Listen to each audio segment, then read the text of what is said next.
Mr. and Mrs. Dursley of number 4 Pivot Drive were proud to say that they were perfectly normal. Thank you very much.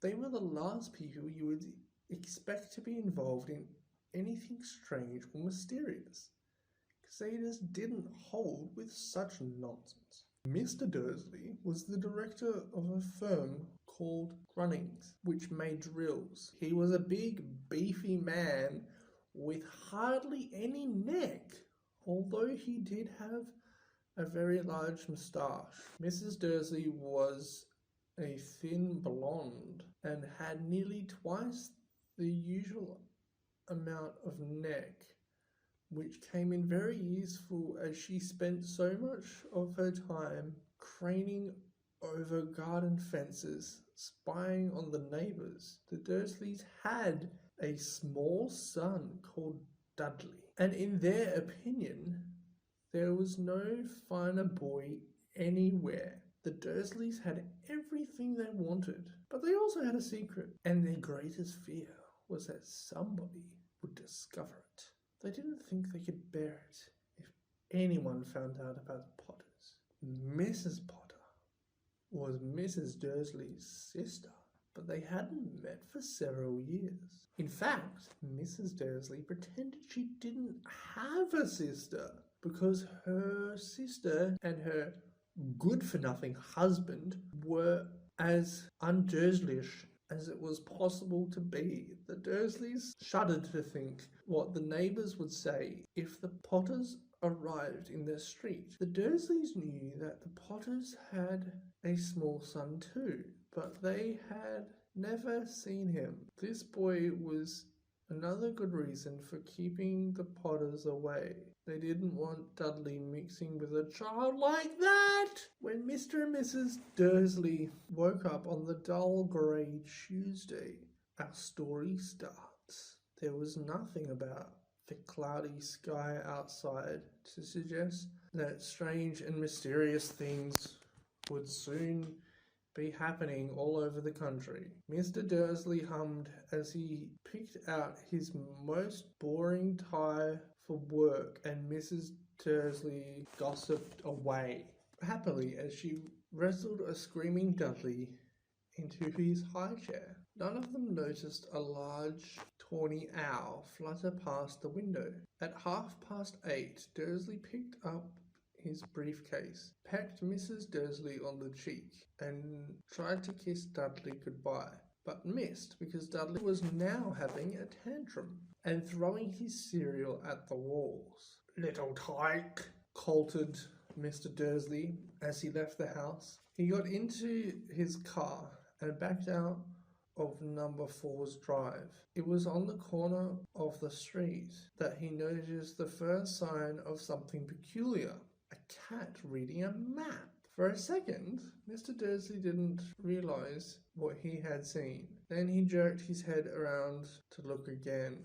There was a tabby cat standing on the corner of Privet Drive, but there wasn't a map in sight. What could he have been thinking of? It must have been a trick of the light. Mr. Dursley blinked and stared at the cat. It stared back. As Mr. Dursley drove around the corner and up the road, he watched the cat in his mirror. It was now reading the sign that said Pivot Drive. No. Looking at the sign, cats couldn't read maps or signs. Mr. Dursley gave himself a little shake and put the cat out of his mind. As he drove towards town, he thought nothing except a large order of drills he was hoping to get that day. But on the edge of town, drills were driven out of his mind by something else. As he sat in the usual morning traffic jam, he couldn't help noticing that there seemed to be a lot of strangely dressed people about, people in cloaks. Mr. Dursley couldn't bear people who dressed in funny clothes, the get-ups you saw in young people. He supposed this was some stupid new fashion. He drummed his fingers on the steering wheel, and his eyes fell on a huddle of these weirdos standing quite close by. They were whispering excitedly together. Mr. Dursley was enraged to see that a couple of them weren't young at all. Why, that man had to be older than he was. And wearing an emerald green cloak? The nerve of him.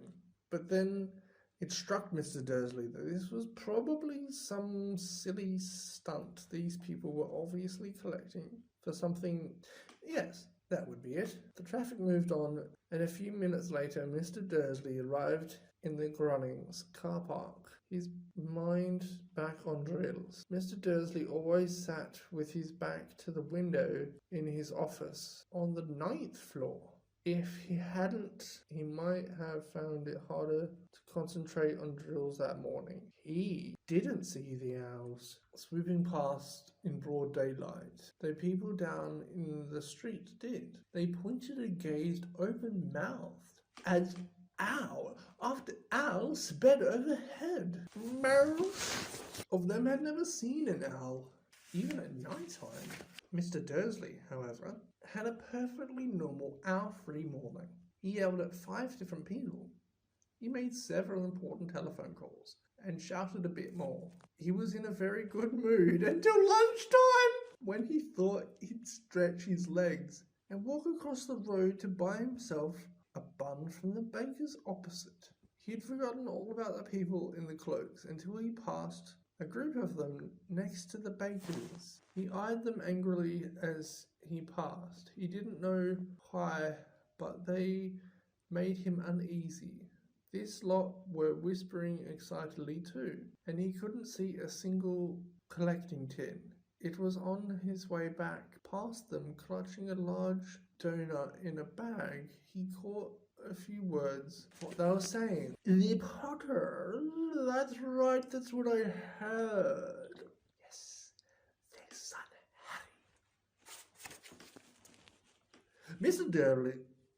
Dursley stopped dead. Fear flooded him. He looked back at the whisperers as if he wanted to say something to them, but thought better of it. He dashed back across the road, hurried up to his office, snapped at his secretary not to disturb him, seized his telephone, and had almost finished dialing his home number when he changed his mind. He put the receiver back down and stroked his mustache, thinking, no, he was being stupid. Potter wasn't such an unusual name. He was sure there were lots of people called Potter who had a son called Harry. Come to think of it, he wasn't even sure his nephew was called Harry. He'd never even seen the boy. It might have been Harry or Harold. There was no point in worrying Mrs. Dursley. She always got so upset at any mention of her sister. He didn't blame her if he'd had a sister like that. But all the same, as people were in cloaks, he found it a lot harder to concentrate on drills that afternoon. When he left the building at 5 o'clock, he was still so worried that he walked straight into someone just outside the door. Sorry, he grunted as the tiny old man stumbled and almost fell. It was a few seconds before Mr. Dursley realized that the man was wearing a violet cloak. He didn't seem at all upset at being almost knocked to the ground. On the contrary, his face split into a wide smile, and he said with his squeaky voice that made passers-by stare, Don't be sorry, my dear sir, for nothing could upset me today. Rejoice, for you-know-who has gone at last. Even muggles like yourself should be celebrating this happy day. And the old man hugged Mr. Dursley around the middle and walked off. Mr. Dursley stood rooted to the spot. He had been hugged by a complete stranger. He also thought he had been called a muggle, whatever that was. He was rattled. He hurried back to his car and set off home, hoping he was imagining things, which he had never hoped before, because he didn't approve of imagination. As he pulled into the driveway of number 4, the first thing he saw, and it didn't improve his mood, was the tabby cat he'd spotted that morning. It was sitting on the garden wall. He was sure it was the same one. It had the same markings around its eyes. Shoo! said Mr. Dursley loudly. The cat didn't move. He gave him a stern look. Was this normal cat behaviour? Mr. Dursley wondered, trying to pull himself together. He let himself into the house. He was still determined not to mention anything to his wife. Mrs. Dursley had had a nice, normal day, she told him over dinner. All about Mrs. Next Door's problem with her daughter, and how Dudley had learnt a new word, shan't. Mr. Dursley tried to act normal. When Dudley had been put to bed, he went into the living room in time to catch the last report on the evening news. And finally, bird watchers everywhere have reported that the nation's owls have been behaving very unusually today. Although owls normally hunt at night and are hardly ever seen in the daylight, there have been hundreds of sightings of birds flying in every direction since sunrise. Experts are unable to explain why the owls have suddenly changed their sleeping pattern. The newsreader allowed himself a grin. The most mysterious. And now, over to Jim McGuffin. With the weather, going to be any more showers of owls tonight, Jim? Well, Ted, said the weatherman, I don't know about that. But it's not only the owls that have been acting oddly today. Viewers as far as parts of Kent, Yorkshire, and Dundee have been phoning in to tell me that instead of the rain I promised yesterday, they've had a downpour of shooting stars. Perhaps people have been celebrating Bonfire Night early. It's not until next week, folks, but I can promise a wet night tonight. Mr. Dursley sat frozen in his armchair. Shooting stars all over Britain, owls flying by daylight, mysterious people in cloaks all over the place, and a whisper about the Potter. Mrs. Dursley came into the living room carrying 2 cups of tea. It was no good. He'd have to say something to her. He cleared his throat nervously. Petunia, dear, you haven't heard anything from your sister lately, have you? As he expected, Mrs. Dursley looked shocked and angry. After all, they normally pretend she didn't have a sister. No, she said sharply. Why? Funny stuff on the news, Mr. Dursley mumbled. Owls, shooting stars. There were a lot of funny-looking people in town today. So? Snapped Mrs. Dursley. Well, I just thought maybe it was something to do with, her lot. Mrs. Dursley sipped her tea through pursed lips. Mr. Dursley wondered whether he dared tell her he heard the name Potter. He decided he didn't dare. Instead, he said, as casually as he could, he'd be about Dudley's age now, wouldn't he? I suppose so, said Mrs. Dursley stiffly. What was his name again? Howard, isn't it?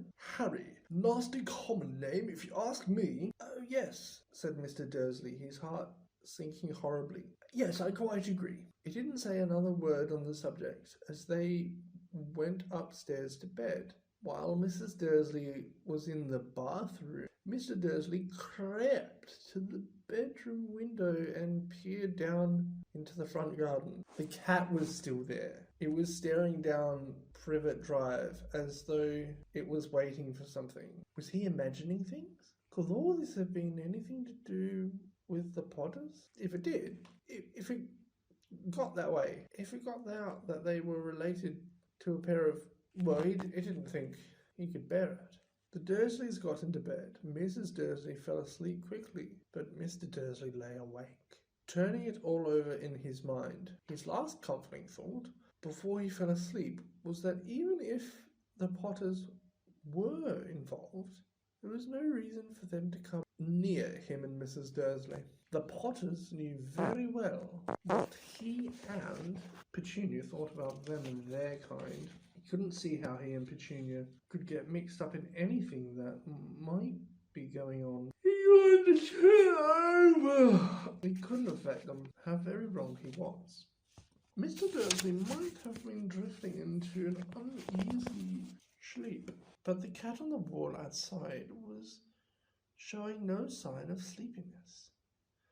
It was sitting as still as a statue, its eyes fixed unblinkingly on the far corner of Privet Drive. It didn't so much as quiver when a car door slammed in the next street, nor when 2 hours swooped overhead. In fact, it was nearly midnight before the cat moved at all. A man appeared on the corner the cat had been watching. Appeared so suddenly and silently you'd thought he'd just popped out of the ground. The cat's tail twitched as its eyes narrowed. Nothing like this man had ever been seen in Privet Drive. He was tall, thin, very old.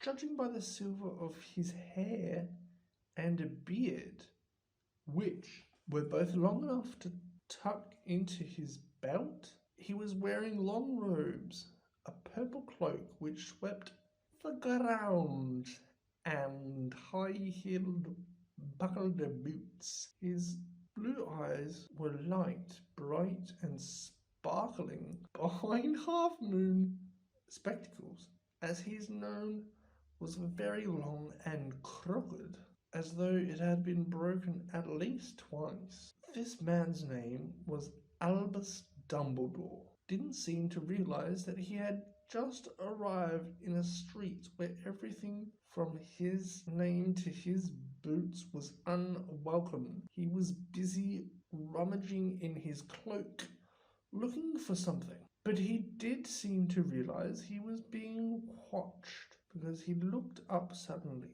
at the cat, which was still staring at him from the other end of the street. For some reason, the sight of the cat seemed to amuse him. He chuckled and muttered, "I should have known." He had found what he was looking for in his inside pocket. It seemed to be a silver cigarette lighter. He flicked it open and held it up in the air and clicked it. The nearest street lamp went out with a little pop. He clicked it again. The next street lamp flickered into darkness. 12 times he clicked the put outer until the only light left in the whole street were 2 tiny pinpricks in the distance, which were the eyes of the cat watching him. If anyone looked out of their windows now, even beady-eyed Mrs. Dursley, they wouldn't be able to see anything that was happening on the pavement. Dumbledore slipped the putter-outer back inside his cloak and set off down the street towards number 4, where he sat down on the wall next to the cat. He didn't look at it, but after a moment he spoke to it. "Fancy seeing you here, Professor McGonagall." He turned to smile at the tabby, but it had gone. Instead, he was smiling at a rather severe-looking woman who was wearing square glasses, exactly the shape of the markings the cat had around its eyes. She too was wearing a cloak, an emerald one. Her black hair was drawn into a tight bun. She looked distinctly ruffled. "How did you know it was me?" she asked. "My dear Professor, I have never seen a cat sit so stiff." "You'd be stiff too if you'd been sitting on a brick wall all day," said Professor McGonagall. "All day, when you could have been celebrating? I must have passed a dozen feasts and parties on my way here." Professor McGonagall sniffed angrily. "Oh yes, everyone's celebrating, all right," he said impatiently. "You'd think they'd been a bit more careful, but no. Even the muggles have noticed something going on. It was on the news." She jerked her head back at the Dursleys' dark living room window. "I heard flocks of owls, shooting stars. Were they not completely stupid? They were bound to notice something shooting stars down in Kent. I'll bet that was Daedalus Diggle. He never had much sense. Can't blame them, said Dumbledore gently. They've had precious little to celebrate for 11 years. I know that, said Professor McGonagall irritably, but that's no reason to lose our heads. People are being downright careless out on the streets in broad daylight, not even dressed in muggle clothes, swapping rumours. She threw a sharp sideways glance at Dumbledore here, as though hoping he was going to tell her something, but he didn't. She went on. A fine thing it would be if on the very day you know who seems to have disappeared at last, the Muggles found out about us all. I suppose he really has gone, Dumbledore. It certainly seems so, said Dumbledore. We have much to be thankful for. Would you care for a sherbet lemon? A what? A sherbet lemon. They're a kind of muggle sweet I'm rather fond of. No, thank you, said Professor McGonagall coldly, as though she didn't think this was the moment for sherbet lemons. As I say, even if you know who has gone, my dear Professor, surely a sensible person like yourself can call him by his name. All this you know who nonsense. For 11 years I have been trying to persuade people to call him by his proper name, Voldemort. Professor McGonagall flinched, but Dumbledore, who was unsticking to sherbet lemons, seemed not to notice. It always gets so confusing. If we keep saying you know who, I have never seen any reason to be frightened of saying Voldemort's name. I know you haven't, said Professor McGonagall, sounding half exasperated, half admiring. But you're different. Everyone knows you're the only one, you know. All right. Voldemort was frightened of. You flatter me, said Dumbledore calmly. Voldemort and powers I will never have, only because you're too, well, noble to use them. It's lucky it's dark. I haven't blushed this much since Madame Pomfrey told me she liked my new earmuffs. Professor McGonagall shot a sharp look at Dumbledore and said, The owls are nothing to the rumours that are flying around. You know what everyone's saying about why he's disappeared, about what finally stopped him. It seemed that Professor McGonagall had reached the point she was most anxious to discuss. The real reason she had been waiting on a cold, hard wall all day, for neither as a cat nor a woman had she fixed Dumbledore with such a piercing stare as she did now. It was plain that what everyone was saying she was not going to believe until Dumbledore told her it was true. Dumbledore, however, was choosing another sherbet lemon and did not answer. What they're saying, she pressed on, is that last night Voldemort turned up in Godric Hollow. He went to find the Potters. The rumour is that Lily and James Potter are that they're dead. Dumbledore bowed his head. Professor McGonagall gasped. Lily and James? I can't believe it. I didn't want to believe it. Oh, Albus. Dumbledore reached out and patted her on the shoulder. I know, he said heavily. Professor McGonagall's voice trembled as she went on. That's not all. They're saying he tried to kill the Potter's son, Harry, but he couldn't kill the little. No one knows why or how. But they're saying he couldn't kill Harry Potter. Voldemort's power somehow broke, and that's why he's gone. Dumbledore nodded glumly. It's true, flattered Professor McGonagall. After all he's done, all the people he's killed. He couldn't kill a little boy? It's outstanding. All the things to stop him. But how in the name of heaven did Harry survive? We can only guess, said Dumbledore. We may never know. Professor McGonagall pulled out a lace handkerchief and dabbed her eyes beneath her spectacles. Dumbledore gave a great sniff as he took a golden watch from his pocket and examined it. It was a very odd watch. It had 12 hands, but no numbers. Instead, little planets were moving around the edge. It must have made sense to Dumbledore, though, because he put it back in his pocket and said, Hagrid's late. I suppose it was he who told you I'd be here, by the way. Yes, said Professor McGonagall. And I don't suppose you're going to tell me why you're here, of all places? I've come to bring Harry to his aunt and uncle. They're the only family he has left now. You can't mean the people who live here, cried Professor McGonagall, jumping to her feet and pointing at number 4. Dumbledore, you can't. I've been watching them all day. Couldn't find 2 people who are less like us. And they've got this son. I saw him kicking his mother all the way up the street, screaming for sweets. Harry Potter couldn't live here. It's the best place for him, said Dumbledore firmly. His aunt and uncle will be able to explain everything to him when he's older. I've written them a letter. A letter, repeated Professor McGonagall faintly, sitting back down on the wall. Really, Dumbledore, you think you can explain all this in a letter? These people will never understand him. He'll be famous, a legend. I wouldn't be surprised if today was known as Harry Potter Day in the future. There will be books written about Harry. Every child in our world will know his name. Exactly, said Dumbledore, looking very seriously over the top of his half-moon glasses. It would be enough to turn any boy's head.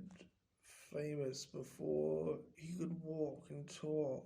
Famous before he wouldn't even remember. Can't you see how much better off he'll be growing up away from all that until he's ready to take it? Professor McGonagall opened her mouth, changed her mind, swallowed, and then said, Yes, you're right, of course. But how is the boy going to get here, Dumbledore? She eyed his cloaks suddenly, as though she thought he might be hiding Harry underneath them.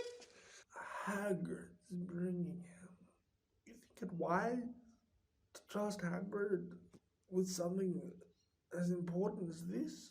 I trust Hagrid with my life, said Dumbledore. I'm not saying his heart isn't in the right place, said Professor McGonagall grudgingly. But you can't believe he's not careless. He does tend to... What was that? A low rumbling sound had broken the silence around them.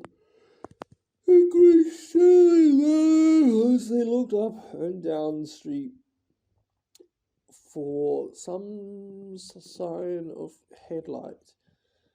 It swelled to a roar as they both looked up at the sky. A huge motorbike fell in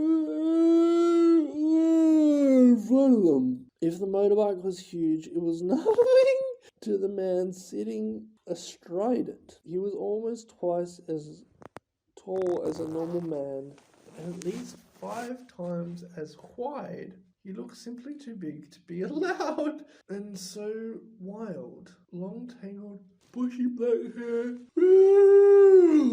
most of his face, and had hands the size of dustbin lids, and his feet in their leather boots were like baby dolphins. His vast muscular arms. He was holding a bundle of blankets. Hagrid, said Dumbledore, sounding relieved. At last. And where did you get that motorbike? Borrowed it, Professor Dumbledore, sir, said the giant, climbing carefully off the motorbike as he spoke. Young Sirius Black lent it me. I've gotten him, sir. No problems, were there? No, sir. House was almost destroyed, but I got him out all right before the muggles started swarming around. He was falling asleep as we were flying over Bristol. The bundle of blankets inside, just visible, was a baby boy fast asleep. Under a tuft jet black hair of his forehead, they could see a curiously shaped cut, like a lightning bolt. Is that where? Yes, said Dumbledore. You'll have that scar forever. to do something about it, Dumbledore. Even if I could, I would. Scars can come in useful. I have one myself above my left knee, which is a perfect map of the London Underground.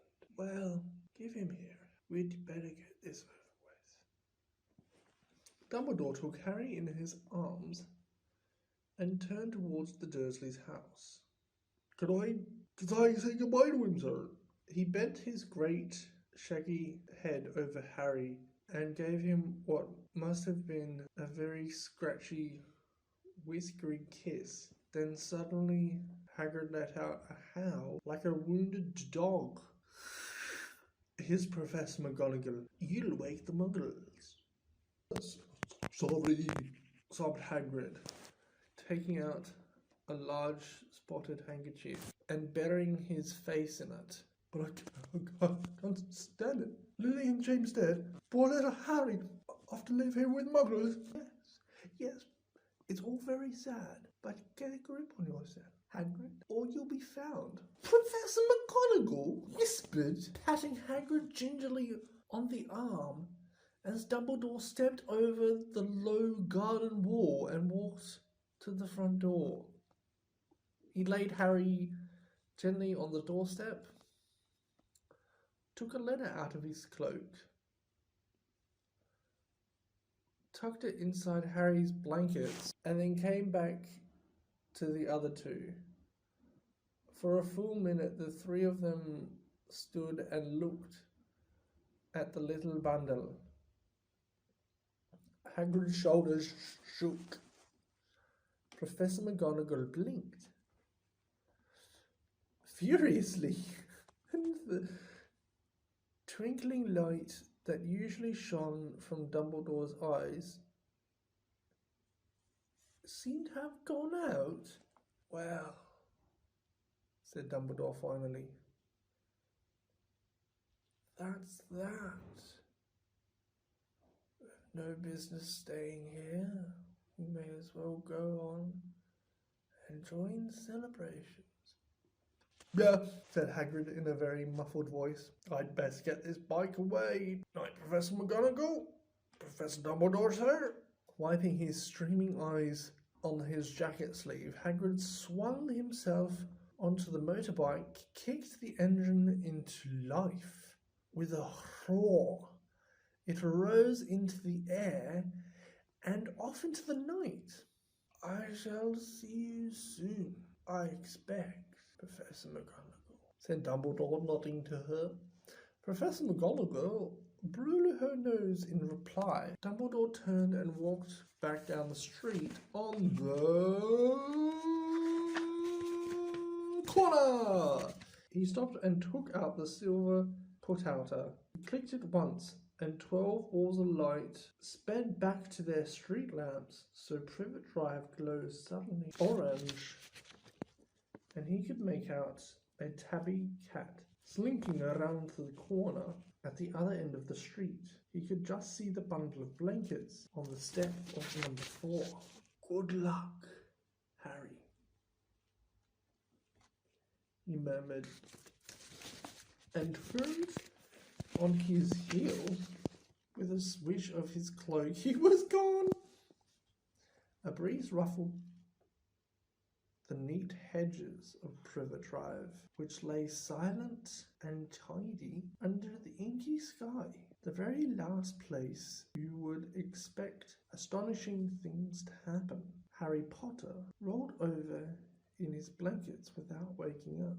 One small hand closed on the letter beside him. He slept on, not knowing he was special, not knowing he was famous, not knowing he would be woken in a few hours' time by Mrs. Dursley's screams as she opened the front door to put out the milk bottles, nor that he would spend the next few weeks being prodded and pinched by Cousin Dudley. He couldn't know that at this very moment people were meeting in secret all over the country, were holding up their glasses and saying in hushed voices, "To Harry Potter, the boy who lived." Nearly 10 years had passed since the Dursleys had woken up to find their nephew on the front step.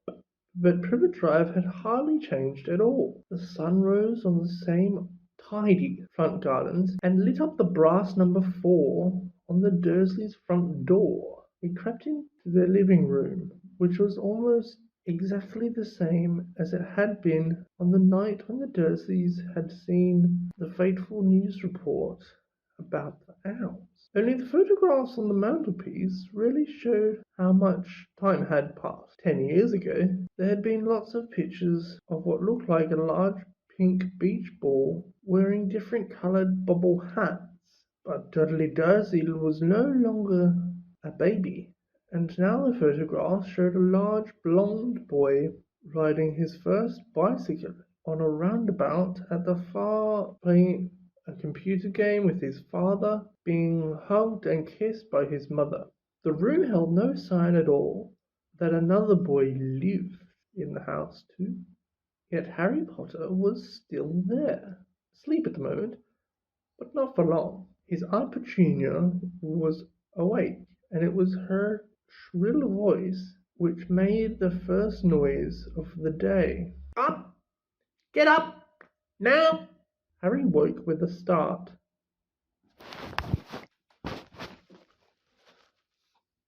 His aunt rapped on the door again. Up! She screeched.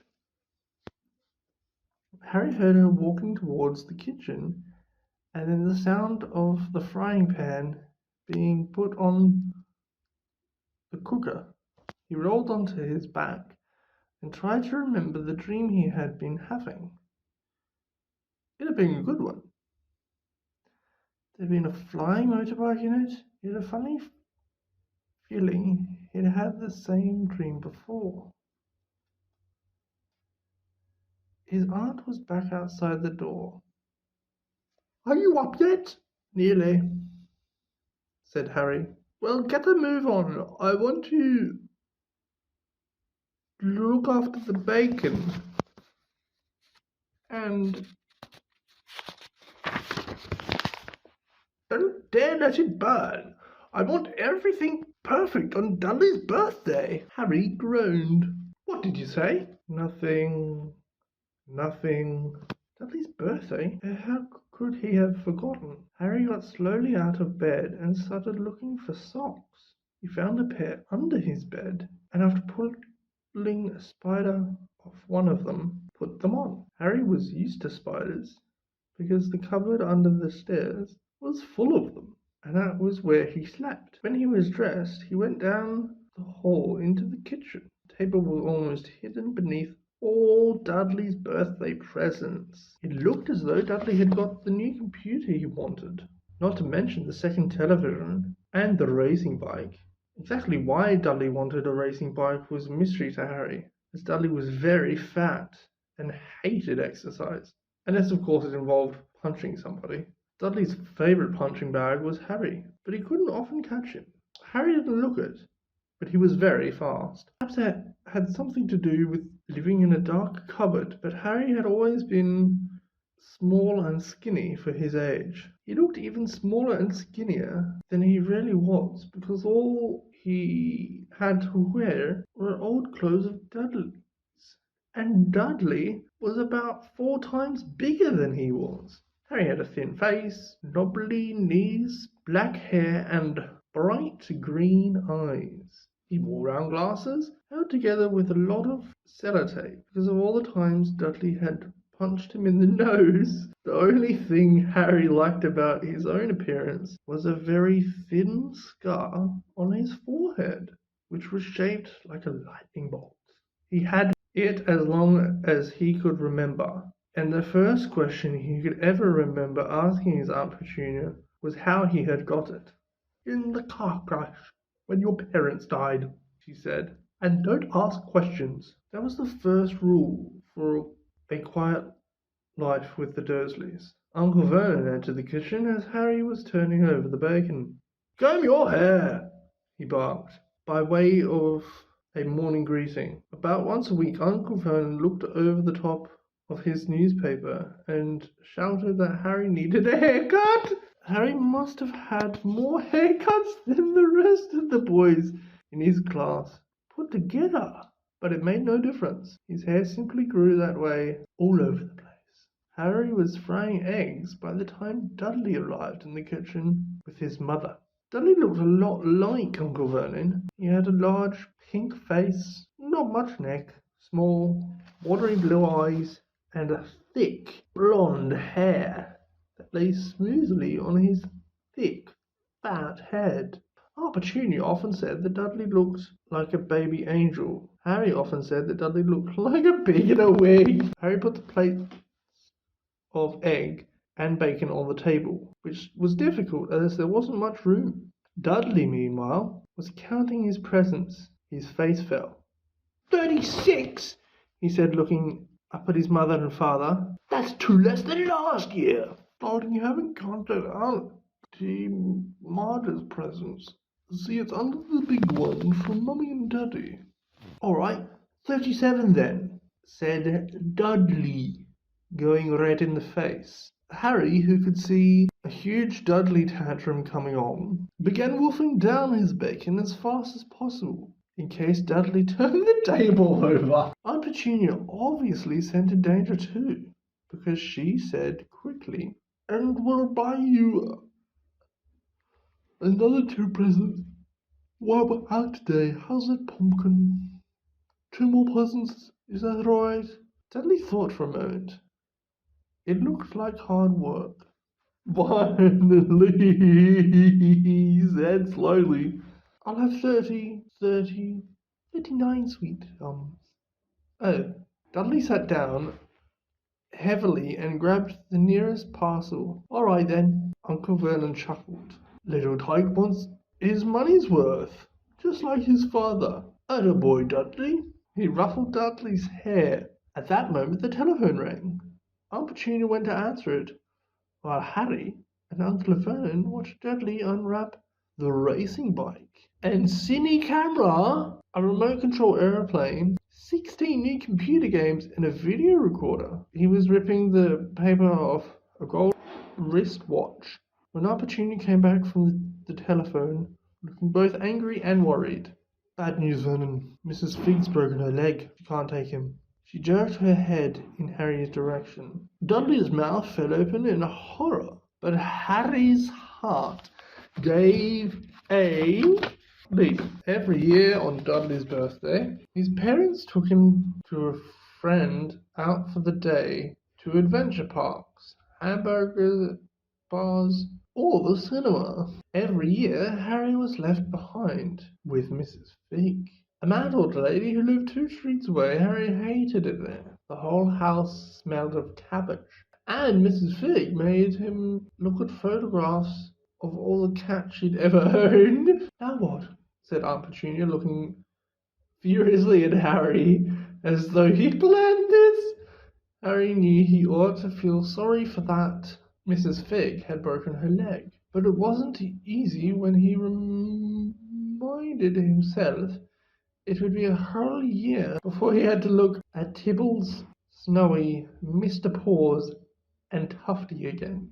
"We could phone Marge," Uncle Vernon suggested. "Don't be silly, Vernon. She hates the boy." The Dursleys often spoke about Harry like this, as though he wasn't there, or rather, as though he was something very nasty that couldn't understand them, like a slug. "What about what's-her-name? Your friend, Yvonne? On holiday in Majorca," snapped Aunt Petunia. "You could just leave me here," Harry put in hopefully. "He'd be able to watch what he wanted on television for a change, and maybe even go on Dudley's computer." Aunt Petunia looked as though she just swallowed a lemon. "And come back and find the house in ruins?" she snarled. "I won't blow up the house," said Harry. They weren't listening. "I suppose we could take him to the zoo," Aunt Petunia said slowly, "and leave him in the car." "That car's new. He's not sitting in it alone." Dudley began to cry loudly. In fact, he wasn't really crying. It had been years since he'd really cried. But he knew that if he screwed up his face and wailed, his mother would give him anything he wanted. Dinky Duddy Dum Dums, don't cry, Mummy won't let him spoil your special day, she cried, flinging her arms around him.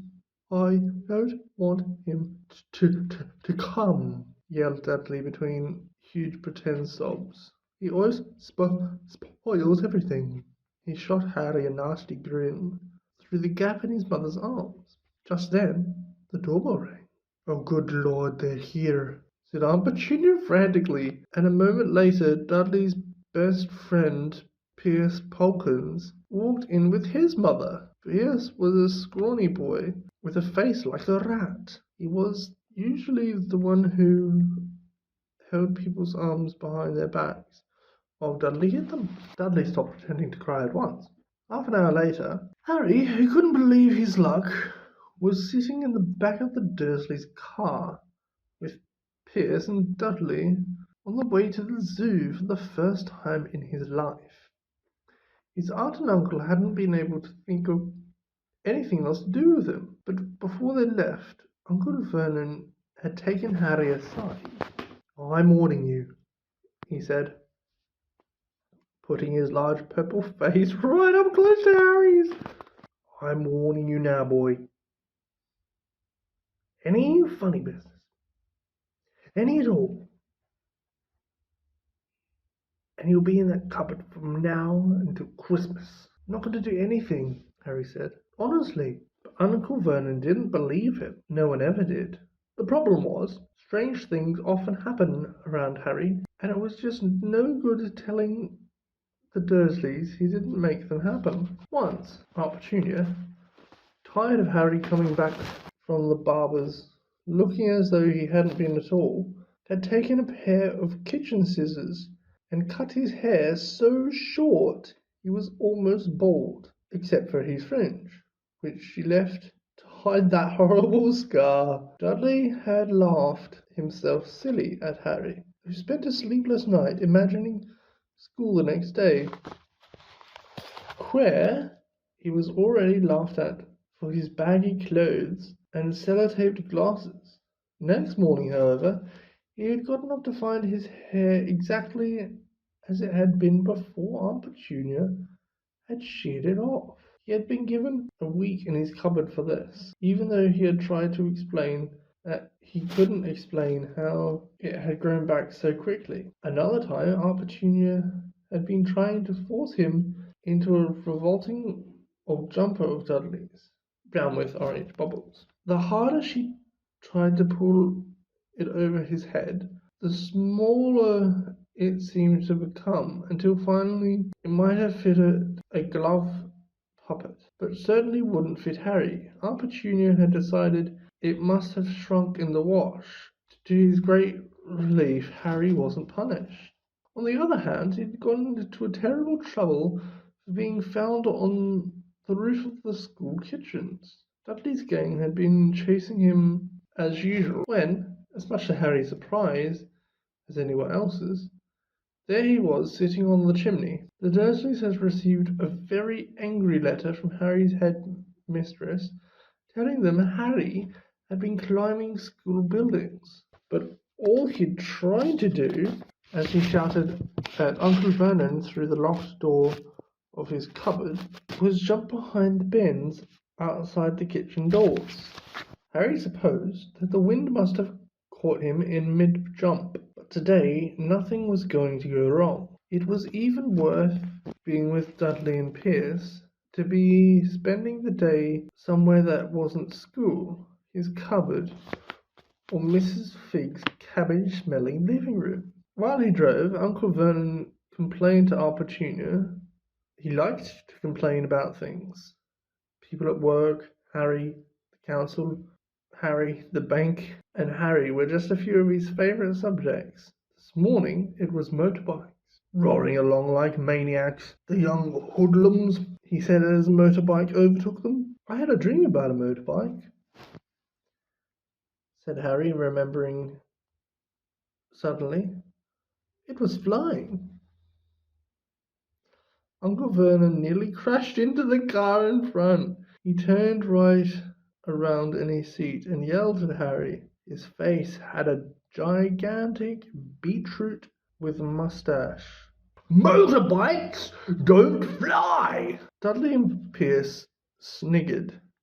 I know they don't, said Harry. It was only a dream, but he wished he hadn't said anything.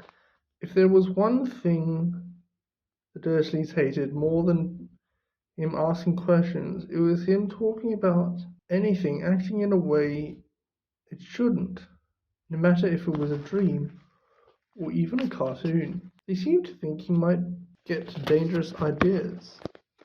It was very sunny, and the zoo was crowded with families.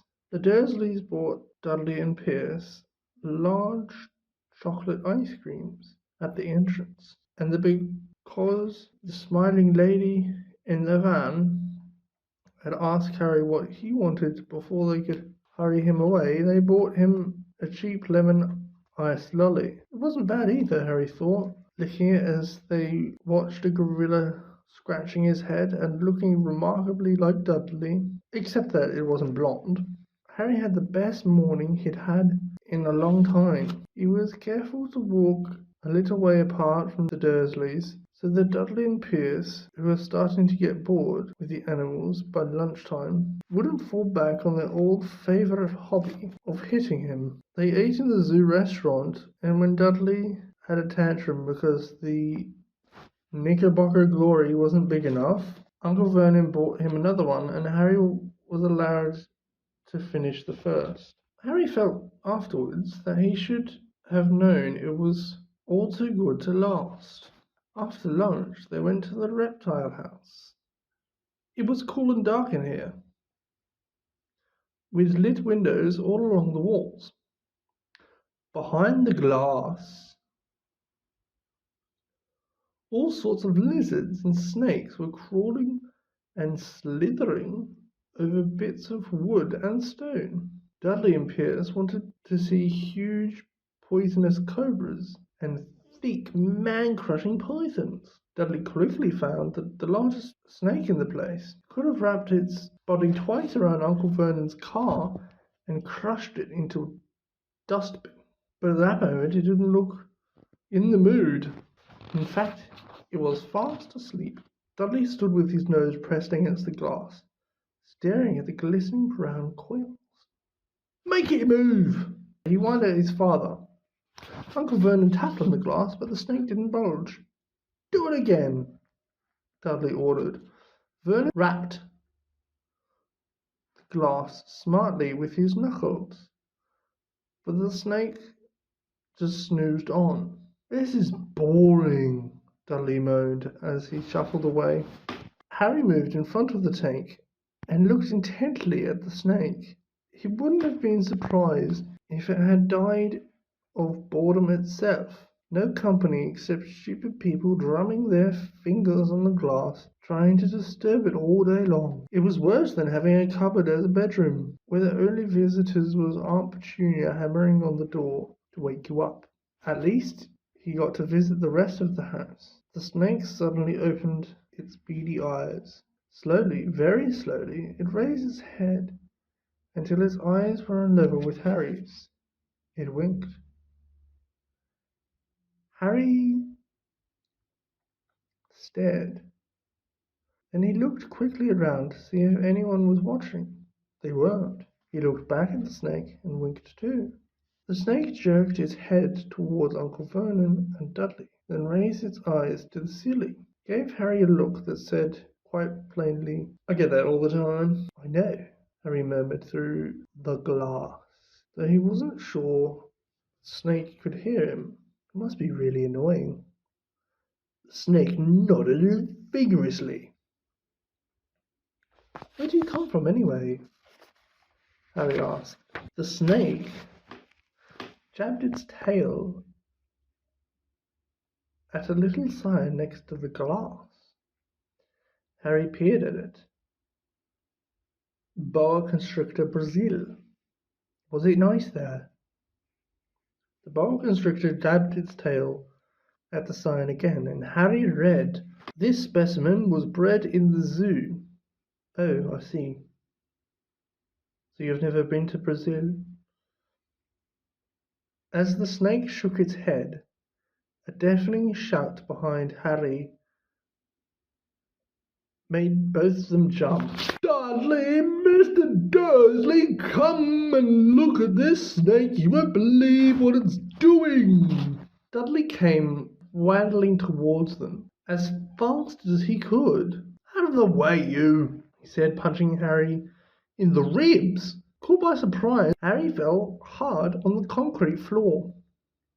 What came next happened so fast, no one saw it happen. 1 second, Pierce and Dudley were leaning right up close to the glass. The next, they had leapt back with howls of horror. Harry sat up and gasped. The glass front of the boa constrictor's tank had vanished. The great snake was uncoiling itself rapidly, slithering along the floor. People throughout the reptile house screamed, started running for the exits. As the snake slid swiftly past him, Harry could have sworn a low hissing voice said, "Here I come."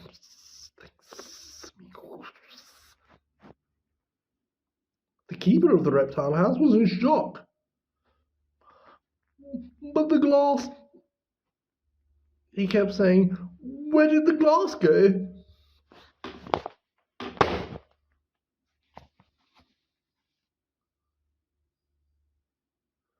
The zoo director himself made Aunt Petunia a cup of strong hot tea while he apologized over and over again. Pierce and Dudley could only gibber. As far as Harry had seen, the snake hadn't done anything except snap playfully at their heels as it passed. But by the time they were all back in Uncle Vernon's car, Dudley was telling them how it had nearly bitten his leg off, while Pierce was swearing it had tried to squeeze him to death. But worst of all, for Harry at least, was Pierce claiming down enough to say, "Harry was talking to her, weren't you, Harry?" Uncle Vernon waited until Pierce was safely out of the house before starting on Harry. He was so angry he could hardly speak. He managed to say, "Go, cupboard, stay, no meals," before he collapsed into a chair, and Aunt Petunia had to run and get him a large brandy. Harry lay in his dark cupboard much later, wishing he had a watch. He didn't know what time it was, and he couldn't be sure the Dursleys were asleep yet. Until they were, he couldn't risk sneaking to the kitchen for some food. He lived with the Dursleys for almost 10 miserable years, as long as he could remember. Ever since he'd been a baby and his parents had died in that car crash, he couldn't remember being in the car when his parents had died. Sometimes, when he strained his memory during long hours in his cupboard, he came up with a strange vision, a blinding flash of green light, and a burning pain on his forehead. Then this, he supposed, was the crash, though he couldn't imagine where all the green light had come from. Couldn't remember his parents at all. His aunt and uncle never spoke about them, and of course he was forbidden to ask questions. There were no photographs of them in the house. When he'd been younger, Harry had dreamed of some unknown relation coming to take him away. But this had never happened. The Dursleys were his only family. Sometimes he thought, or maybe hoped, that strangers in the street seemed to know him. Very strange strangers they were, too. A tiny man in a violet top hat bowed to him once while out shopping with Aunt Petunia and Dudley. After asking Harry furiously if he knew the man, Aunt Petunia had rushed them out of the shop without buying anything. A wild-looking old woman dressed all in green had waved merrily at him once on a bus. A bald man in a very long purple coat had actually shaken his hand in the street the other day and then walked away without a word. The weirdest thing about all these people was the way they seemed to vanish the second Harry tried to get a closer look. At school, Harry had no one. Everybody knew that Dudley's gang hated that odd Harry Potter and his baggy old clothes and broken glasses. Nobody liked to disagree with Dudley's gang. The escape of the Brazilian boa constrictor earned Harry his longest ever punishment. By the time he was allowed out of his cupboard again, the summer holidays had started, and Dudley had already broken in his new cine camera, crashed his remote control aeroplane, and first time on his racing bike, knocked down old Mrs. Fig as she crossed Privet Drive on her crutches. Harry was glad school was over, but there was no escaping the Dudley's gang, who visited the house every single day. Pierce, Dennis, Malcolm, and Gordon were all big and stupid, but as Dudley was the biggest and stupidest of the lot, he was the leader. The rest of them were all quite happy to join in Dudley's favourite sport, Harry hunting. This was why Harry spent as much time as possible out of the house, wandering around and thinking about the end of the holidays, where he could see a tiny ray of hope. When September came, he would be going off to secondary school, and, for the first time in his life, he wouldn't be with Dudley. Dudley had a place at Uncle Vernon's old school Smeltings. Pierce Polkus was going there too. Harry, on the other hand, was going to Stonehall High, the local comprehensive. Dudley thought this was very funny. They stuffed people's heads down the toilet the first day at Stonewall, he told Harry. Want to come upstairs and practice? No thanks. The poor toilet's never had anything as horrible as your head down it. You might be sick. Then he ran before Dudley could work out what he'd said. One day in July, Aunt Petunia took Dudley to London to buy his Smeltings uniform, leaving Harry at Mrs. Fig's. Mrs. Fig wasn't as bad as usual. It turned out she'd broken her leg, tripping over one of her cats, and she didn't seem quite as fond of them as before. She let Harry watch television and gave him a bit of chocolate cake. It tasted as though she had it for several years. That evening, Dudley paraded around the living room for the family in his brand new uniform. Smeltings boys wore maroon tailcoats, orange knickerbockers, and flat straw hats called floaters. They also carried knobbly sticks used for hitting each other while the teachers weren't looking. This was supposed to be good training for later life. As he looked at Dudley in his knickerbockers, Uncle Vernon said gruffly that it was the proudest moment of his life. Aunt Petunia burst into tears and said she couldn't believe it was Uncle Dudleykins. He looked so handsome and grown up. Harry didn't trust himself to speak. He thought two of his ribs might already have cracked from trying not to laugh. There was a horrible smell in the kitchen next morning when Harry went in for breakfast. It seemed to be coming from a large metal tub and sink. He went to have a look. The tub was full of what looked like dirty rags, swimming in grey water. What's this? He asked Aunt Petunia. Her lips tightened, as they always did, if he dared to ask a question. Your new school uniform, she said. Harry looked into the bowl again. Oh, he said. I didn't realize it had to be so wet. Don't be stupid, snapped Aunt Petunia. I'm dyeing some of these old things grey for you. It'll look just like everyone else's once I'm finished. Harry seriously doubted this, but thought it best not to argue. He sat down at the end of the table and tried not to think about what he was going to look on his first day at Stonewall High. Like he was wearing bits of old elephant skin, probably. Dudley and Uncle Vernon came in, both with wrinkled noses, because of the smell from Harry's new uniform. Uncle Vernon opened his newspaper, as usual, and Dudley banged his smelting stick, which he carried everywhere, on the table. They heard the click of the letterbox and flop of letters on the doormat. Get the post, Dudley, said Uncle Vernon from behind his paper. Make Harry get it. Get the post, Harry. Make Dudley get it. Poke him with your smelting stick, Dudley. Harry dodged the smelting stick and went to get the post. Three things lay on the doormat. A postcard from Uncle Vernon's sister Marge, who was on holiday. Who was holidaying on the Isle of Wight. A brown envelope that looked like a bill, and a letter for Harry. Harry picked it up and stared at it, his heart twanging like a giant elastic band. No one, ever, in his whole life, had written to him. Who would? He had no friends, no other relatives.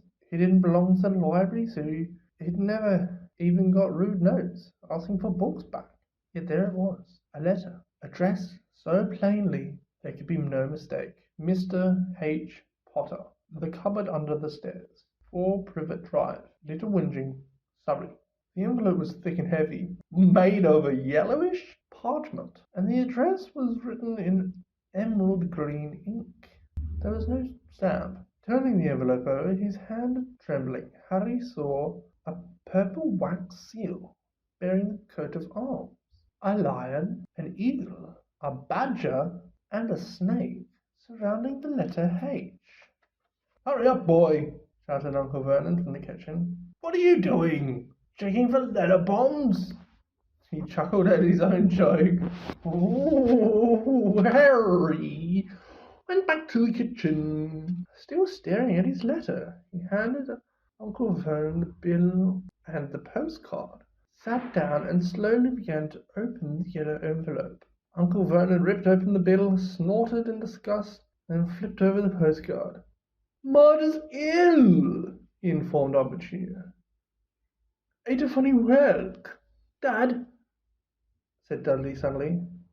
"Dad, Harry's got something." Harry was on the point of unfolding his letter, which was written on the same heavy parchment as the envelope,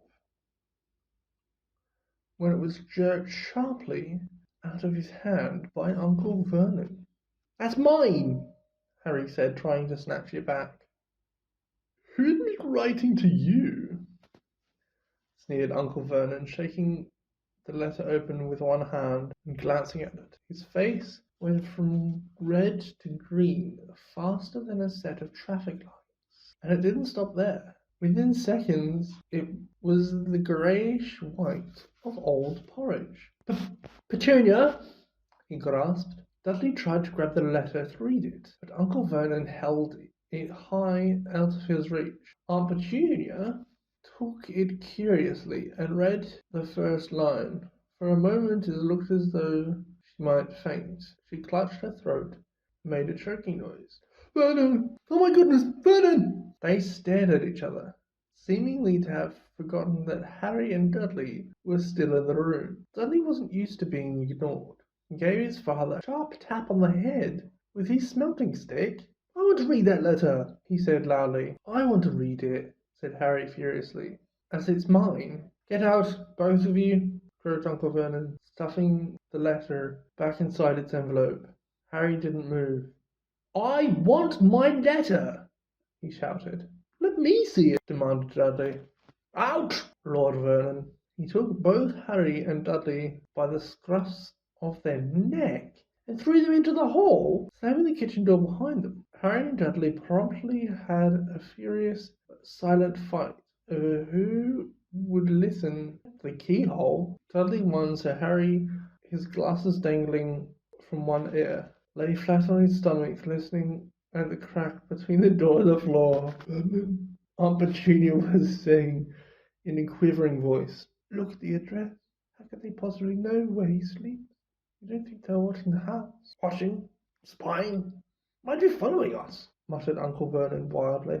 "But what should we do, Vernon? Should we write back? Tell them we don't want—" Harry could see Uncle Vernon's shiny black shoes pacing up and down the kitchen. "No," he said finally. "No, we'll ignore it. If they don't get an answer, yes, but that's best. We don't do anything." "But I'm not having one in the house, Petunia. Didn't we swear when we took him in we'd stamp out the dangerous nonsense?" That evening, when he got back from work, Uncle Vernon did something he'd never done before.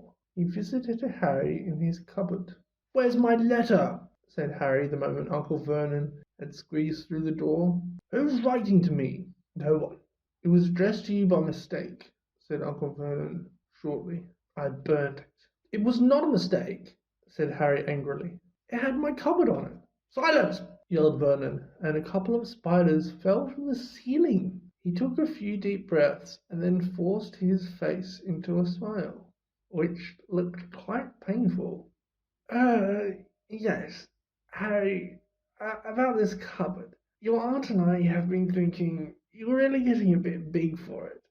We think it'd be nice if you moved into Dudley's second bedroom." "Why?" "Don't ask questions," snapped his uncle. "Take the stuff upstairs now."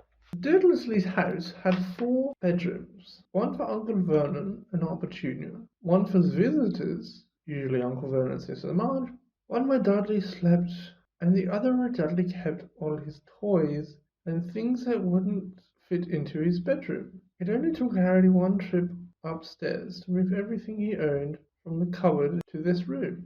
He sat down on the bed and stared around him. Nearly everything in there was broken. The month-old cine camera was lying on top of a small working tank. Dudley had once driven over next door's dog. In the corner was Dudley's first ever television set, which he'd put his foot through when his favourite program had been cancelled. There was a large birdcage which once held a parrot that Dudley had swapped at school for a real air rifle, which was up on the shelf at the end, all bent because Dudley had sat on it.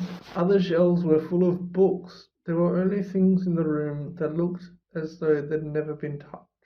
From downstairs came the sound of Dudley bawling at his mother. "I don't want him in there! I need that room! Make him get out!" Harry sighed and stretched out on the bed. Yesterday he'd have given anything to be up here. Today he'd rather be back in his cupboard with that letter than up here without it. Next morning at breakfast, everyone was quiet. Dudley was in shock. He screamed, whacked his father with his smelting stick on purpose, kicked his mother, and thrown his tortoise through the greenhouse roof, that he still didn't have his room back. Harry was thinking about this yesterday, bitterly wishing he'd opened the letter in the hall. Uncle Vernon and Aunt Petunia kept looking at each other darkly. When the post arrived, Uncle Vernon, who seemed to be trying to be nice to Harry, made Dudley go and get it. They heard him banging things with his smelting stick all the way down the hall. Then he shouted, "There's another one! Mr. H. Potter! The smallest bedroom, 4 Privet Drive!" With a strangled cry, Uncle Vernon leapt up from his seat and ran down the hall, Harry right behind him. Uncle Vernon had to wrestle Dudley to the ground to get the letter from him, which was made difficult by the fact Harry had grabbed Uncle Vernon around the neck from behind after a minute of confused fighting in which everyone got hit a lot by the smelting stick. Uncle Vernon straightened up, gasping for breath, with Harry's letter clutched in his hands. "Go to your cupboard. Your bedroom," he wheezed at Harry. "Dudley, go! Just go!" Harry walked around and around his new room. Someone knew he had moved out of his cupboard, and they seemed to know he hadn't received his first letter. Surely that meant they'd try again, and this time he'd make sure they didn't fail. He had a plan. The repaired alarm rang at 6 o'clock the next morning. Harry turned it off quickly and dressed silently. He mustn't wake the Dursleys. He stole downstairs without turning on any of the lights. He's going to wait for the postman on the corner of Privet Drive and get the letters for number 4 first. His heart hammered as he crept across the dark hall towards the front door. Harry leapt into the air. He trotted on something big and squashy on the doormat, something alive. Lights clicked on upstairs, and to his horror, Harry realized that the big squishy something had been his uncle's face. Uncle Vernon had been lying at the foot of the front door in a sleeping bag, clearly making sure that Harry didn't do exactly what he'd been trying to do. He shouted at Harry for about half an hour, and then told him to go make him a cup of tea. Harry shuffled miserably off into the kitchen, and by the time he got back, the post had arrived right into Uncle Vernon's lap. Harry could see 3 letters addressed in green ink. "I want," he began, but Uncle Vernon was tearing the letters into pieces before his eyes. Uncle Vernon didn't go to work that day. He stayed at home and nailed up the letterbox. "True," he explained to Aunt Petunia through a mouthful of nails. "You can't deliver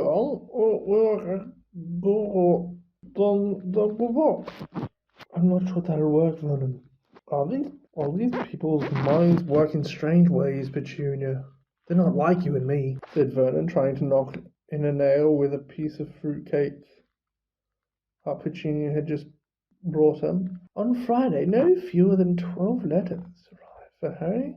As they couldn't go through the letterbox, they had been pushed under the door, slotted through the sides, and even forced through the small window in the downstairs toilet. Uncle Vernon stayed home again. After burning all the letters, he got a hammer and nails and boarded up the cracks around the front and back doors so no one could go out. He hummed.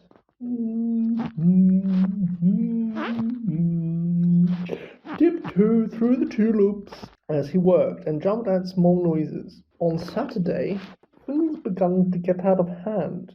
24 letters to Harry found their way into the house, rolled up and hidden inside each of the 24 eggs that their very confused milkman had handed Aunt Petunia through the living room window, while Uncle Vernon made furious telephone calls to the post office and the dairy trying to find someone to complain to. Aunt Petunia shredded the letters in her food mixer. "Who on earth wants to talk to you this bad?"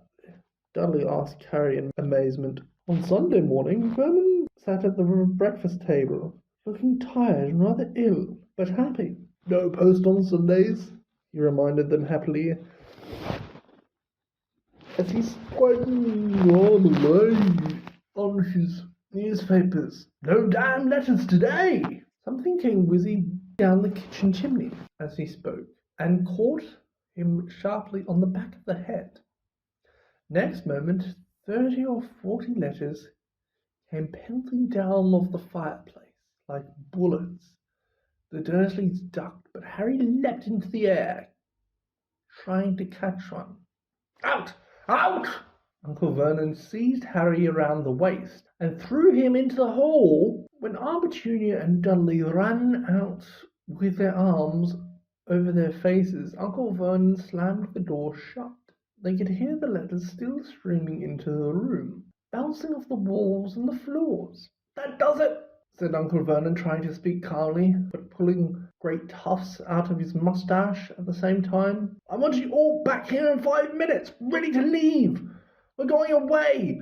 Just pack some clothes, no arguments." He looked so dangerous with half his moustache missing that no one dared argue. 10 minutes later, they had wrenched their way through the boarded-up doors and were in the car, speeding towards the motorway. Dudley was sniffling in the back seat. His father had hit him round the head for holding them up while he tried to pack his television, video, and computer in the sports bag. They drove and they drove.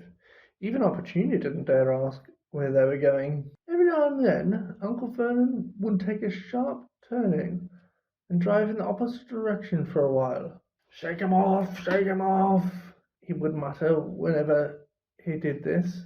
They didn't stop to eat or drink all that day. By nightfall, Dudley was howling. He'd never had such a bad day in his life. He was hungry. He missed 5 television programs he wanted to see, and he'd never gone so long without blowing up an alien on his computer.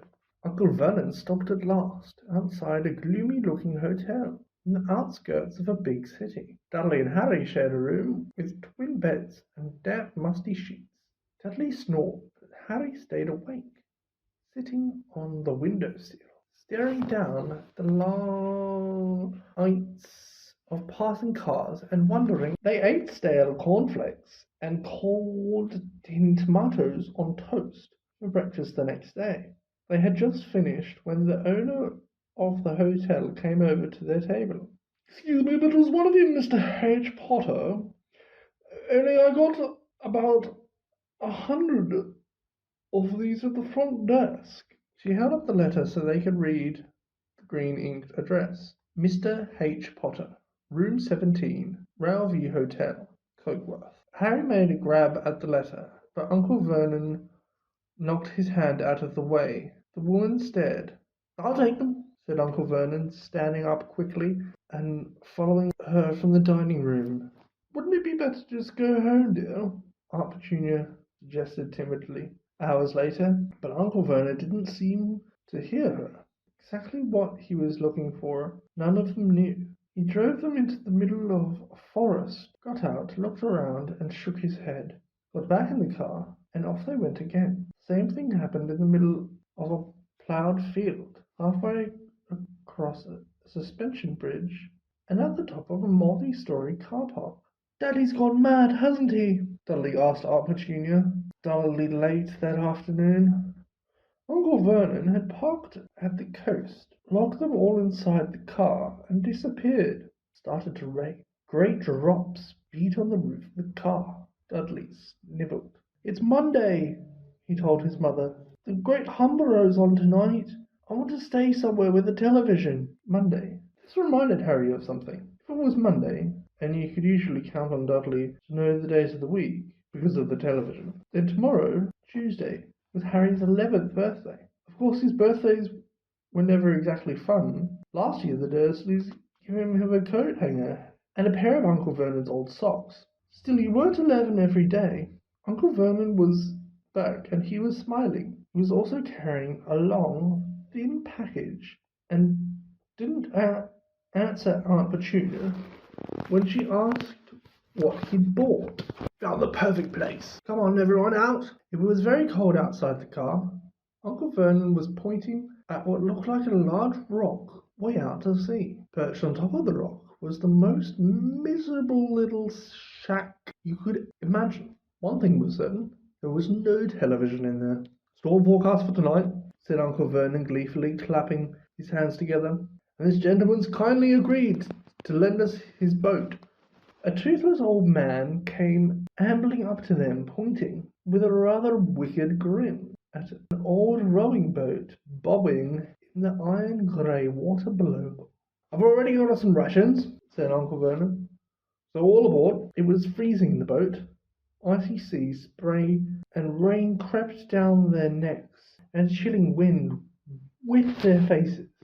After what seemed like hours, they reached the rock, where Uncle Vernon, slipping and sliding, led the way to the broken-down house. Inside was horrible. It smelled strongly of seaweed. The wind whistled through the gaps in the wooden walls, and the fireplace was damp and empty. There were only 2 rooms. Uncle Vernon's rations turned out to be a packet of crisps each and 4 bananas. He tried to start a fire, but the empty crisps packet just smoked and shriveled up. "Could do with some of those letters now, eh?" he said cheerfully. He was in a very good mood. Obviously, he thought nobody stood a chance of reaching them here in a storm to deliver post. Harry privately agreed, though the thought didn't cheer him up at all.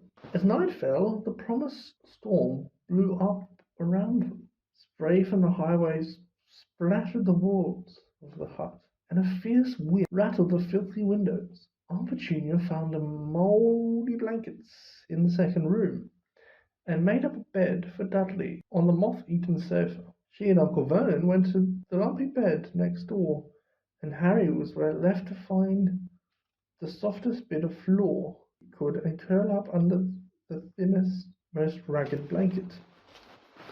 The storm raged more and more ferociously as the night went on. Harry couldn't sleep, shivered and turned over, trying to get comfortable. His stomach rumbling with hunger.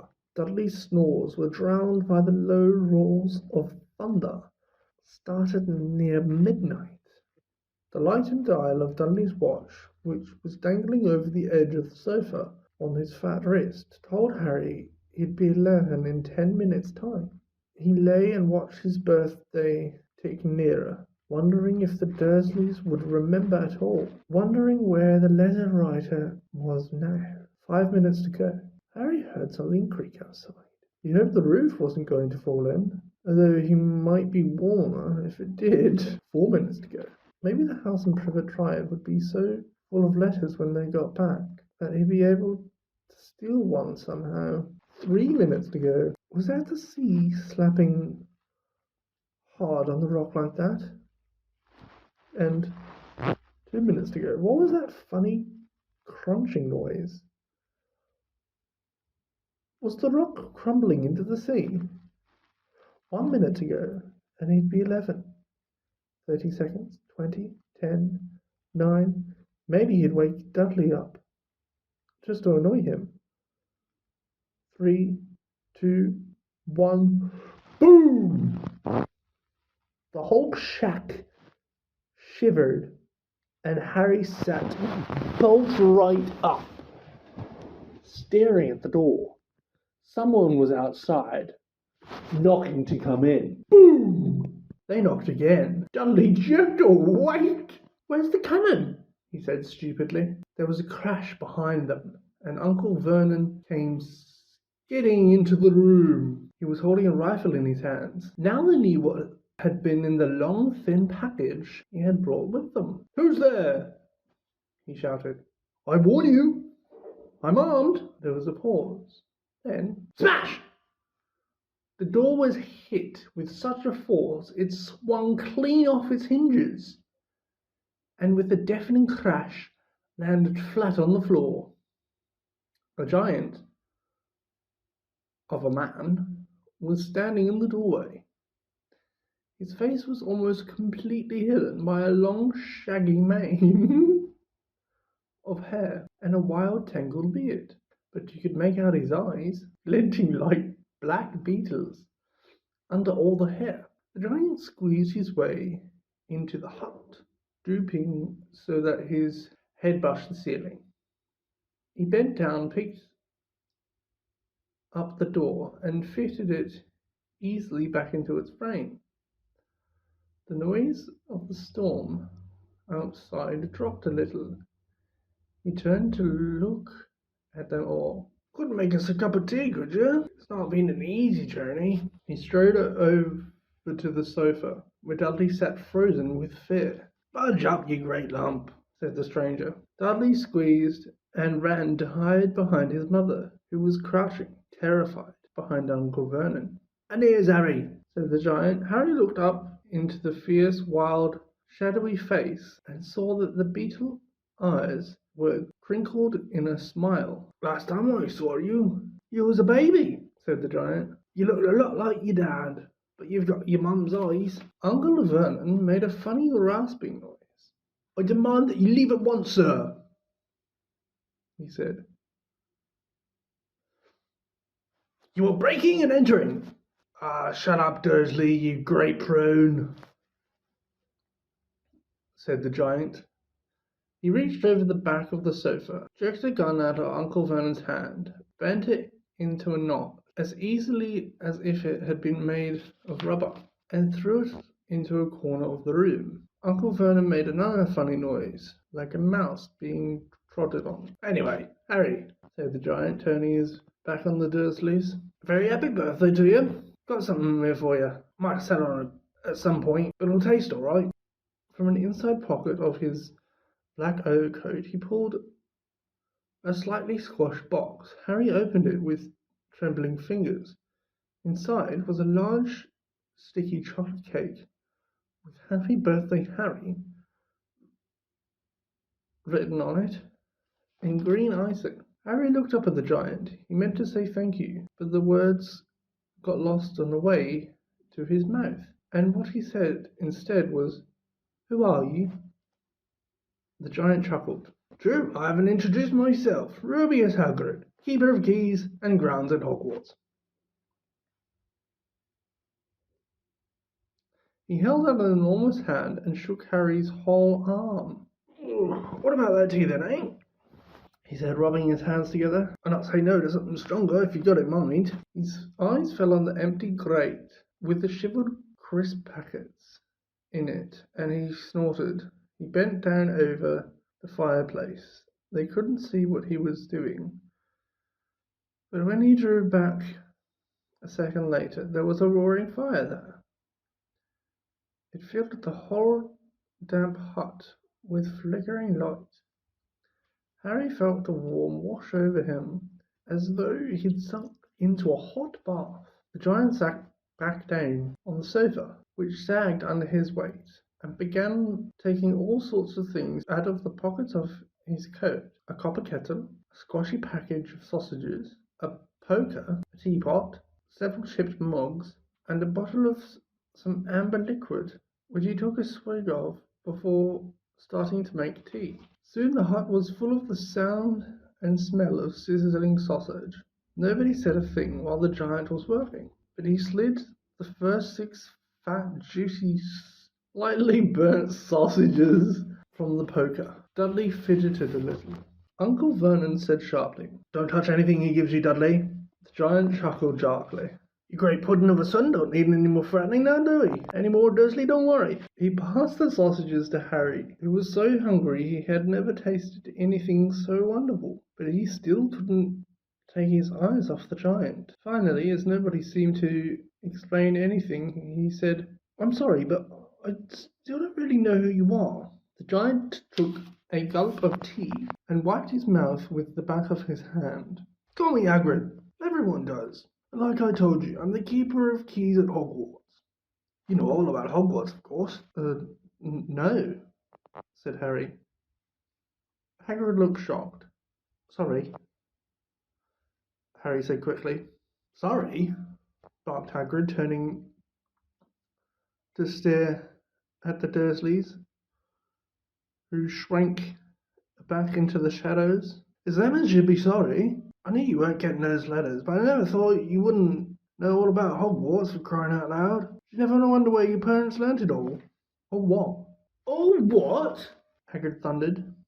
"Now, just one second." He had leapt to his feet in his anger and seemed to fill the whole hut. The Dursleys were cowering against the wall. "You mean to tell me," he growled at the Dursleys, This boy knows nothing about anything." Harry thought this was going a bit far.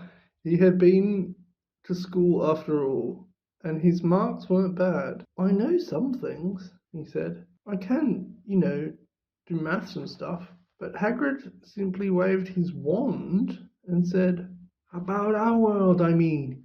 Your world, my world, your parents' world." "What world?" Hagrid looked as if he was about to explode. "Dursley!" he boomed. Uncle Vernon, who had gone very pale, whispered something that sounded like "Wimble." Hagrid stared wildly at Harry. "But you must know about your mum and dad. I mean, they're famous. You're famous." "What? My mum and dad weren't famous, were they?" "You don't know." Hagrid ran his fingers through his hair, fixing Harry with a bewildered stare. "You don't know what you are?" he said finally. Uncle Vernon suddenly found his voice. "Stop!" he commanded. "Stop right there, sir. I forbid you to tell the boy anything." A braver man than Vernon Dursley would have quailed under the furious look Hagrid now gave him. When Hagrid spoke, his every syllable trembled with rage. "You never told him? Never told him what was in the letter Dumbledore left for him?" "I was there. I saw Dumbledore leave it, Dursley. And you've kept it from him all these years?" "Kept what from me?" said Harry eagerly. "Stop! I forbid you!" yelled Uncle Vernon in a panic. Aunt Petunia gave a gasp of horror. Go boil your heads, the both of you." "Harry, you're a wizard." There was a silence inside the hut. Only the sea and the whistling wind could be heard. "I'm a what?" "A wizard, of course," said Hagrid, sitting back down on the sofa, which groaned and sank even lower. "And a triumphing good one, I'd say, once you'd been trained up a bit. With a mum and dad like yours, what else could you be? And I reckon it's about time you read your letter." Harry stretched out his hand, at last to take the yellowish envelope addressed in emerald green to Mr. H. Potter. The floor, hut on the rock, the sea. He pulled the letter and read, "Hogwarts School of Witchcraft and Wizardry. Headmaster, Albus Dumbledore. Order of Merlin, First Class, Grand Sorcerer, Chief Warlock, Supreme Mugwump, International Confed of Wizards. Dear Mr. Potter, we are pleased to inform you that you have a place at Hogwarts School of Witchcraft and Wizardry. Please find enclosed a list of all necessary books and equipment. Term begins on 1 September. We await your owl by no later than 31 July. Yours sincerely, Minerva McGonagall, Deputy Headmistress." Questions exploded inside Harry's head like fireworks, and he couldn't decide which to ask first. After a few minutes, he stammered, "What does this all mean? They await my owl. Galloping Gorgons, that reminds me," said Hagrid, clapping a hand to his forehead with enough force to knock over a cart horse, and from yet another pocket inside his overcoat he pulled an owl, a real live, rather ruffled-looking owl, a long quill, and a roll of parchment. With his tongue between his teeth, he scribed a note which Harry could read upside down. "Dear Dumbledore, given Harry his letter, taking him to buy his things tomorrow. Weather's horrible. Hope you're well, Hagrid." Hagrid rolled up the note and gave it to the owl, which clamped it in its beak, went to the door, and threw the owl out into the storm. Then he came back and sat down as though this was as normal as talking on the telephone. Harry realized his mouth was open and closed it quickly. "Where was I?" said Hagrid. But at that moment Uncle Vernon, still ashen-faced, but looking very angry, moved into the firelight. "He's not going," he said. Hagrid grunted. "I'd like to see a great muggle like you stop him." "A what?" "A muggle. It's what they call it on magic folk like them. And it's your bad luck you grew up in a family of the biggest muggles I ever laid eyes on. We swore when he took him in we'd put a stop to all that rubbish," said Uncle Vernon. "Swore we'd stamp it out of him. Wizard indeed." "You knew? You knew I'm a wizard?" "Knew?" shrieked Aunt Petunia suddenly. "Knew? Of course we knew. How could you not be? Drayton, my Drayton sister being what she was. Oh, she got a letter just like that and disappeared off to that school and came home every holiday with her pockets full of frog spawn, turning teacups into rats. I was the only one who saw her for what she was, a freak. Well, for my mother and father, oh no, it was Lily this and Lily that. They were proud of having a witch in the family." She stopped to draw a deep breath and then went ranting on. It seemed she had been waiting to say all this for years. Then she'd met that Potter at school, and he left and got married and had you, and of course I knew you'd be just the same.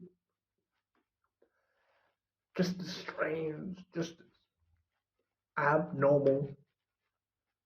And then, if you please, she went and got herself blown up, and we got landed with you." Harry had gone very white. As soon as he found his voice, he said, "Blown up? You told me my parents died in a car crash." "Car crash?"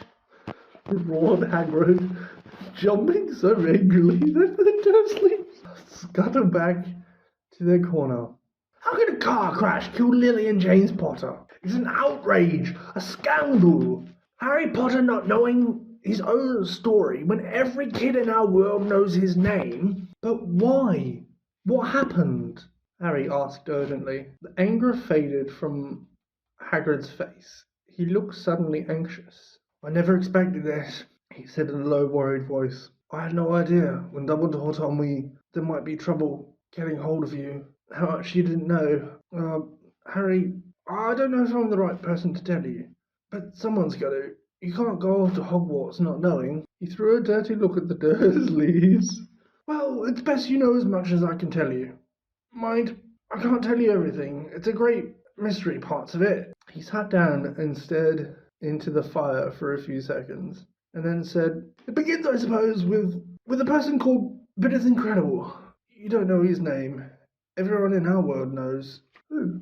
Well, I don't like saying the name if I can help it. No one does. Why not? Gulping gargoyles, Harry. People are still scared. Blimey, this is difficult.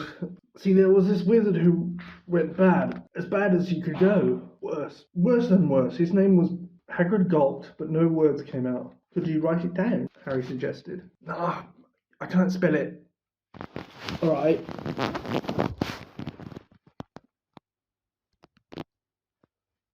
Voldemort. Hagrid shuddered. Don't make me say it again. Anyway, this wizard, about 20 years ago now, started looking for followers. Got him too. Some were afraid. Some just wanted a bit of his power. Because he was getting himself some power, alright? Dark days, Harry. Didn't know who to trust. Didn't dare get friendly with strange wizards or witches. Terrible things happened. He was taking over. Of course, some stood up to him, and he killed them. Horribly. One of the only safe places left was Hogwarts. I reckon Dumbledore's the only one, who was afraid of. Didn't dare try taking the school. Not just then anyway. Now your mum and dad were a good witch and wizard, as I ever knew. Head boy and girl at Hogwarts in their day. Suppose the mystery is why who never tried to get him on his side before. Probably knew they were too close to Dumbledore to want anything to do with the dark side. Maybe he thought he could persuade him. Maybe he just wanted them out of the way. All anyone knows is he turned up in the village where you was all living on Halloween 10 years ago. You was just a year old. He came to your house and Hagrid only pulled a very dirty spotted handkerchief and blew his nose with a sound like a foghorn. Sorry, he said, but it's just that sad. Your mum and dad were nicer people you couldn't find.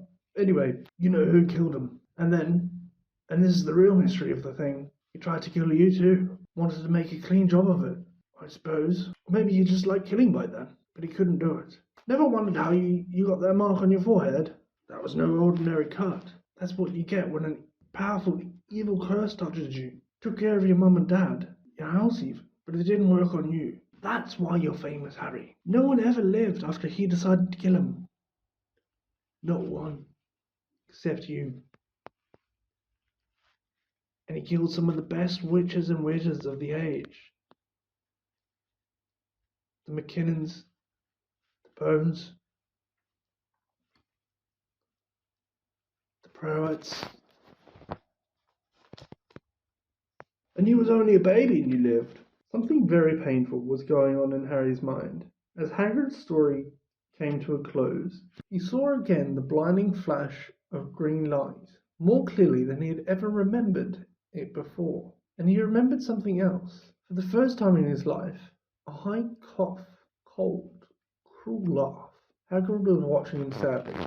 Took you from the roadhouse myself, on Dumbledore's orders. Brought you to this lot. Load of tosh, said Uncle Vernon. Harry jumped. He had almost forgotten that the Dursleys were there. Uncle Vernon certainly seemed to have got back his courage. He was glaring at Hagrid, and his fists were clenched. Now you listen here, boy, he snarled. I accept there's something strange about you. Probably nothing a good beating wouldn't have cured. And for all this about your parents, well, they were weirdos, no denying it. And the world's better off without them, in my opinion. As for all they got getting mixed up with these wizarding types, just what I expected. Always knew they'd come to a sticky end. But at that moment, Hagrid leapt from the sofa and drew a battered pink umbrella from inside his coat, pointing this at Uncle Vernon like a sword. He said, I'm warning you, Dursley. I'm warning you. One more word. In danger of being speared on the end of an umbrella by a bearded giant, Uncle Vernon's courage failed again. He flattened himself against the wall and fell silent. That's better, said Hagrid, breathing heavily and sitting down on the sofa, which this time sagged right down to the floor. Harry, meanwhile, still had questions to ask, hundreds of them. But what happened to Sorry, I mean, you know who. Good question, Harry. Disappeared. Vanished. Same night he tried to kill you. Makes you even more famous. That's the biggest mystery, you see. He was getting more and more powerful. Why'd he go? Some say he died. Codswallop, in my opinion. Don't know if he had enough human left in him to die. Some say he's out there still, binding his time, like, but I don't believe it. People whose only side came back to ours. Some of them had a kind of trances. Don't reckon they could have done if he was coming back. Most of us reckon he was out there somewhere, but lost his powers. Too weak to carry on. There's something about you finished him, Harry. There was something going on that night he hadn't counted on. I don't know what it was. No one does. But something about you stumped him that night. Something about you stumped him, all right. Hagrid looked at Harry with warmth and respect blazing in his eyes. Harry, instead of feeling pleased and proud, felt quite sure there had been a horrible mistake. A wizard? Him? How could that possibly be? He spent his life being clouted by Dudley and bullied by Aunt Petunia and Uncle Vernon. If he was really a wizard, why hadn't they returned to Warty Toads every time they tried to lock him in his cupboard? If he had once defeated the greatest sorcerer in the world, how come Dudley had always been able to kick him around like a football? Hagrid, he said quietly, I think you must have some mistake. Don't think I can be a wizard. To his surprise, Hagrid chuckled. Not a wizard, eh? Never made things happen when you were scared or angry? Harry looked into the fire. He came to think about it. Every odd thing that ever made his aunt and uncle furious with him had happened when he, Harry, had been upset or angry. Chased by Dudley's gang, he had somehow found himself out of their reach. Dreading going to school with a ridiculous haircut, he managed to make it grow back. And the very last time Dudley had hit him, hadn't he gotten his revenge without realizing he was doing it? Hadn't he set a boa constrictor on him? Harry looked back at Hagrid, smiling, and saw Hagrid was positively beaming at him. See? Said Hagrid. Harry Potter, not a wizard. You wait. You'll be right famous at Hogwarts. Uncle Vernon wasn't going to give in without a fight. Haven't I told you? He's not going, he hissed. He's going to go all high, and he'll be grateful for it. I've read those letters, and he needs all sorts of rubbish. School books and wands, and if he wants to grow a great muggle like you won't stop him, growled Hagrid. Stop Lily and James Potter's son from going to Hogwarts. You man, his name's been down ever since he was born. He's off to the finest school in witchcraft and wizardry in the world. 7 years there, and he won't know himself. He'll be the youngest of his own sort for a change, and he'll be under the greatest headmaster Hogwarts has ever seen, Albus Dumbledore. I'm not paying for some crackpot of fool to teach him magic tricks, yelled Uncle Vernon.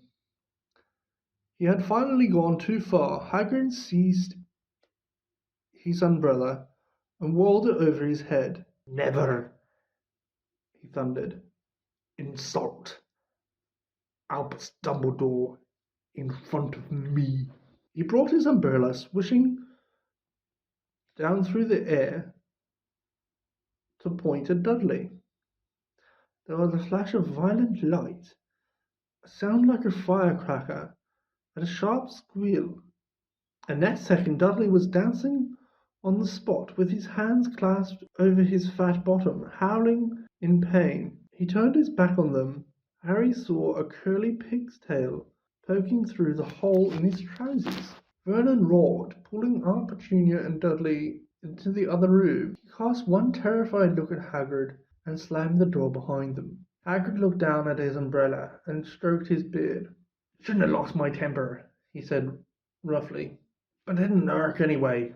Meant to turn him into a pig. But I suppose he was so much like a pig anyway. There wasn't much left to do. He cast a sideways look at Harry under his bushy eyebrows.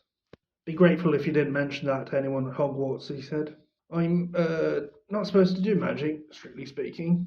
I was allowed to do a bit to follow you and get your letters and to you and stuff. One of the reasons I was so keen to take on the job. Why aren't you supposed to do magic?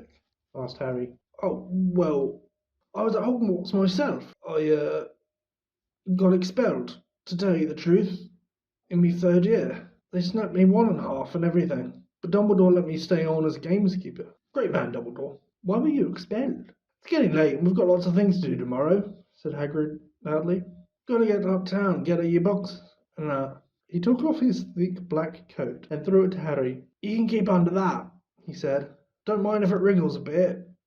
I think I've still got a couple of doormats in one of the pockets. Harry woke early the next morning. Although he could tell it was daylight, he kept his eyes shut tight.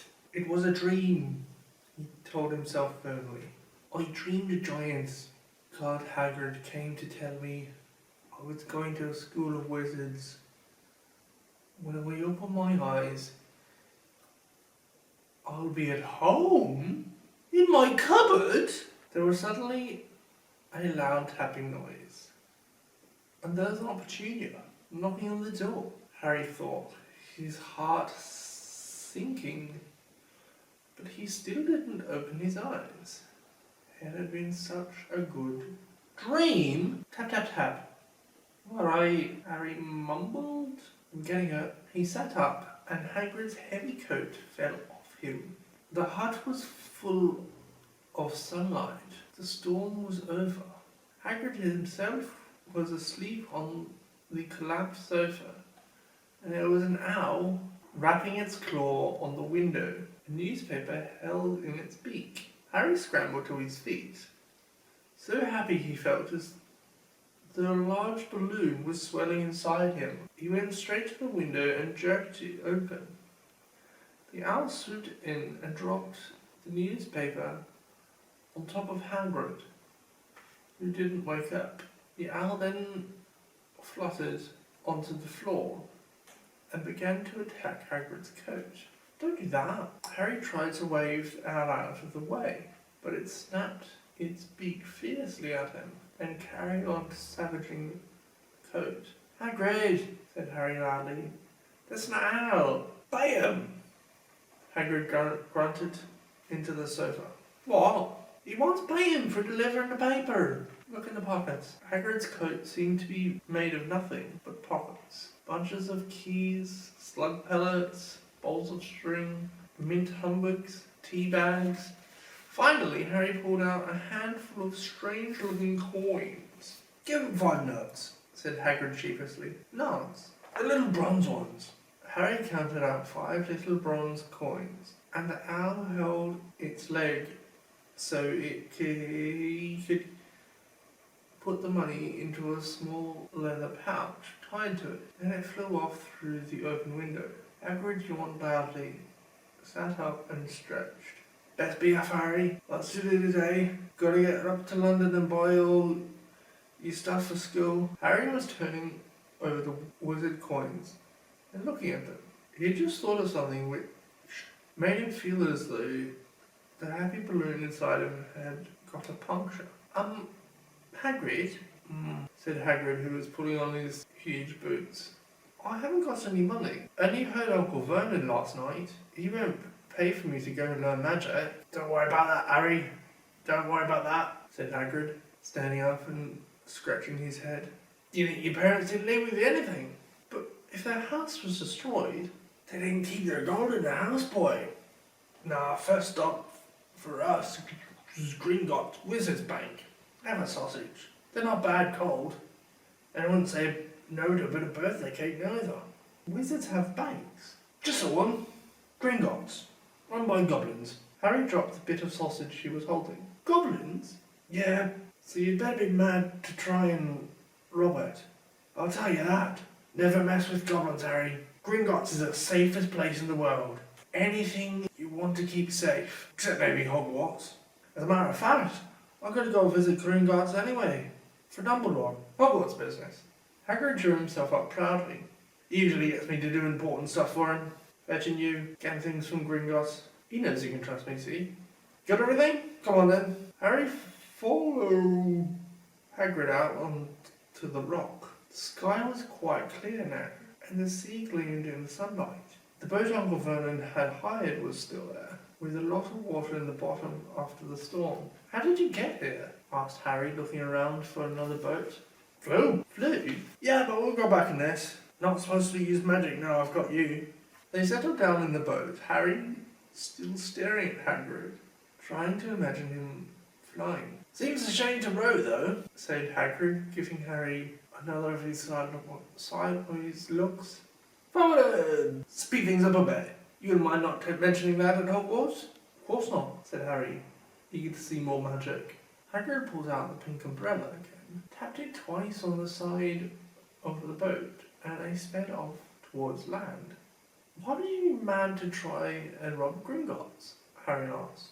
"Spells, enchantments," said Hagrid, unfolding his newspaper as he spoke. "They say there's dragons guarding high security vaults, and then you gotta find your way. Gringotts is hundreds of miles under London Sea, deep under the ground. You'd die of hunger trying to get out, even if you did manage to get your hands on something." Harry sat and thought about this while Hagrid read his newspaper, The Daily Prophet. Harry learnt from Uncle Vernon that people like to be left alone while they did this, but it was very difficult. He'd never had so many questions in his life. "Ministry of Magic messing things up as usual," Hagrid muttered, turning the page. "There's a Ministry of Magic?" Harry asked before he could stop himself. "Of course," said Hagrid. "They wanted Dumbledore for minister, of course, but he'd never leave Hogwarts. So old Cornelius Fudge got the job. Longer if ever there was one. So he builds Dumbledore with hours every morning, asking for advice." "But what does the Ministry of Magic do?" "Well, the main job is to keep it from the Muggles. That there's still witches and witches up and down the country." "Why?" "Why? Blimey, Harry. Everyone be wanting magic solutions to their problems. Nah, we'd best left alone." At this moment, the boat pumped gently into the harbour wall. Hagrid folded his newspaper and chambered up the stone steps of the street. Passers-by stared a lot at Hagrid as they walked through the little town to the station. Harry couldn't blame them. Not only was Hagrid twice as tall as anyone else, he kept pointing perfectly ordinary things like parking meters and saying loudly, "See that, Harry? Things these muggles dream up, eh?" "Hagrid," said Harry, panting a bit as he ran to keep up. "Did you say there are dragons at Gringotts?" "Well, so they say." "Crikey, I'd like a dragon." "You'd like one?" "Wanted one ever since I was a kid." Here we go. They had reached the station. There was a train to London in 5 minutes' time. Hagrid, who didn't understand Muggle money, as he called it, gave the notes to Harry so he could buy their tickets. People stared more than ever on the train. Hagrid took up 2 seats and sat knitting what looked like a carny yellow circus tent. "Still got your letter, Harry?" he asked as he counted the stitches. Harry took the parchment envelope out of his pocket. "Good," said Hagrid. "There's a list there of everything you need." Harry unfolded a second piece of paper he hadn't noticed the night before and read, "Hogwarts School of Witchcraft and Wizardry. Uniform. First year students will require 3 sets of plain work robes, black. 1 plain pointed hat, black. Day wear. 1 pair of protective gloves, dragonhide or similar. 1 winter cloak, black, silver fastenings. Please note all pupils' clothes should carry name tags. Set books. All students should have a copy of each of the following. Standard Book of Spells, Grade 1, by Miranda Goshawk. A History of Magic, by Bathilda Bagshot. Magical Theory, by Albert Waffling. A Beginner's Guide to Transfiguration, by Emmerich Switch. 1000 Magical Herbs and Fungi, by Lydia Spore. Magical Draughts and Potions, by Arson's Jigger. Fantastic Beasts and Where to Find Them, by Newt Scamander. The Dark Forces, A Guide to Self-Protection. Equipment: 1 wand, 1 cauldron, per standard size 2, 1 glass or crystal phallus, 1 telescope, 1 set brass scales. Students may also bring an owl, or a cat, or a toad. Parents are reminded that first years are not allowed their own broomsticks. Can we buy all this in London? If you know where to go, said Hagrid. Harry had never been to London before, but the Hagrid seemed to know where he was going. He was obviously not used to getting there in an ordinary way. He got stuck in the ticket barrier on the underground and complained loudly that the seats were too small and the trains too slow. I don't know how the muggles manage without magic, he said as they climbed a broken down escalator which led up to a bushing road lined with shops. Hagrid was so huge that he parted the crowd easily. All Harry had to do was keep close behind him. They passed bookshops and music stalls, hamburger bars and cinemas, but nowhere that looked as if it could sell a magic wand. This was just an ordinary street full of ordinary people. Could there really be piles of wizard dog bearing miles beneath them? Were there really shops that sold spell books and broomsticks? Might this not all be some huge joke that the Dudleys had cooked up? If Harry hadn't known that the Dudleys had no sense of humour, he might have thought so. Yet somehow, even though everything Hagrid had told him so far was unbelievable, Harry couldn't help trusting him. This is it, said Hagrid, coming to a halt. Leaky Cauldron. It's a famous place. It was a tiny, grubby-looking pub. If Hagrid hadn't pointed it out, Harry wouldn't have noticed it was there. The people hurrying by didn't glance at it. Their eyes slid from the big bookshop on one side to the record shop on the other, as if they couldn't see the Leaky Cauldron at all. In fact, Harry had the most peculiar feeling that only he and Hagrid could see it.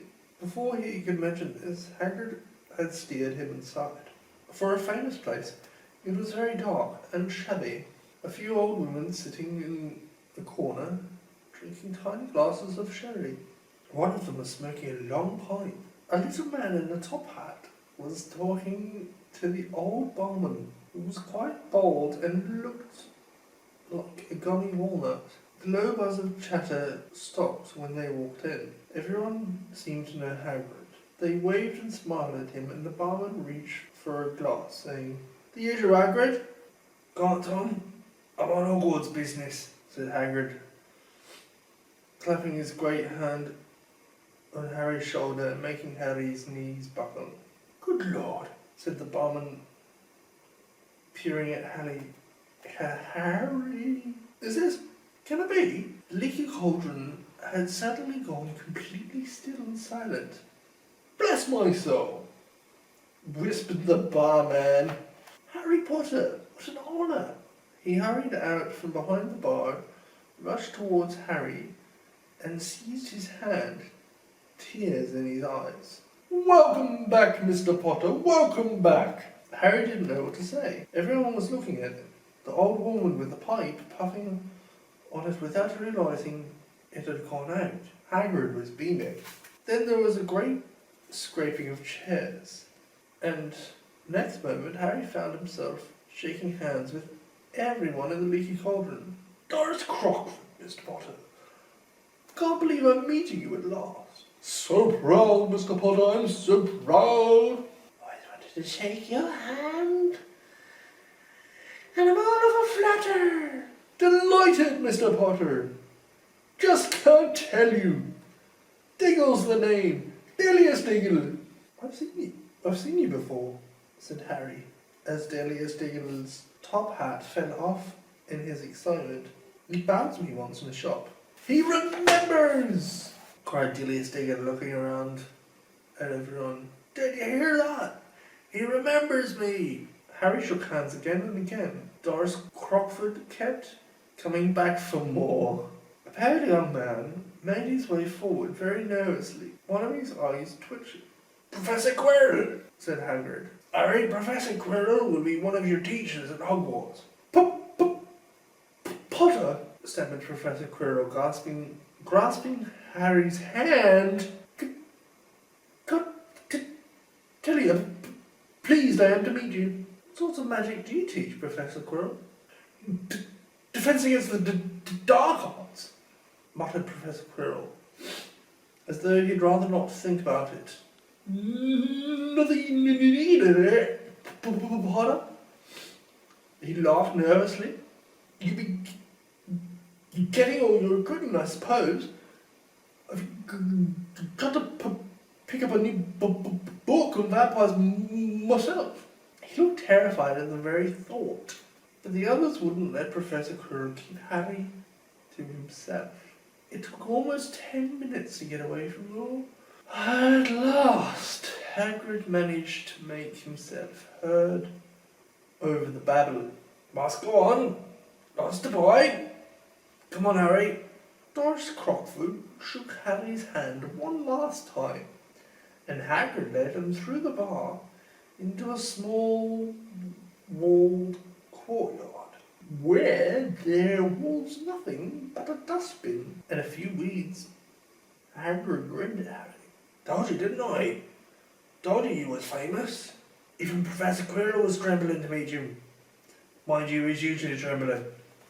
Is he always that nervous? Oh yeah, poor bloke.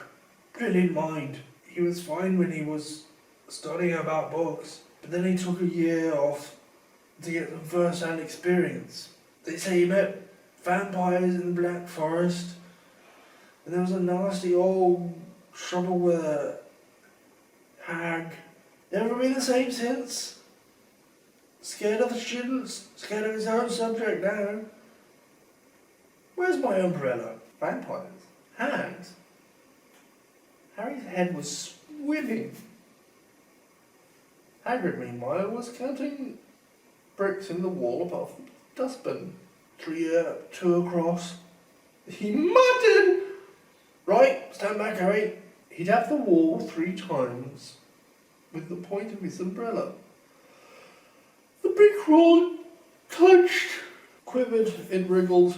In the middle, a small hole appeared, grew wider and wider. A second later, they were facing an archway, large enough even for Hagrid. Welcome, said Hagrid, to Diagon Alley. He grinned at Harry's amazement. They stepped through the archway. Harry looked quickly over his shoulder and saw the archway shrink instantly back into solid wall. The sun shone brightly on a stack of cauldrons outside the nearest shop. Cauldrons all sizes, copper, brass, hell-stringing, collapsible, set aside and hanging over them. You'll be needing one, said Hagrid, but we gotta get your money first. Harry wished he had about 8 more eyes. They walked up the street, trying to look at everything at once. The shops, the things outside them, the people doing their shopping. A plump woman outside an apothecary's was shaking her head as they passed.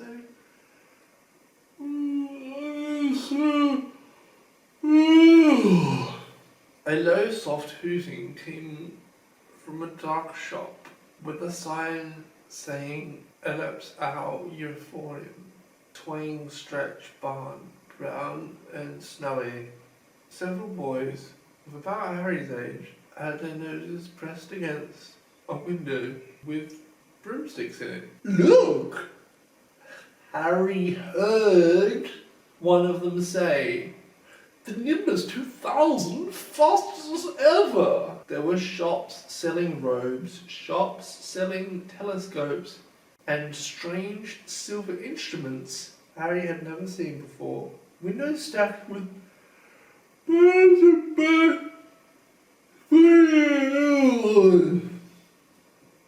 tottering piles of spell books, quills and rolls of parchment, potion bottles, globes of the moon. Gringotts, said Hagrid. They had reached a snowy white building which towered over the other little shops. Standing beside its burnished bronze doors, wearing a uniform of scarlet and gold, was... Yeah, that's a goblin, said Hagrid quietly, As they walked up to the white stone steps towards him, Goblin was about a head shorter than Harry. He had swarthy, cleaver face, a pointed beard, and Harry noticed very long fingers and feet. Bowed as they walked inside. Now they were facing a second pair of doors, silver this time, with words engraved upon them. Enter, stranger, but take heed of what awaits the sin of greed. Those who take do not earn, must pay most dearly in their turn. So if you seek beneath our floors a treasure that was never yours, thief, you have been warned. Beware of finding more than treasure there. Like I said, you big man to a bit, said Hagrid.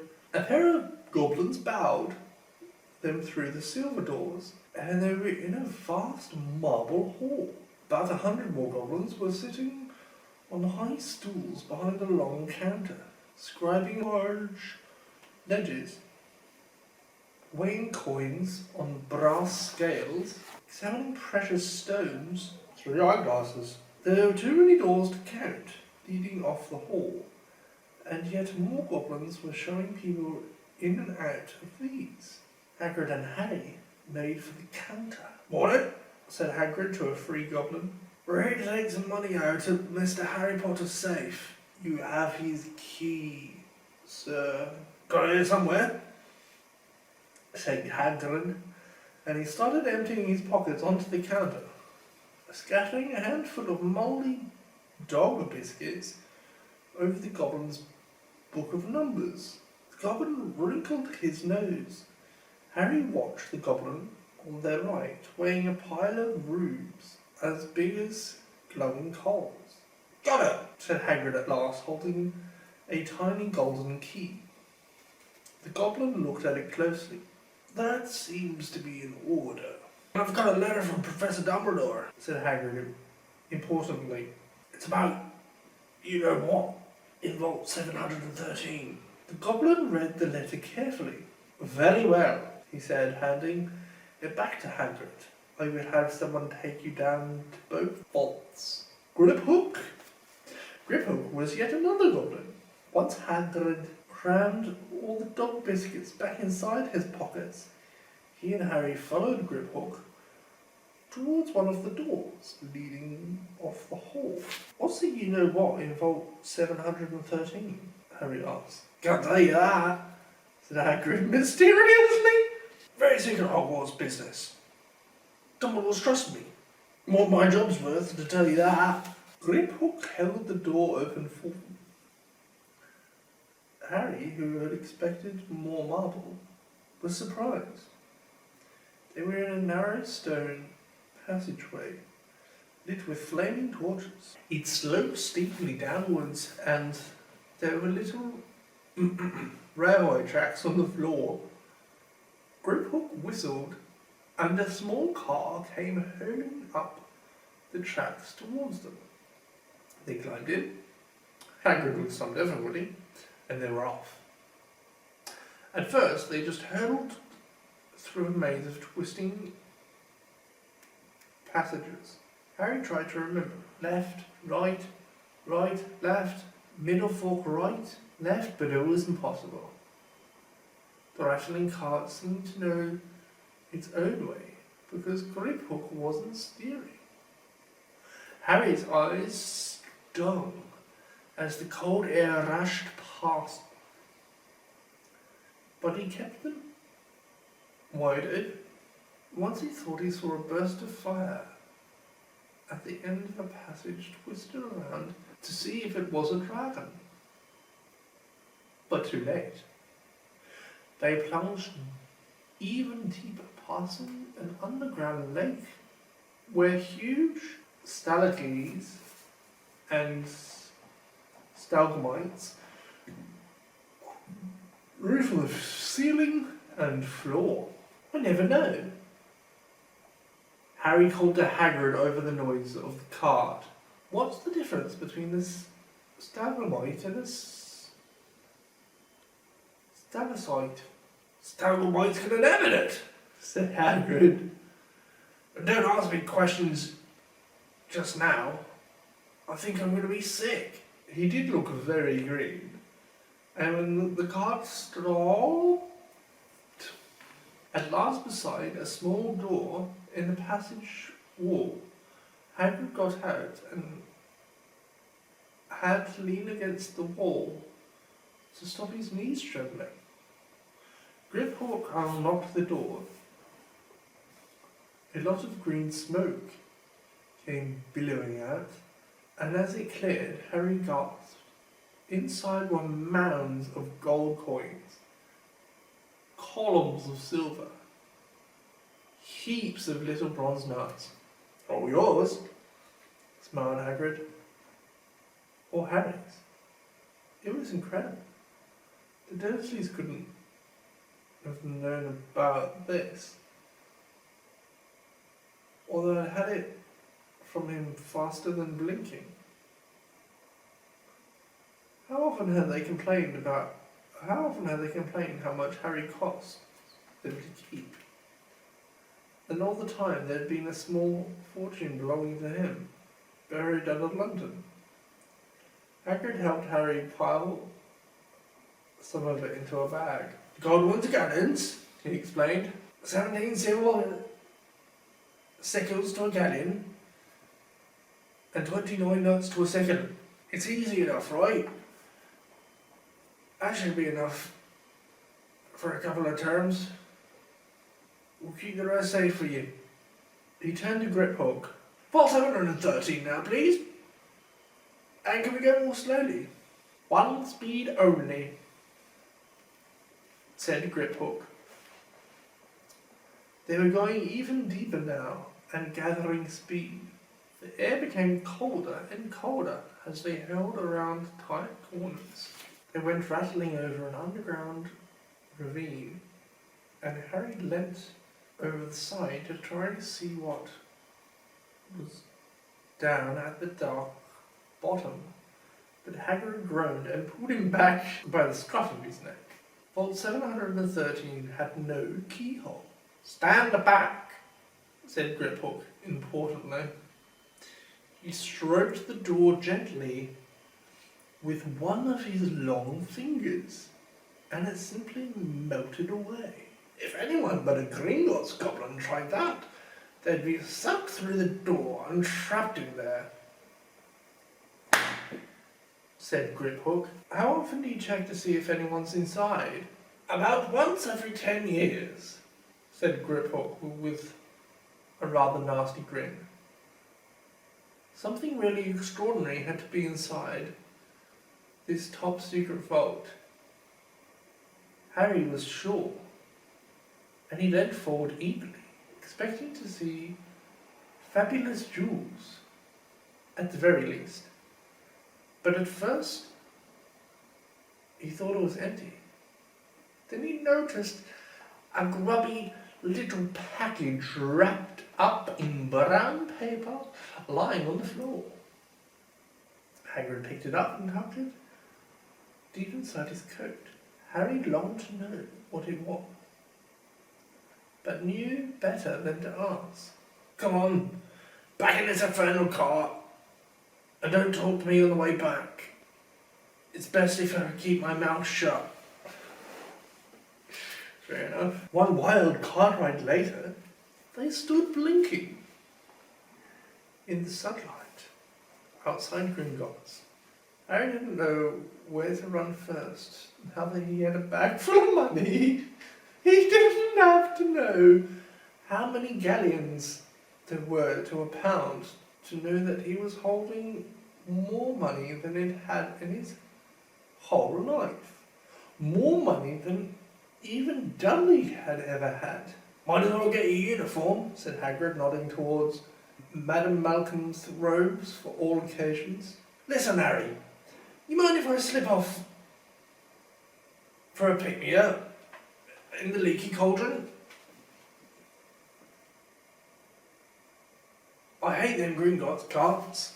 He did still look a bit sick, so Harry entered Madam Malcolm's shop alone, feeling nervous. Madam Malcolm was a squat, smiling witch, dressed all in mild Hogwarts, dear, she said. Harry started to speak.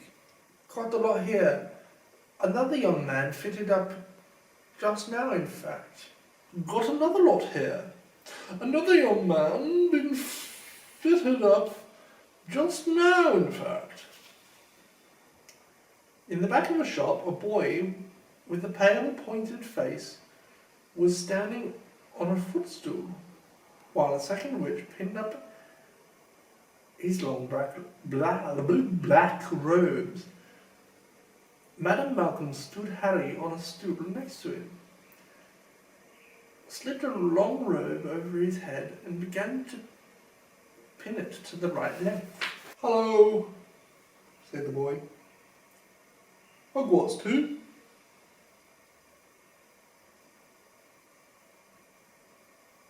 "Yes." "My father's next door buying books, and my mother's up the street looking at wands," said the boy. He had a bored, drawingly voice. "Then I'm going to drag off to look at racing brooms. I don't see why 30s can't have their own. I think I'll bully father into getting me one, and I'll smuggle it in somehow." Harry was strongly reminded of Dudley. "Have you got your own broom?" the boy went on. "No," said Harry. "Play Quidditch at all?" "No," Harry said again, wondering what on earth Quidditch could be. "I do. Father said it's a crime if I'm not picked to play for my house, and I must say I agree." "Know what house you'll be in yet?" "No," Harry said Harry, feeling more stupid by the minute. "Well, no one knows until they get there, do they? But I know I've been in Slytherin. All our family have been. Imagine being in Hufflepuff. I'd think I'd leave, wouldn't you?" Said Harry, wishing he could say something a bit more interesting. "I say, look at that man," said the boy, suddenly nodding towards the front window. Hagrid was standing there, grinning at Harry and pointing at 2 large ice creams to show he couldn't come in. "That's Hagrid," said Harry. "Pleased to know something the boy didn't. He works at Hogwarts." "Huh?" said the boy. "I've heard of him. He's a sort of servant, isn't he?"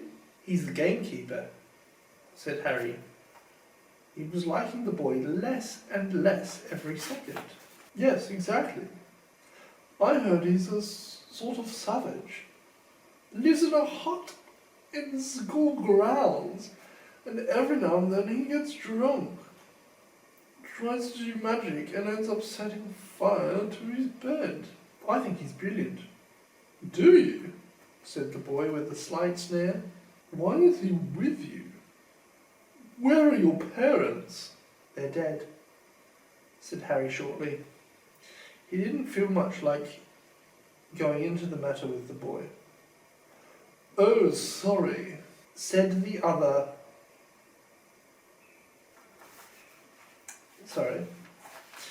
He didn't feel much like going into the matter with this boy. "Oh, sorry," said the other, not sounding sorry at all. "But they were our kind, weren't they?" "They were a witch and a wizard, if that's what you mean." "I really don't think they should let the other sort in, do you? They're just not the same. They've never been brought up to know our ways. Some of them have never even heard of Hogwarts until they got their letter. Imagine I think they should keep it in the old wizarding families. What's your surname anyway? But before Harry could answer, Madam Malcolm said, "That's you, Dumbledore." And Harry, not sorry for an excuse to stop talking to the boy, hopped down from the footstool.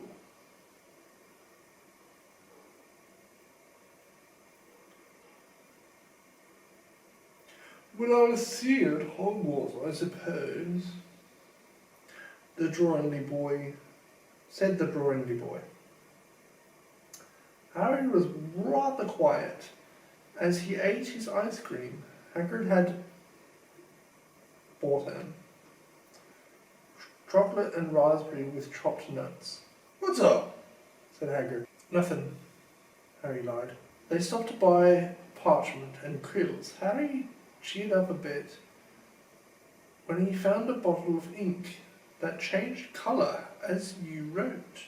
When they had left the shop, he said, "Hagrid, what's Quidditch?" "Blimey, Harry, I keep forgetting how little you know." "Not knowing about Quidditch? Don't make me feel worse," said Harry. He told Hagrid about the pale boy in Madam Malcolm's. And he said people from Muggle families shouldn't even be allowed in. "Not from a Muggle family. If he'd known who you were, he's growing up knowing your name. If his parents were wizarding folk,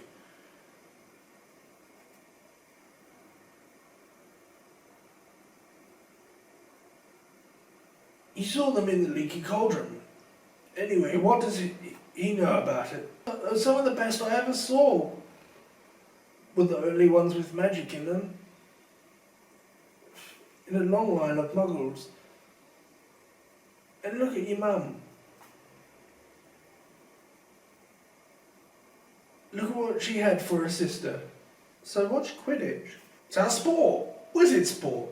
It's like football in the Muggle world. Everyone follows Quidditch. Played up in the air on broomsticks. There are 4 balls. Sort of hard to explain the rules." "What's Slytherin and Hufflepuff?" "Squouses. There's 4. Everyone says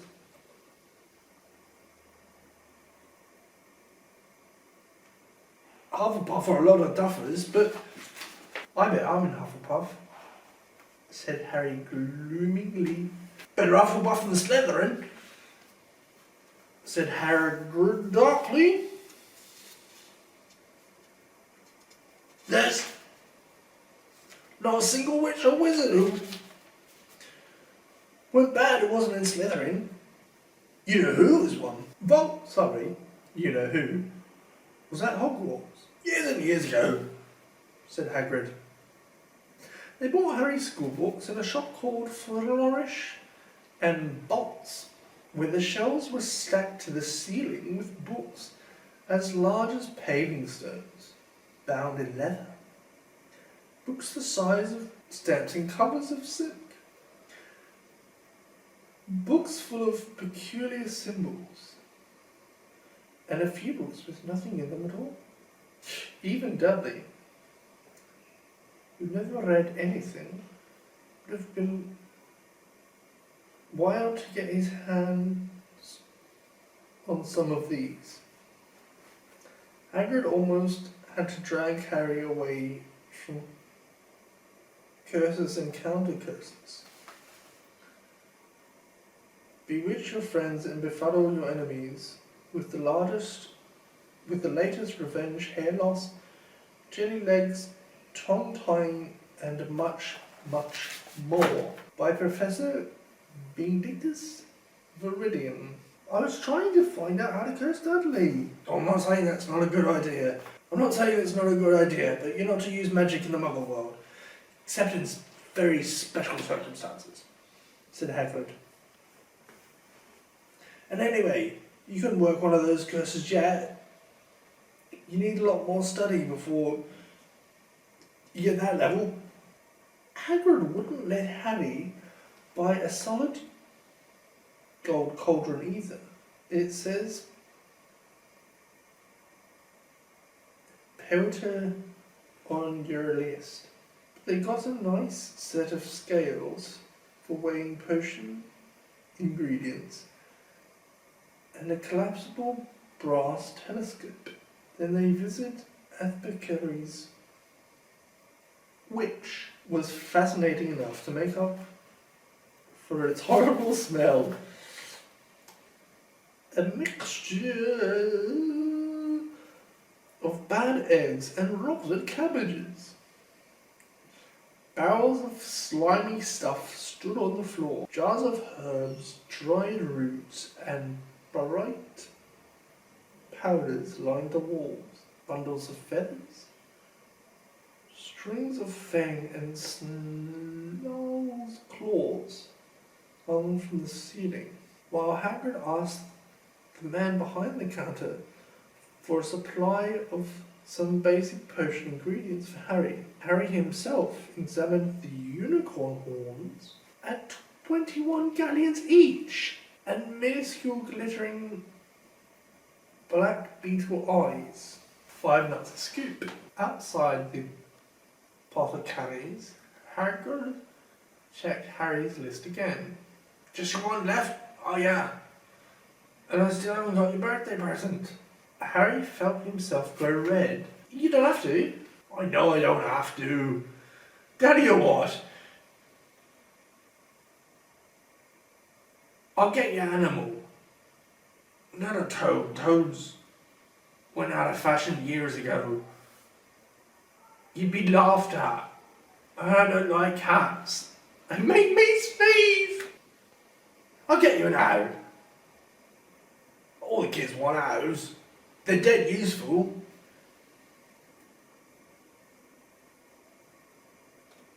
Carry a post and everything. 20 minutes later, they left our emporium, which had been dark and full of rustling and flickering, jewel-bright eyes. Harry now carried a large cage which held a beautiful snowy owl, fast asleep with her head under her wing. He couldn't stop stammering his thanks, sounding just like Professor Quirrell. Don't mention it. Don't expect you've had a lot of presents from the Dursleys. Just Ollivanders left now. Only place for one's Ollivanders. And you gotta have the best wand. A magic wand. This was what Harry had been really looking forward to. The last shop was narrow and shabby. Peeling gold letters over the door read Ollivanders, maker of fine wands since 382 BC. A single wand lay on a faded purple cushion in the dusty window. A tinkling bell rang somewhere in the depths of the shop as they stepped inside. It was a tiny place, empty except for a single spindling chair which Hagrid sat on to wait. Harry felt strange, as though he had entered a very strict library. He swallowed a lot of new questions which had occurred to him and looked instead at thousands of narrow boxes piled neatly up to the ceiling. For some reason, the back of his neck prickled. The very dust and silence in here seemed to tingle with some secret magic. Good afternoon, said a soft voice. Harry jumped. Hagrid must have jumped too, because there was a loud crunching noise, and he got quickly off the spindling chair. An old man was standing before them, his wide pale eyes shining like moons through the gloom of the shop.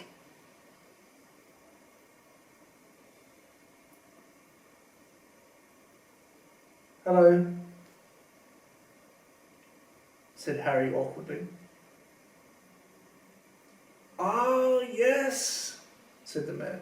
"Yes, yes. I thought I'd been seeing you soon, Harry Potter." It wasn't a question.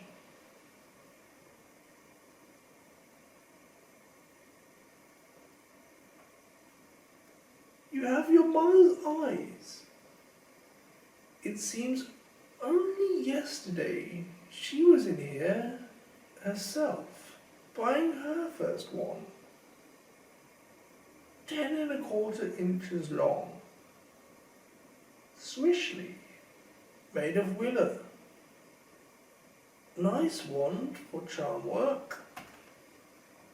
Mr. Ollivander moved closer to Harry. Harry wished he would blink. Those silvery eyes were a bit creepy. "Your father, on the other hand, favoured a mahogany wand, 11 inches, pliable, a little more power, and excellent for transfiguration." "Well, I say your father favoured it. It's really the wand that chooses the wizard, of course." Mr. Ollivander had come so close that he and Harry were almost nose to nose. Harry could see himself reflected in those misty eyes. And that's where Mr. Ollivander touched the lightning scar on Harry's forehead with a long white finger. "I'm sorry to say I sold the one that did it," he said softly. 13 1/2 inches. You. Powerful wand. Very powerful. And in the wrong hands. Well, if I'd known what that wand was going out in the world to do. He shook his head, and then to Harry's relief, spotted Hagrid. Rubius Hagrid! How nice to see you again." "Oak, 6 inches, rather bendy, wasn't it?" "It was, sir, yes." "Good one, that one. But I suppose they snapped it in half when you got expelled," said Mr. Ollivander, suddenly stern. "Oh, yes, they did," said Hagrid, shuffling his feet. "I've still got the pieces, though," he added brightly. "But you don't use them," said Mr. Ollivander sharply. "Oh, no, sir," said Hagrid quickly. Harry noticed he gripped his pink umbrella very tightly as he spoke. Said Mr. Ollivander, giving Hagrid a piercing look. "Well now, Mr. Potter, let me see." He pulled a long tape measure with silver markings out of his pocket. "Which is your wand arm?" Well, I'm right-handed," said Harry. "Hold out your arm. That's it."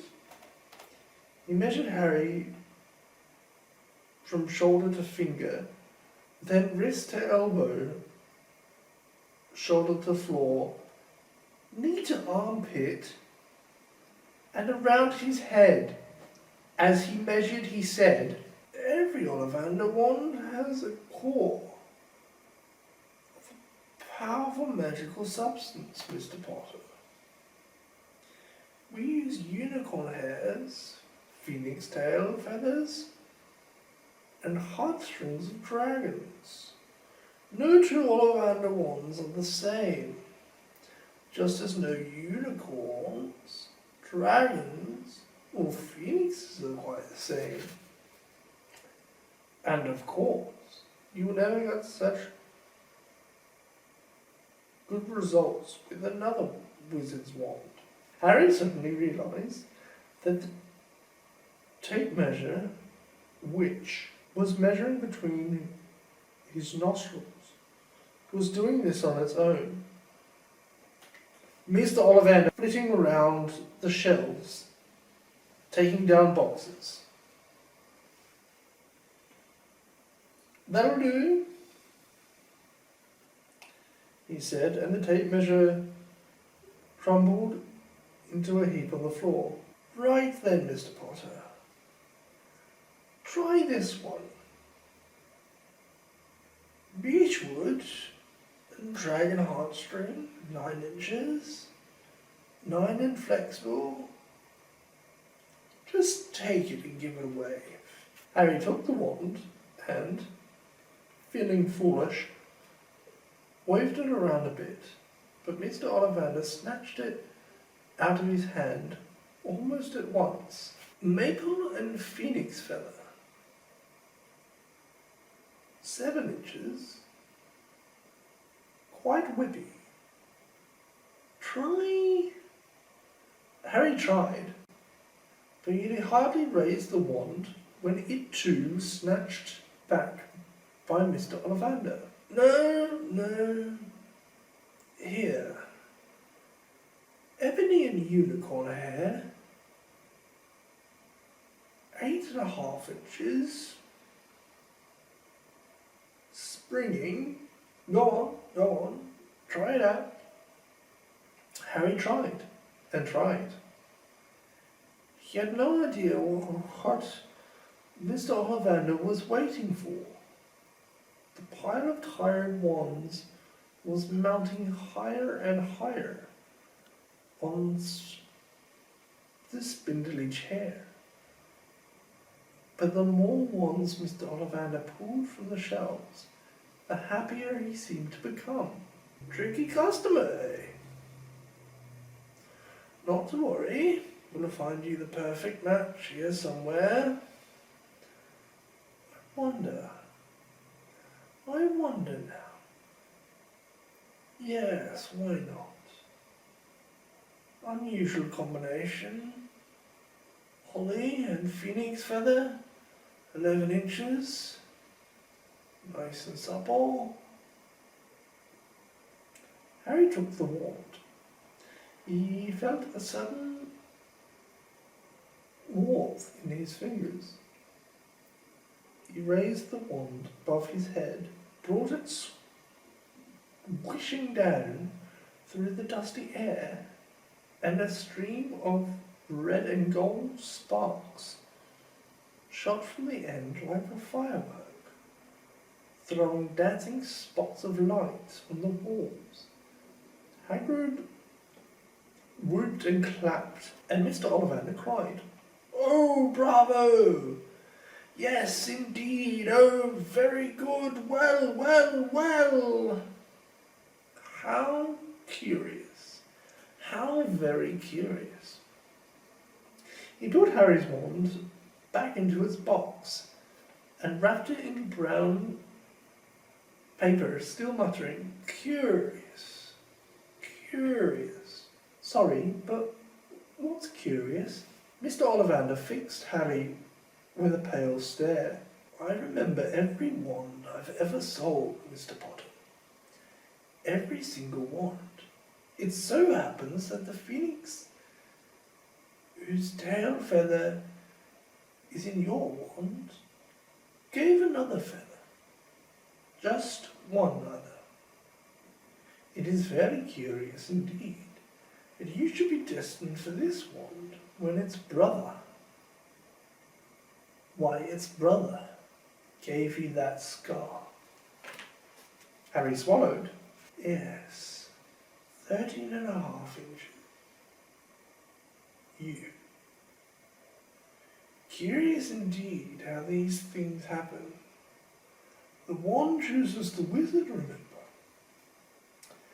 I think we must expect great things from you, Mr. Potter. After all, he must not be named in great things. Terrible! Yes, but great. Harry shivered. He wasn't sure he liked Mr. Ollivander too much.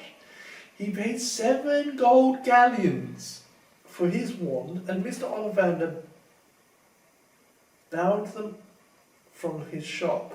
The late afternoon sun hung low in the sky, and Harry and Hagrid made their way back down Diagon Alley and back through the wall, back through the leaky cauldron, now empty. Harry didn't speak at all as they walked down the road. He didn't even notice how much people were gawping at them on the underground,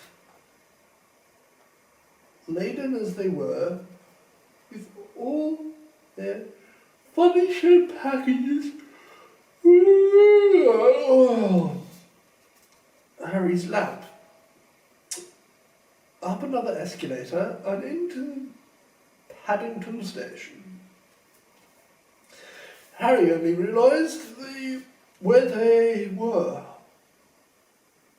when Hagrid tapped him on the shoulder. "Got time for a bite before your train leaves?" he said. He bought Harry a hamburger and seats to eat them. Harry kept looking around. Everything looked so strange. "You right, Harry? You're very quiet," said Hagrid. Harry wasn't sure he could explain. He just had the best birthday of his life. And yet, he chewed his hamburger trying to find the words. "Everyone thinks I'm special," he said at last. "All those people in the leaky cauldron, Professor Quirrell, Mr. Ollivander. But I don't know anything about magic at all. How can they expect great things? I'm famous. And I can't even remember what I'm famous for. I don't know what happened when the night my parents died." Harry leant across the table behind my eyebrows. He wore a very kind smile. "Don't worry, Harry. You'll learn fast enough. Everyone starts at the beginning of Hogwarts. You'll be just fine. Just be yourself. I know it's hard. You've been singled out. That's always hard. But you'll have a great time at Hogwarts. I did."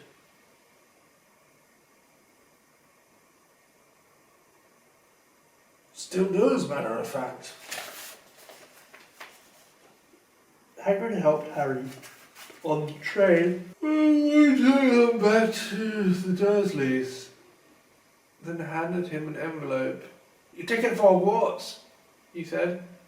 "1st of September, King's Cross. It's all on your ticket. Any problems with the Dursleys? Send me a letter with your Anne. She'll know where to find me. See you soon, Harry." The train pulled.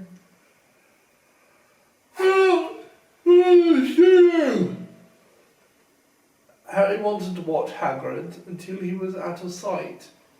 He rose to his seat and pressed his nose against the window. But he blinked, and Hagrid was gone. Harry's last month with the Dursleys wasn't fun. True, Dudley was now so scared of Harry, he wouldn't stay in the same room, while Aunt Petunia and Uncle Vernon didn't shut Harry in his cupboard, force him to do anything or shout at him. In fact, they didn't speak to him at all. Half terrified, half furious, they acted as though any chair with Harry in it was empty. Although this was an improvement in many ways, It did become a bit depressing after a while. Harry kept going to his room with his new owl for company. He had decided to call her Hedwig, a name he had found in a history of magic. His school books were very interesting. He lay on his bed reading late into the night, Hedwig swooping in and out of the open window as she pleased. It was lucky that Aunt Petunia didn't come in to Hoover anymore, because Hedwig kept bringing back dead mice. Every night before he went to sleep, Harry ticked off another day on the piece of paper he had pinned to the wall, counting down to September 1st. The last day of August, he thought he'd better speak to his aunt and uncle about getting to King's Cross Station next day. So he went down to the living room where they were watching a quiz show on television. He cleared his throat to let them know he was there, and Dudley screamed and ran from the room. Uncle Vernon? Uncle Vernon grunted to show he was listening. I need to be at King's Cross tomorrow to go to to Hogwarts. Uncle Vernon grunted again. Would it be alright if you gave me a lift? Grunt. Harry supposed that meant yes. Thank you. He was about to go back upstairs when Uncle Vernon actually spoke. Funny way to get to a wizard's school, the train. Magic carpets all got punches, have they? Harry didn't say anything. Where is this school anyway? I don't know, said Harry, realizing this for the first time. He pulled the ticket Hagrid gave him out of his pocket. I just take the train from platform 9 3/4 at 11 o'clock, he read. His aunt and uncle stared. Platform what? 9 3/4. Don't talk rubbish, said Uncle Vernon. There's no platform 9 3/4. It's on my ticket. Barking, said Uncle Vernon. Howling mad, the lot of them, you'll see. You just wait, all right? We'll take you to King's Cross. We're going up to London tomorrow anyway, or I wouldn't bother. Why are you going to London? Harry asked, trying to keep things friendly. Taking Dudley to hospital, growled Uncle Vernon. Got to have that ruddy tail removed before he goes to smell things. Harry woke up at 5 o'clock the next morning and was too excited and nervous to go back to sleep. He got up and pulled on his jeans because he didn't want to walk into the station in his wizard's robes. He changed on the train. He checked his Hogwarts list yet again to make sure he had everything he needed. Saw that Hagrid was shut safely in the cage, and then paced the room, waiting for the Dursleys to get up. 2 hours later, Harry's huge, heavy trunk had been loaded into Dudley's car.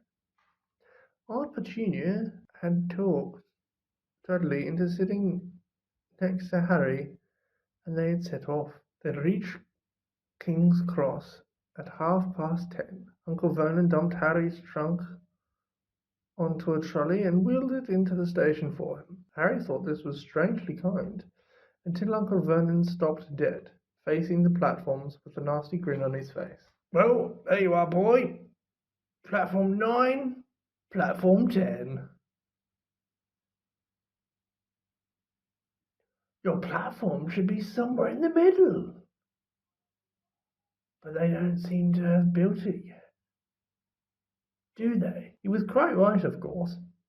There was a big plastic number 9 over one platform, and a big plastic number 10 over the other one next to it. And in the middle, nothing at all. Have a good term, said Uncle Vernon with an even nastier smile. He left without another word. Harry turned and saw the Dursleys drive away. All three of them were laughing. Harry's mouth went rather dry. What on earth was he going to do? He was starting to attract a lot of funny looks because of Hedwig. He'd have to ask someone. He stopped a passing guard, but didn't dare mention platform 9 3/4. The guard had never heard of Hogwarts, and when Harry couldn't even tell him what part of the country it was in, he started to get annoyed, as though Harry was being stupid on purpose. Getting desperate, Harry asked for the train that left at 11 o'clock, but the guards said there wasn't one. In the end, the guards strode away, muttering about time wasters. Harry was now trying hard not to panic. According to the large clock over the arrivals board, he had 10 minutes left to get on the train to Hogwarts. He had no idea how to do it. He was stranded in the middle of a station with a trunk he could hardly lift, a pocket full of wizard money, and a large owl. Hagrid must have forgotten to tell him something you had to do, like tapping on the third brick to the left to get to Diagon Alley. He wondered if he should get out his wand and start tapping the ticket box between platforms 9 and 10. At that moment, a group of people passed behind him, and he caught a few of the words they were saying. Packed with muggles, of course. Harry swam around. The speaker was a plump woman who was talking to 4 boys, all with flaming red hair. Each of them was pushing a trunk like Harry's in front of them, and they had an owl. Now what's the platform number? Said the boy's mother. 9 3/4, piped a small girl, also red-headed, who was holding her hand. Mum, can't I go? You're not old enough, Ginny. Now be quiet. All right, Percy, you go first. What looked like the oldest boy marched towards platforms 9 and 10. Harry watched carefully, not to blink in case he missed it. But just as the boy reached the divide between the 2 platforms, a large crowd of tourists came swarming in front of him, and by the time the last rucksack had cleared away, the boy had vanished. Fred, you next, the plump woman said. I'm not Fred, I'm George, the boy said. Honestly, woman, you got yourself our mother. Can't you tell I'm George? Sorry, George, dear. I'm only joking. I am Fred, the boy said. And off he went. His twin called after him to hurry up, and he must have done, because a second later he had gone. But how had he done it? Now the third brother was walking briskly towards the ticket barrier. He was almost there, and then, quite suddenly, he wasn't anywhere. There was nothing else to it. Excuse me? Hello, dear.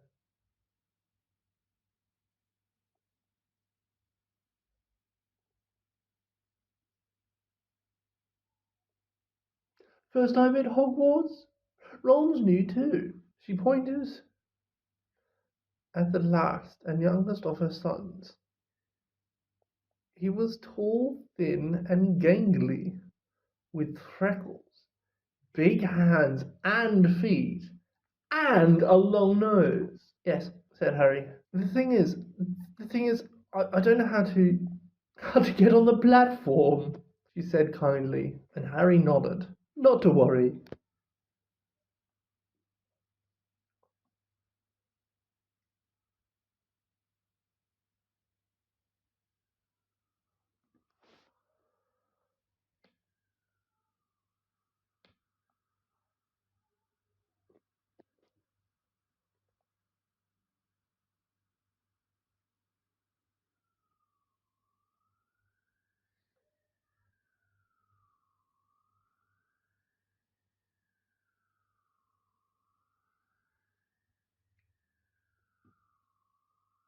All you have to do is walk straight at the barrier between platforms 9 and 10. Don't stop, be scared you'd crash into it. That's very important. Best bit of do it a bit of a best do it a bit of a run if you're nervous. Go on. Go now before run. Okay. He pushed his trolley round and started at the barrier. It looked very solid. He started to walk towards it. People joined him on their way to platforms 9 and 10. Harry walked more quickly. He was going to smash into that ticket box, and then he'd be in trouble. Leaning forward on his trolley, he broke into a heavy run. The barrier was coming nearer and nearer. He wouldn't be able to stop. The trolley was out of control. He was a foot away. He closed his eyes, ready for the crash. It didn't come. He kept on running. He opened his eyes. A scarlet steam engine was waiting next to a platform packed with people. A sign overhead said Hogwarts Express. 11 o'clock. Harry looked behind him and saw a wrought iron archway where the ticket box had been. With the word platform 9 3/4 on it, he had done it. Smoke from the engine drifted over the heads of the chattering crowd, while cats of every colour wound here and there between their legs. Owls hooted at each other in a disgruntled sort of way over the babble and the scraping of heavy metal trunks. The first few carriages were already packed with students, some hanging out of the window to talk to their families, some fighting over seats. Harry pushed his trolley down the platform in search of an empty seat. He passed a round-faced boy who was saying, "Gran, I've lost my toad again."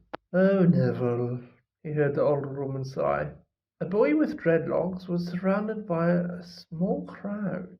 "Give us a look, Lee, go on!" The boy lifted the lid of a box in his arms, and the people around him shrieked and yelled as something inside poked out a long, hairy leg. Harry pressed on through the crowd until he found an empty compartment near the end of the train. He put Hedwig inside first, and then started to shove and heave his trunk towards the train door. Okay. He tried to lift it up the steps, but could hardly raise one end, and twice he dropped it painfully on his foot. "Want a hand?" It was one of the red-headed twins he'd followed through the ticket box. "Yes, please," Harry panted. "Oi, Fred, come here and help." With the twins' help, Harry's trunk was at last tucked away in a corner of the compartment.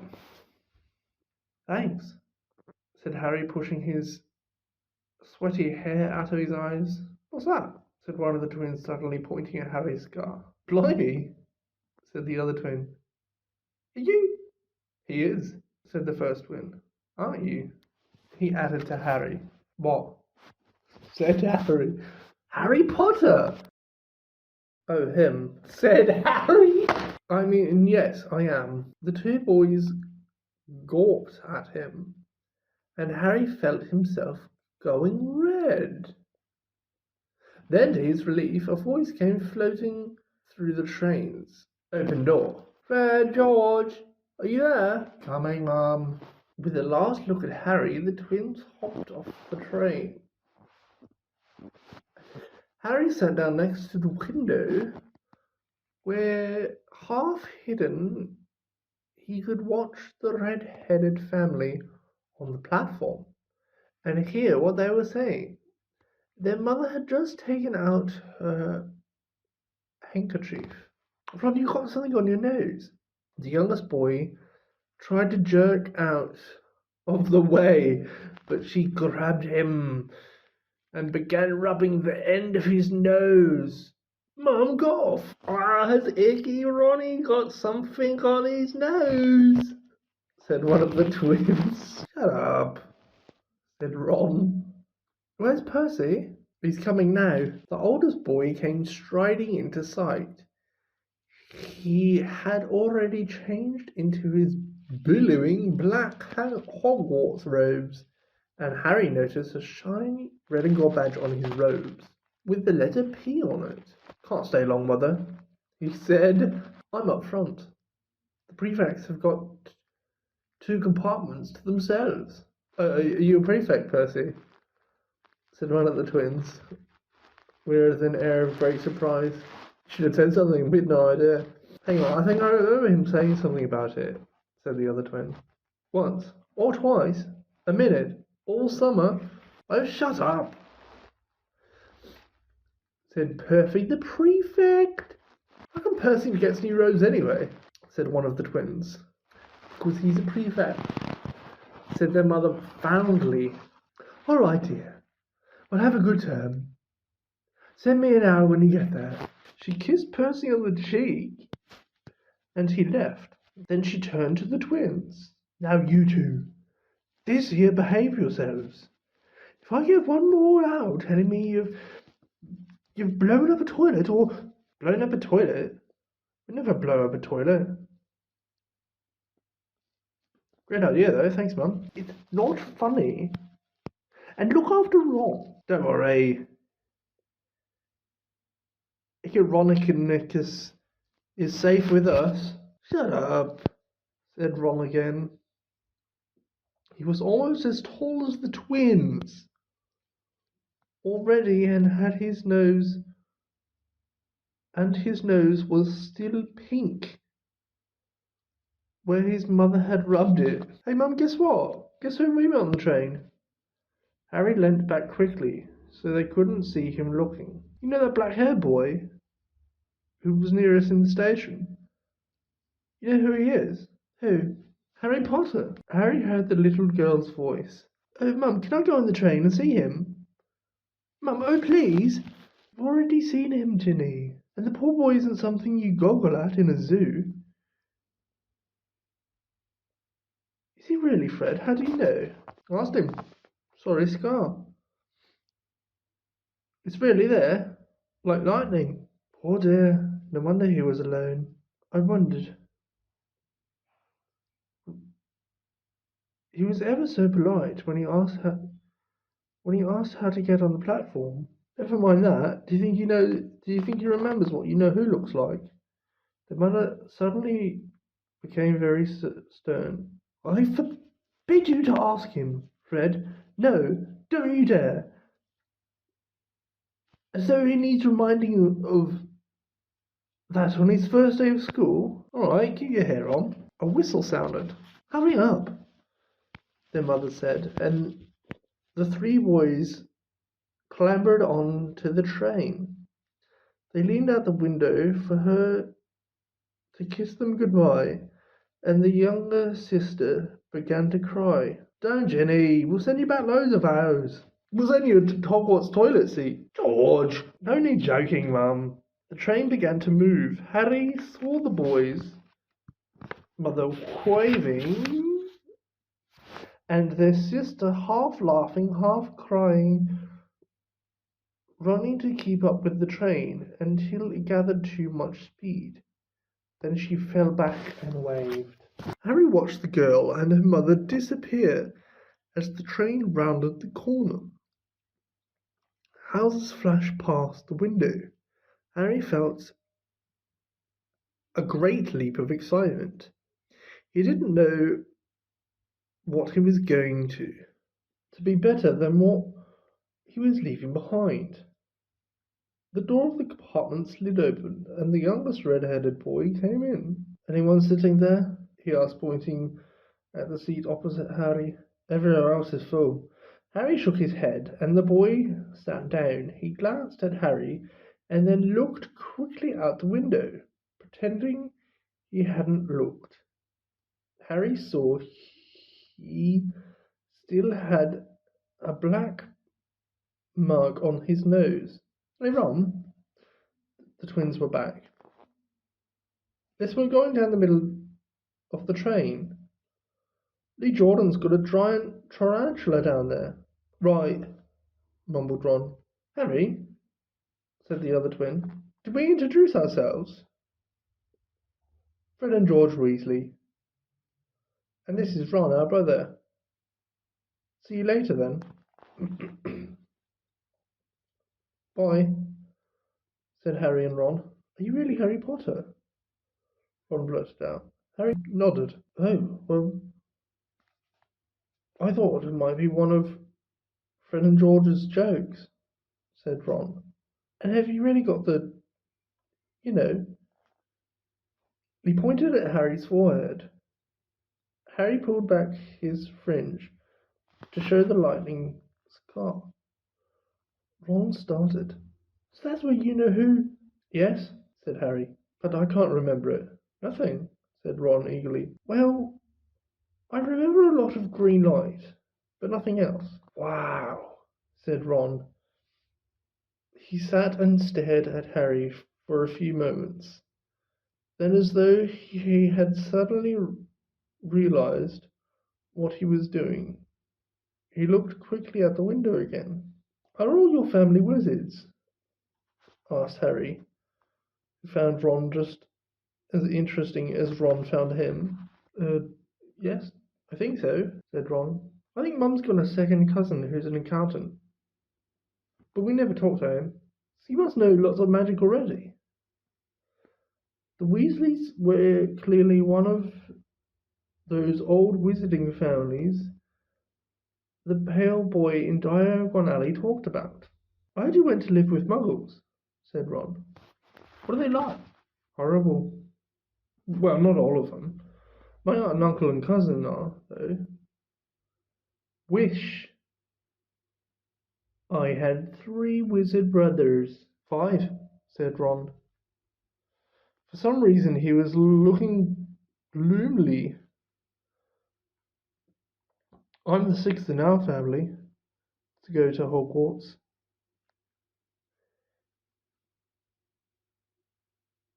You could say I've got a lot to live up to. Bill and Charlie have already left. Bill was head boy, and Charlie was captain of Quidditch. Now Percy's prefect. Fred and George mess around a lot, but they still get really good marks. And everyone thinks they're really funny. Everyone expects me to do as well as the others. But if I do, it's no big deal because they did it first. You never get anything new either.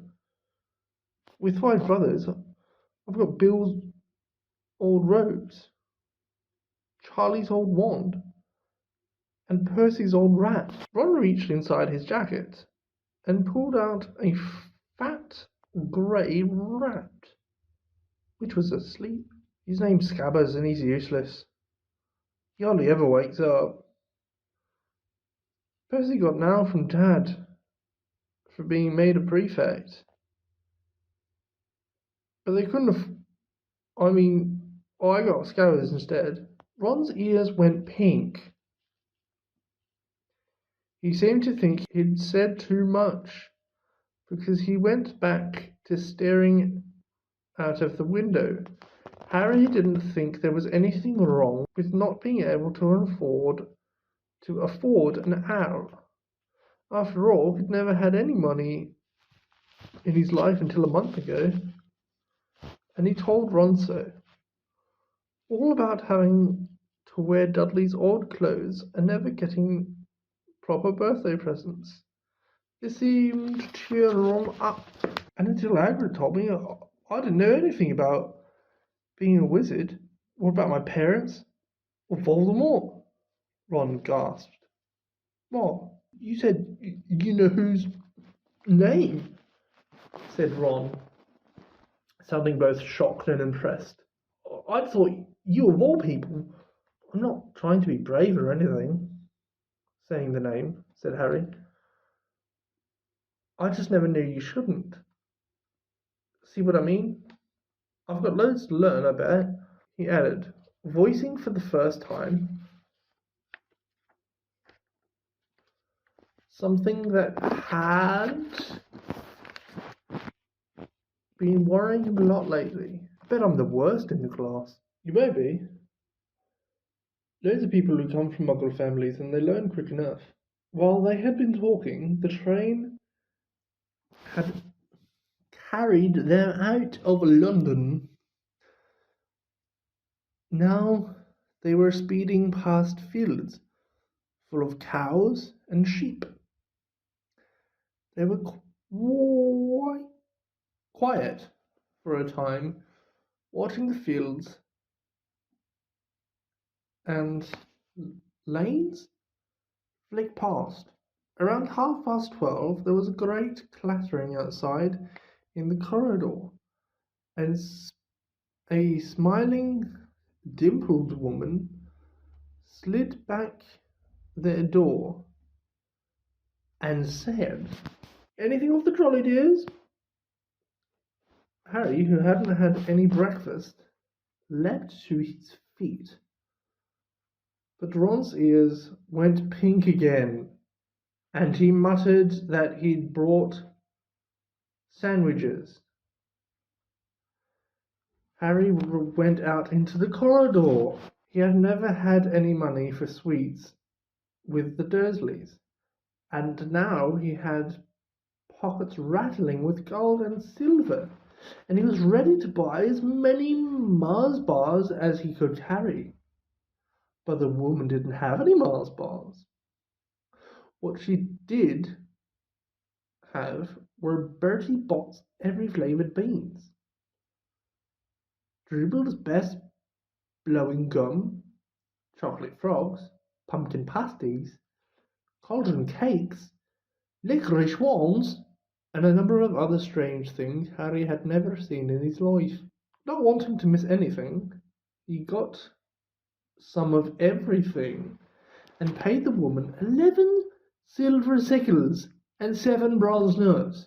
Ron stared as Harry brought it all back into the compartment and tipped it on an empty seat. "Hungry, are you?"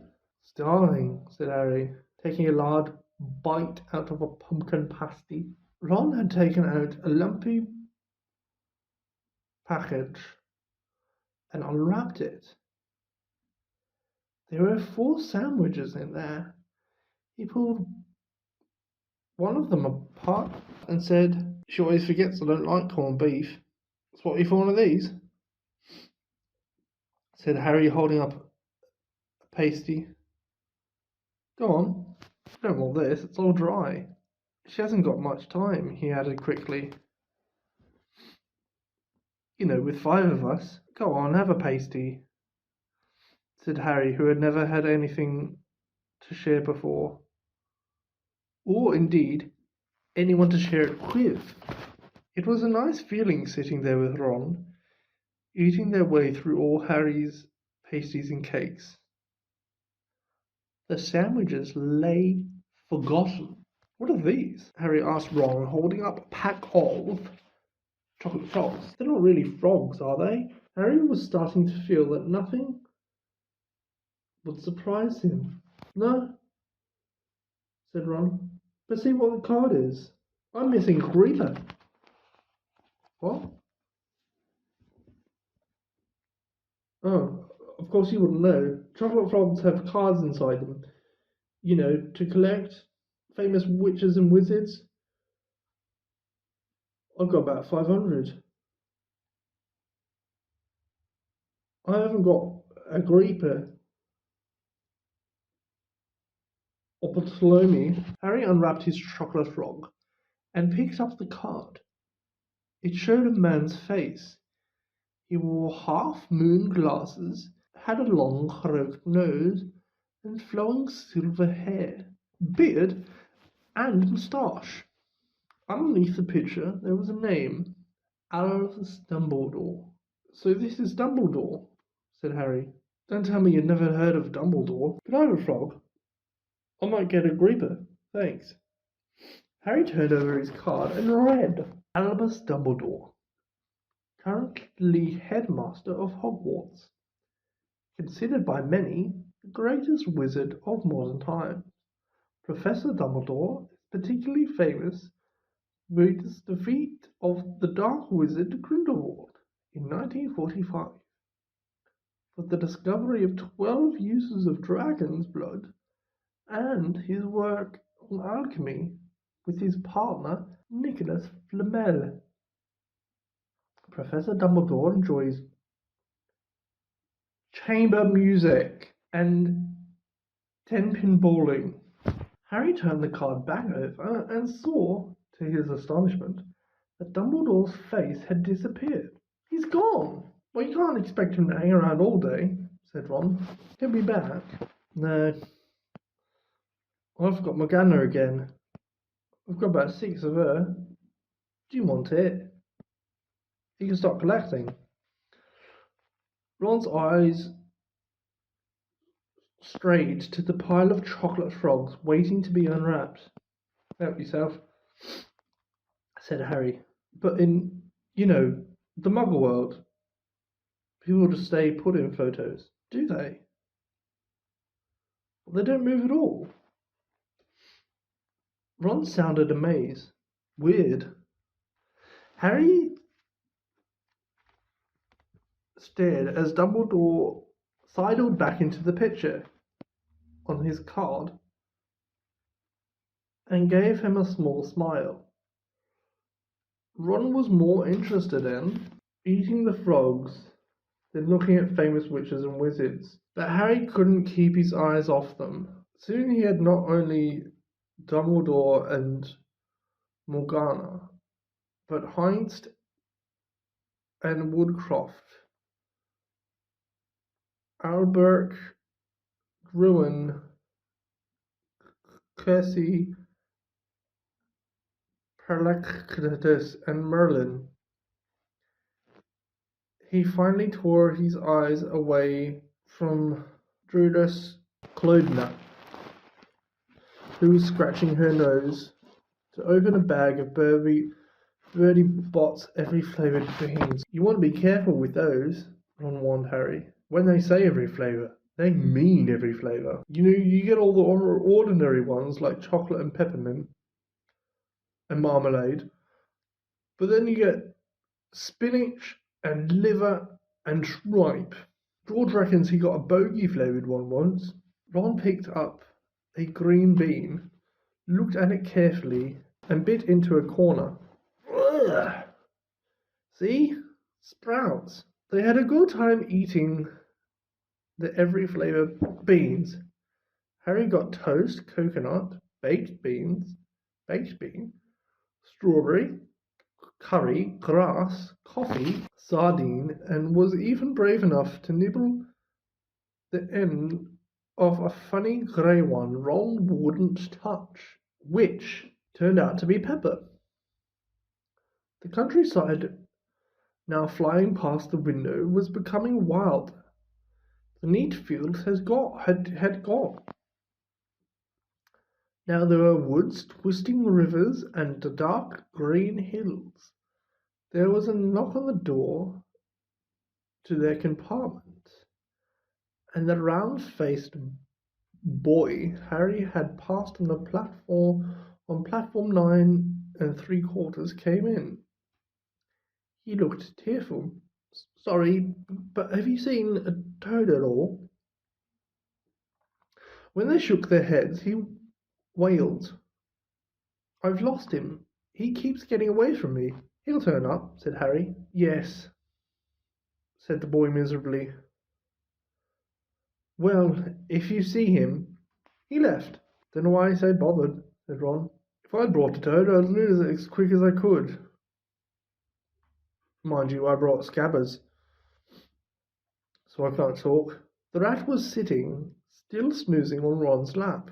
He might have died and he wouldn't know the difference, said Ron in disgust.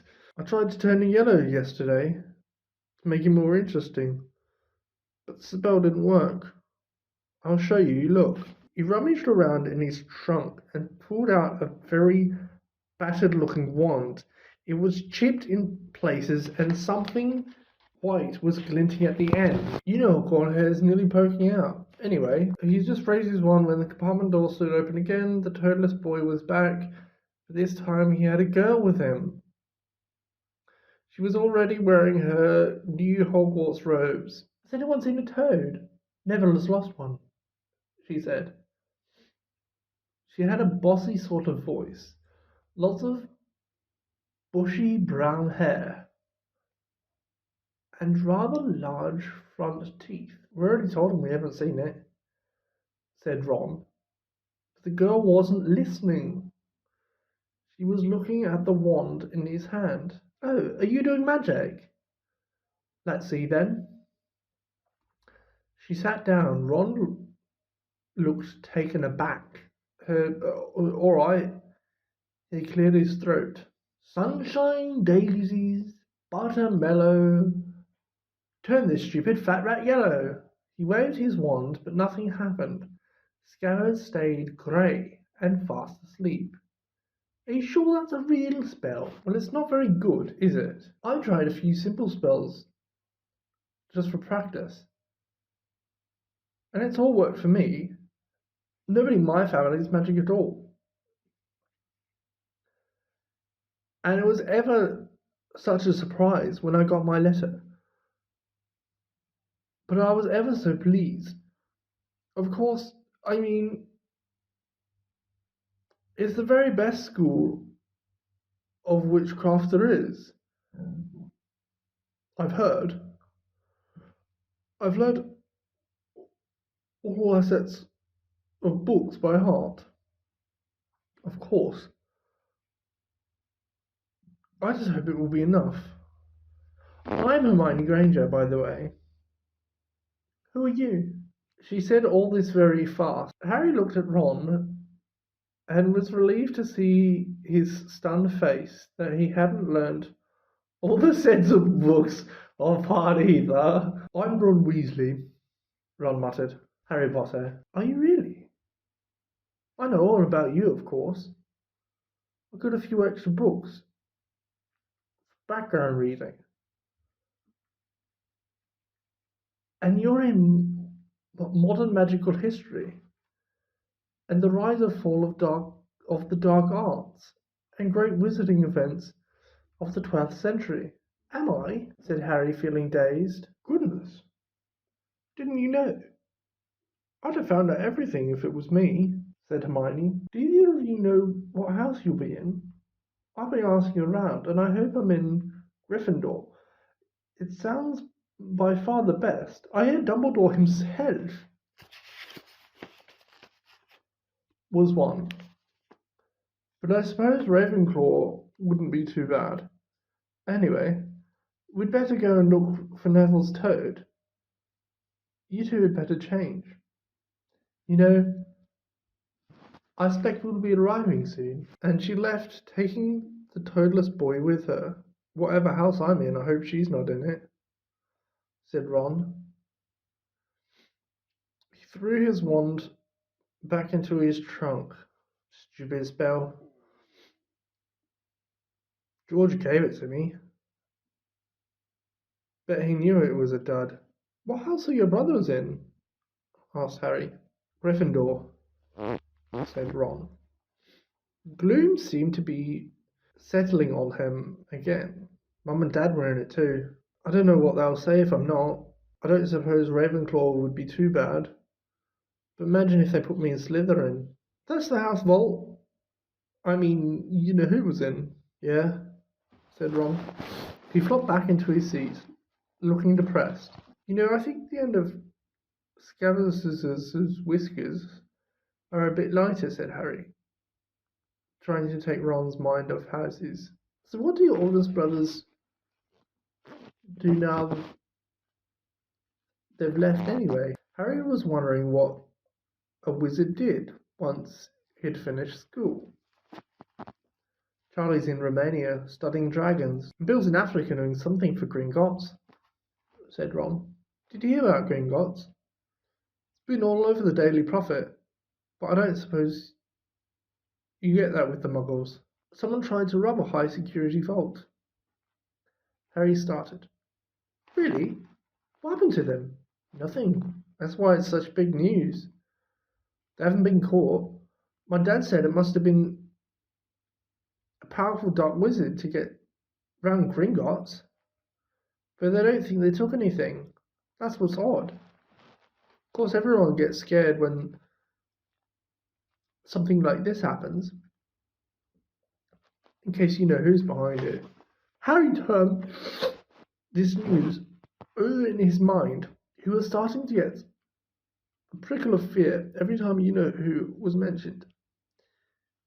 He supposed this was all part of entering the magical world, but he'd have been a lot more comfortable saying Voldemort without worrying.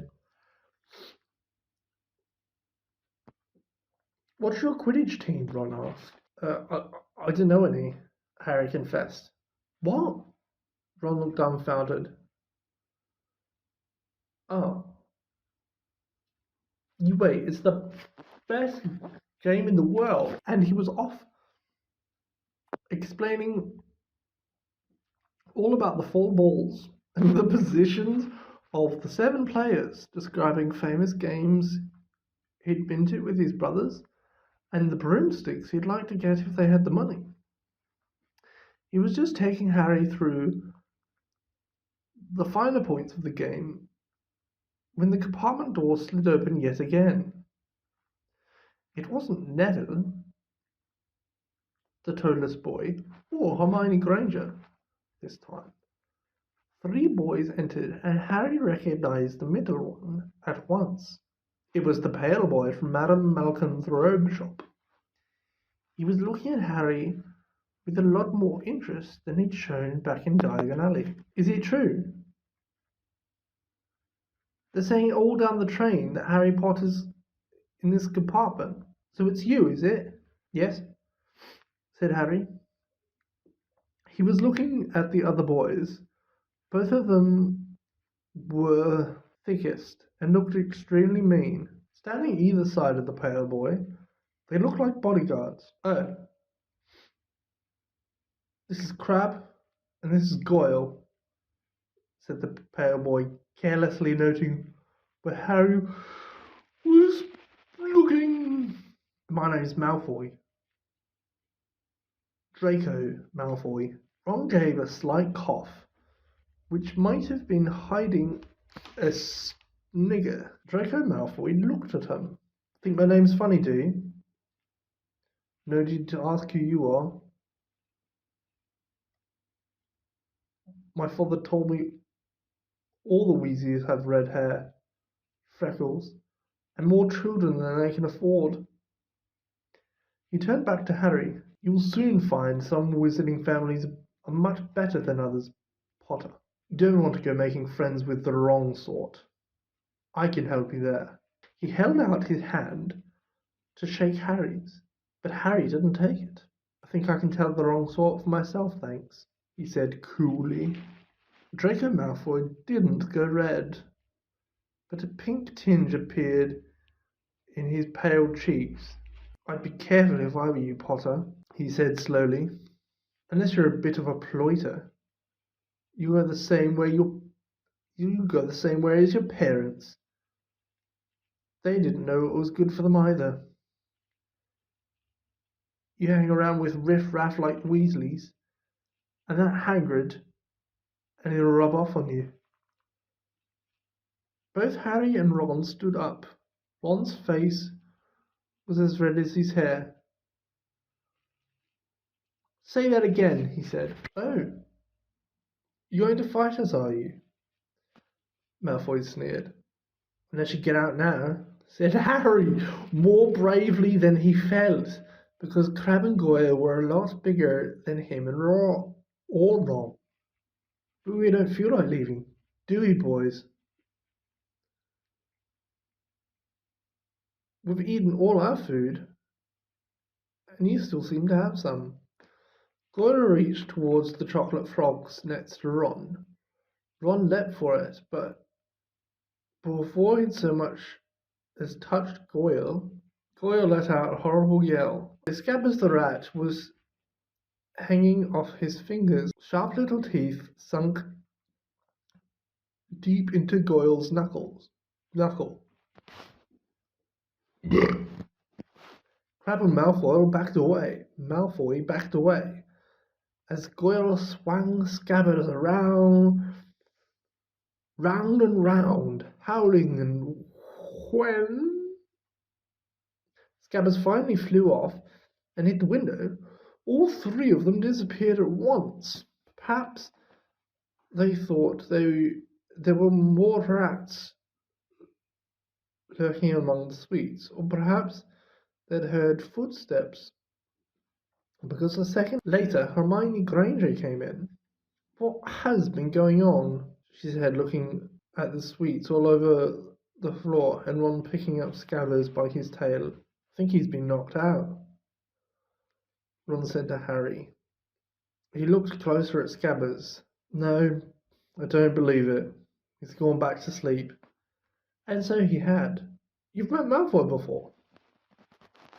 Harry explained about their meeting in Diagon Alley. "I've heard of his family. They were some of the first to come back to our side after you know who disappeared.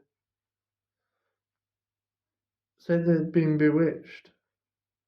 My dad doesn't believe it. He says Malfoy's father didn't need an excuse to go over to the dark side." He turned to Hermione. "Can we help you with something?" "You'd better hurry up and put your robes on. I've just been up the front to ask the driver, and he says we're nearly there. You haven't been fighting, have you? You'll be in trouble before we get there." "Scabbers have been fighting, not us," said Ron, scowling at her. "Would you mind leaving while we change?" "All right. I only came in here because people outside are behaving very tirelessly, racing up and down the corridors," said Hermione in a sniffy voice. "And you've got dirt on your nose, by the way. Did you know?" Ron glared at her as she left. Harry peered out of the window. It was getting dark. He could see mountains and forests under a deep purple sky. The train did seem to be slowing down. He and Ron took off their jackets and pulled on their long black robes. Ron's were a bit short for him. You could see his trainers underneath them. A voice echoed through the train. "We'll be arriving. We'll be reaching Hogwarts in 5 minutes' time. Please leave your luggage on the train. It will be taken to the school separately." Harry's stomach lurched with nerves, and Ron, he saw, looked pale under his freckles. They crammed their pockets with the last of their sweets and joined the crowd thronging the corridor. The train slowed right down and finally stopped. People pushed their way towards the doors and out to a tiny dark platform. Harry shivered in the cold night air. Then a lamp came bobbing over the heads of the students, and Harry heard a familiar voice. First years over here." "All right there, Harry." Hagrid's big, hairy face beamed over the sea of heads.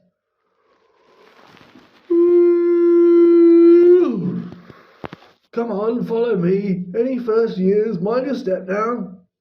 First years, follow me." Slipping and stumbling, they followed Hagrid down what seemed to be a steep, narrow path. It was so dark either side of them that Harry thought there must be thick trees there. Nobody spoke much. Neville, the boy who kept losing his toad, sniffed once or twice.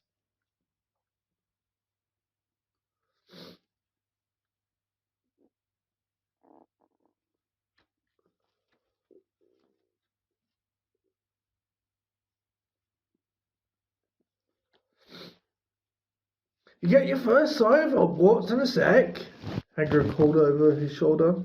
"Just round this bend here." There was a loud "Ooh!"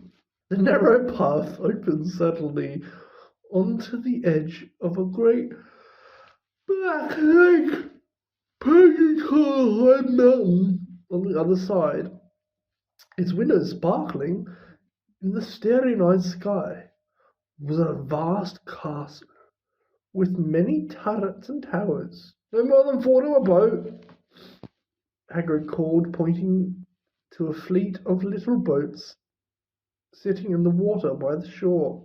Harry and Ron were followed into their boat, but never Harry. Everyone in! Shouted Hagrid, who had the boat to himself. Right then, forward! And the fleet of little boats moved off all at once, gliding across the lake which has a shrink. Everyone was silent, staring up at the great castle overhead. It towered over them as they sailed nearer and nearer to the cliff on which it stood. Heads down! Yelled Hagrid as the first boats reached the cliff. They all bent their heads, and the little boats carried them through a curtain of ivy which was wide opening in the cliff face. They were carried along a dark tunnel which seemed to be taking them right underneath the castle until it reached a kind of underground harbour where they clambered out on the Oh, you there? Is this your turn? Said Hagrid, who was checking the boats as people climbed out of them. Trevor! Cried Neville blissfully, holding out his hands, then clambered up a passageway in the rocks after Hagrid.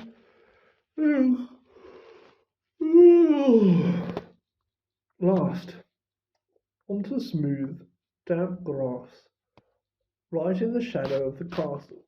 They walked up a flight of stone steps and crowded around the huge oak front door. Everyone here? You there, still got your toad? Hagrid raised a gigantic fist and knocked 3 times on the castle door.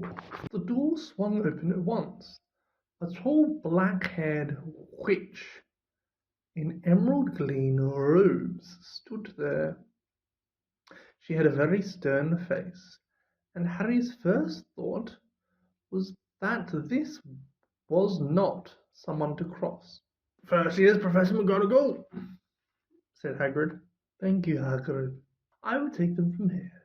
She pulled the door wide.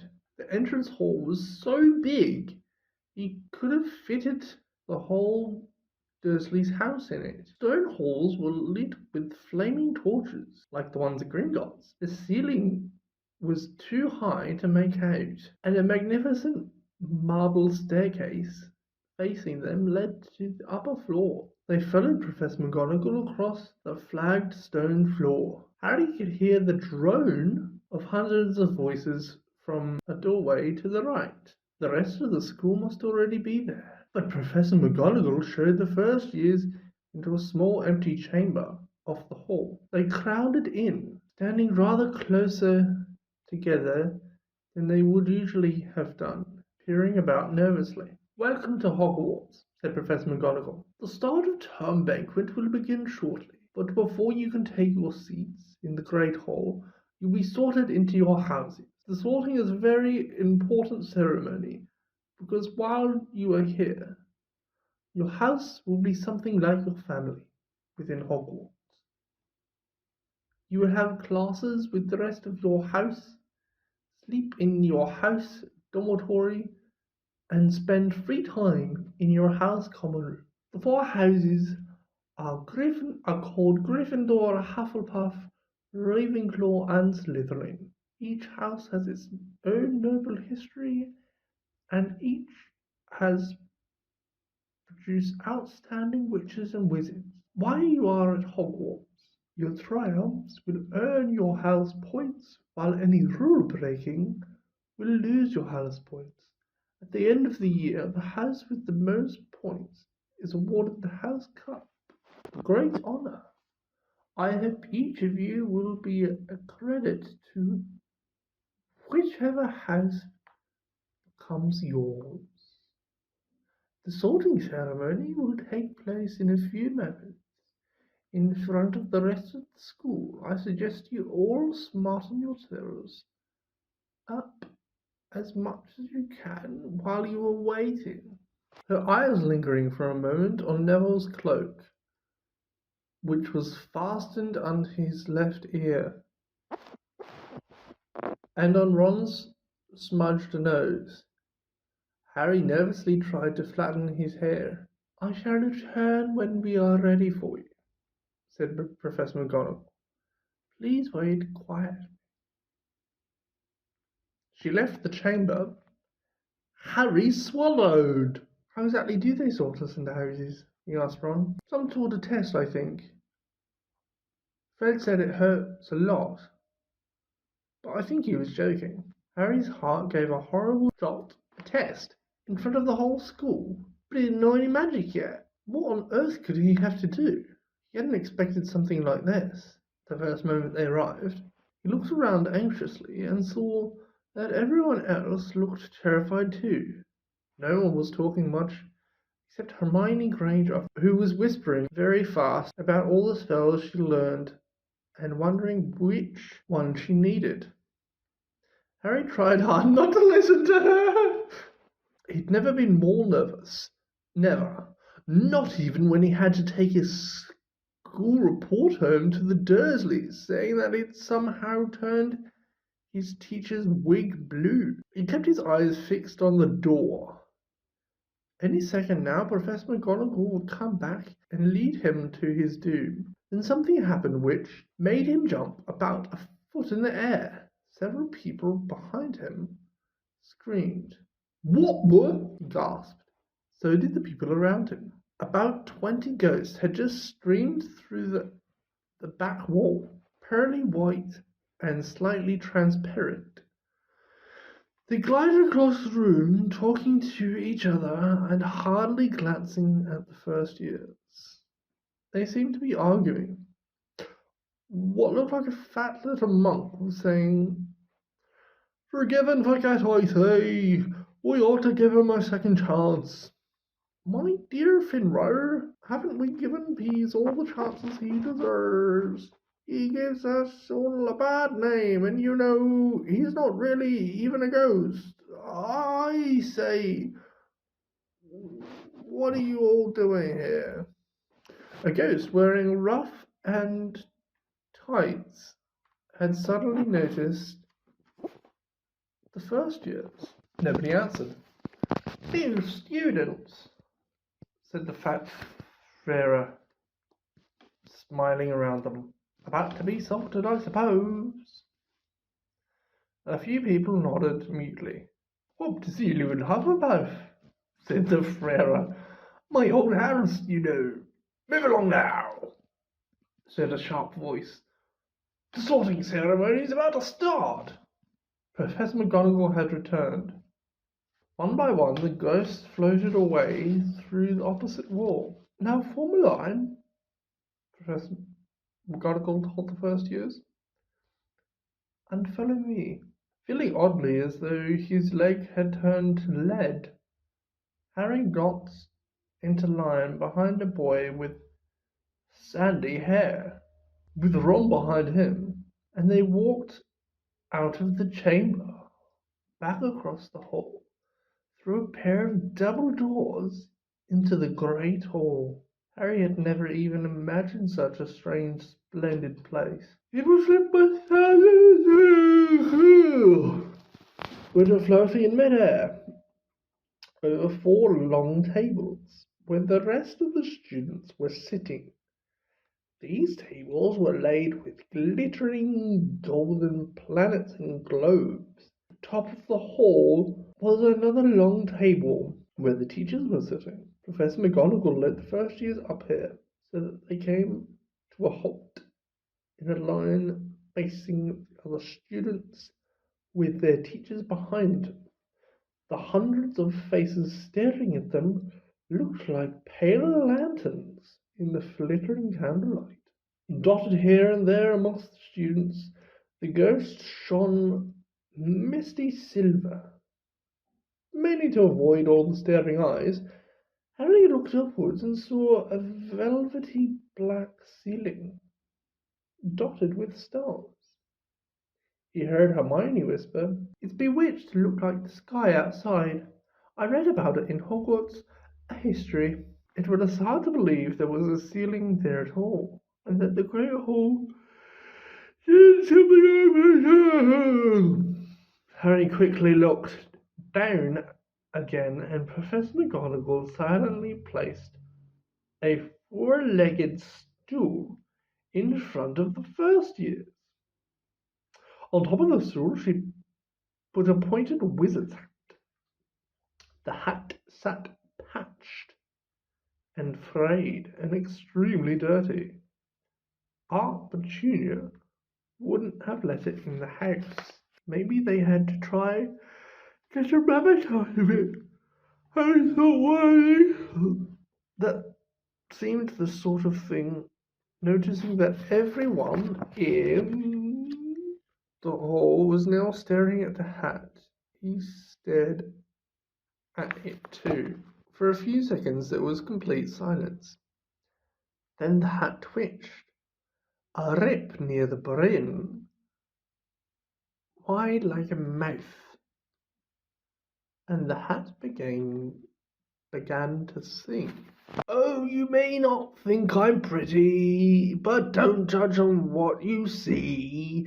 I'll eat myself if you can find a smarter hat than me. You can keep your bows black, your top hat sleek and tall, for I'm the Hogwarts sorting hat, and I can cap them all. There's nothing hidden in your head the sorting hat can't see. So try me on, and I will tell you where you ought to be. You might belong in Gryffindor, where dwell the brave at heart. Their daring, nerve, and chivalry set Gryffindors apart. You might belong in Hufflepuff.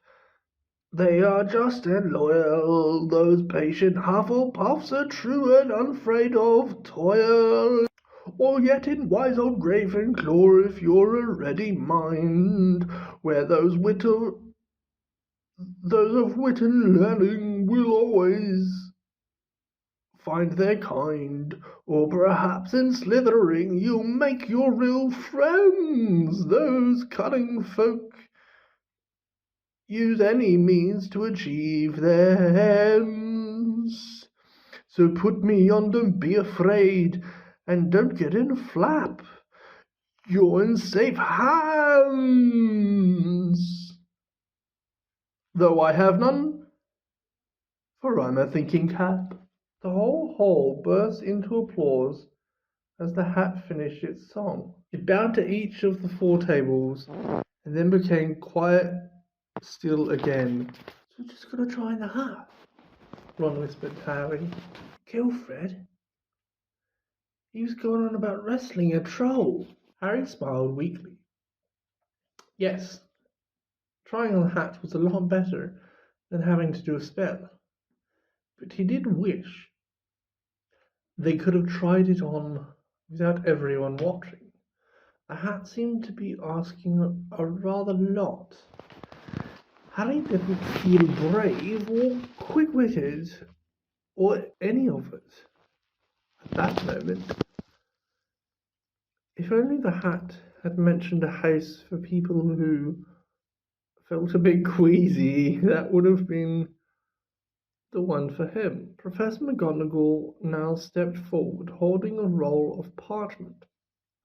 When I call your name, you'll put on the hat and sit on the stool to be sorted," she said.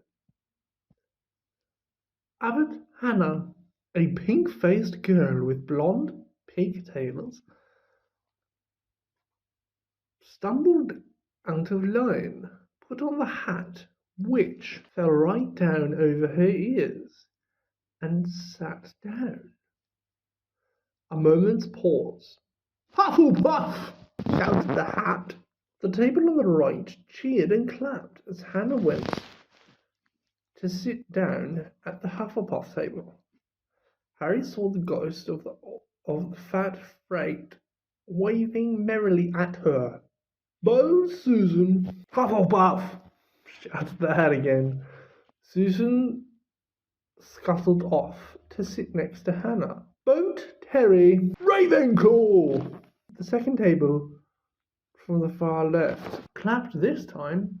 Several Ravenclaws stood up to shake hands with Terry as he joined them. Brocklehurst Mandy went to Ravenclaw too, but Brown Lavender became the first new Gryffindor, and the table on the far left exploded with cheers. Harry could see Ron's twin brothers catcalling.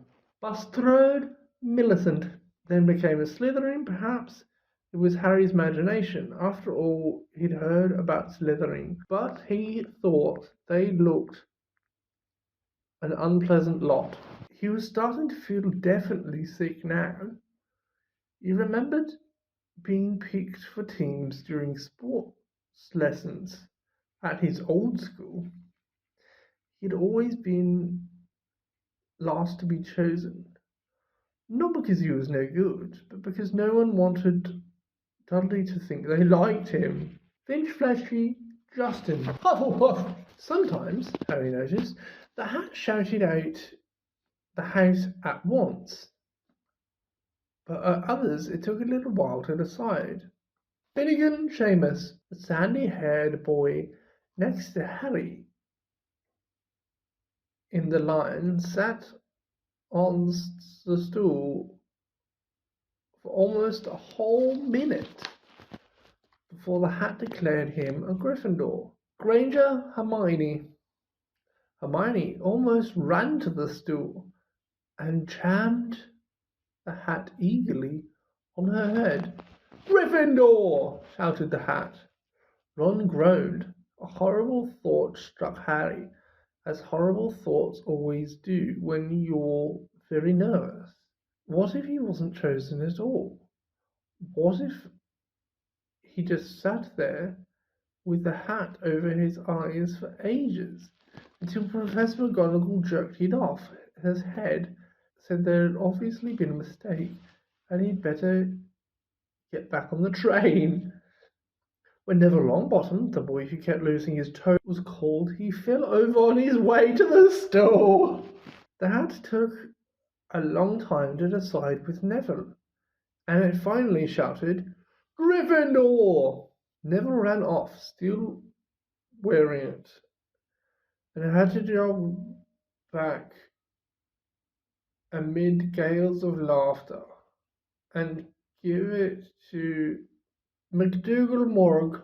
Malfoy swaggered forward when his name was called and got his wish at once.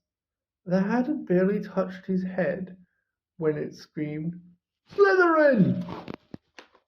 Malfoy went to join his friends Crabbe and Goyle, looking pleased with himself.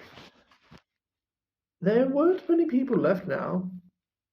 Moon, Newt, Parkinson, then a pair of twin girls, Patil and Patil. Patil, Patil, then Perks, Sally Ann, and then at last, Potter Harry.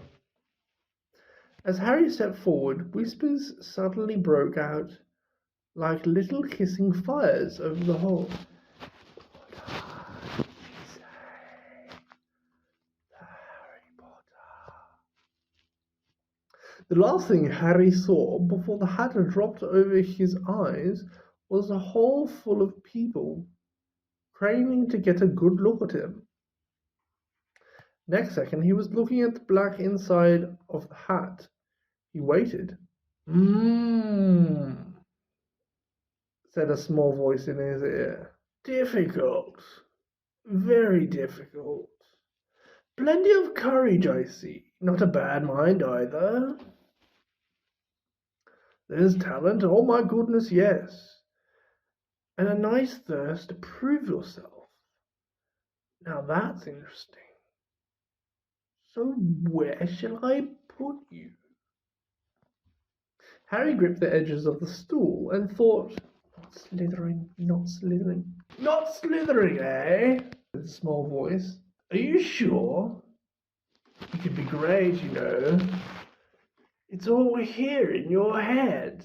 And slithering will help you on the way to greatness. No doubt about that, no. What if you're not sure? Better be Gryffindor! Harry heard the hat shout the last word to the whole hall. He took off the hat and walked shaggily towards the Gryffindor table. He was so relieved to have been chosen and not put in slithering. He hardly noticed that he was getting the loudest cheer yet. Percy, the prefect, got up and shook his hand vigorously, while the Weasley twins yelled, "We got Potter! We got Potter!" Harry sat down opposite the ghost in the ruff he'd seen earlier. Ghost patted his arm, giving Harry the sudden horrible feeling he'd just plunged into a bucket of ice-cold water. He could see the high table properly now. At the end nearest him sat Hagrid, who caught his eye and gave him a thumbs up. Harry grinned back, and there in the centre of the high table, in the large golden chair, sat Albus Dumbledore. Harry recognised him at once from the card he'd got out of the chocolate frog on the train. Dumbledore's silver hair was the only thing in the whole hall that shone as bright as the ghost. Harry spotted Professor Quirrell too, the nervous young man from the Leaky Cauldron. He was looking very peculiar in a large purple turban. And now there were only 3 people left to be sorted. Turpin, Lisa, I came in Ravenclaw, and then it was Ron's turn. He was pale and green by now. Harry crossed his fingers under the table, and a second later the hat shouted, "Gryffindor!" Harry clapped loudly with the rest as Ron collapsed into the chair next to him. "Well done, Ron. Excellent," said Percy Weasley pompously across Harry as Zambini blazed. Professor McGonagall rolled up her scroll and took the sorting hat away. Harry looked down at his empty gold plate. He had only just realized how hungry he was. Pumpkin pasties seemed ages ago. Dumbledore had got to his feet. He was beaming at the students, his arms opened wide, as if nothing could have pleased him more than to see them all there. Welcome to a new year at Hogwarts. Before we begin our banquet, I would like to say a few words. And here they are. Nitwits, blubber, oddment, tweak. Thank you. He sat back down. Everyone clapped and cheered. Harry didn't know whether to laugh or not. Is he a bit mad? He asked Percy uncertainly. Mad, said Percy airily. He's a genius. Best wizard in the world. But he is a bit mad, yes. Potatoes, Harry? Harry's mouth fell open. The dishes in front of them were now piled with food. He had never seen so many things he liked to eat on one table. Roast beef, roast chicken, pork chops, and lamb chops, sausages, bacon and steak, boiled potatoes, roast potatoes, chips, Yorkshire pudding, peas, carrots, gravy, ketchup, and, for some strange reason, mint humbugs. The Dursleys had never exactly starved Harry, but he had never been allowed to eat as much as he liked. Dudley had always taken anything that Harry really wanted, even if it made him sick. Harry piled a plate with a bit of everything except the humbugs and began to eat. It was all delicious. That does look good, said the ghost in the ruff sadly, watching Harry cut a piece of steak. Can't you? I haven't eaten nearly 500 years, said the ghost. I don't need to, of course, but one does miss it. I don't think I've introduced myself. So Nicholas D. Mimsy Torrington, at your service, resident ghost of Gryffindor Tower. I know who you are, said Ron subtly. My brothers told me about it. You're nearly headless Nick. I would prefer you to call me Sir Nicholas de Mimsy. The ghost began stiffly, but sandy-haired Seamus Finnegan interrupted. Nearly headless? How can you be nearly headless? Sir Nicholas looked extremely miffed, as if the little chat wasn't going at all the way he wanted. Like this, he said irritably. He seized his left ear and pulled. His whole head swung off his neck, fell on his shoulder as if it was on a hinge. Someone had obviously tried to behead him, but had not done it properly. Looking pleased at the stunned looks on their faces, nearly headless Nick flipped his head back on his neck, coughed, and said, So, new Gryffindors. I hope you're going to help us win the house championship this year. Gryffindors have never gone so long without a win. Slytherin got the cup 6 years in a row. The bloody Baron's becoming almost unbearable. He's the Slytherin ghost. Harry looked over at the Slytherin table and saw a horrible ghost sitting there with the blank, staring eyes, a gaunt face, and robes stained with silver blood. He was right next to Malfoy, who Harry was pleased to see didn't look too pleased with the seating arrangements. How do you get covered in blood? Asked Seamus with a great interest. I've never asked, said nearly headless Nick, delicately. When everyone had eaten as much as they could, the remains of the food faded from the plates, leaving them sparkly clean as before. A moment later, the pudding appeared, blocks of ice cream in every flavour you could think of, apple pies, treacle tarts, chocolate eclairs, and jam donuts, trifle, strawberries, jelly, rice pudding.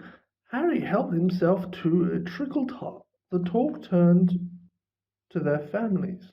I'm half and half. My dad's a muggle.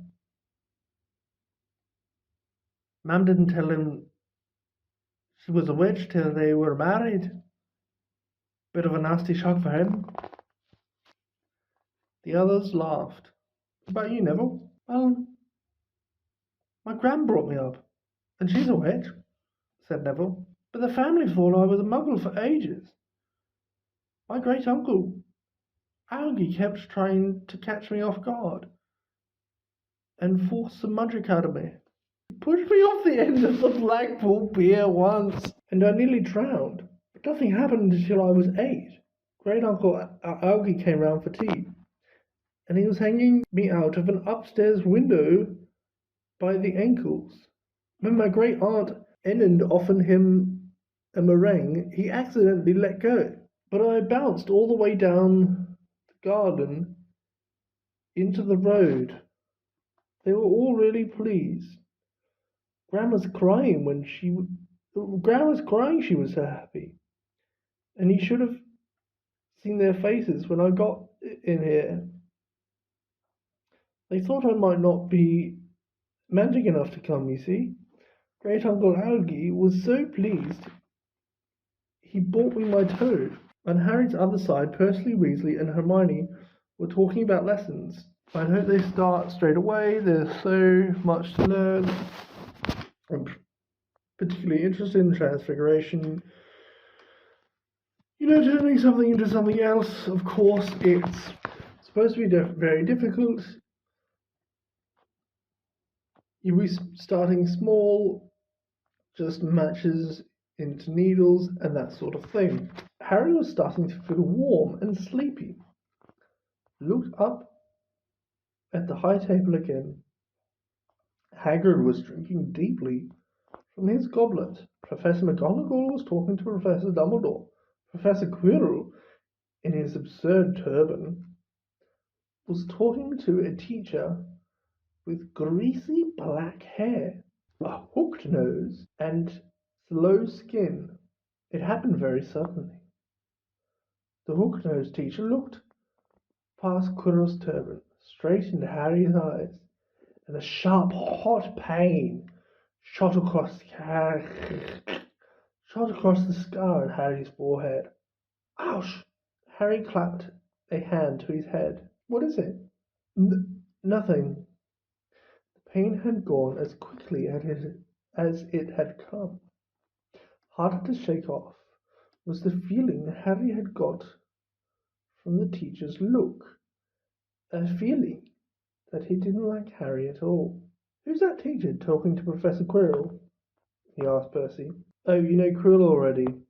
No wonder he's looking so nervous. Ask Professor Snape. He teaches potions. But he doesn't want to. Everyone knows he's after Quirrell's job. Knows an awful lot about the dark arts, Snape." Harry watched Snape for a while, but Snape didn't look at him again. At last the puddings too disappeared, and Professor Dumbledore got to his feet again. The hall fell silent. "Ahem! Just a few more words now. We are all fed and watered. I've just a few start of term notices to give you. First year should note that the forest in the grounds is forbidden to all pupils, and a few of our older students would do well to remember that as well." Dumbledore's twinkling eyes flashed in the direction of the Weasley twins. "I have also been asked by Mr. Filch, the caretaker, to remind you all that no magic should be used between classes in the corridors. Quidditch trials will be held on the second week of term. Anyone interested in playing for the house teams should contact Madam Hooch. And finally, I must tell you that this year, the third floor corridor on the right-hand side is out of bounds to anyone who does not wish to die a very painful death." Harry laughed, but he was one of a few who did. "He's not serious," he muttered to Percy. "Must be," said Percy, frowning at Dumbledore. "It's odd, because he usually gives us a reason why we're not allowed to go somewhere. The forest is full of dangerous beasts, everyone knows that. I do think he might have told us prefects at least. And now, before we go to bed, let us all sing the school song," cried Dumbledore.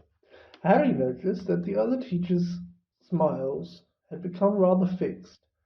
Dumbledore gave his wand a little flick, as if he was trying to get a fly off the end, and a long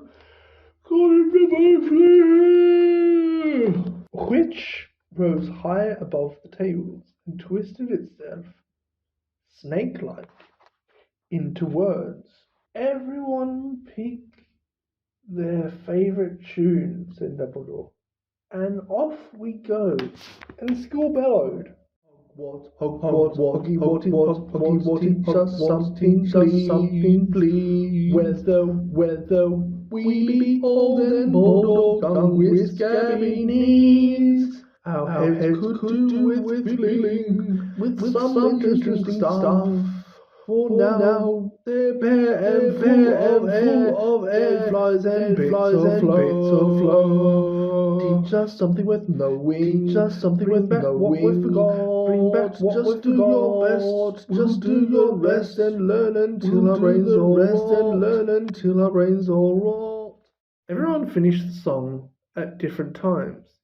At last, only the Weasley twins were left singing along to a very slow funeral march. Dumbledore conducted their last few lines with his wand, and when they had finished, he was one of those who clapped loudest. Ah, music, he said, wiping his eyes. A magic beyond all we do here. And now bedtime.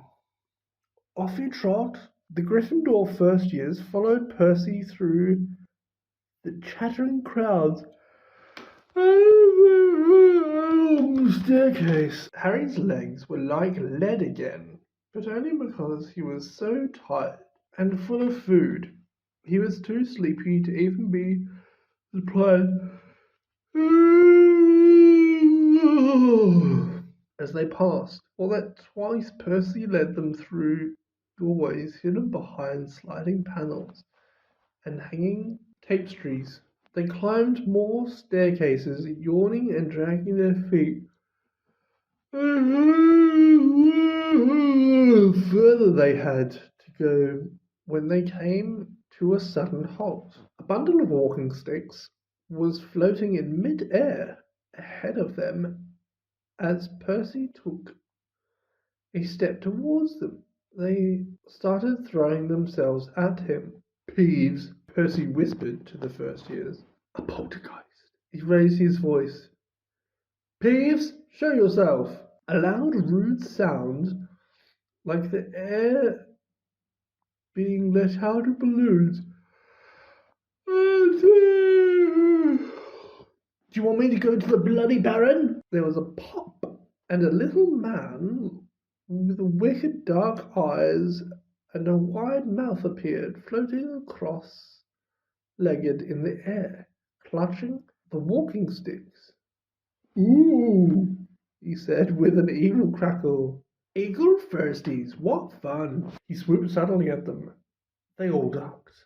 Go away, Peeves, or the Baron will hear about this. I mean it, barked Percy. Peeves stuck out his tongue and vanished, dropping the walking sticks on Neville's head. Armour as he passed. You want to watch out for Peeves, said Percy as they set off again. The Bloody Baron's the only one who can control him. He won't even listen to us prefects. Here we are. At the very end of the corridor hung a portrait of a very fat woman in a pink silk dress. Password? Caput Draconis, said Percy, and the portrait swung forward to reveal a round hole in the wall.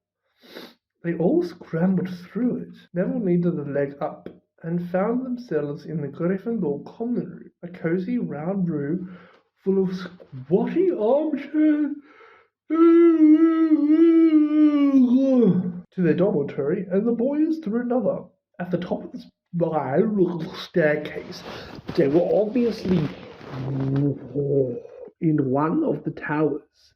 They found their beds. At last, 5 four-posters hung with deep red velvet curtains. Their trunks had already been brought up. Too tired to talk much, they pulled on their pajamas and fell into bed. Great food, isn't it? Ron muttered to Harry through the hangings. Get off, Scabbers. It's chewing my sheets. Harry was going to ask Ron if it had any of the trickle tart, but he fell asleep almost at once. Perhaps Harry had eaten a bit too much, because he had a very strange dream. He was wearing Professor Quirrell's turban, which kept talking to him, telling him he must transfer to Slytherin at once, because it was his destiny. Harry told the turban he didn't want to be in Slytherin. It got heavier and heavier. He tried to pull it off, but it tightened painfully. There was Malfoy laughing at him, and he struggled with it. And Malfoy turned into the hooked-nosed teacher Snape, whose laugh became high and cold. There was a burst of green light, and Harry woke, sweating and shaking. He rolled over and fell asleep again. And when he woke the next day, he didn't remember the dream at all. Next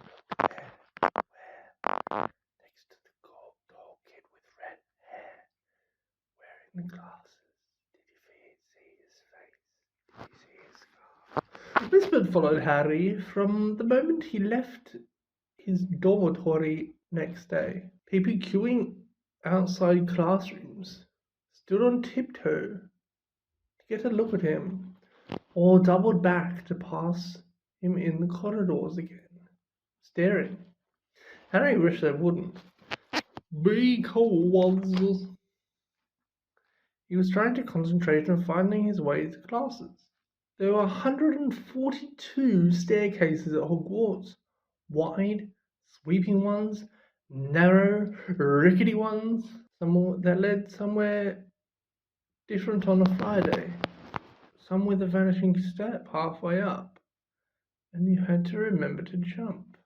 There were doors that wouldn't open unless you asked politely, or tickled them in exactly the right place. Doors that weren't really doors at all, but solid walls just pretending. It was also very hard to remember where anything was, because it all seemed to move around a lot. The people in the portraits kept going to visit each other, and Harry was sure the coats of armor could walk. The ghost didn't help either. It was always a nasty shock when one of them glided suddenly through a door where you were trying to open. Nearly Headless Nick was always happy to point to new Gryffindors in the right direction, but Peeves the Poltergeist was worth 2 locked doors and a trick staircase if you met him when you were late for class. He would drop waste paper baskets on your head, pull rungs from under your feet, and pelt you with bits of chalk, or sneak up behind you, invisible, grab your nose, and screech, "Go your con!" Even worse than Peeves, if that was possible, was the caretaker, Argus Filch. Harry and Ron managed to get on the wrong side of him on their very first morning. Filch found them trying to force their way through a door, which unluckily turned out to be the entrance to the out-of-bounds corridor on the 3rd floor.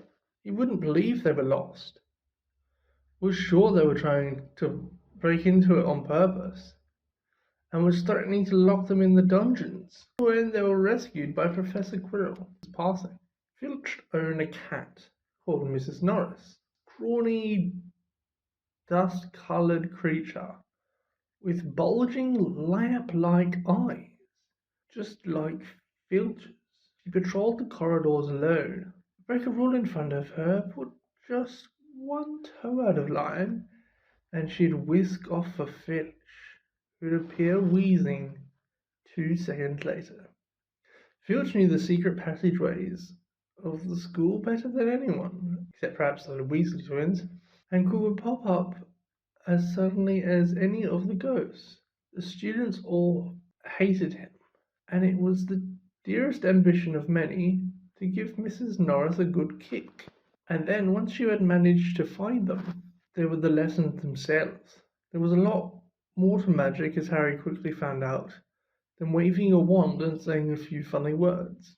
They had to study the night skies through their telescopes every Wednesday at midnight and learn the names of different stars and the movements of the planets. 3 times a week, they went out to the greenhouses behind the castle to study herbology with a dumpy little witch called Professor Sprout, where they learned how to take care of all strange plants and fungi, and found out what they were used for. Easily the most boring lesson was History of Magic, which was the only class taught by a ghost. Professor Binns had been very old indeed when he had fallen asleep in front of the staff room fire, and got up next morning to teach, leaving his body behind him. Binns droned on and on while they scribbled down names and dates, and got Emeric the Evil and Urk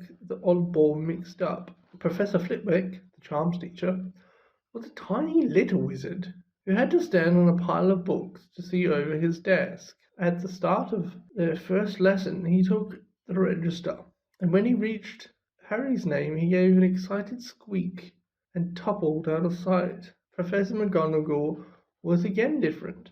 Harry had been quite right to think she wasn't a teacher to cross. Strict and clever, she gave them a talking to the moment they sat down in her first class.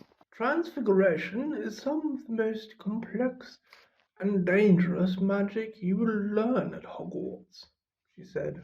Anyone messing around in my class will leave and not come back. You have been warned. Then she changed her desk into a pig and back again. They were all very impressed and couldn't wait to get started, but soon realized they weren't going to be changing furniture into animals for a long time. After making a lot of complicated notes, they were each given a match and started trying to turn it into a needle. By the end of the lesson, only Hermione Granger had made any difference to her match. Professor McGonagall showed the class how it had gone all silver and pointy, and gave Hermione a rare smile. The class everyone had really been looking forward to was a defense against the dark arts. Quirrell's lessons turned out to be a bit of a joke. The classroom smelled strongly of garlic, which everyone said was to ward off vampires he'd met in Romania, and was afraid would be coming back to get him one of these days. His turban, he told them, had been given to him by an African prince as a thank you for getting rid of a troublesome zombie, but they weren't sure they believed the story.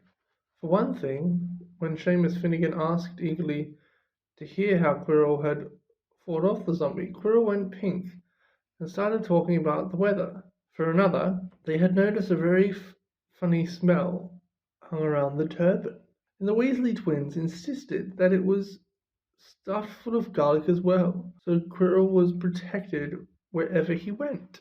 Harry was relieved to find out that he wasn't miles behind everyone else. Lots of people had come from Muggle families, and, like him, hadn't had any idea that there were witches and wizards. There was so much to learn that even people like Ron didn't have much of a head start. Friday was an important day for Harry and Ron. They finally managed to find their way down to the Great Hall for breakfast without getting lost for once. What have we got today? Harry asked Ron as he poured sugar on his porridge. Double potions for Slytherins, said Ron. Snape's head of Slytherin House. They say he always favours them. We'll be able to see if it's true. Wish McGonagall favoured us, said Harry.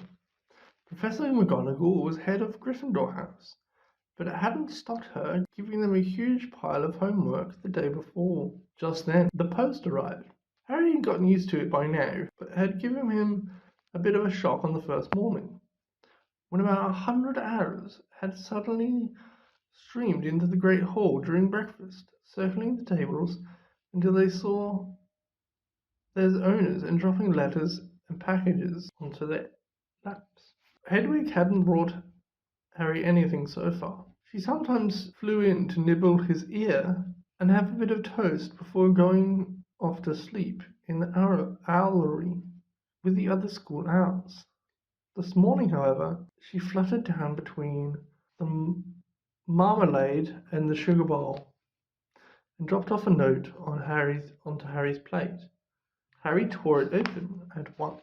Dear Harry, and said in a very untidy scroll, I know you get Friday afternoons off, so would you like to come and have a cup of tea with me around 3? I want to hear all about your first week. Send us an answer back with Hedwig. Hagrid. Harry borrowed Ron's quill, scribbled yes please, see you later, on the back of the note, and sent Hagrid off again. It was lucky that Harry had tea with Hagrid to look forward to, because the potions lesson turned out to be the worst thing that happened to him so far. At the start of term banquet, Harry had got the idea that Professor Snape disliked him. By the end of the first potions lesson, he knew he'd been wrong. Snape didn't dislike Harry. He hated him. Potions lessons took place down in one of the dungeons. It was colder here than up in the main castle, and would have been quite creepy enough without the pickled animals floating in glass jars around the walls. Snape, like Flickwit, started the class by taking the register, and, like Flickwit, paused at Harry's name. Ah, yes, he said softly. Harry Potter, our new celebrity. Draco Malfoy and his friends Crabbe and Goyle sniggered behind their hands. Snape finished calling the names and looked up at the class. His eyes were black, like Hagrid's, but they had none of Hagrid's warmth. They were cold and empty, and made you think of dark tunnels. You are here to learn the subtle science and exact art of potion making, he began. He spoke barely more than a whisper, but they caught every word. Like Professor McGonagall, Snape had the gift of keeping a class silent without effort. As there is little foolish wand waving here, many of you will hardly believe this is magic. I don't expect you will really understand the beauty of the softly simmering cauldron with its shimmering hue. The delicate power of liquid that creeps through human veins, bewitching the mind and snaring the senses. I can teach you to bottle fame, brew glory, even stopper death. If you aren't as big a bunch of drunheads as I usually have to teach. More silence followed this little speech. Harry and Ron exchanged looks and raised eyebrows. Hermione Granger was on the edge of her seat and looked desperate to start proving that she wasn't a dunderhead. Potter!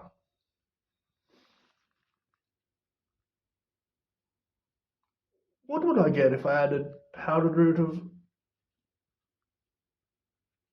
asphodel to an infusion of wormwood? Powdered root of what? To an infusion of what?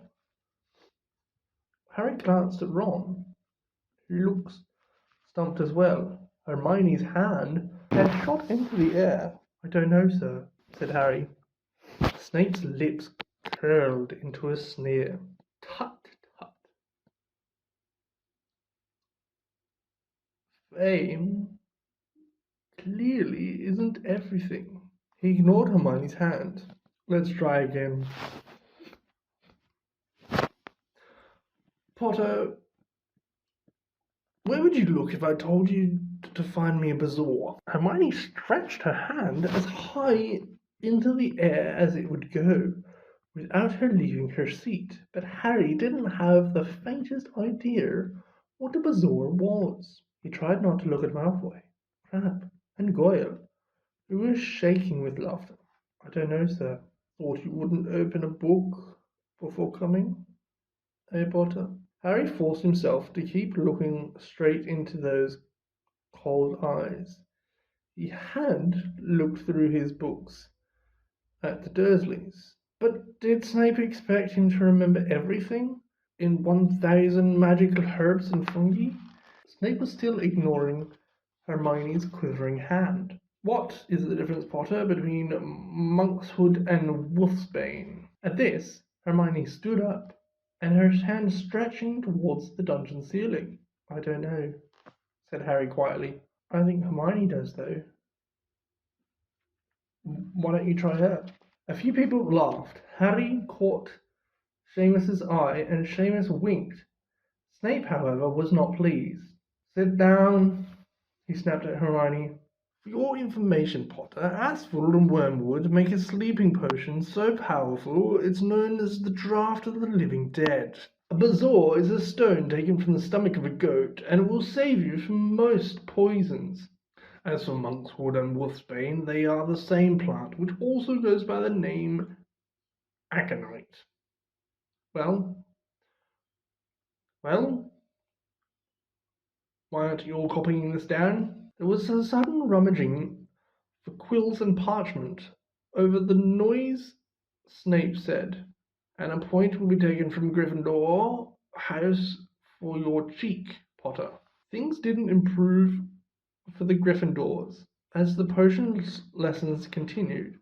Snape put them all into pairs and set them to mixing up a simple potion to cure boils. He swept around in his long black cloak, watching them weigh dried nettles and crush snake fangs, criticizing almost everyone except Malfoy, who he seemed to like. He was just telling everyone to look at the perfect way Malfoy had stewed his horned slug, when clouds of acid green smoke and a loud hissing filled the dungeon.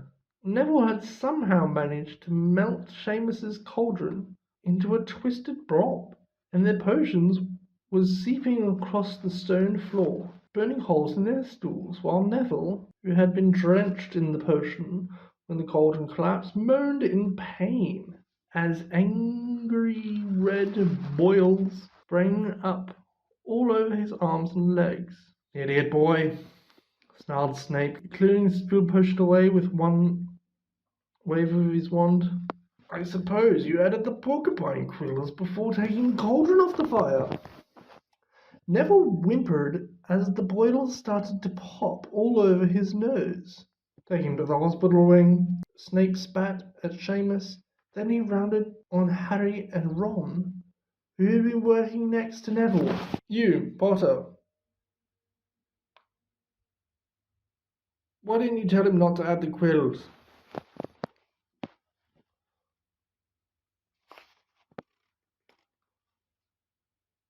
"Thought it'd make you look good if he got it wrong, did you?" "That's another point you've lost for Gryffindor." This was so unfair. Harry opened his mouth to argue, but Ron kicked him behind their cauldron. "Poor shit. I've heard Snape can turn very nasty." As they climbed the steps out of the dungeon an hour later, Harry's mind was racing. His spirits were low. He'd lost 2 points for Gryffindor in his very first week. Why did Snape hate him so much? "Cheer up," said Ron. "Snape's always taking points off Fred and George. Can I come and meet Hagrid with you?" At 5 to 3 they left the castle and made their way across the grounds. Hagrid lived in a small wooden house on the edge of the Forbidden Forest. A crossbow and a pair of galoshes were outside the front door. When Harry knocked, they heard a frantic scrabbling from inside and several booming barks. Then Hagrid's voice rang out. "Back, Fang! Back!" Hagrid's big hairy face appeared in the crack as he pulled the door open. "Hang on," he said. "Back, Fang!" He led them in, struggling to keep a hold of the collar of an enormous black boarhound. There was only one room inside. Hams and pheasants were hanging from the ceiling. A copper kettle was boiling on the open fire, and in the corner stood a massive bed with a patchwork quilt over it. "Make yourselves at home," said Hagrid, letting go of Fang. He bounded straight at Ron and started licking his ears. Like Hagrid, Fang was clearly not as fierce as he looked. "This is wrong," Harry told Hagrid, who was pouring boiling water into a large teapot, putting rock cakes on a plate. "Another Weasley, eh?" said Hagrid, glancing at Ron's freckles. "I spent half my life chasing your twin brothers away from the forest." The rock cakes almost broke their teeth, but Harry and Ron pretended to be enjoying them as they told Hagrid all about their first lessons. Fang rested his head on Harry's knee and drooled all over his robes. Harry and Ron were delighted to hear Hagrid call Filch an old git. As for that cat, Mrs. Norris, I'd like to introduce her to Fang sometime. You know, every time I go up to the school, she follows me everywhere. Can't get rid of her.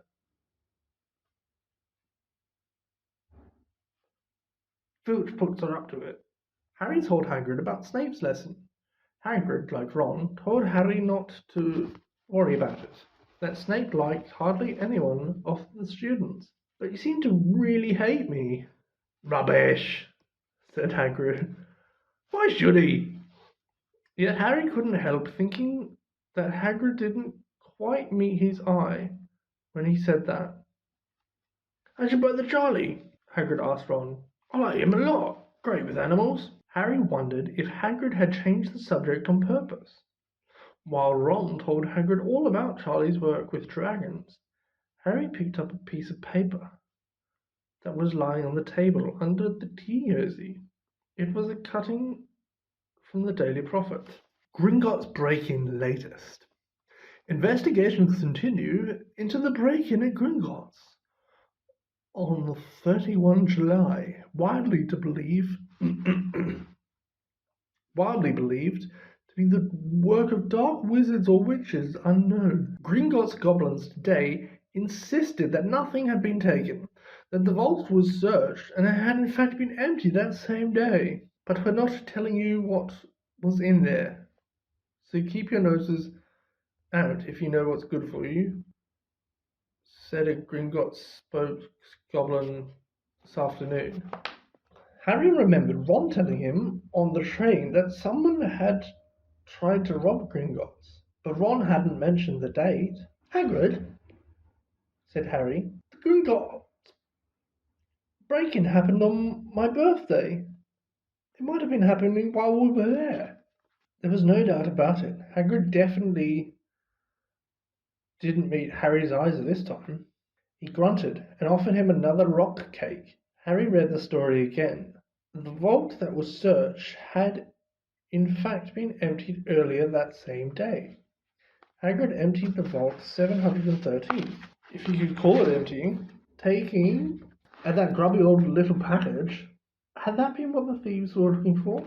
As Harry and Ron walked back to the castle for dinner, their pockets weighed down with rock cakes they'd been too polite to refuse. Harry thought that none of the lessons he'd had so far had given him as much to think about as this tea with Hagrid. Had Hagrid collected the package just in time? Where was it now? And did Hagrid know something about Snape that he didn't want to tell Harry? Harry had never believed he would meet a boy he hated more than Dudley. That was before he met Draco Malfoy. Still, first year Gryffindors only had potions with Slytherins, so they didn't have to put up with Malfoy much. Or, at least, they didn't until they spotted a notice pin-up board in the Gryffindor common room, which made them all groan. Flying lessons would be starting on Thursday, and Gryffindor and Slytherin would be learning together. Typical, said Harry darkly. Just what I wanted. To make a fool of myself on a broomstick in front of Malfoy. He'd been looking forward to learning to fly more than anything else. You don't know you make a fool of yourself, said Ron reasonably. Anyway, I know Malfoy's always going on about how good he is at Quidditch, but I bet that's all talk. Malfoy certainly did talk about flying. A lot. He complained loudly about first years never getting in-house Quidditch teams, and told boastful stories which always seemed to end with him narrowly escaping muggles in helicopters. He wasn't the only one, though. The way Seamus Finnegan told it, he'd spent most of his childhood zooming around the countryside on his broomstick. Even Ron would tell anyone who'd listen about the time he'd almost hit a hang glider on Charlie's old broom. Everyone from Wizarding's families talked about Quidditch constantly. Ron had already had a big argument with Dean Thomas, who shared their dormitory about football. Ron couldn't see what was exciting about a game with only one ball, and no one was allowed to fly. Harry had caught Ron plotting Dean's posters of a West Ham football team, trying to make the players move. Neville had never been on a broomstick in his life, because his grandmother had never let him near one. Harry felt she had a good reason, because Neville managed to get an extraordinary number of accidents with both feet on the ground. Hermione Granger was almost as nervous about flying as Neville was. This was something you couldn't learn by heart out of a book. Not that she hadn't tried. At breakfast on Thursday, she bored them all with stupid flying tips she got out of a library book called Quidditch Through the Ages. Neville was hanging on to every word, desperate for anything that might help him hang on to his broomstick later. But everybody else was very pleased when Hermione's lecture was interrupted by the arrival of the post. Harry hadn't had a single letter since Hagrid's note, something that Malfoy had been quick to notice, of course. Malfoy's eagle owl was always bringing him packages of sweets from home, which he opened gloatingly at the Slytherin table. A barn owl brought Neville a small package from his grandmother. He opened it excitedly and showed them a glass ball the size of a large marble, which seemed to be full of white smoke. "It's a remember-all," he explained. "God knows I've forgot things. This tells you if there's something you've forgotten to do. Look, you hold it like this, and it turns red." Oh, his face fell because the remember-all had suddenly glowed scarlet. You've forgotten something." Neville was trying to remember what he'd forgotten when Draco Malfoy, who was passing the Gryffindor table, snatched the remember-all out of his hand. Harry and Ron jumped to their feet. They were half hoping for a reason to fight Malfoy, but Professor McGonagall, who could spot trouble quicker than any teacher in the school, was there in a flash. "What's going on? Malfoy's got my remember-all." "Professor," scowling, Malfoy quickly dropped the remember-all back onto the table. "Just looking," he said, and slopped away with Crabbe and Goyle behind him. At 3:30 that afternoon, Harry, Ron, and the other Gryffindors hurried down the front steps into the grounds for their first flying lesson. It was a clear, breezy day, and the grass rippled under their feet as they marched down the sloping lawns towards a smooth lawn on the opposite side of the grounds to the Forbidden Forest, whose trees were swaying darkly in the distance. The Slytherins were already there, and so were 20 broomsticks lying in neat lines on the ground. Harry had heard Fred and George Weasley complain about the school brooms, saying that some of them started to vibrate if you flew too high, or always flew slightly to the left. The teacher, Madam Hooch, arrived. She had short grey hair and yellow eyes, like a hawk. "Well, what are you waiting for?" she barked. "Everyone stand behind a broomstick. Come on, hurry up." Harry glanced down at his broom. It was old, and some of the twigs stuck out at odd angles. "Stick your right hand over the broom," called Madam Hooch at the front, "and say up." "Up, up, up," everyone shouted. Harry's broom jumped into his hand at once, but it was one of the few that did. Hermione Granger simply rolled over on the ground, and Neville's hadn't moved at all. Perhaps brooms, like horses, could tell when you were afraid, thought Harry. There was a quaver in Neville's voice that said only too clearly that he wanted to keep his feet on the ground. Madam Hooch then showed them how to mount their brooms without sliding off the end, and walked up and down the rows, correcting their grips. Harry and Ron were delighted when she told Malfoy he'd been doing it wrong for years. "Now when I blow my whistle, you kick off the ground hard," said Madam Hooch. "Keep your broom steady, rise a few feet, and then come straight back down, leaning forward slightly. On my whistle, 3, 2. But Neville, nervous and jumpy and frightened of being left on the ground, pushed off hard before the whistle had touched Madam Hooch's lips. "Come back, boy," she shouted, but Neville was rising straight up like a cork shot out of a bottle. 3 meters, 5 meters. Harry saw his scared white face look down at the ground, falling away. Saw him slip sideways off the broom and wham! A thud and a nasty crack, and Neville lay face down on the grass in a heap. His broomstick was still rising higher and higher, and started to drift lazily towards the forbidden forest and out of sight. Madam Hooch was bending over Neville. Her face was as white as his. "Broken wrist," Harry heard her mutter. "Come on, boy, it's all right. Up you get." She turned to the rest of the class. "None of you is to move while I take this boy to the hospital wing. You leave those brooms where they are, or you'll be out of Hogwarts before you can say Quidditch. Come on, dear." Neville, his face tear-streaked, clutching his wrist, hobbled off with Madam Hooch, who had her arm around him. No sooner were they out of earshot than Malfoy burst into laughter. "Did he see his face, the great lump?" The other Slytherins joined in. "Shut up, Malfoy."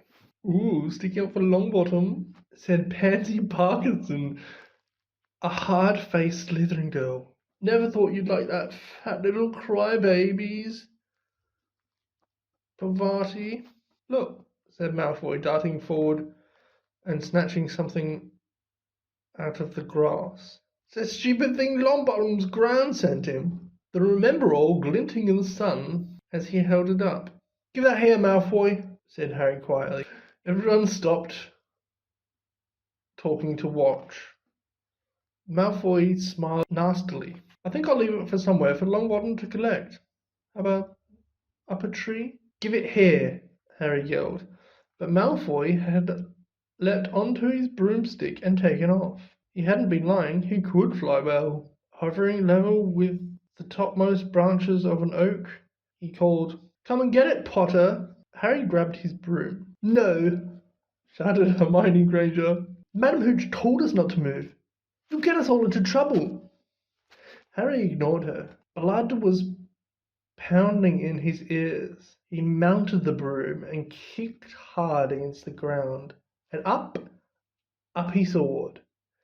Air rushed through his hair, and his robes whipped out behind him. In a rush of fierce joy, he realized he'd found something he could do without being taught. This was easy. This was wonderful. He pulled his broomstick up a little to take it even higher, and heard screams and gasps of girls back on the ground and an admiring whoop from Ron. He turned his broomstick sharply to face Malfoy in midair. Malfoy looked stunned. "Give it here," Harry called, "or I'll knock you off that broom." "Oh, yeah?" said Malfoy, trying to sneer, but looking worried. Harry knew, somehow, what to do. He leaned forward and grasped the broom tightly with both hands. It shot towards Malfoy like a javelin. Malfoy only just got out of the way in time. Harry made a sharp about turn and held the broom steady. A few people below were clapping. "No crab and goyle up here to save your neck, Malfoy," Harry called. The same thought seemed to have struck Malfoy. "Catch it if you can, then," he shouted, and he threw the glass ball into the air and streaked back towards the ground. Harry saw, as though in slow motion, the ball rose up in the air and started to fall. He leaned forward and pointed his broom handle. Next second, he was gathering speed in a steep dive, racing the ball. Wind whistled in his ears, mingled with the screams of people watching. He stretched out his hand 30 centimeters from the ground and caught it, just in time to pull his broom straight. And he toppled gently onto the grass with the Remember-All clutched safely in his face. Harry Potter! His heart sank faster. Then he just dived. Professor McGonagall was running towards them. He got to his feet, trembling. Never in all my time at Hogwarts. Professor McGonagall, almost speechless with shock, and her glasses flashed furiously. How dare you? Might have broken your neck. It wasn't his fault, Professor. Be quiet, Miss Patil. But Malfoy, that's enough, Mr. Weasley. Potter, follow me now. Harry caught sight of Malfoy, Crabbe, and Goyle's triumphant faces as he left, walking numbly in Professor McGonagall's wake as she strode towards the castle. He was going to be expelled. He just knew it. He wanted to say something to defend himself, but there seemed to be something wrong with his voice. Professor McGonagall was sweeping along without even looking at him. He had to jog to keep up. Now he'd done it. It had even lasted 2 weeks. He'd be packing his bag in 10 minutes. What would the Dursleys say when he turned up on the doorstep? Up the front steps, up the marble staircase, inside, and still Professor McGonagall didn't say a word to him. She wrenched open doors and marched along corridors, with Harry trotting miserably behind her. Maybe she was taking him to Dumbledore. He thought of Hagrid, expelled, but allowed to stay on as a gamekeeper. Perhaps he could be Hagrid's assistant. His stomach twisted as he imagined it, watching Ron and the others becoming wizards while he was stumped around the grounds carrying Hagrid's bag. Professor McGonagall stopped outside a classroom. She opened the door and poked her head inside. Excuse me, Professor Flitwick. Could I borrow Wood for a moment? Wood? Thought Harry, bewildered. Was Wood a cane she was going to use on him? But Wood turned out to be a person, a burly fifth-year boy who came out of Flitwick's class looking confused. Follow me, you two, Professor McGonagall, and they marched on up the corridor, Wood looking curiously at Harry. In here, Professor McGonagall pointed into a classroom which was empty except for Peeves, who was busy writing rude words on the blackboard. Ah, Peeves, she barked. Peeves threw the chalk into a bin, which clanged loudly, and he swooped out, cursing. Professor McGonagall slammed the door behind them and turned to face the two boys. Potter, this is Oliver Wood. Wood? I found you a seeker. Wood's expression changed from puzzled to delight. Are you serious, Professor? Absolutely, said Professor McGonagall crisply. The boy's a natural. I've never seen anything like it. Was that your first time on a broomstick, Potter? Harry nodded silently. He didn't have a clue what was going on, but he didn't seem to be expelled, and some of the feeling started coming back to his legs. He caught that thing in his hand after a 50-foot dive. Professor McGonagall told Wood. Didn't even scratch himself. Charlie Weasley couldn't have done it. Wood was now looking as though all his dreams had come true at once. Ever seen a game of Quidditch, Potter? He asked excitedly. Wood's captain of the Gryffindor team, Professor McGonagall explained. He's just the build for a secret, too, said Wood, now walking around Harry and staring at him. Light, speedy. We'll have to get on a decent broom, Professor. A Nimbus 2000, or a Clean Sweep 7, I'd say. I shall speak to Professor Dumbledore, and I'll see if I can't bend the first-year rule. Heaven knows we need a better team than last year. Flattened in last match by Slytherin. I couldn't look Severus Snape in the face for weeks. Professor McGonagall peered sternly over her glasses at Harry.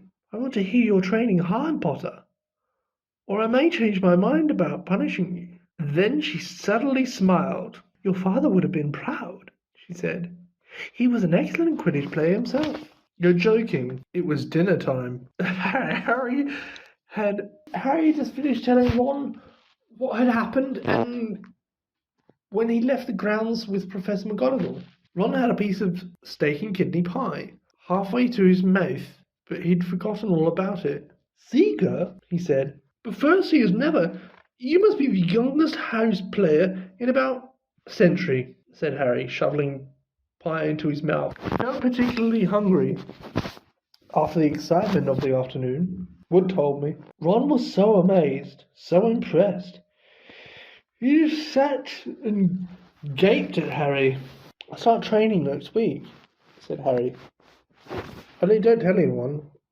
Wood wants to keep it a secret. Fred and George Weasley came into the hall, spotted Harry and hurried over. Well done, said George in a low voice. Wood told us. We're on the team too. Beat us. I tell you, we're going to win Quidditch Cup for sure this year, said Fred. We haven't won since Charlie left, but this year's team is going to be brilliant. You must be good, Harry. Wood was almost skipping when he told us. Anyway, we've got to go. Lee Jordan reckons he's found a new secret passage out of the school. Better spot that one behind the statue of Gregory. The Summary that we found in our first week. See, Fred and George had hardly disappeared when someone far less welcome turned up. Malfoy, flanked by Crabbe and Goyle. Having a last meal, Potter? When are you getting the train back to the Muggles?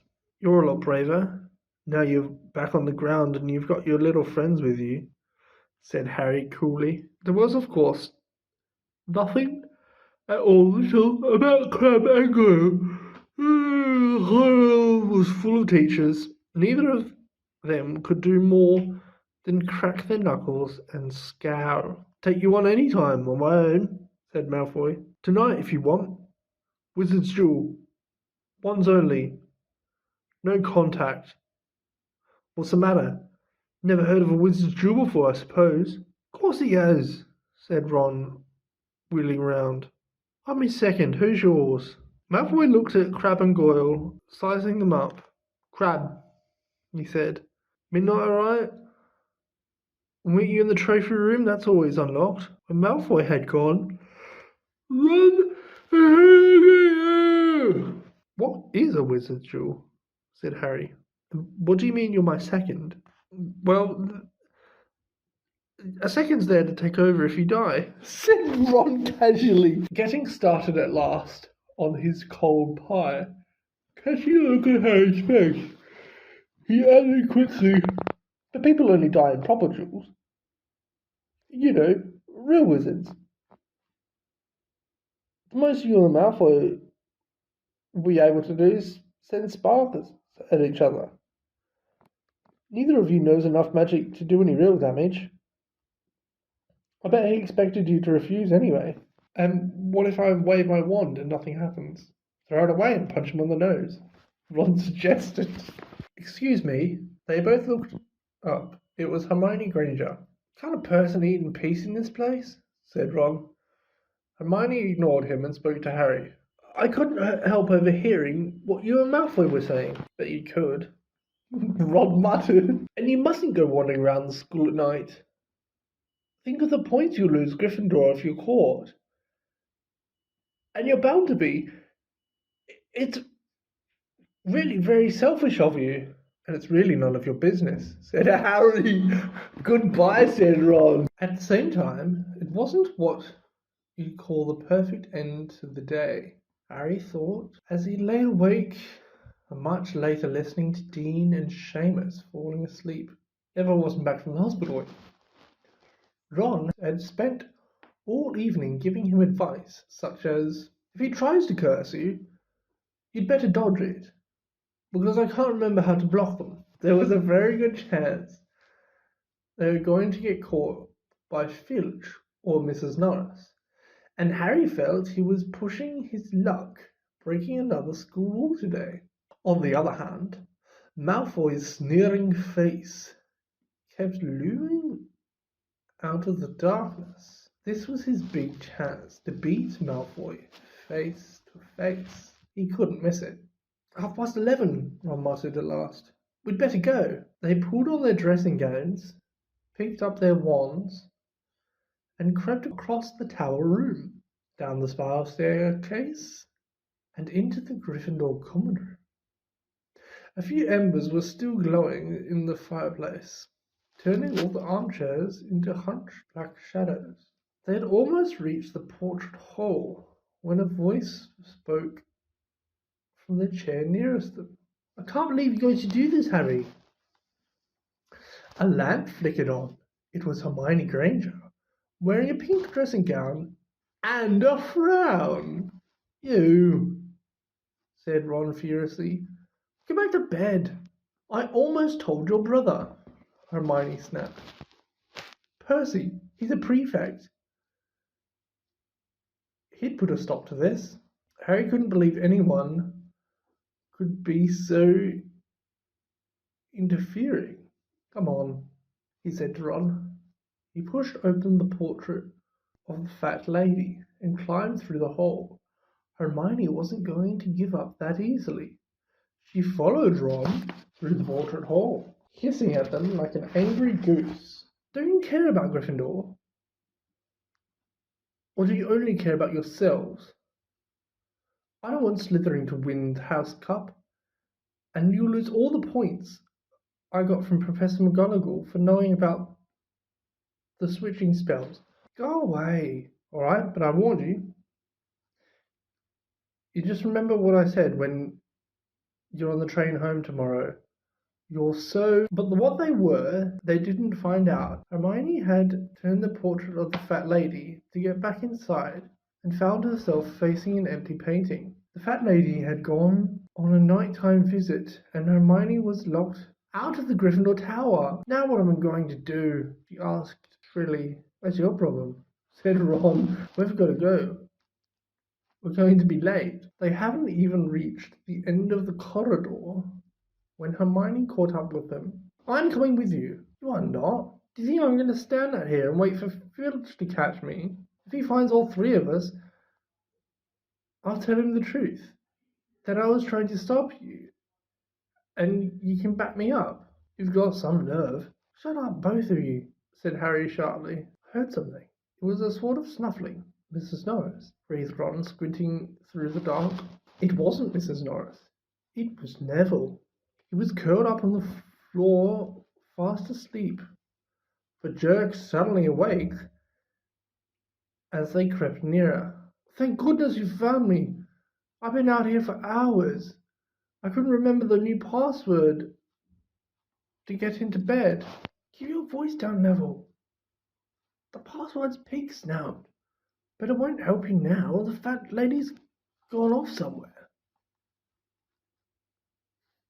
How's your arm? Said Harry. Fine, said Neville, showing them. Madam Humphrey mended it in about a minute. Good. Well, Neville, we've got to be somewhere. We'll see you later. Don't leave me, said Neville, scrambling to his feet. I don't want to stay here alone. The bloody Baron's been past twice already. Ron looked at his watch, then glared furiously at Hermione and Neville. If either of you get us caught, I'll never rest until I've learnt that curse of the bogies Quirrell taught us about and use it on you. Hermione opened her mouth, perhaps to tell Ron exactly how to use the curse of the bogies. But Harry hissed at her to be quiet and backed them all forward. They flinted along the corridors, stripped with bars of moonlight from the high windows. At every turn, Harry expected to run into Filch or Mrs. Norris, but they were lucky.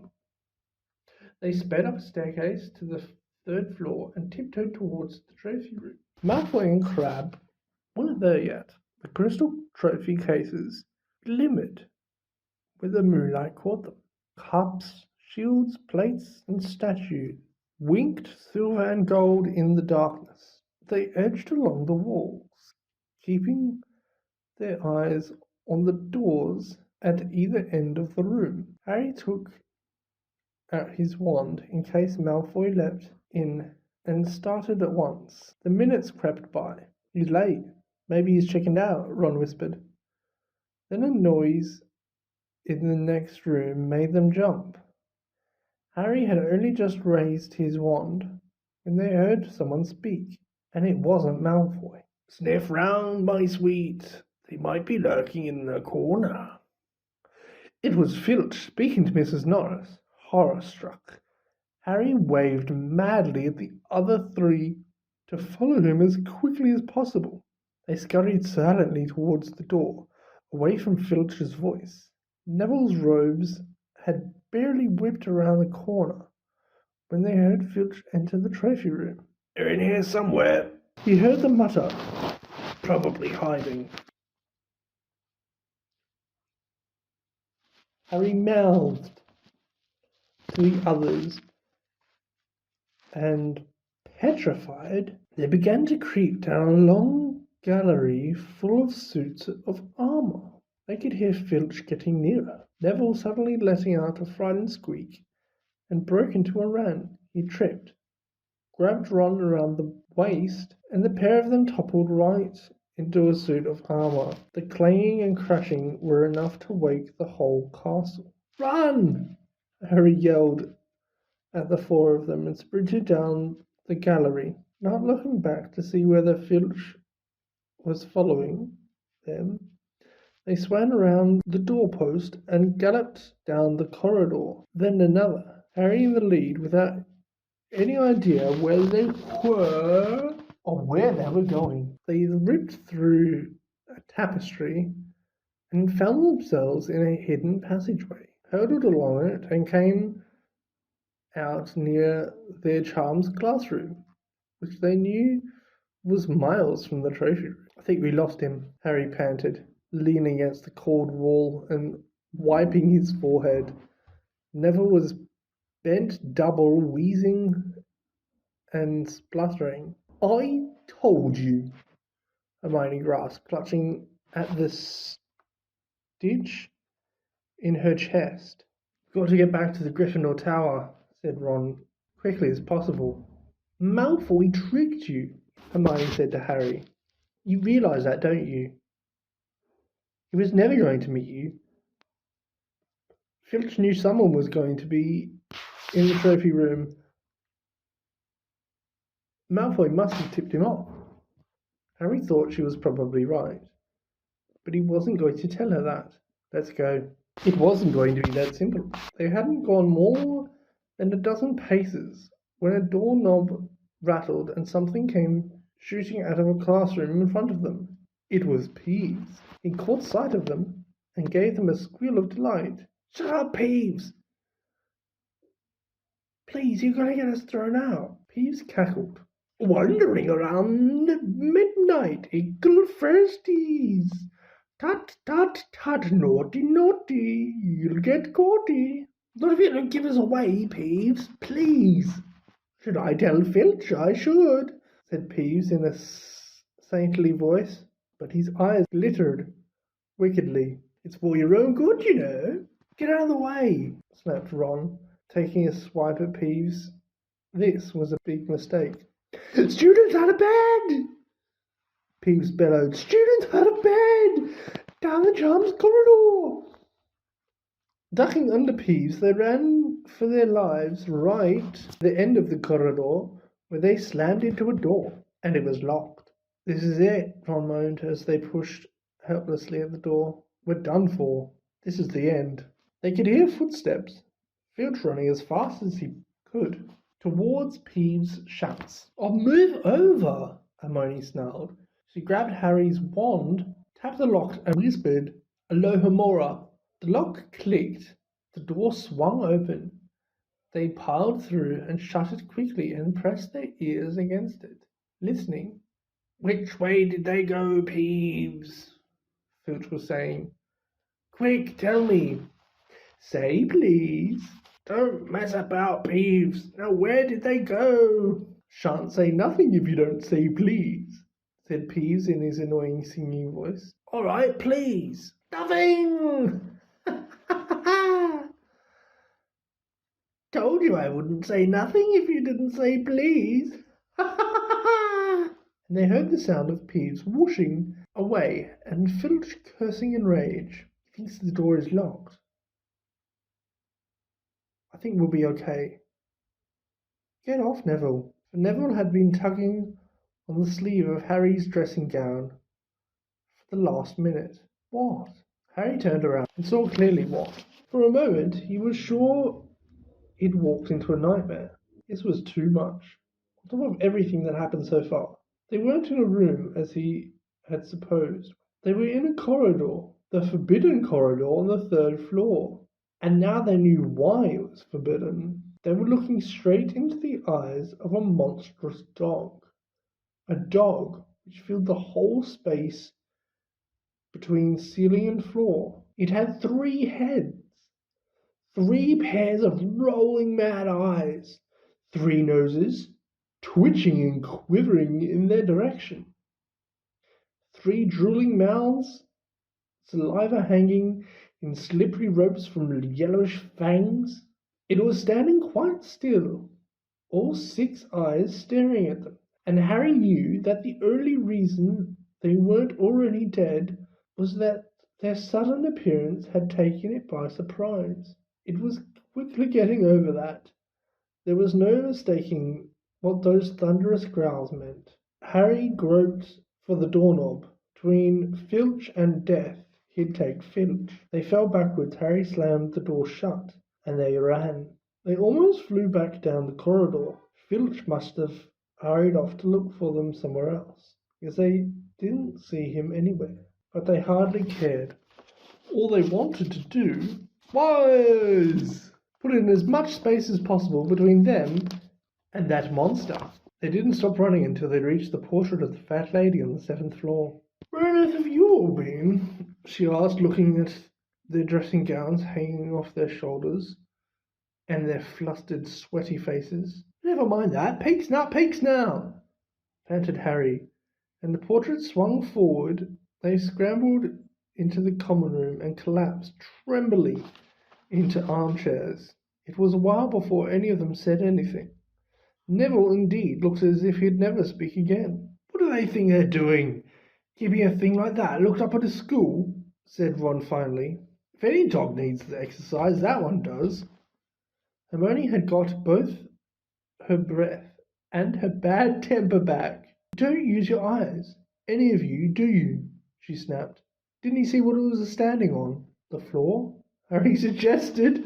I wasn't looking at its feet. I was too busy looking at its heads. No, not the floor. It was standing on a trapdoor. It was obviously guarding something. She stood up and glared at them. I hope you're pleased with yourselves. We could have been killed, or worse, expelled. Now, if you don't mind, I'm going to bed. Ron started after her with her mouth opened. No, we don't mind. You think we dragged her along, wouldn't you? But Hermione had given Harry something else to think about as he climbed back into bed. The dog was guarding something. What had Hagrid said? Gringotts was the safest place in the world for something he wanted to hide? Except perhaps Hogwarts. It looked as though Harry had found out where the grubby little package from the vault 713 was. Malfoy couldn't believe his eyes when he saw that Harry and Ron were still at Hogwarts the next day, looking tired but perfectly cheerful. Indeed, by next morning, Harry and Ron thought that meeting the 3-headed dog had been an excellent adventure, and they were quite keen to have another. In the meantime, Harry filled Ron in about the package that seemed to have been moved from Gringotts to Hogwarts, and they spent a lot of time wondering what could possibly need such heavy protection.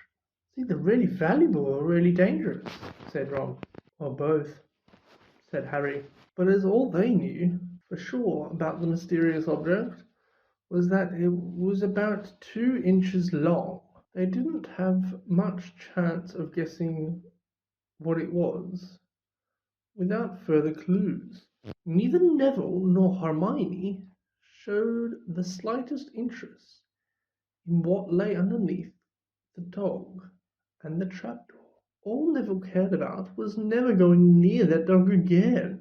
Hermione was refusing to speak to Harry and Ron, but she was such a bossy know-it-all that they saw this as an added bonus. All they really wanted to know was a way of getting back at Malfoy, and to their great delight, just such a thing arrived with the post about a week later. As the owls flooded into the great hall as usual, everyone's attention was caught at once by a long, thin package carried by 6 large, screeching owls. Harry was just as interested as everyone else to see what was in the large parcel, and was amazed when the owl soared down and dropped it in front of him, knocking his bacon on the floor. They had hardly fluttered out of the way when another owl dropped a letter on top of the parcel. Harry ripped open the letter first, which was lucky, because it said, "Do not open the parcel at the table." It contained your new Nimbus 2000, but I don't want everybody knowing you've got a broomstick, although I want one. Oliver Wood will meet you tonight on the Quidditch pitch at 7 o'clock for your first training session. Professor M. McGonagall. Harry had difficulty hiding his glee as he handed the note to Ron to read. Nimbus 2000? Ron moaned enviously. I never even touched one. They left the hall quickly, wanting to unwrap the broomstick in private before their first lesson. But halfway across the entrance hall, they found the way upstairs barred by Crabbe and Goyle. Malfoy seized the package from Harry and felt it. That's a broomstick, he said, throwing it back to Harry with a mixture of jealousy and spite on his face. You'll be for it this time, Potter. Virtues aren't allowed them. Ron couldn't resist it. Not any old broomstick, he said. What did you say you've got at home, Malfoy? A Comet 260? Ron grinned at Harry. Comets look flashy, but they're really not the same league as the Nimbus. What would you know about it, Weasley? You couldn't afford half the handle. Malfoy snapped back. I suppose you and your brothers have to save up twig by twig. Before Ron could answer, Professor Flitwick peered at Malfoy's elbow. Not arguing, boys, he squeaked. Potter's been sent a broomstick, Professor, said Malfoy quickly. Yes, that's right, said Professor Flitwick, beaming at Harry. Professor McGonagall told me all about the special circumstances, Potter. And what model is it? A Nimbus 2000, sir, said Harry, fighting not to laugh at the look of horror on Malfoy's face. And it's really thanks to Malfoy that I've got it, he added, smothering their laughter at Malfoy's obvious rage and confusion. Well, it's true, Harry colted as they reached the top of the marble staircase. If he hadn't stolen Neville's Rembrel, I wouldn't be in the team. So I suppose you think that's a reward for breaking the rules? Came an angry voice from behind them. Hermione was stomping up the stairs, looking disapprovingly at the package in Harry's hand. I thought you weren't speaking to us, said Harry. Yes, don't stop now. It's doing us so much good. Hermione marched away with her nose in the air. Harry had a lot of trouble keeping his mind on his lessons that day. It kept wandering up to the dormitory where his new broomstick was, lying under his bed, or straying off to the Quidditch pitch, where he'd be learning to play that night. He bottled his dinner that evening without noticing that he was eating, and then rushed upstairs with Ron to unwrap the Nimbus 2000 at last. Wow!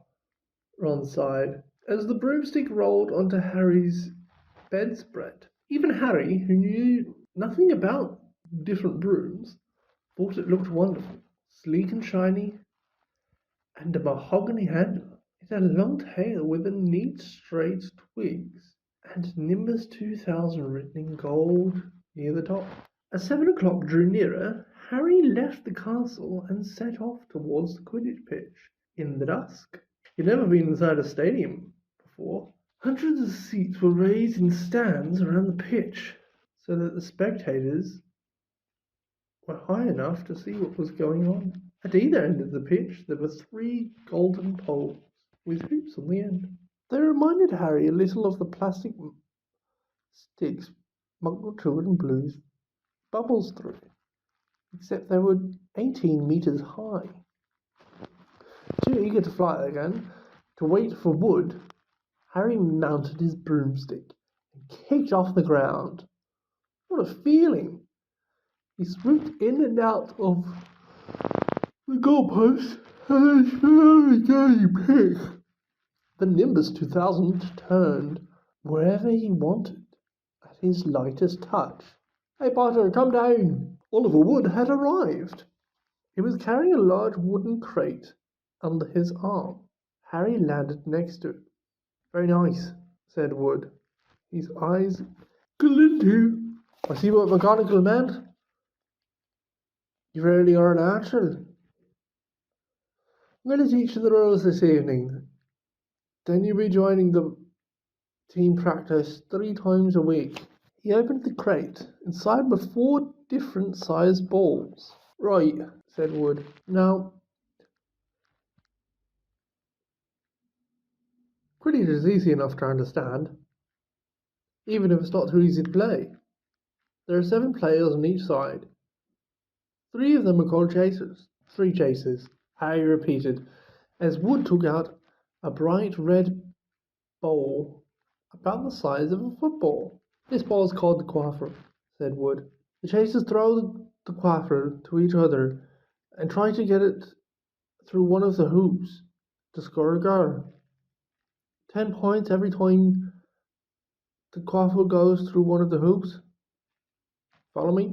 The chasers throw the Quaffle and put it through the hoops to score, Harry recited.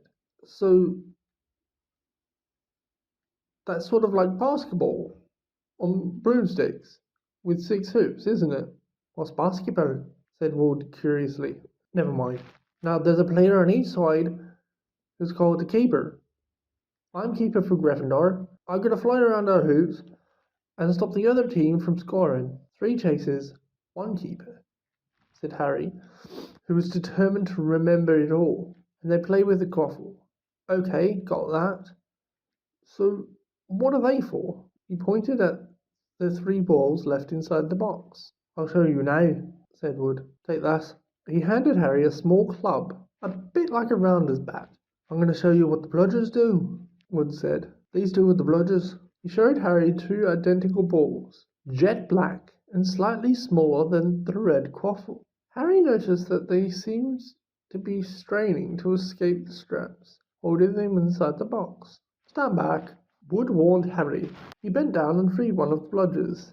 At once, the black ball rose high in the air and then pelted straight at Harry's face. Harry swung at it with the bat to stop it breaking his nose and sent it zigzagging away into the air. He zoomed around their heads and then shot at Wood, who dived on top of it and managed to pin it to the ground. See? Wood panted, forcing the struggling bludger back into the crate and strapping it down safely. The bludger's rocking around, trying to knock players off the brooms. That's why you have 2 Beatles on each team. The Weasley twins are out. It's their job to protect their side from the bludgers and try and knock them towards the other team. You think I got all that? 3 chases try and score with the quaffle.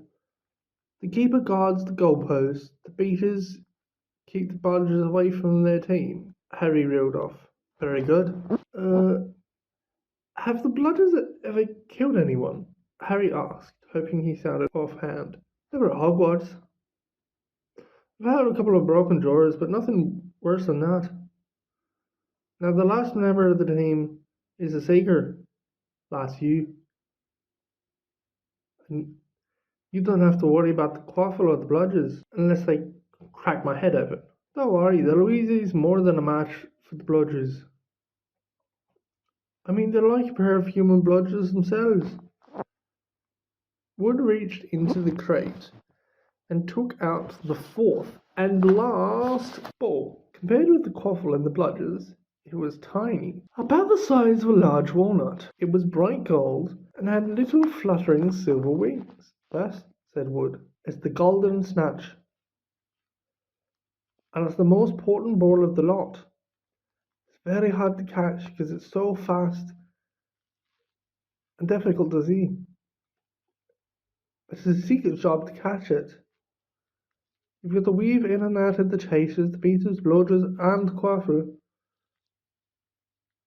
to get it before the other team's seeker. Because whichever seeker catches the snatch wins his team an extra 150 points.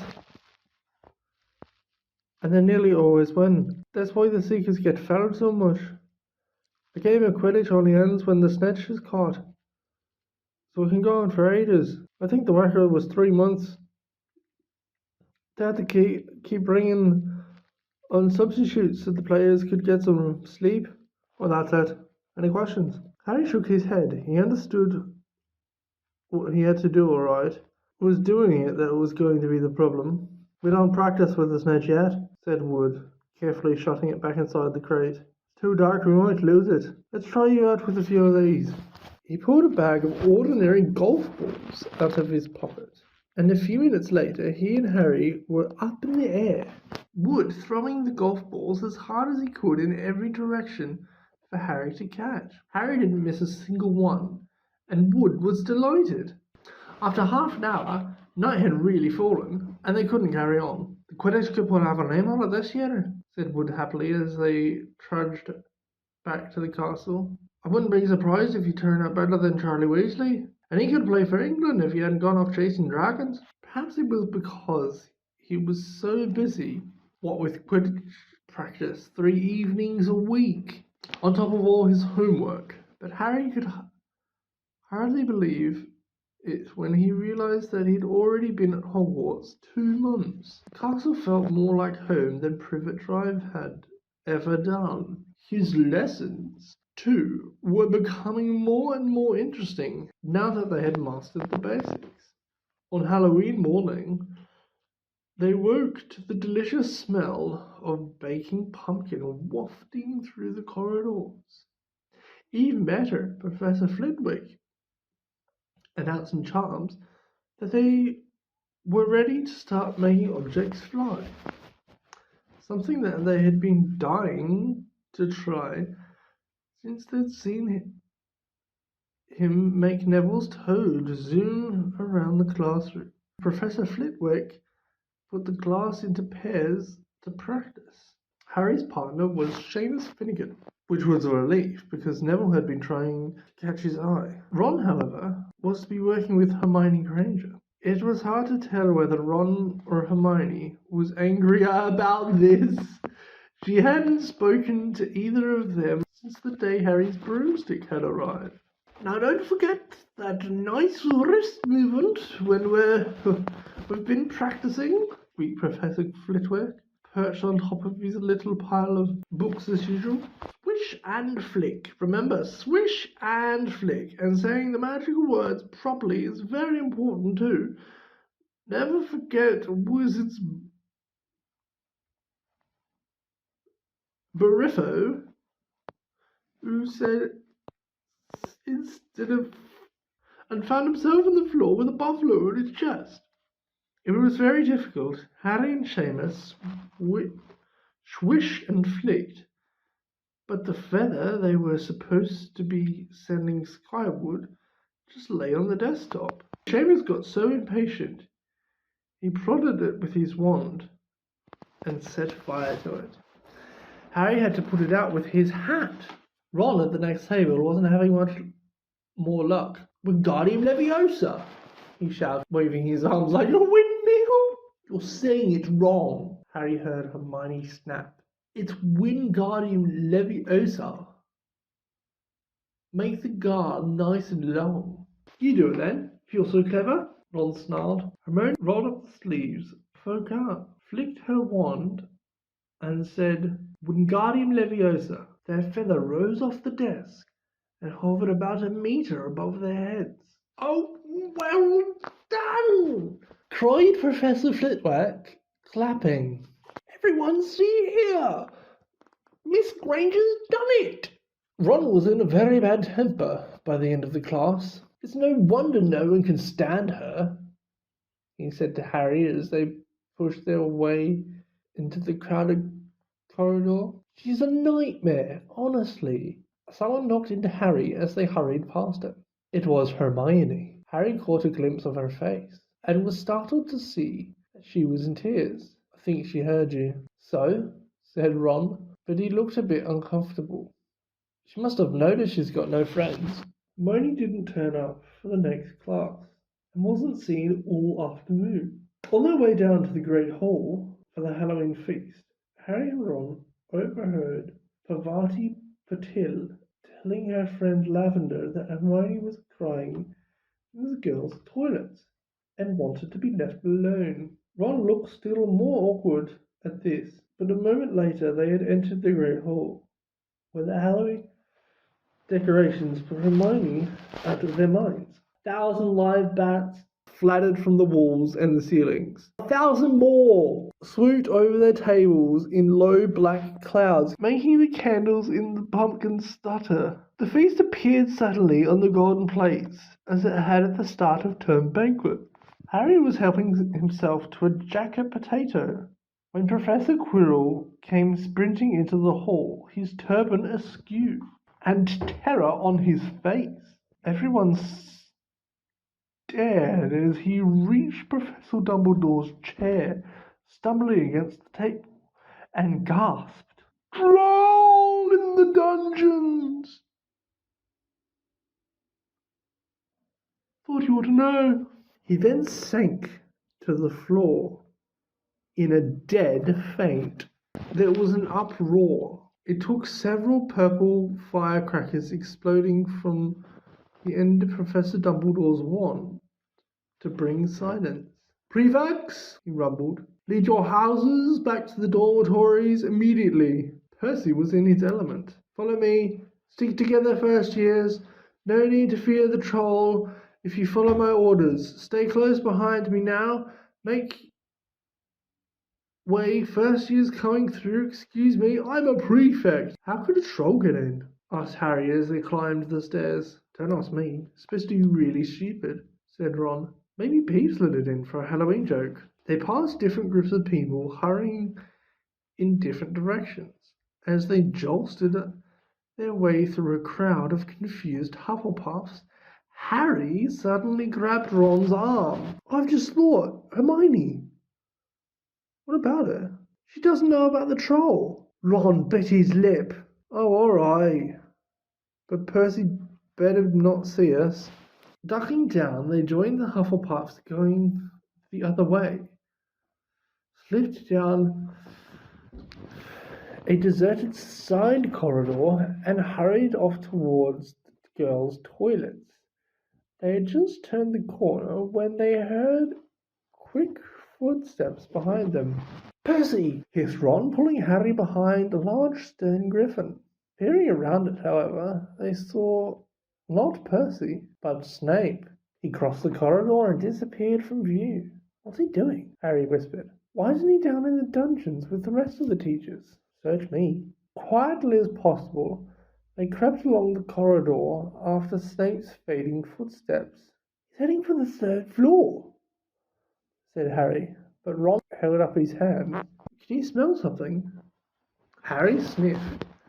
A foul stench reached his nostrils, a mixture of old socks and the kind of public toilet no one seems to clean. And then they heard it, a low grunting and the shuffling footfalls of gigantic feet. Ron pointed at the end of a passage to the left. Something huge was moving towards them. They shrank into the shadows and watched it emerge into a patch of moonlight. It was a horrible sight. 3 meters tall, its skin was a dull granite grey, its grey lumpy body like a boulder, with a small bald head perched on top like a coconut. Thick as a tree trunk with flat, horny feet.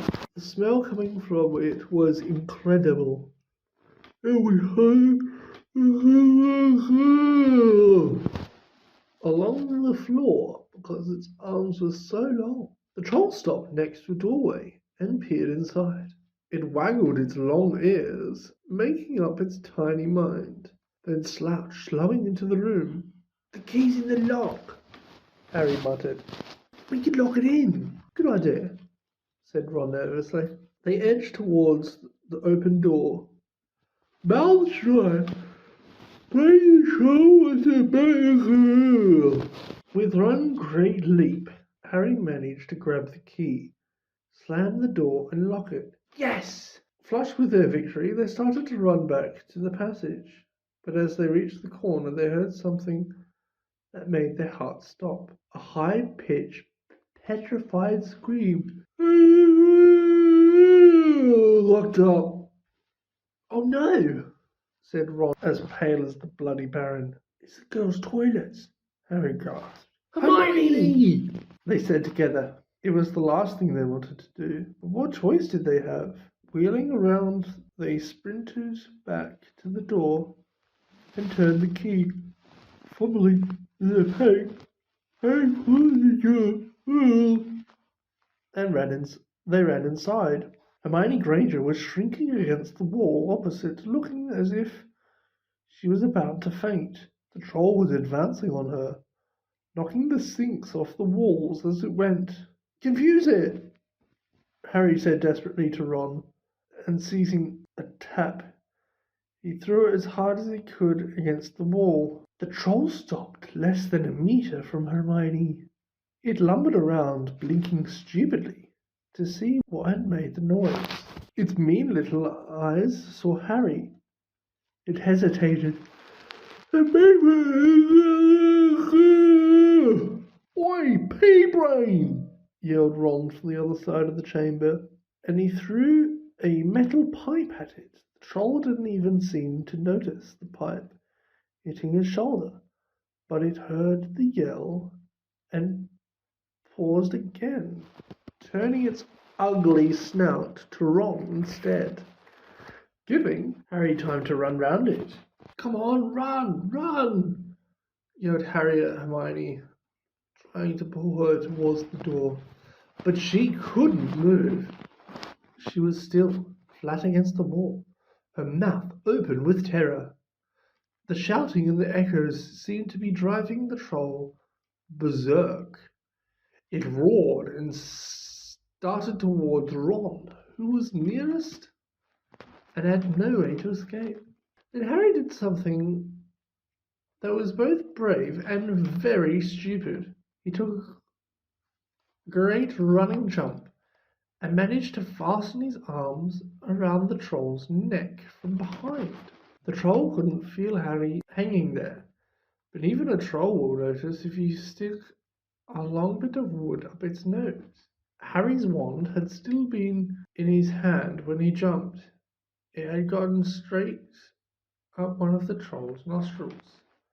Howling with pain, the troll twisted and flailed its club, with Harry clinging on for dear life.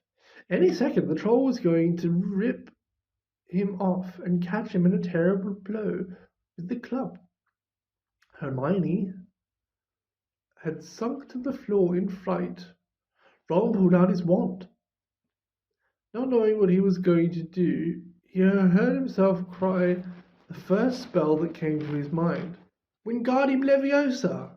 The club flew out of the troll's hand, rose high, high up into the air, turned suddenly over and dropped with a sickening crack on its owner's head, on the spot, and fell flat on its face, with a thud that made the whole room tremble. Harry got to his feet. He was shaking out of his breath.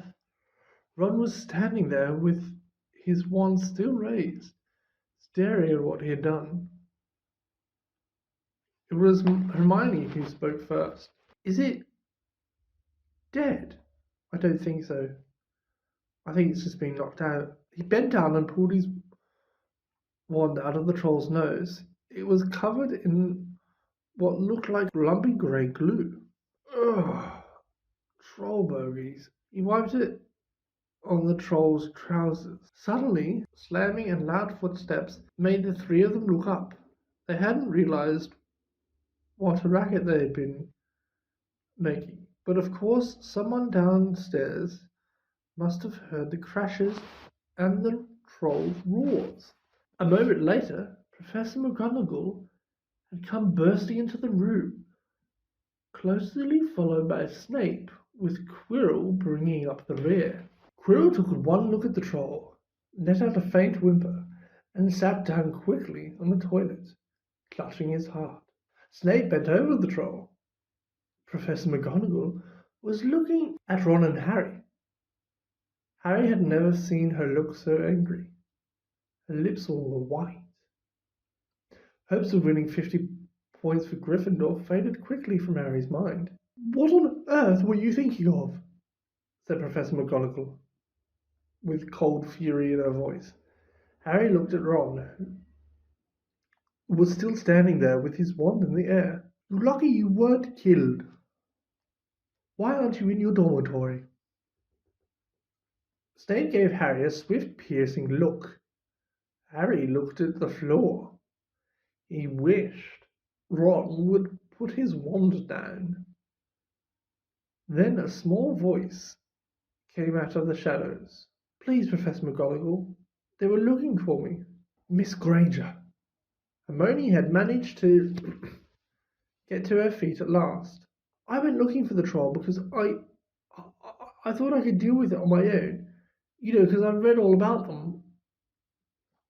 Ron dropped his wand. Hermione Granger telling a downright lie to a teacher? If they hadn't found me, I'd be dead now. Harry stuck his wand up its nose, and Ron knocked it out with its own club. They didn't have time to fetch anyone. It was about to finish me off when they arrived. Harry and Ron tried to look as though this story wasn't new to them. Well, in that case, said Professor McGonagall, staring at three of them. Miss Granger, you foolish girl. How could you think of tackling a mountain troll on your own? Hermione hung her head. Harry was speechless. Hermione was the last person to do anything against the rules. And there she was, pretending she had. To get them out of trouble. It was as if Snape had started handing out sweets. Miss Granger, 5 points will be taken from Gryffindor for this, said Professor McGonagall. I'm very disappointed in you. If you're not hurt at all, you'd better go off to Gryffindor Tower. Students are finishing their feast in their houses. Hermione left. Professor McGonagall turned to Harry and Ron. Well, I say, you were lucky, but not many first years could take on a fully grown mountain troll. You each win Gryffindor 5 points. Professor Dumbledore will be informed of this. You may go. They hurried out of the chamber and didn't speak at all until they had climbed 2 floors up. It was a relief to be away from the smell of the troll, quite apart from anything else. We should have got more than 10 points, Ron grumbled. 5, you mean? Once she's taken off Hermione's. Good of her to get us out of trouble like that, Ron admitted. Mind you, we did save her. She might not have needed saving if we hadn't locked the thing in with her, Harry reminded him. They had reached the portrait of the fat lady. Pig snout, they said, and entered. The common room was packed and noisy. Everyone was eating the food that had been sent up. Hermione, however, stood alone by the door, waiting for them. There was a very embarrassed pause. Then none of them looking at each other. They all said thanks and hurried back off to get plates. But from that moment on, Hermione Granger became their friend. There are some things you can't do without ending up liking each other, and knocking out a 3-meter mountain troll was one of them. As they entered November, the weather turned very cold.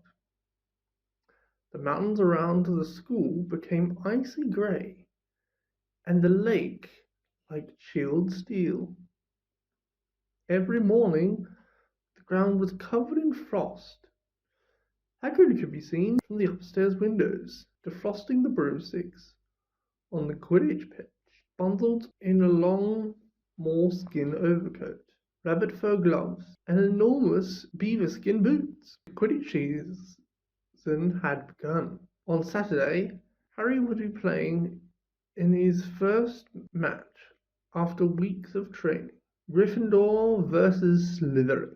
If Gryffindor won, they would move up to the second place in the house championship. Hardly anyone had seen Harry play because Wood had decided that, as their secret weapon, Harry would be kept, well, secret. But the news that he was playing Seeker had leaked out somehow, and Harry didn't know which was worse. People telling him he'd be brilliant, or people telling him they'd be running around underneath him holding a mattress. It was really lucky that Harry now had Hermione as a friend. He didn't know how he'd have got through all this homework without her. What with all the last-minute Quidditch practice Wood was making them do, she had also let him Quidditch Through the Ages, which turned out to be a very interesting read. Harry learned that there were 700 ways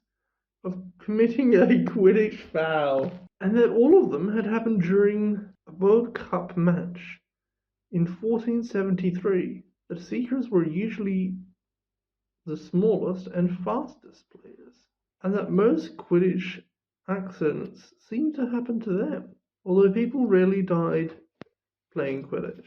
Referees had been known to vanish and turn up months later in the Sahara Desert. Hermione had become a bit more relaxed about breaking rules since Harry and Ron had saved her from the mountain troll, and she was much nicer for it.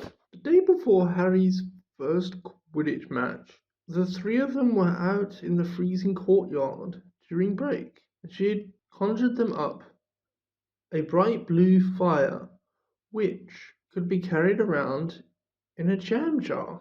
They were standing with their backs to it, getting warm, when Snape crossed the yard.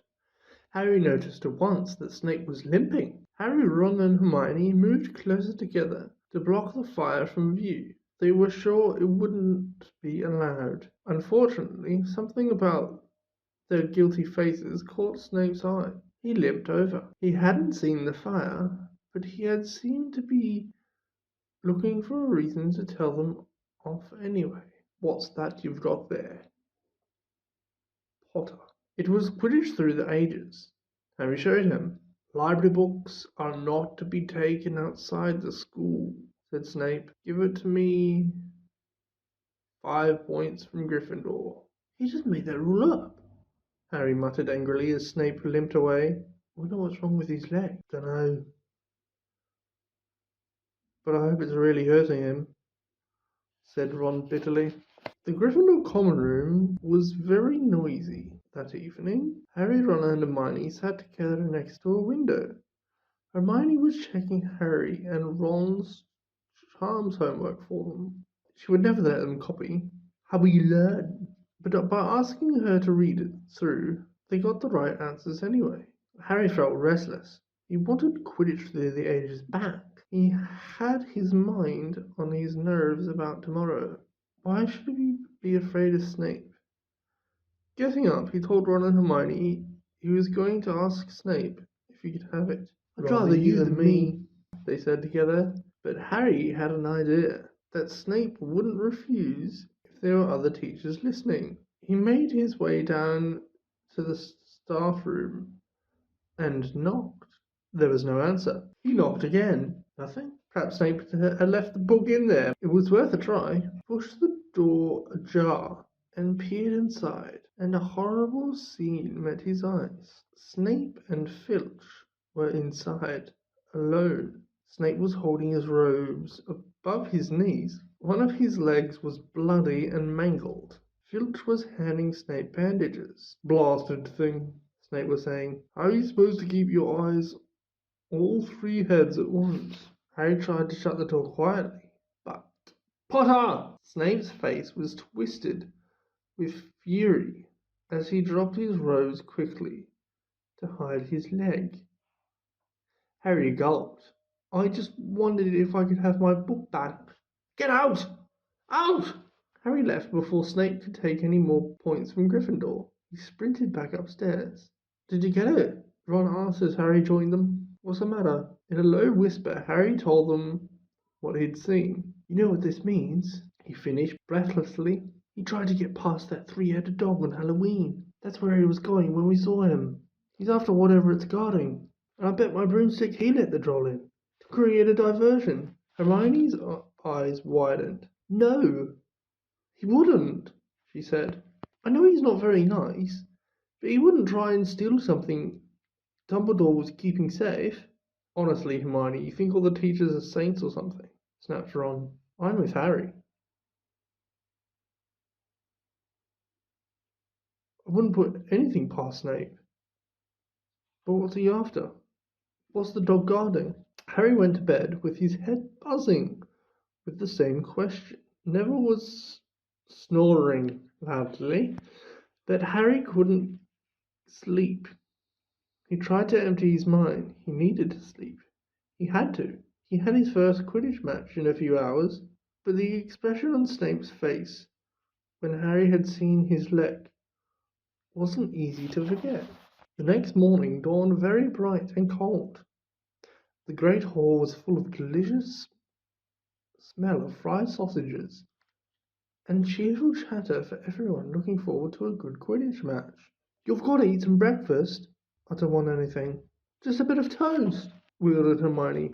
I'm not hungry. Harry felt terrible. In an hour's time, he'd be walking on the pitch.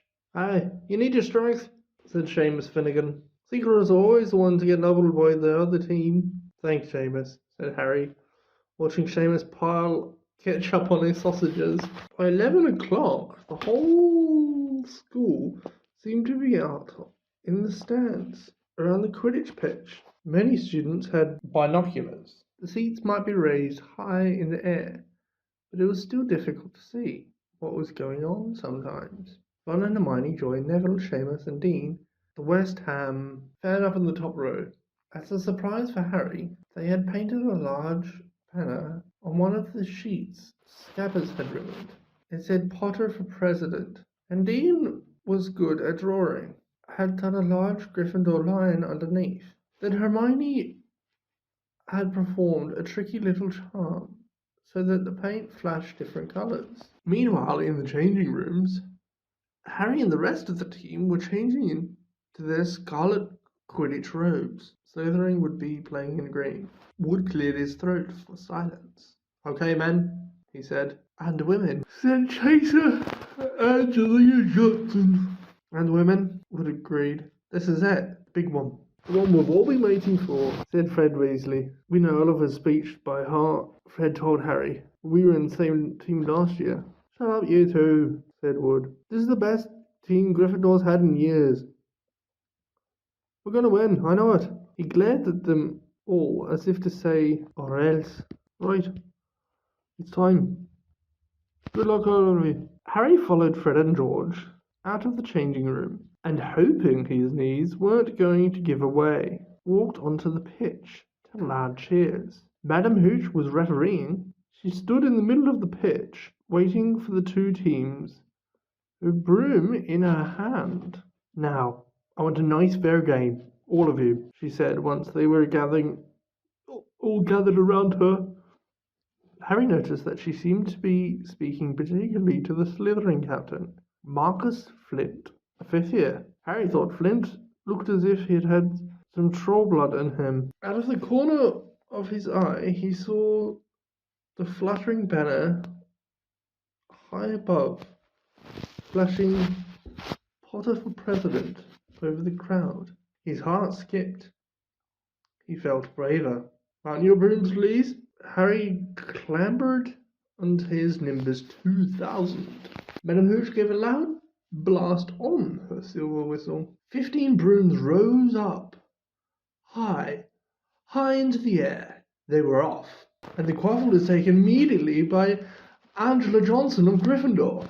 What an excellent chaser that girl is, and rather attractive too. Jordan! Sorry, Professor. The Weasley twins' friend, Lee Jordan, was doing the commentary for the match, closely watched by Professor McGonagall. She really is belting out along up there. A neat pass to Elysius Bennett. A good find of Oliver Woods. Last year only a reserve. But to Johnson, and no, Slytherin have the quaffle. Slytherin Captain Marcus Flinch gains the quaffle, and off he goes. Flint flying like an eagle up there. He's got to skip. No, stopped by an excellent move by Gryffindor keeper Wood. And Gryffindor take the quaffle. That's chasing Katie Bell of Gryffindor there. Nice drive around, Flint.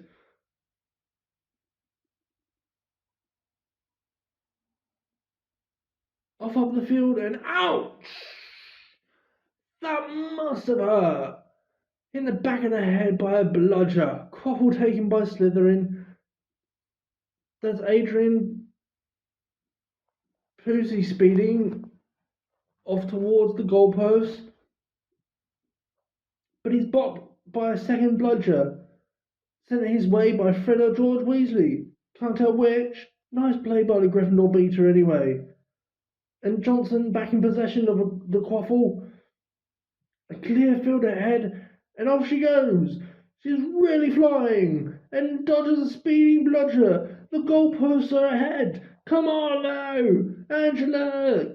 Keep up the bletchy dives. Misses.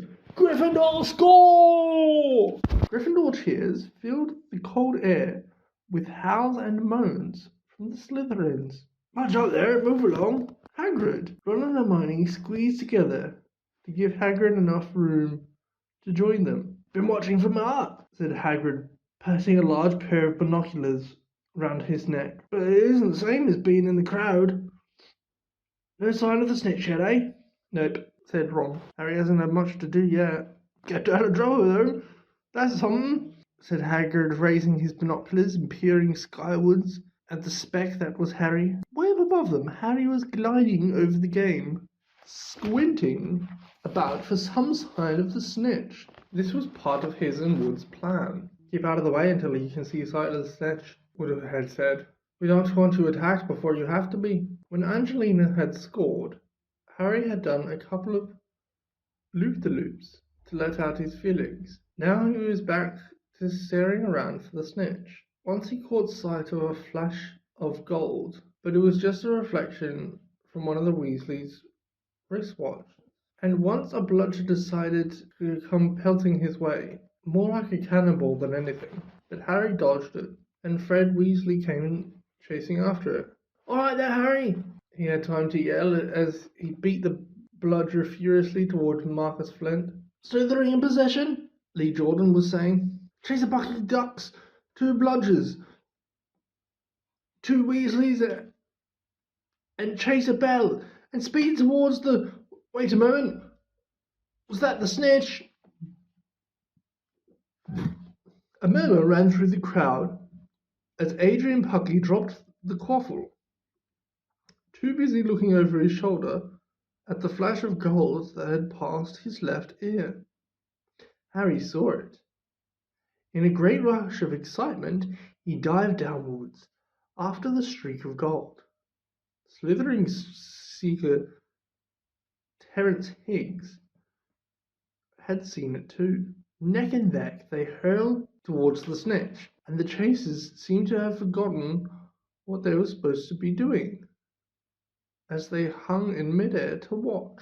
Harry was faster than Higgs. He could see the little round ball, wings fluttering, darting up ahead. He put on an extra spurt of speed. Wham! A roar of rage echoed through the Gryffindors below. Marcus Flint had blocked Harry on purpose, and Harry's broom span, of course, Harry holding on for dear life. Madame Hooch spoke angrily to Flint, and then ordered a free shot at the goalpost for Gryffindor. But in all the confusion, of course, the Golden Snitch had disappeared from sight again. Down in the stands, Dean Thomas was yelling, "Send him off, Ref! Red card!" "This isn't football, Dean," Ron reminded him. "You can't send people off in Quidditch." "And what's a red card?" But Hagrid was on Dean's side. "They ought to change the rules. Flint could have knocked Harry out of the air." Lee Jordan was finding it difficult not to take sides. "So, after that obvious and disgusting bit of cheating," Jordan grabbed Professor McGonagall. "After the open and revolting foul, Jordan, I'm warning you." All right. "Flint nearly kills the Gryffindor Seeker, which could happen to anyone, I'm sure, so penalty to Gryffindor, taken by Spinet, who puts it away. No trouble, and we continue playing. Gryffindor still in possession." It was as Harry dodged another bludger, which went spinning dangerously past his head, that it happened. His broom gave a sudden, frightening lurch. For a split second, he thought he was going to fall. He gripped the broom tightly with both hands and knees. He never felt anything like that. It happened again. It was as though the broom was trying to buck him off. But Nimbus 2000s did not suddenly decide to buck their riders off. Harry tried to turn back towards the Gryffindor goalpost. He had half a mind to ask Wood to call time out, and then he realized his broom was completely out of his control. He couldn't turn it.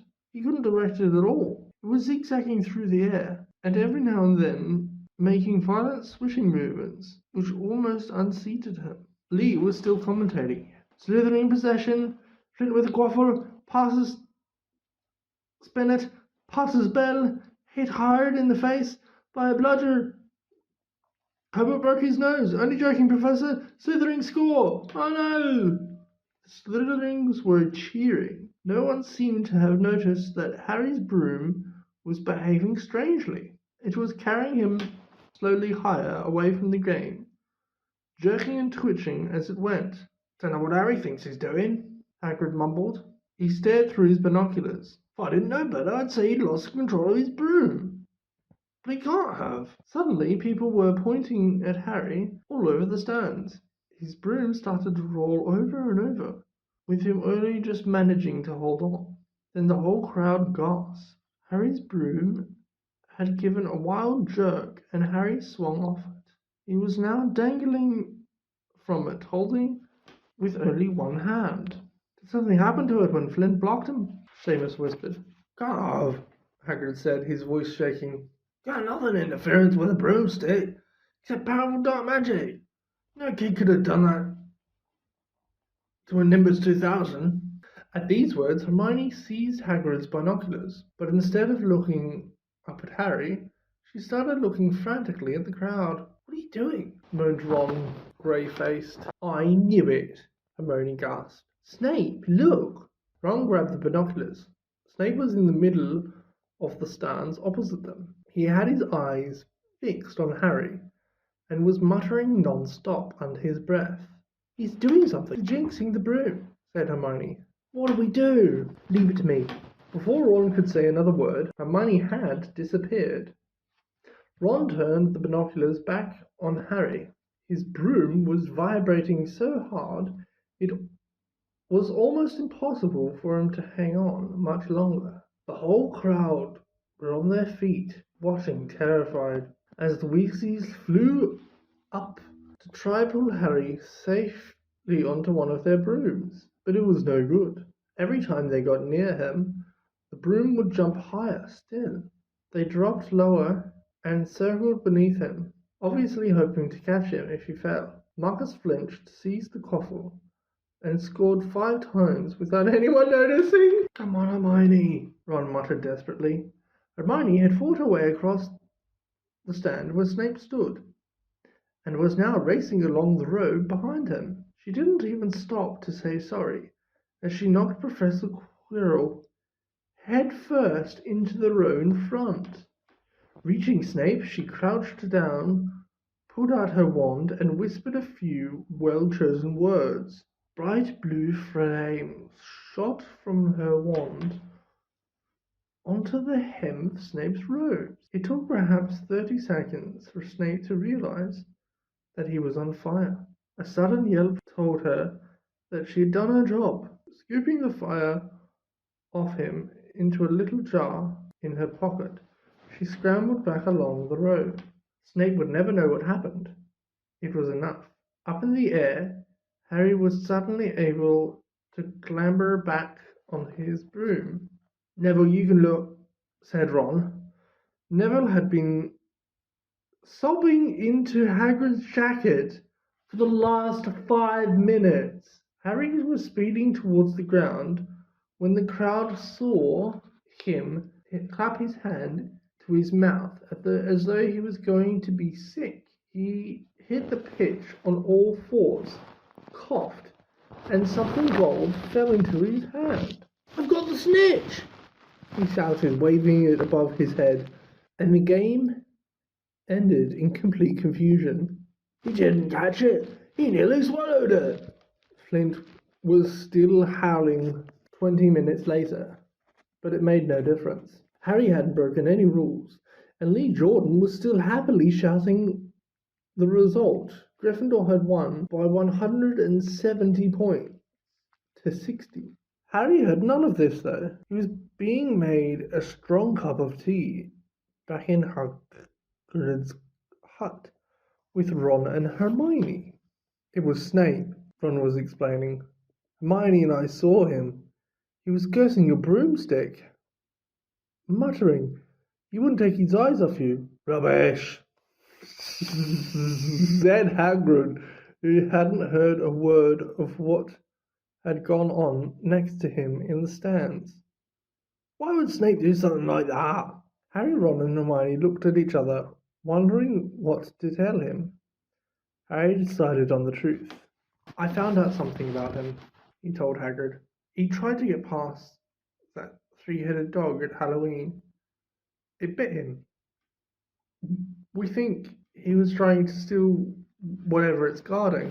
Hagrid dropped the teapot. "How do you know about Fluffy?" "Fluffy? Yeah, he's mine.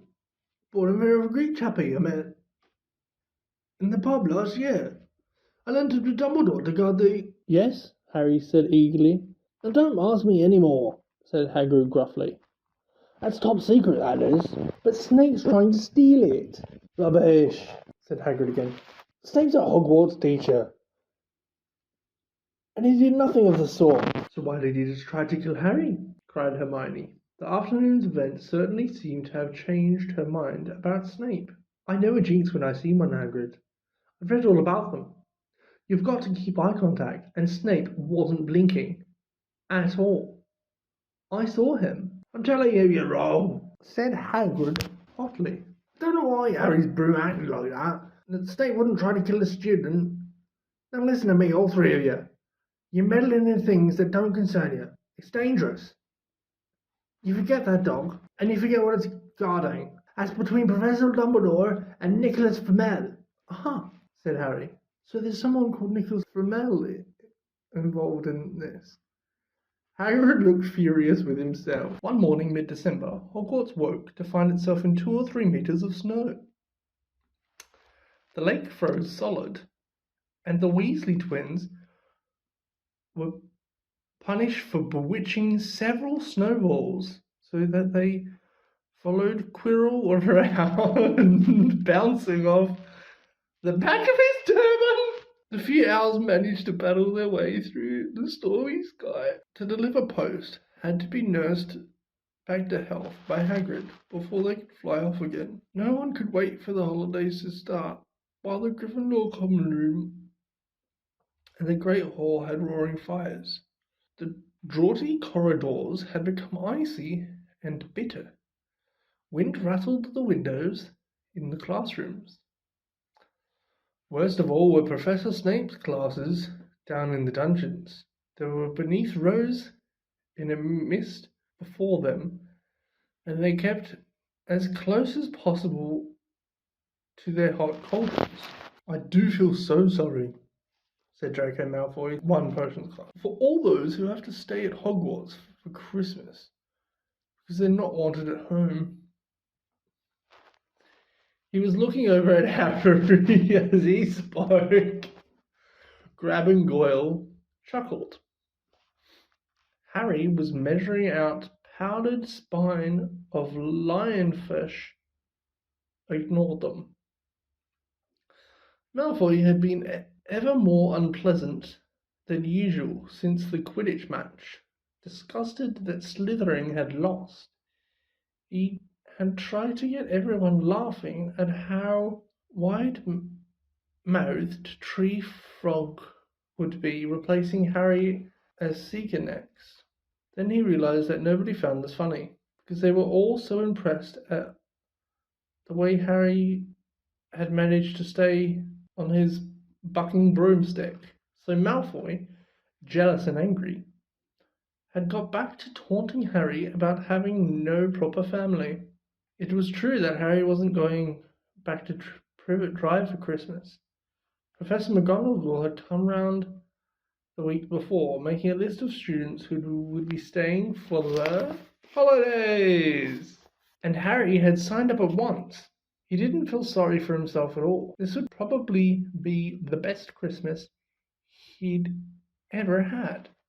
Ron and his brothers were staying too, because Mr. and Mrs. Weasley were going to Romania to visit Charlie. When they left the dungeons at the end of potions, they found a large fir tree blocking the corridor ahead, 2 enormous feet sticking out the bottom, and a loud puffing sound told them that Hagrid was behind it. Hi, Hagrid. Want any help?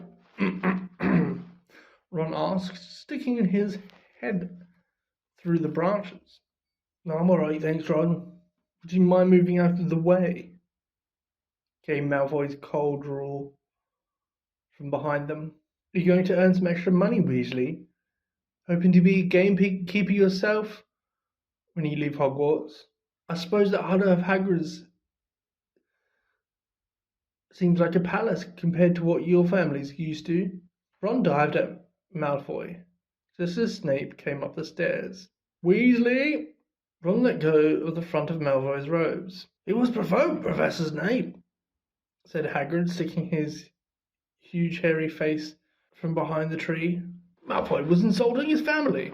Be that as it may, fighting is against Hogwarts rules, Hagrid, said Snape, silkily. 5 points from Gryffindor. Weasley, and be grateful it isn't more. Move along, all of you. Malfoy, Crabbe, and Goyle pushed roughly past the tree, scattering needles everywhere and smirking. I'll get him, said Ron, grinding his teeth at Malfoy's back. One of these days I'll get him. I hate them both, said Harry. Malfoy and Snape. Come on, cheer up. It's nearly Christmas. Tell you what, come round with me It's in the Great Hall. Looks a treat. So Harry, Ron, and Hermione followed Hagrid and his tree off to the Great Hall, where Professor McGonagall and Professor Flitwick were busy with Christmas decorations. Ah, Hagrid, the last tree! Put it in the far corner, would you? The hall looked spectacular. Festoons of holly and mistletoe hung around the walls, and no fewer than 12 towering Christmas trees stood around the room, some sparkling with tiny icicles, some glittering with hundreds of candles. How many days you got left to your holidays? Hagrid asked. Just one, said Hermione. And that reminds me, Harry. Ron, we've got half an hour before lunch. We should be in the library.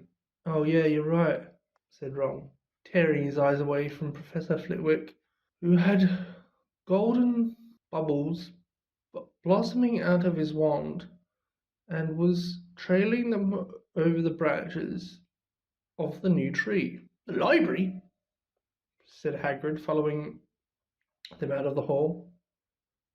Just before the holidays? Bit keen, aren't you? We're not. Oh, we're not working, Harry told him brightly. Ever since you mentioned Nicholas Flamel, we've been trying to find out who he is. You what? Hagrid looked shocked. Listen here, I told you drop it. There's nothing to you on that dog's garden.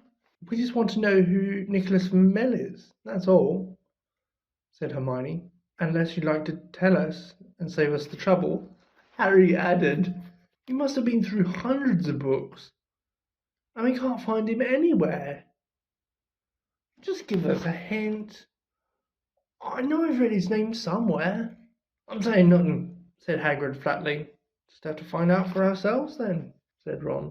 And they left Hagrid looking disgruntled and hurried off to the library.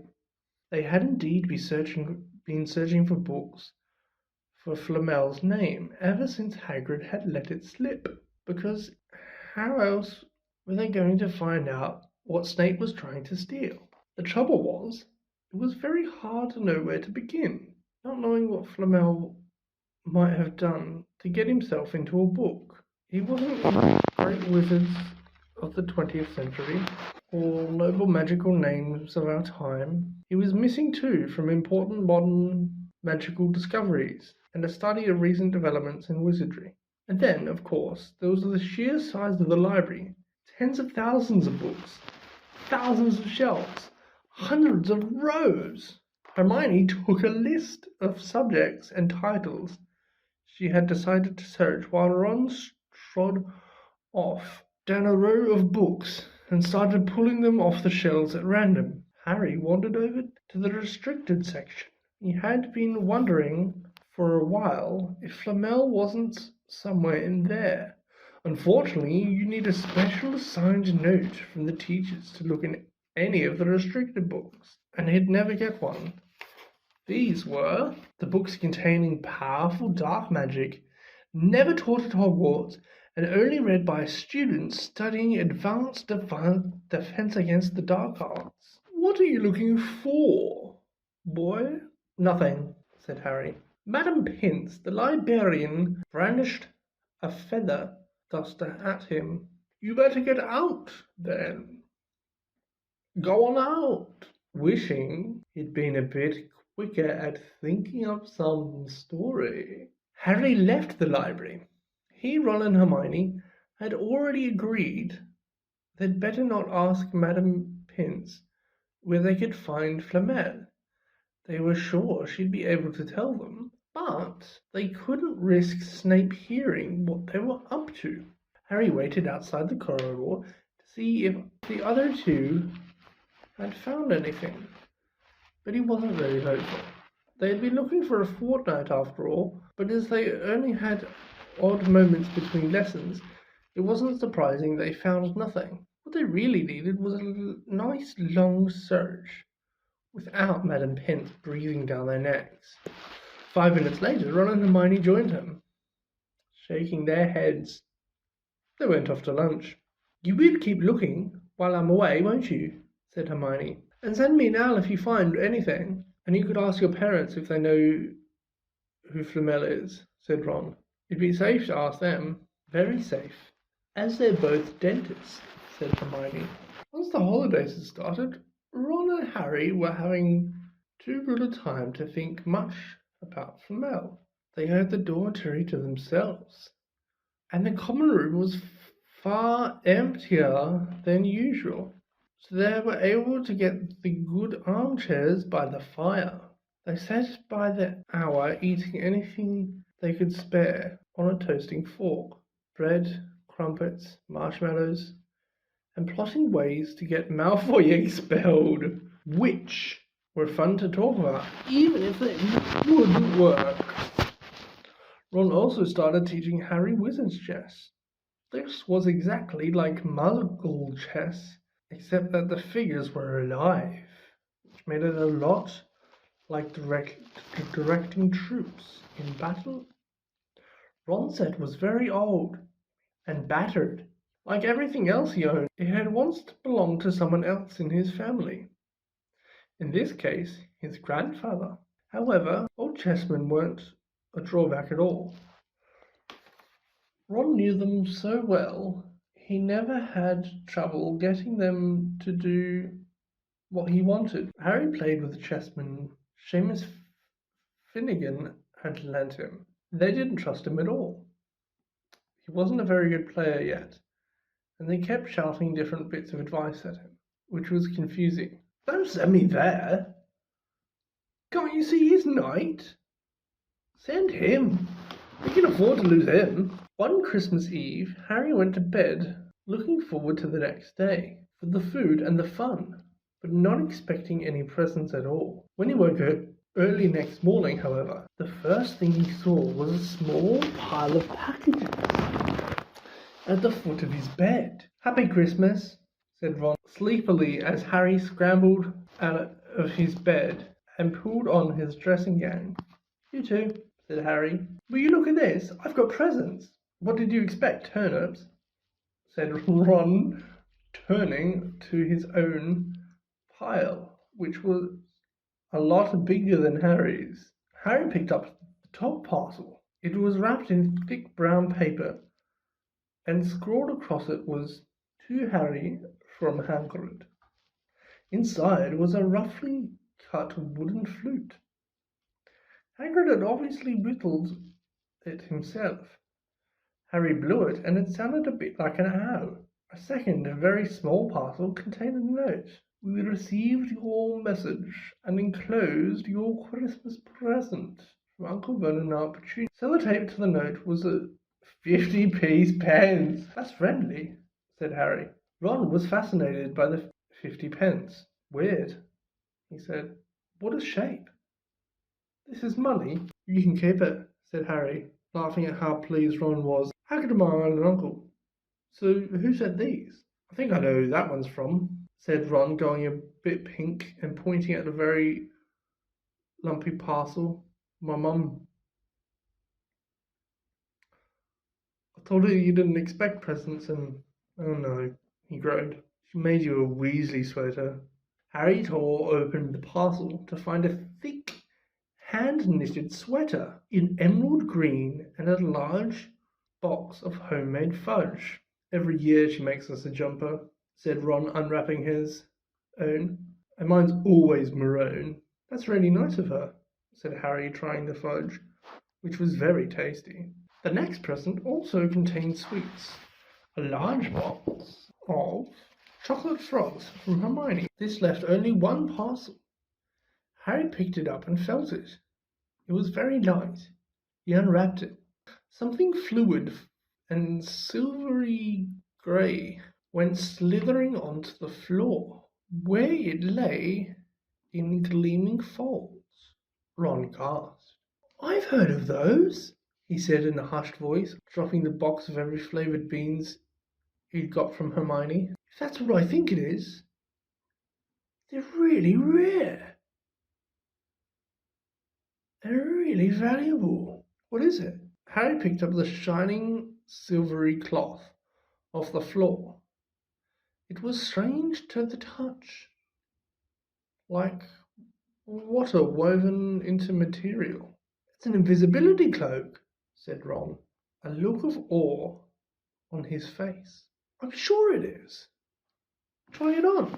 Harry threw the cloak around his shoulders, and Ron gave a yell. It is! Look down! Harry looked down at his feet, but they had gone. He dashed into the mirror. Sure enough, his reflection looked back at him, just his head suspended in midair, his body completely invisible. He pulled the cloak over his head, and his reflection vanished completely. There's a note, said Ron suddenly. A note fell out of it. Harry pulled off the cloak and seized the letter, written in narrow, looping writing he had never seen before, with the following words. Father left this in my possession before he died. It is time it was returned to you. Use it well. A very Merry Christmas to you. There was no signature. Harry stared at the note. Ron was admiring the cloak. I'd give anything for one of those, he said. Anything. What's the matter? Nothing, said Harry. He felt very strange. Who had sent the cloak? Had it really once belonged to his father? Before he could think anything else, the dormitory door flung open, and Fred and George Weasley bounded in. Harry stuffed the cloak quickly out of sight. He didn't feel like sharing it with anyone else yet. Merry Christmas. Hey look, Harry's got a Weasley jumper too. Fred and George were wearing blue jumpers, one with a large yellow F on it, and the other with a large yellow G. Harry's is better than ours, though, said Fred, holding up Harry's jumper. She obviously makes more of an effort if you're not a family. Why aren't you wearing yours, Ron? George demanded. Come on, get it on. Is it lovely and warm? I hate maroon, Ron moaned half-heartedly as he put it over his head. You haven't got a letter on yours, George observed. I suppose she thinks you don't forget your name. But we're not stupid. We know we're called Gred and Forge. What's all this noise? Percy Weasley stuck his head through the door, looking disapproving. He had clearly come halfway through unwrapping his presents, as he too carried a lumpy jumper over his arms, which Fred seized. P for perfect. Get it on, Percy, come on. We're all wearing ours. Even Harry's got one. I don't want, said Percy thickly, as the twins forced the jumper over his head, knocking his glasses askew. And you're not sitting with the prefects today either, said George. Christmas is a time for family. They frog-marched Percy from the room, his arms pinned to his sides by his jumper. Harry had never in all his life had such a Christmas dinner. 100 fat roast turkeys, mountains of roast boiled potatoes, platters of fat chipolatas, tons of buttered peas, silver boats of thick rich gravy and cranberry sauce, and stacks of wizard's crackers every couple of meters along the table. These were fantastic crackers, were nothing like the feeble muggle ones the Dursleys usually bought, with their little plastic toys and their flimsy paper hats. Harry pulled a wizard cracker with Fred, and it didn't just bang. It went off with a blast, like a cannon, and engulfed them all in a cloud of blue smoke, while from the inside exploded a rear admiral's hat and several live white mice up on the high table. Dumbledore swapped his pointed wizard's hat for a flowered bonnet and was chuckling merrily at a joke Professor Flitwick had just read them. Flaming Christmas puddings followed the turkey. Percy nearly broke his teeth on a silver sickle embedded in his slice. Harry watched Hagrid getting redder and redder in the face as he called for more wine. finally kissing Professor McGonagall on the cheek, who, to Harry's amazement, giggled and blushed, her top hat lopsided.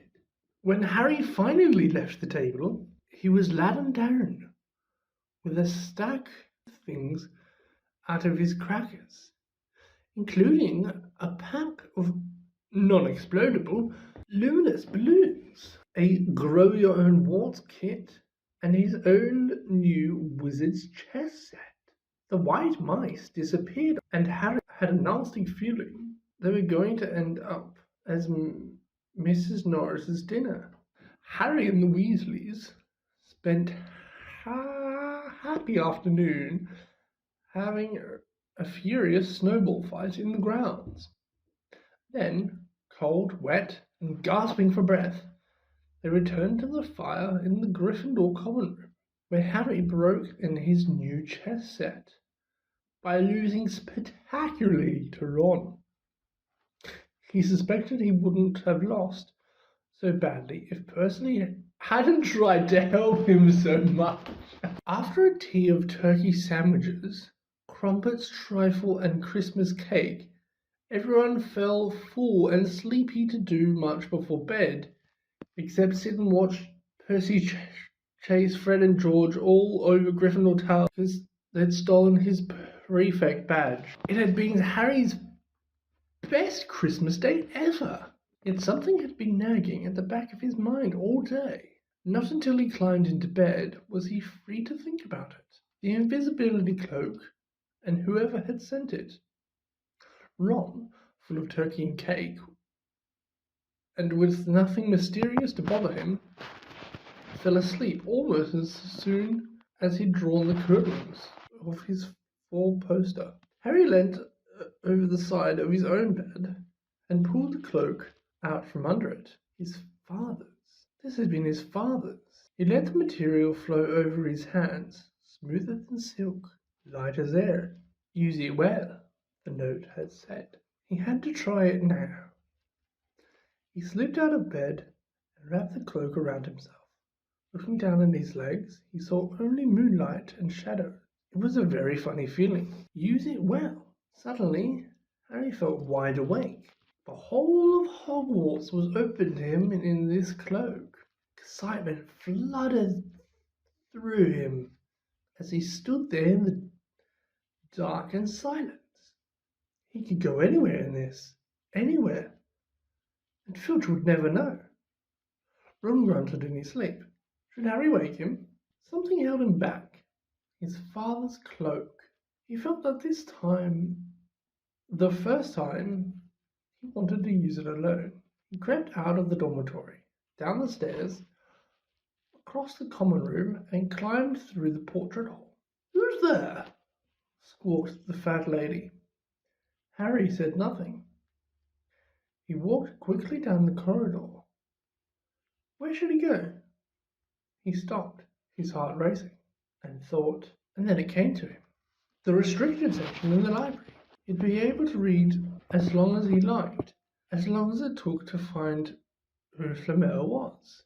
He set off, drawing the visibility cloak tight around him as he walked. The library was pitch black and very eerie. Harry lit a lamp to see his way along the rows of books. The lamp looked as if it was floating along in midair, even though Harry could feel his arms supporting it. The sight gave him the creeps. The restricted section was right at the back of the library. Stepping carefully over the rope which separated these books from the rest of the library, he held up his lamp to read the titles. They didn't tell him much. The appealing, faded gold letters spelled words in languages Harry couldn't understand. Some had no title at all. One book had a dark stain on it that looked horribly like blood. The hairs on the back of Harry's neck prickled. Maybe he was imagining it. Maybe not. He thought a faint whispering was coming from the books, as though they knew someone was there who shouldn't be. He had to start somewhere. Setting the lamp down carefully on the floor, he looked along the bottom shelf for an interesting looking book. A large black and silver volume caught his eye. He pulled it out with difficulty because it was very heavy, and balancing it on his knee, let it fall open. Piercing, blood-curdling screech split the silence of the book. Split the silence. The book was screaming. Harry snapped it shut, but the screech went on and on. One high, unbroken, ear-splitting note. He stumbled backwards and knocked over his lamp, which went out at once. Panicking, he heard footsteps coming from down the corridor. Outside, stuffing the shrieking book back on the shelf, he ran for it. He passed Filch almost in the doorway. Filch's pale, wide eyes looked straight through him, and Harry slipped under Filch's outstretched arm and sneaked off up the corridor, the book's shrieks still ringing in his ears. He came to a sudden halt in front of a tall suit of armor. He'd been so busy getting away from the library, he hadn't paid attention to where he was going. Perhaps it was because it was dark. He didn't recognize where he was at all. There was a suit of armor near the kitchens, he knew, but it must be 5 floors above there. You asked me to come directly to you, Professor. If anyone was wandering around at night, and somebody's been in the library. Restricted section. Harry felt the blood drain out of his face. Wherever he was, Filch must know a shortcut because his soft, greasy voice was getting nearer. To his horror, it was Snape who replied, "The restricted section. Well, they can't be far. We'll catch them." Harry stood rooted to the spot as Filch and Snape came around the corner. Ahead, they couldn't see him, of course, but it was a narrow corridor, and if they came much nearer, they'd knock right into him. The cloak didn't stop him being solid. He backed away as quietly as he could. A door stood ajar to his left. It was his only hope. Squeezed through it, holding his breath, trying not to move it. To his relief, he managed to get inside the room without them noticing anything.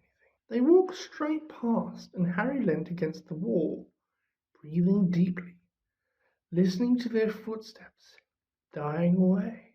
They had been close, very close. It was a few seconds before he noticed anything about the room he had hidden in. It looked like a disused classroom. The dark shape of desks and chairs were piled up against the wall. There was an upturned waste paper basket, but propped up against the wall facing him was something that didn't look as if it belonged there. Something that looked as if someone had just put it there to keep it out of the way. It was a magnificent mirror, as high as the ceiling, with an ornate gold frame, standing on 2 clawed feet. There was an inscription carved around the top. Erised stra eru oit ubi cafru oit on wishy I show not your face, but your heart's desire. His panic fading now, but there was no sound of Filch and Snape. Harry moved nearer to the mirror, wanting to look at himself, but seeing no reflection again. He stepped in front of it. He had to clap his hands to his mouth to stop himself screaming. He whirled around. His heart was pounding far more furiously than when the book had screamed, for he had seen not only himself in the mirror, but a whole crowd of people standing right behind him. But the room was empty. Breathing very fast, he turned slowly back to the mirror. There he was, reflected in it, white and scared looking, and there, reflected behind him, or at least 10 others. Harry looked over his shoulder. Still, no one was there. Were they all invisible too? Was he in fact in a room full of invisible people? And the mirror's trick was that it reflected them, invisible or not. He looked in the mirror again. A woman standing right behind his reflection was smiling and at him and waving. He reached out a hand and felt the air behind her. If she was really there, he'd touch her. Their reflections were so close together, but he felt only air. She and the others existed only in the mirror. She was a very pretty woman. She had dark red hair, and her eyes are just like mine, Harry thought, edging a little closer to the glass. Bright green, exactly the same shape. But then he noticed she was crying, smiling, but crying at the same time. A tall, thin, black-haired man standing next to her put his arm around her. He wore glasses, and his hair was very untidy. It was stuck up at the back, just like Harry's did. Harry was so close to the mirror now that his nose was nearly touching that of his reflections. "Mum," he whispered. "Dad?" They just looked at him, smiling. And slowly, Harry looked into the faces of the other people in the mirror and saw other pairs of green eyes like his, other noses like his, even a little old man who looked as though he had Harry's knobbly knees. Harry was looking at his family for the first time in his life. The Potters smiled and waved. He stared hungrily back at them, his hands pressed flat against the glass, as though he was hoping to fall right through it and reach them. He had a powerful kind of ache inside him, half joy, half terrible sadness. How long he stood there, he didn't know. The reflections did not fade. He looked until a distant noise brought him back to his senses. He couldn't stay here. He had to find his way back to bed. He tore his eyes away from his mother's face, whispered, "I'll come back," and hurried from the room. "You could have woken me up," said Ron crossly. "You can come tonight. I'm going back. I want to show you the mirror." "I'd like to see your mum and dad," said Ron eagerly. "I want to see all your family, all the Weasleys. You'll be able to show me your brothers and everyone. You can see them any old time. Just come round my house this summer. Anyway, maybe it only shows dead people. Shame about not finding Flamel there. Have some bacon or something. Why aren't you eating anything?" Harry couldn't eat. He had seen his parents and would be seeing them again tonight. He had almost forgotten about Flamel. It didn't seem very important anymore. Who cared what the three-headed dog was guarding? What did it matter if Snape stole it, really? "Well, you're right," said Ron. "You look odd." What Harry feared most was that he might not be able to find the mirror room again. With Ron covered in the cloak too, they had to walk much more slowly next night. They tried retracing Harry's route from the library, wandering around the dark passageways for nearly an hour. "I'm freezing," said Ron. "Let's forget about it and go back." "No," Harry hissed. "I know it's here somewhere." They passed the ghost of a tall witch gliding in the opposite direction, but saw no one else. Just as Ron started moaning that his feet were dead with cold, Harry spotted the suit of armor. "Here it is! Just here, yes!" They pushed the door open. Harry dropped the cloak from round his shoulders and ran to the mirror. There they were. His mother and father beamed at the sight of him. "See? I can't see anything." Look at them. There are loads of them." "I can only see you." "Look at them properly. Go on. Stand where I am." Harry stepped aside, but with Ron in front of the mirror, he couldn't see his family anymore. Just Ron in his paisley pajamas. Ron, though, was staring transfixed in his image. "Look at me," he said. "Can you see all your family standing around you?" "No, I'm alone. But I'm different. I look older. And I'm a head boy. What? I'm wearing the badge like Bill used to. And I'm holding the House Cup. And the Quidditch Cup. I'm Quidditch captain too. Ron tore his eyes away from the splendid sight to look excitedly at Harry. Do you think this mirror tells the future? How can it? All my family are dead. Let me have another look. You had it to yourself all last night. Give me a bit more time. You're only holding the Quidditch cup. What's interesting about that? I want to see my parents. Don't push me. A sudden noise outside the corridor put an end to their discussions. They hadn't realized how loudly they'd been talking. Quick! Ron threw the cloak back over them as the luminous eyes of Mrs. Norris came round the door. Ron and Harry stood quite still, both thinking the same thing. Don't work on cats. After what seemed like an age, she turned and left. This isn't safe. She might have turned for Filch. I bet she heard us. Come on. And Ron pulled Harry out of the room. The snow had started to melt next morning. Want to play chess, Harry? No. Why don't we go down and visit Hagrid? No. You go. I know what you're thinking about, Harry. That mirror. Don't go back tonight. Why not? I don't know. I've just got a bad feeling about it. And anyway, you've had too many close shaves already. Filch, Snape, and Mrs. Norris are wandering around.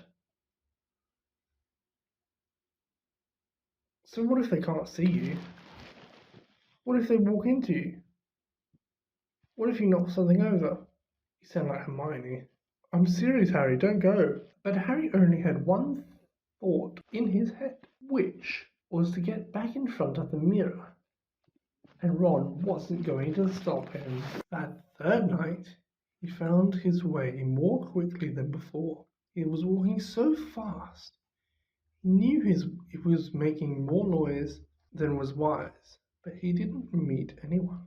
And there were his mother and father smiling at him again, and one of his grandfathers nodding happily. Harry sank down to sit on the floor in front of the mirror. There was nothing to stop him staying here all night with his family. Not at all. So, back again, Harry? Harry felt as though his insides had been turned to ice. He looked behind him.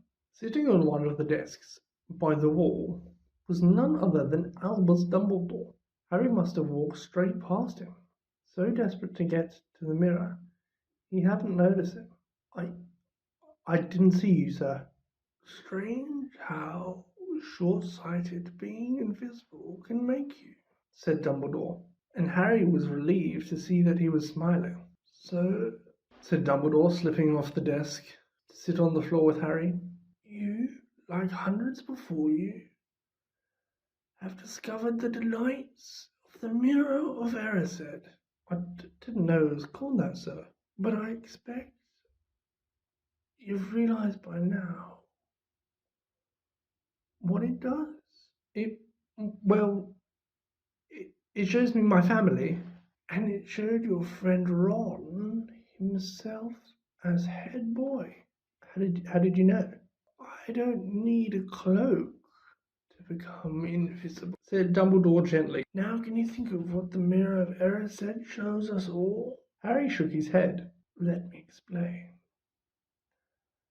The happiest man on earth would be able to use the Mirror of Erised like a normal mirror. That is, he would look into it and see exactly as he is. Does that help? Harry thought. Then he said slowly, it shows us what we want, whatever we want. Yes? I don't know, said Dumbledore quietly. It shows us nothing more or less than the deepest, most desperate desires of our hearts. You who have never known your family, see them standing around you. Ronald Weasley, who has been always overshadowed by his brothers, sees himself standing alone, the best of all of them. However, this mirror will give us neither knowledge or truth. Men have wasted away before it, entranced by what they have seen, or been driven mad, not knowing if what it shows is real or even possible.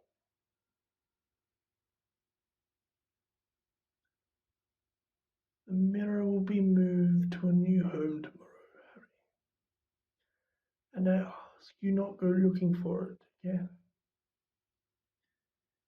If you ever do run across it, you will now be prepared. It does not do to dwell on dreams and forget to live. Remember that. Now, why don't you put that Admiral cloak back on and get off to bed? Harry stood up. Sir, Professor Dumbledore, can I ask you something? Obviously, you've just done so. Dumbledore smiled. You may ask me one more thing, however. What do you see when you look in the mirror? I see myself holding a pair of thick woolen socks. Harry stared. One can never have enough socks, said Dumbledore. Another Christmas has come and gone, and I didn't get a single pair. People will insist on giving me books.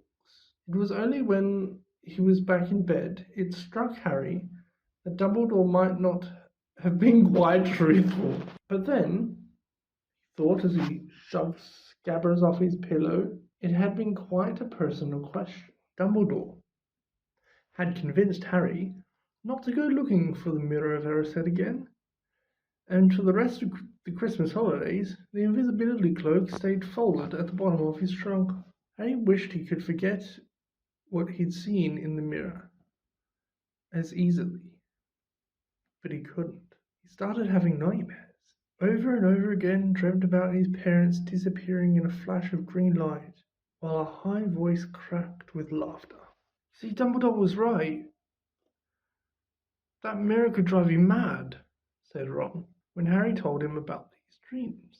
Hermione, who came back the day before term started, took a different view of things. She was torn between horror at the idea of Harry being out of bed, roaming the school 3 nights in a row. If Filch had caught you, and disappointment that he hadn't at least found who Nicholas Flamel was. They had almost given up hope of ever finding Flamel in the library book, even though Harry was still sure he had read the name somewhere. Once term had started, they were back to skimming through books for 10 minutes during their breaks. Harry had even less time than the other two, because Quidditch practice had started again. Wood was working through the team harder than ever.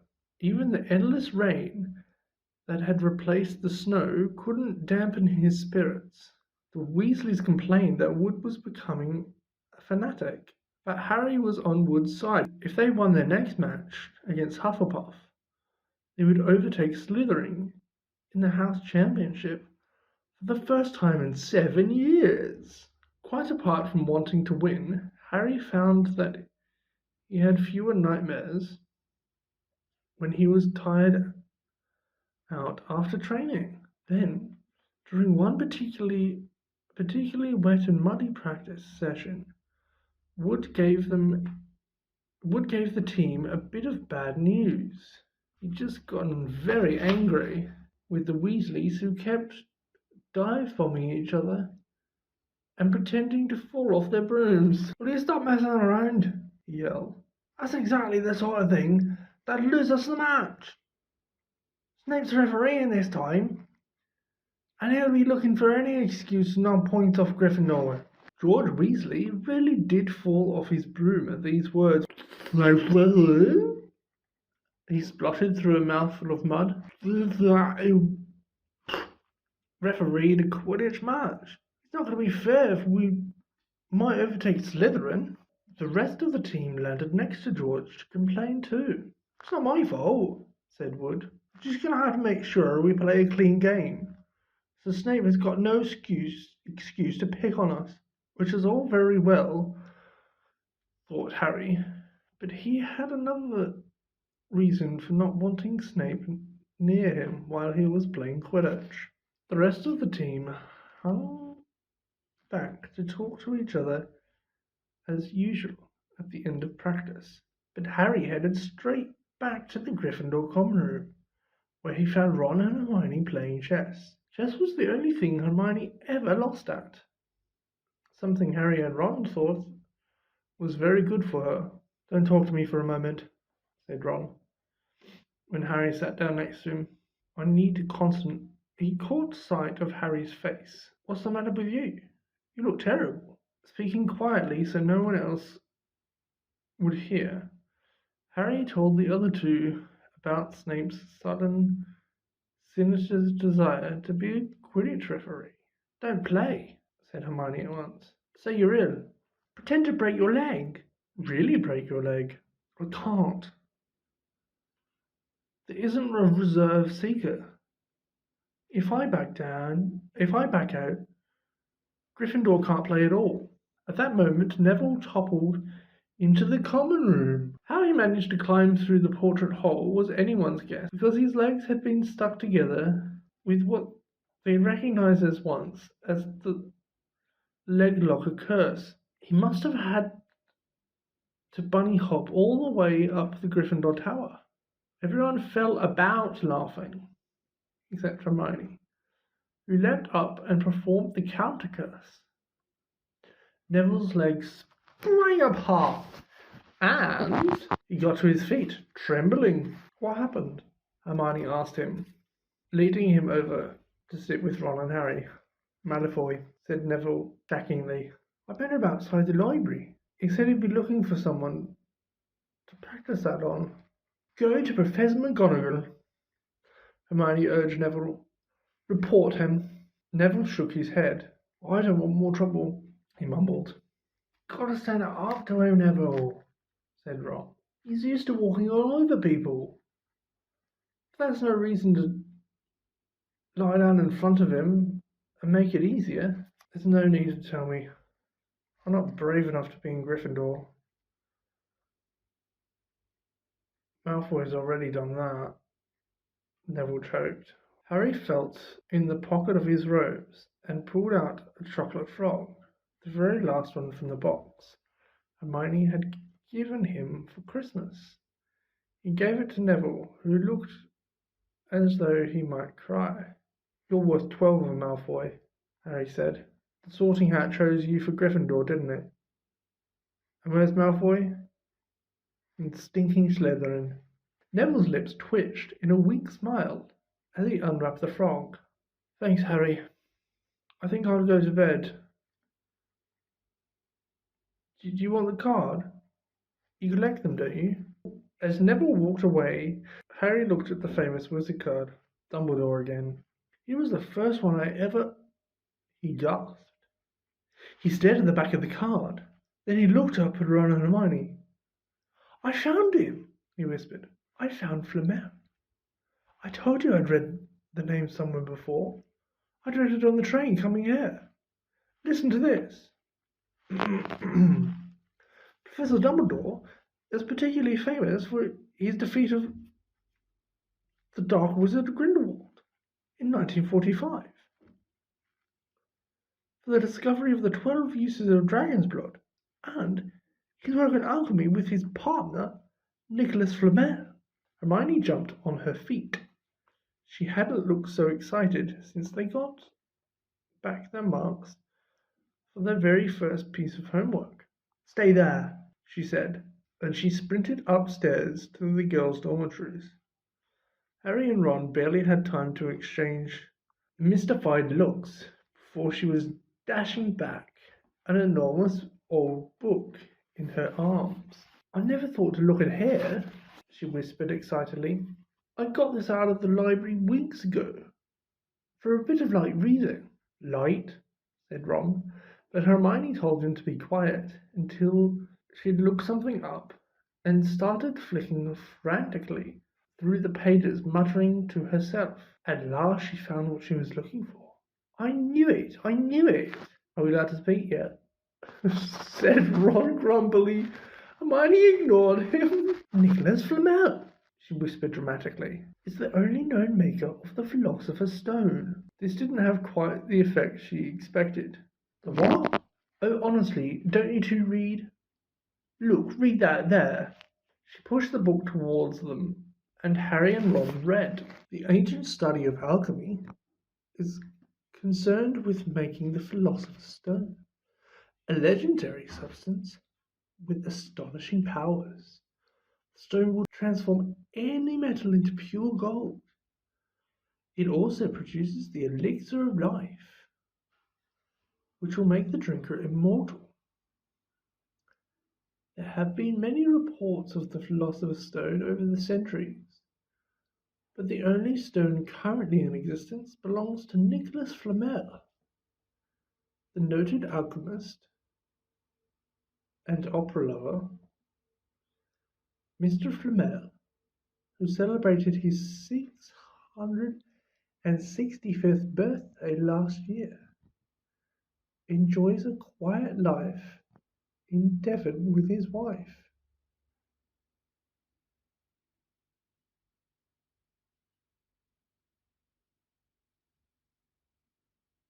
Panero, 658. See, said Hermione, when Harry and Ron finished, the dog must be guarding Flamel's Philosopher's Stone. I bet he asked Dumbledore to keep it safe for him. Because they're friends, and he knew someone was after it.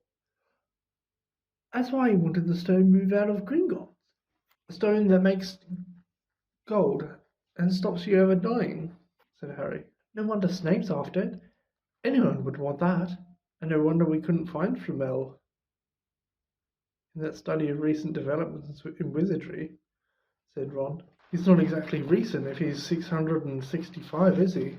Next morning, in Defense Against the Dark Arts, while copying down different ways of treating werewolf bites, Harry and Ron were still discussing what they'd do with the Philosopher's Stone, if they had one. It wasn't until Ron said he'd buy his own Quidditch team that Harry remembered about Snape and coming match.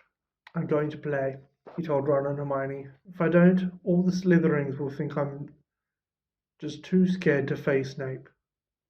I'll show them. I'll really wipe the smiles off their faces if we win. Just as long as we're not wiping you off the pitch, said Hermione. As the match drew nearer, however, Harry became more and more nervous. Whatever he told Ron and Hermione, the rest of the team weren't too calm either. The idea of overtaking Slytherin in the House Championship was wonderful. No one had done it for nearly 7 years, but would they be allowed to, with such a biased referee? Harry didn't know whether he was imagining it or not, but he seemed to keep running into Snape wherever he went. At times he wondered whether Snape was following him, trying to catch him on his own. Potions lessons were turning into a sort of weekly torture. Snape was so horrible to Harry. Could Snape possibly know they'd found out about the Philosopher's Stone? Harry didn't see how he could. Yet he sometimes had a horrible feeling that Snape could read minds. Harry knew when they wished good luck outside the changing rooms the next afternoon that Ron and Hermione were wondering whether they'd see him alive again. This wasn't what you'd call comforting. Harry hardly heard a word of Wood's prep talk as he pulled on his Quidditch robes and picked up his Nimbus 2000. Ron and Hermione, however, meanwhile, had found a place in the stands next to Neville, who couldn't understand why they looked so grim and worried, or why they hadn't both brought their wands to the match. Little did Harry know that Ron and Hermione had been secretly practicing the leg locker curse. They got the idea from Malfoy using it on Neville, and were ready to use it on Snape if he had showed any sign of wanting to hurt Harry. Now, don't forget, it's locomotor mortis, Hermione muttered, as Ron slipped his wand up his sleeve. I know, Ron snapped. Don't nag. Back in the changing rooms, Wood had taken Harry aside. Don't pressure you, Potter. But if we need an early capture of the snitch, it's now. Finish the game before Snape can favour Hufflepuff too much. The whole school's out there, said Fred Weasley, peering out the door. Even blimey Dumbledore's come to watch. Harry's heart did a somersault. Dumbledore, he said, dashing to the door to make sure. Fred was right. There was no mistaking that Silverbeard. Harry could have laughed out loud with relief. He was safe. There was simply no way Snape would dare to try and hurt him if Dumbledore was watching. Perhaps that was why Snape was looking so angry as the teams marched onto the pitch. Something that Ron noticed too. I've never seen Snape look so mean, he told Hermione. Look, they're off. Ouch! Someone had poked Ron in the back of the head. It was Malfoy. Oh, sorry, Weasley, didn't see you there. Malfoy grinned broadly at Crabbe and Goyle. Wonder how long Potter's going to stay on his broom this time. Anyone want to bet? What about you, Weasley? Ron didn't answer. Snape had just awarded Hufflepuff a penalty because George Weasley had hit a bludger at him. Hermione, who had all fingers crossed in her lap, was squinting fixedly at Harry, who was circling the game like a hawk, looking for the snitch. You know how I think they choose the people for the Gryffindor team? Said Malfoy doubtfully a few minutes later, as Snape awarded Hufflepuff another penalty for no reason at all. It's people they feel sorry for. See, there's Potter, who's got no parents. Then there's the Weasleys, who've got no money. You should be on the team, Longbottom. You've got no brains. Neville went bright red, but turned in his seat to face Malfoy. I'm worth 12 of you, Malfoy, he stammered.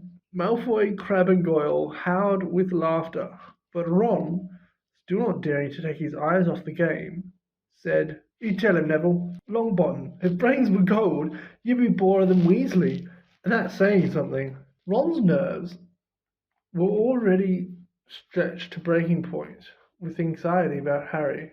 I'm warning you, Malfoy, one more word. Ron, said Hermione suddenly.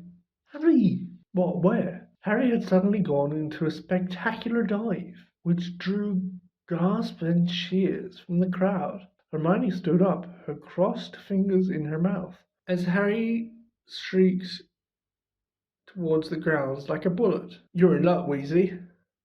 Potter's obviously spotted some money on the ground, said Malfoy. Ron snapped. Before Malfoy knew what was happening, Ron was on top of him, wrestling him to the ground. Neville hesitated, then clambered over the back of his seat to help. Come on, Harry! Hermione screamed, leaping on her seat to watch Harry speed straight at Snape. She didn't even notice Malfoy and Ron rolling around under her seat, or the scuffles and yelps coming from the whirl of fists that was Neville, Crabbe, and Goyle. Up in the air, Snape turned on his broomstick just in time to see something scarlet shoot past him, missing him by inches. Next second, Harry pulled out of the dive, his arm raised in triumph. The snitch clasped in his hand. The stands erupted. It had to be a record. No one could ever remember the snitch being caught so quickly. Ron, where are you? The game's over. Harry's won. We've won. Gryffindor are in the lead, shrieked Hermione, dancing up and down on her seat, hugging Parvati Patil in the row in front. Harry jumped off his broom 30 centimeters from the ground. He couldn't believe it. He'd done it. The game was over. It had barely lasted 5 minutes. As Gryffindors came spilling on the pitch, he saw Snape land nearby, white-faced and tight-lipped. Then Harry felt a hand on his shoulder and looked up into Dumbledore's smiling face. Well done, said Dumbledore. Quietly, sir.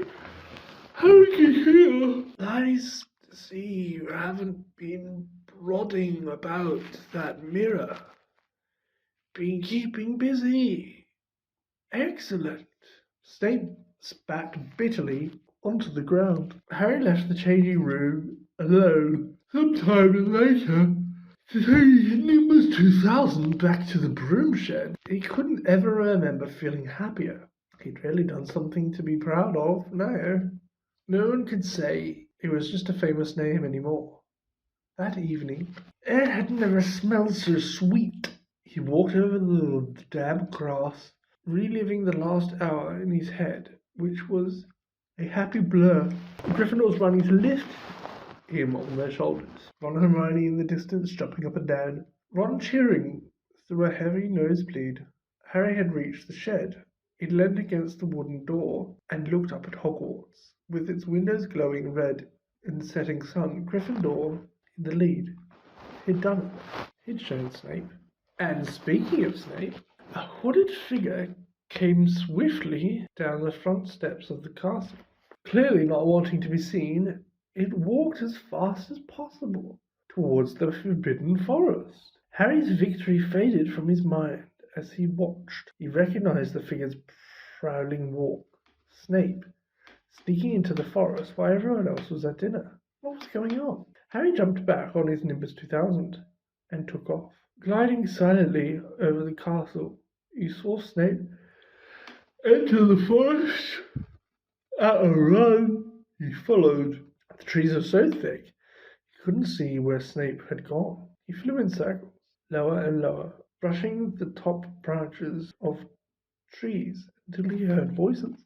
He glided towards them and landed noisily in a towering factory. He climbed carefully along one of the branches, holding tight onto his broomstick, trying to see through the leaves. Below, in a shadowy clearing, stood Snape. But Krill was there too. Harry couldn't make out the look on his face, but he was stuttering worse than ever. Harry strained to catch what they were saying.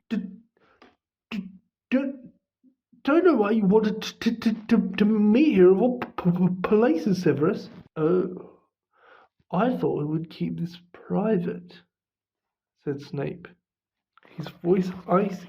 Students aren't supposed to know about the Philosopher's Stone.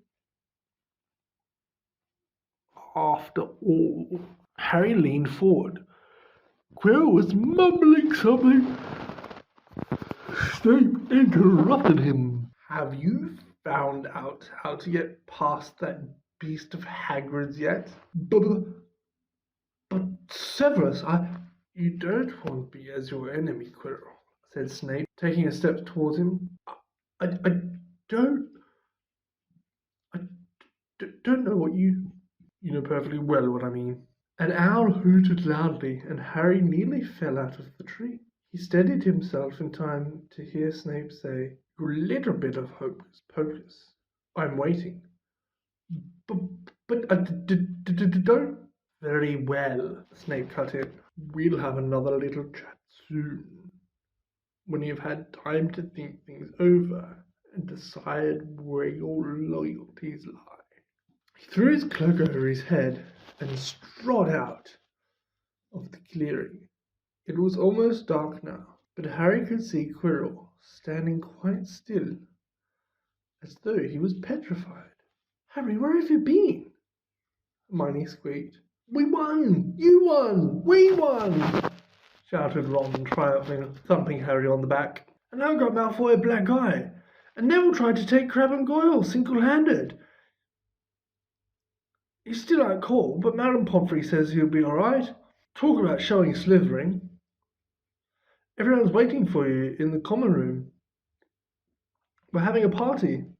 Fred and George stole some cakes and stuff from the kitchens." "Never mind that now," said Harry breathlessly. "Let's try and find an empty room.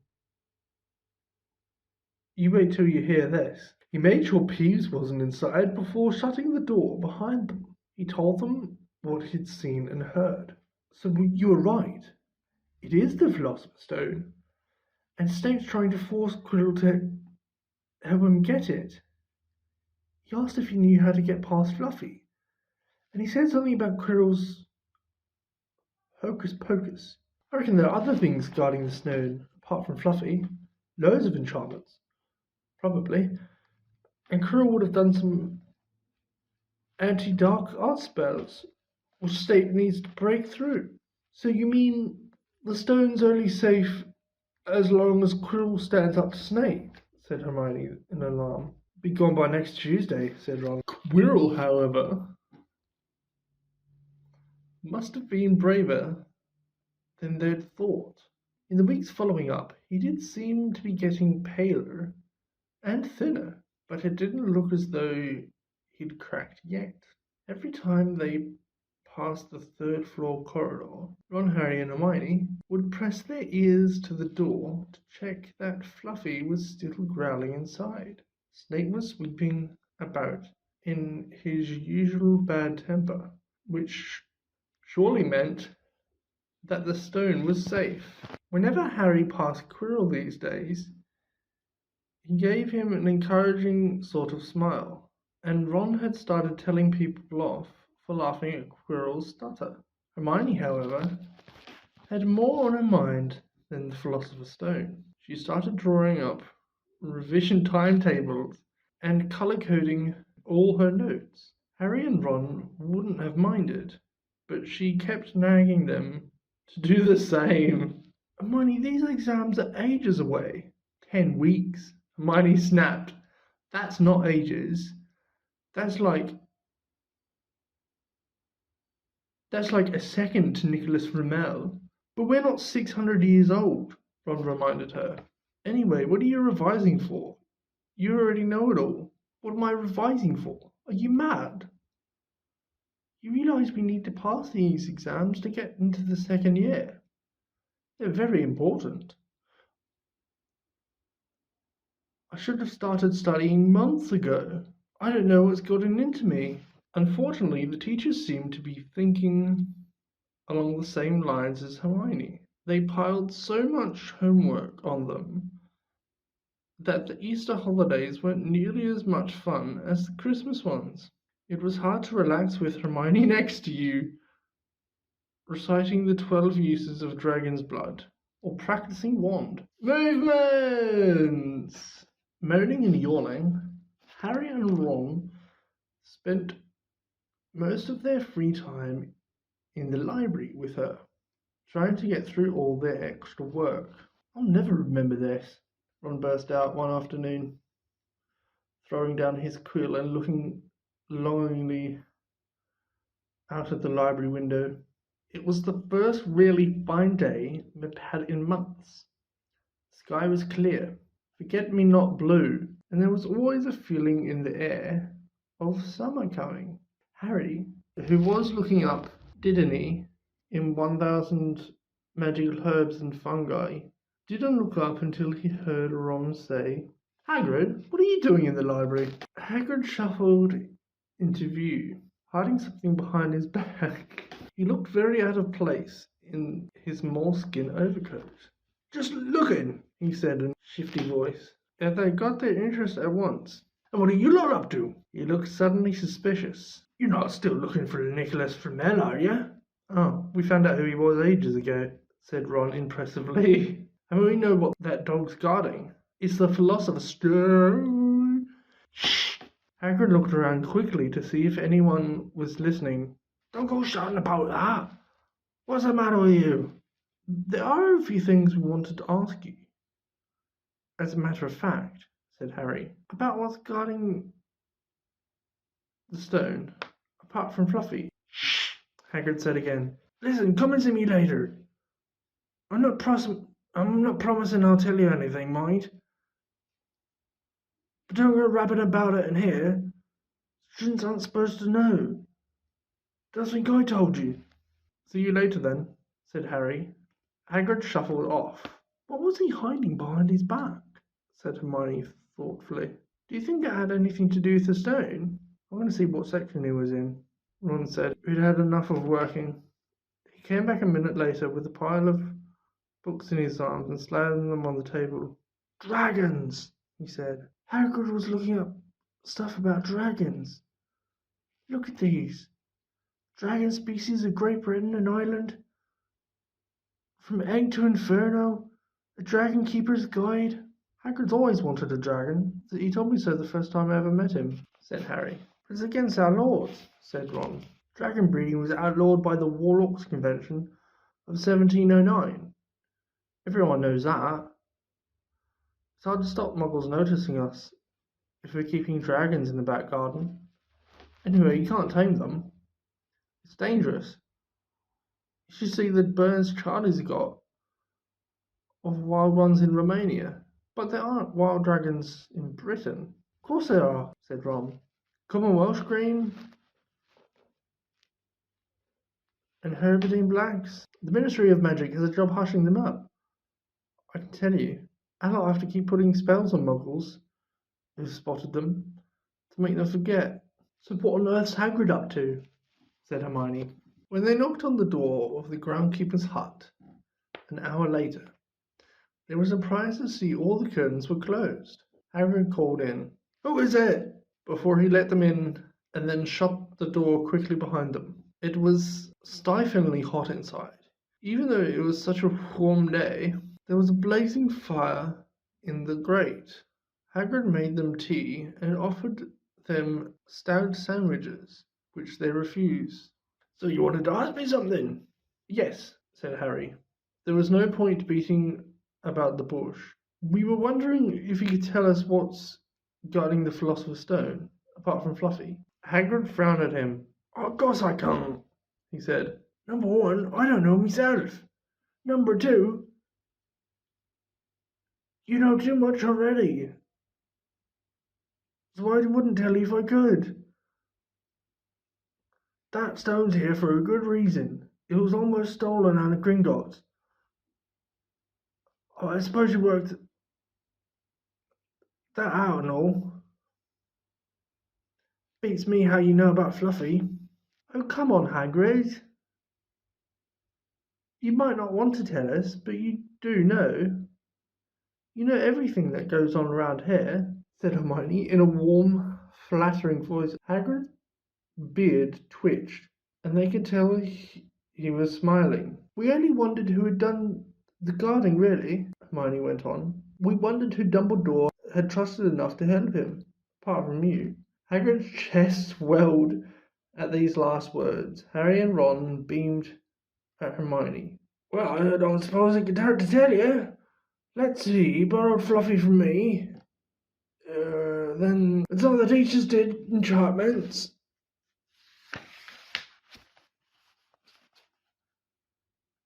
Professor Sprout, Professor Flitwick, Professor McGonagall." He ticked them off on his fingers. "Professor Quirrell and Dumbledore himself did something, of course.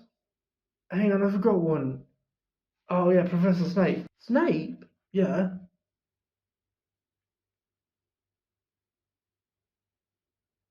You're not still on about him, are you?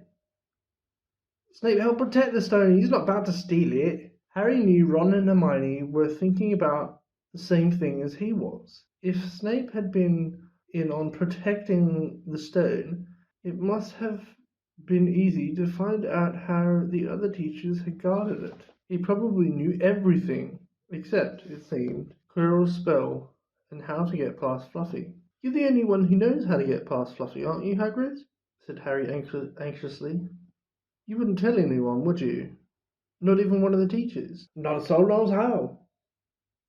Except me and Dumbledore," said Hagrid proudly. "Well, that's something," Harry muttered to the others.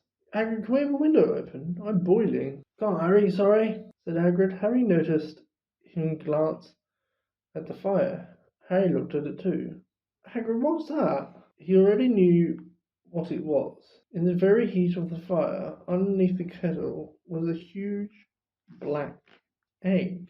"Ah," said Hagrid, fiddling nervously with his beard. Sir, where did you get it, Hagrid?" said Ron, crouching over the fire to take a closer look at the egg. "It must have cost you a fortune." "Won it?" said Hagrid. "Last night I was down in the village having a few drinks. and got into a game of cards with a stranger. I think he was quite glad to get rid of it, to be honest. But what are you going to do with it when it's hatched? Said Hermione. Well, I've been doing some reading, said Hagrid, pulling a large book from under his pillow. Got this out of the library. Dragon breeding for pleasure and profit. It's a bit out of date, of course, but it's all in here. Keep the egg in the fire, because their mothers breed them in. See, and when it hatches, feed it a bucket of brandy mixed with chicken blood every half hour. And see here how to recognise different eggs. What I got there is a Norwegian Ridgeback. They're rare, them. He looked very pleased with himself, but Hermione didn't. Hagrid, you live in a wooden house, she said. But Hagrid wasn't listening. He was humming merrily as he stoked the fire. So now they had something else to worry about. What might happen to Hagrid if anyone found out he was hiding an illegal dragon in his hut? Wonder what it's like to have a peaceful life, Ron sighed, as evening after evening they struggled through all the extra homework. Hermione had now started making revision timetables for Harry and Ron too. It was driving them mad. Then one breakfast time, Hedwig brought Harry another note from Hagrid. He had written only 2 words. It's hatching. Ron wanted to skip herbology, to go straight down to the hut. Hermione wouldn't hear of it. Hermione, how many times in our lives are we going to see a dragon hatching? We've got lessons. We'll get into trouble. And that's nothing what Hagrid's going to be in when someone finds out what he's doing. Shut up, Harry whispered. Malfoy was no less than a meter away, and he had stopped dead to listen. How much had he heard? Harry didn't like the look on Malfoy's face at all.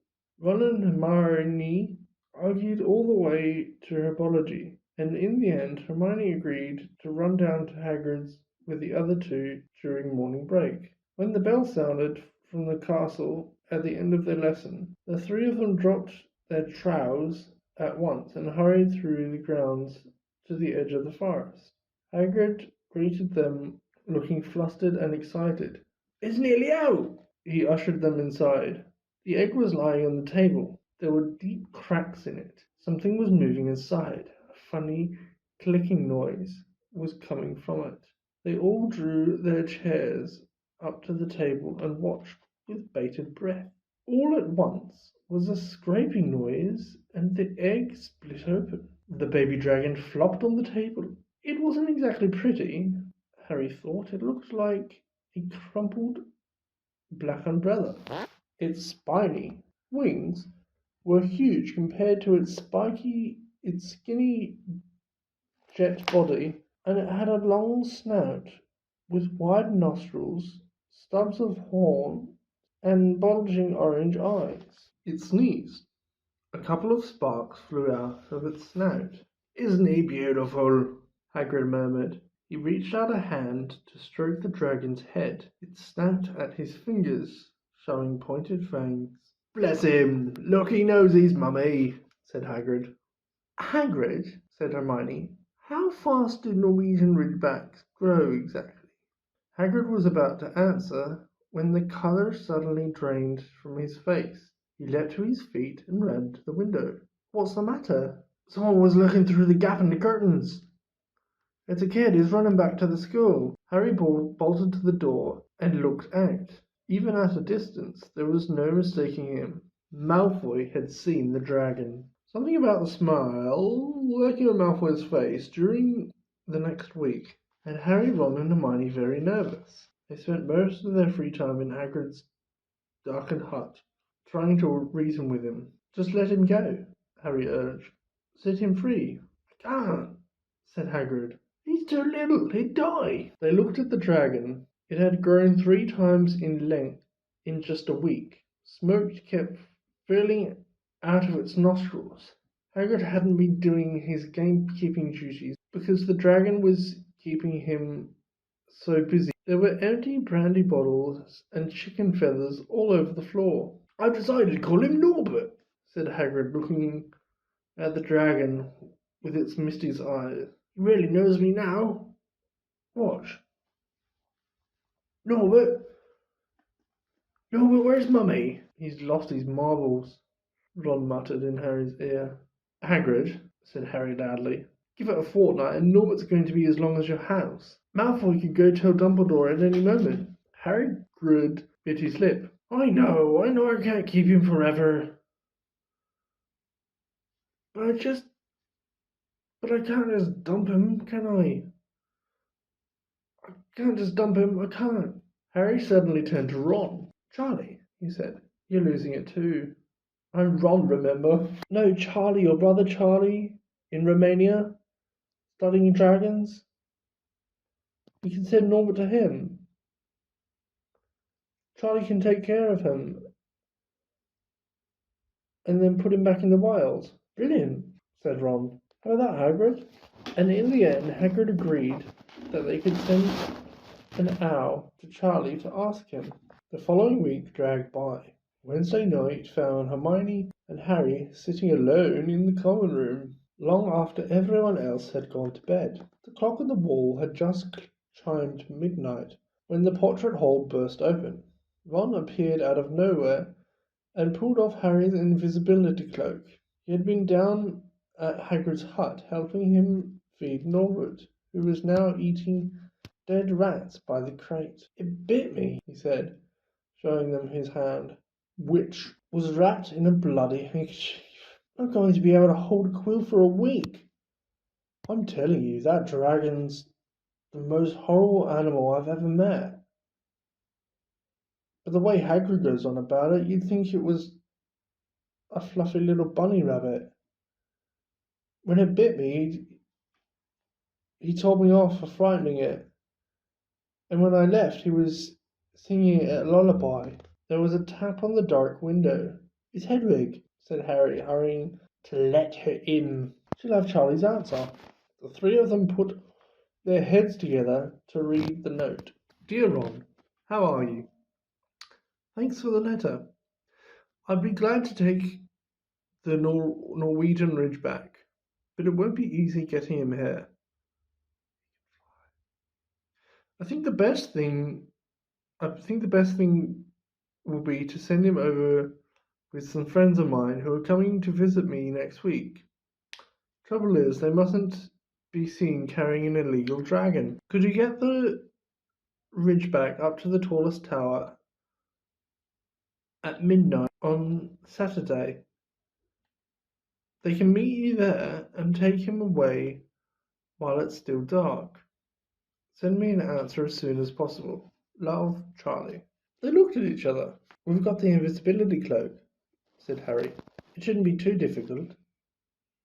I think the cloak's big enough to cover two of us and Norbert."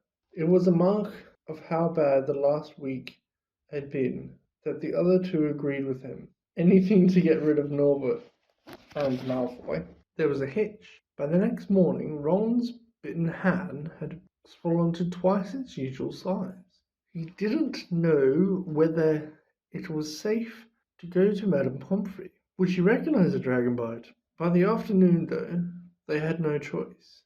The cut had turned a nasty shade of green. It looked as if Norbert's fangs were poisonous. Harry and Hermione rushed up to the hospital wing at the end of the day to find Ron in a terrible state in bed. "It's not just my hand," he whispered, "although that feels like it's about to fall off.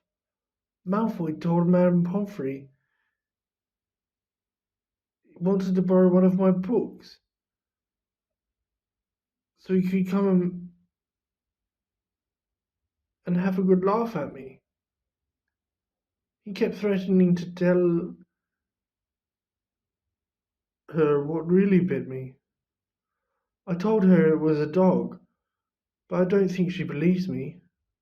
I shouldn't have hit him at the Quidditch match. That's why he's doing this." Harry and Hermione tried to calm Ron down. "It'll be all over at midnight on Saturday," said Hermione. But this didn't soothe Ron at all. On the contrary, he sat bolt upright and broke into sweat. "Midnight on Saturday?" he said in a hoarse voice. Oh no, I just remembered. Charlie's letter was in that book Malfoy took. He's gonna know we're getting rid of Norbert. Harry and Hermione didn't get a chance to answer. Madame Pomfrey came over at that moment and made them leave, saying Ron needed sleep. It's too late to change the plan now, Harry told Hermione. We haven't got time to send Charlie another hour, and this could be our only chance to get rid of Norbert. We have to risk it. And we have got the invisibility cloak. Malfoy doesn't know about that. They found Fang the Broadhound sitting outside with a bandaged tail when they went to tell Hagrid, who opened a window to talk to them. I won't let you in, he puffed. No, it's at a tricky stage. Nothing I can't handle. When they told him about Charlie's letter, his eyes filled with tears, although that might have been because Norbert had just bitten him on the leg. Oh, it's all right. He only got my paw. Just playing. He's only a baby after all. The baby banged its tail on the wall, making the windows rattle. Harry and Hermione walked back to the castle, feeling Saturday couldn't come quickly enough. They would have felt sorry for Hagrid when the time came for him to say goodbye to Norbert, if they hadn't been so worried about what they had to do. It was a very dark, cloudy night, and they were a bit late arriving at Hagrid's hut, because they had to wait for Peeves to get out of the way in the entrance hall, where he'd been playing tennis against the wall. Hagrid had Norbert packed and ready in a large crate. "It's got a lot of rats and some brandy for the journey," said Hagrid in a muffled voice. "And I've packed his teddy bear in case he gets lonely." From inside the crate came ripping noises that sounded to Harry as though Teddy was having his head torn off. "Bye-bye, Norbert," Hagrid sobbed as Harry and Hermione covered the case with the invisibility cloak and stepped underneath themselves. "Mummy will never forget you." How they managed to get the crate back up to the castle, they never knew. Nearly there, Harry panted, as they reached the corridor beneath the tallest tower. Then a sudden movement ahead of them made them almost drop the crate. Forgetting they were already invisible, they shrank into the shadows, staring at the dark outlines of two people grappling each other 3 meters away. A lamp flared. Professor McGonagall, in a tartan dressing gown and a hairnet, had Malfoy by the ear. "Detention," she shouted. 20 points from Slytherin. Wandering around in the middle of the night. How dare you? You don't understand, Professor. Harry Potter's coming up. He's got a dragon. What utter rubbish. How dare you tell such lies? Come on, I shall see Professor Snape about you, Malfoy. The steep spiral staircase up to the top of the tower seemed the easiest thing in the world after that. Not until they stepped out into the cold night did they throw off the cloak. Glad to be able to breathe again. Hermione did a sort of jig. Malfoy's got detention. I can sing. Don't. Harry advised her. Chuckling about Malfoy, they waited. Norbert thrashing about in his cage. About 10 minutes later, 4 broomsticks came swooping down out of the darkness. Charlie's friends were a cheery lot. They showed Harry and Hermione the harness they'd rigged up, so they could suspend Norbert between them. They all helped buckle Norbert safely into it. And then Harry and Hermione shook hands with the others and thanked them very much. At last Norbert was gone. They slipped back down the spiral staircase, their hearts as light as their hands. No more dragon, Malfoy in detention. What could spoil their happiness? The answer to that was waiting for them at the foot of the stairs. As they stepped into the corridor, Filch's face loomed suddenly out of the darkness. Well, well, well, we are in trouble. They'd left the invisibility cloak on top of the tower. Things couldn't have gone worse. Filch took them down to Professor McGonagall's study on the first floor, where they sat and waited without saying a word to each other. Hermione was trembling. Excuses, alibis, and wild cover-up stories chased each other around in Harry's brain, each other more feeble than the last. He couldn't see how they were going to get out of trouble this time. They were cornered. How could they have been so stupid as to forget the cloak? There was no reason on earth that Professor McGonagall would accept for their being out of bed and creeping around the school in the dead of night, let alone being up in the tallest astronomy tower, which was out of bounds except for classes. Add Norbert and the invisibility cloak, and they might as well be packing their bags already. Had Harry thought that things couldn't have been worse, he was wrong. When Professor McGonagall appeared, she was leading Neville. "Harry!" Neville burst out, the moment he saw the other two. "I was trying to find you, to warn you. I heard Malfoy saying he was going to catch you. He said you had a drag." Harry shook his head violently to shut Neville up. But Professor McGonagall had seen. She looked more likely to breathe fire than Norbert as she towered over the three of them. "I would never have believed it of any of you. Mr. Filch says you were up in the astronomy tower. It's 1 o'clock in the morning."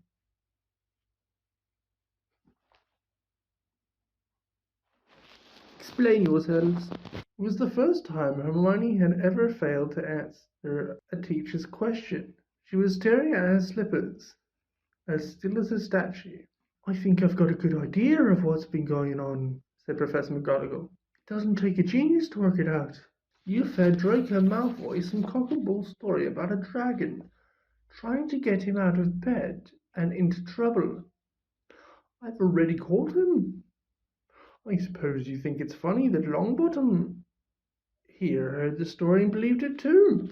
Harry caught Neville's eye and tried to tell him that this wasn't true, because Neville was looking stunned and hurt.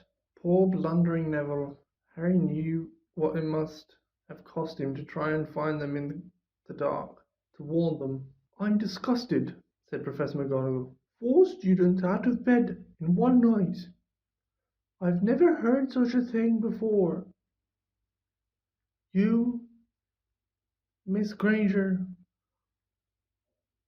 I thought you had more sense. As for you, Mr. Potter, I thought Gryffindor meant more to you than this. All 3 of you will receive detention. Yes, you too, Mr. Longbottom."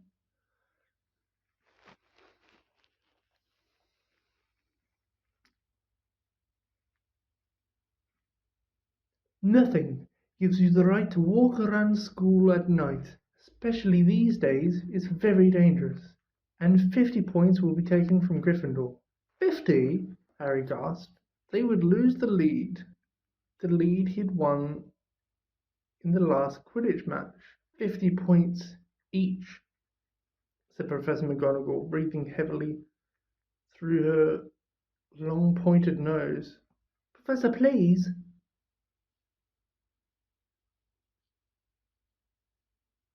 "You can't.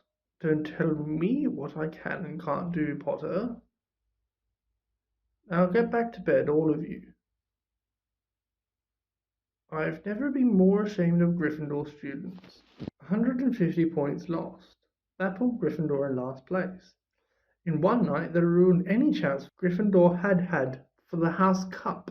Harry felt as though the bottom had dropped out of his stomach. How could they ever make up for this? Harry didn't sleep all night. He could hear Neville sobbing into his pillow for what seemed like hours. Harry couldn't think of anything to say to comfort him.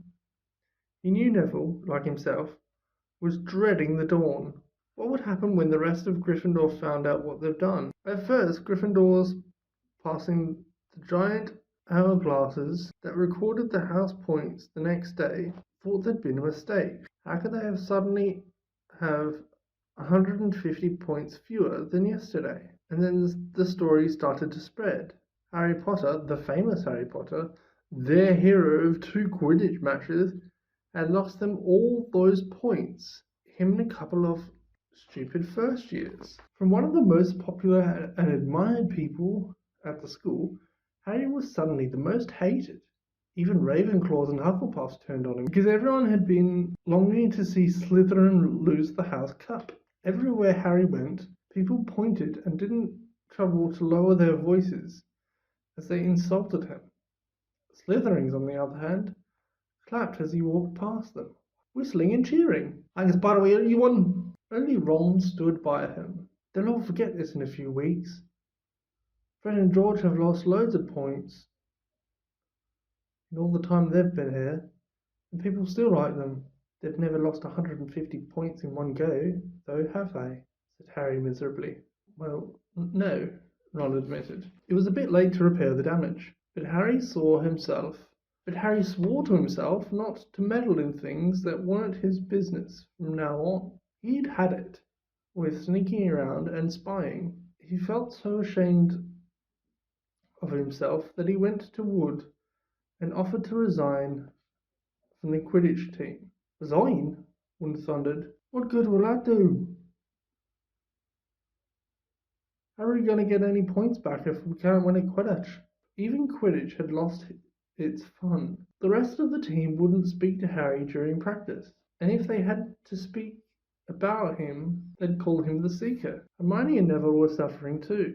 They didn't have as bad time as Harry because they weren't as well known, but nobody would speak to them either. Hermione had stopped drawing attention to herself in class, keeping her head down and working in silence. Harry was almost glad that the exams weren't far away. All the revision he had to do kept his mind off his misery. He, Ron and Hermione kept to themselves, working late into the night, trying to remember the ingredients in complicated potions, learn charms and spells off by heart, memorize the dates of magical discoveries and goblin rebellions. Then, about a week before the exams were due to start, Harry's new resolution not to interfere with anything that didn't concern him was put to an unexpected test. Walking back from the library on his own one afternoon, he heard somebody whimpering from a classroom up ahead. As he drew closer, he heard Quirrell's voice. No, not again. Please. It sounded as though someone was threatening him. Harry moved closer. All right.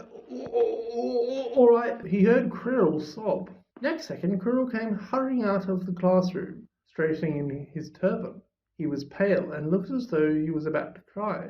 He strode out of sight. Harry didn't think Quirrell had even noticed him. He waited until Quirrell's footsteps had disappeared, then peered into the classroom. It was empty, but a door stood ajar at the other end.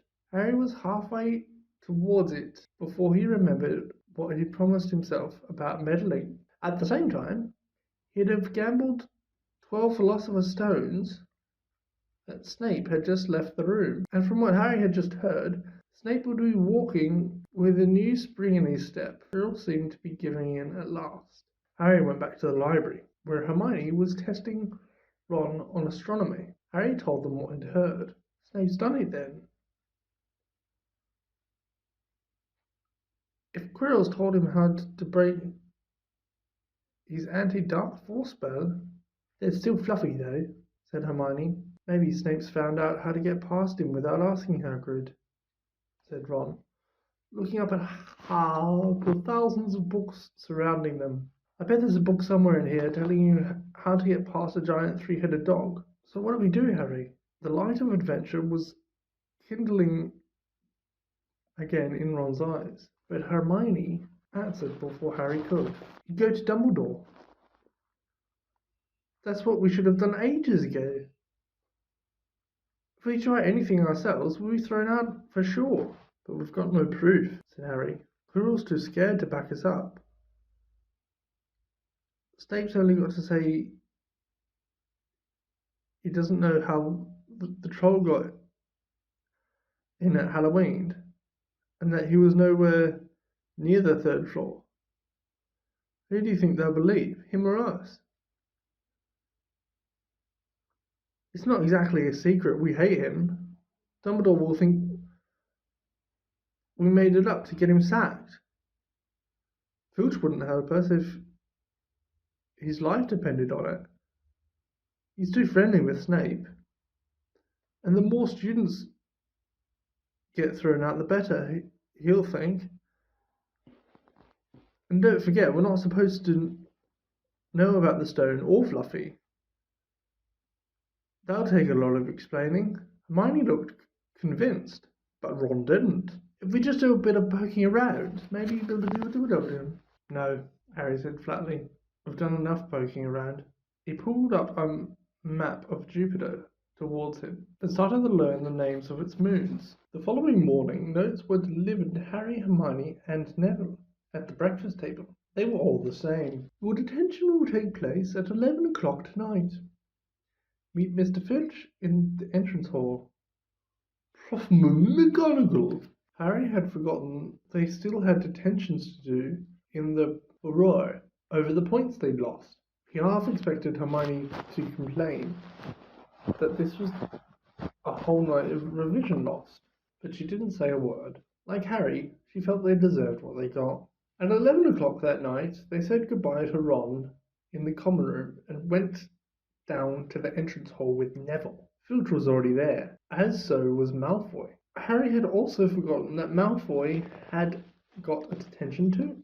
"Hello, mate," said Filch, lighting a lamp and leading them outside. "I bet you'll think twice about breaking a school rule again, wouldn't you? Eh?" He continued, leering at them. "Oh, yes. Hard work and pain are the best teachers, if you ask me. It's a pity they let the old punishment die. Hang you by your wrist from the ceiling for a few days. You got the chains still in. I've got the chains still in my office. Keep 'em well oiled in case they're ever needed. Right, off we go. Don't think out running off now. It'll be worse for you if you do." They marched off across the dark grounds. Neville kept sniffing. Harry wondered what their punishment was going to be. It must have been something really horrible, or Filch wouldn't be sounding so delighted. The moonlight was bright, but clouds scudding across it kept throwing them into darkness. Ahead, Harry could see the lighted windows of Hagrid's hut. Then they heard a distant shout. "Is that you, Filch? Hurry up, I want to get started." Harry's heart rose. If they were going to be working with Hagrid, it wouldn't be so bad. His relief must have shown on his face, because Filch said, "I suppose you think you'll be enjoying yourselves with that oath." "Well, think again, boy. Into the forest you're going, and I'm much mistaken if you'll all come out in one piece." At this, Neville let out a little moan, and Malfoy stopped dead in his tracks. "The forest?" he repeated, and he didn't sound quite as cool as usual. "We can't go in there at night. There's all sorts of things in there. Werewolves, I heard." Neville clutched the sleeve of Harry's robe and made a choking noise. "That's your lookout, isn't it?" said Filch, his voice cracking with glee. "Should have thought of them werewolves before you got in trouble, shouldn't you?" Hagrid came striding towards them out of the dark, Fang at his heel. He was carrying his large crossbow, and a quiver of arrows hung over his shoulder. "About time," he said. "I've been waiting for you half an hour already." "All right, Harry. Hermione, you shouldn't be too friendly to them, Hagrid," said Filch coldly. "They're here to be punished, after all." That's why you're late, is it? Said Hagrid, frowning at Filch. Been lecturing them, eh? It's not your place to do that. You done your bit. I'll take it from here. I'll be back at dawn, said Filch. What's left of them, he added nastily. He turned and started back towards the castle, his lamp bobbing away in the darkness. Malfoy now turned to Hagrid. I'm not going in that forest, he said, and Harry was pleased to hear the note of panic in his voice. You are if you want to stay at Hogwarts, said Hagrid fiercely. You've done wrong, and now you're going to pay for it. But this is servant stuff. It's not for students to do. I thought we'd be writing lines or something. If my father knew. Tell you that's how it is at Hogwarts, Hagrid growled. Writing lines? What good's that to anyone? You do something useful, or you get out. If you think your father would rather you were expelled, then back off to the castle and pack. Go on. Malfoy didn't move. He looked at Hagrid furiously, but then dropped his gaze. Right then. Now listen carefully, because it's dangerous what we're doing tonight. And I don't want no one taking risks. Follow me over here a moment. He led them to the very edge of the forest. Holding his lamp up high, he pointed down a narrow, winding earth track that disappeared into the thick black trees. A light breeze lifted their hair as they looked into the forest. Look there, said Hagrid. See that stuff on the ground? Silvery stuff. That's unicorn blood. There's a unicorn in here. There's a unicorn in there that's been hurt badly by something. It's the second time in a week. I found one dead last Wednesday.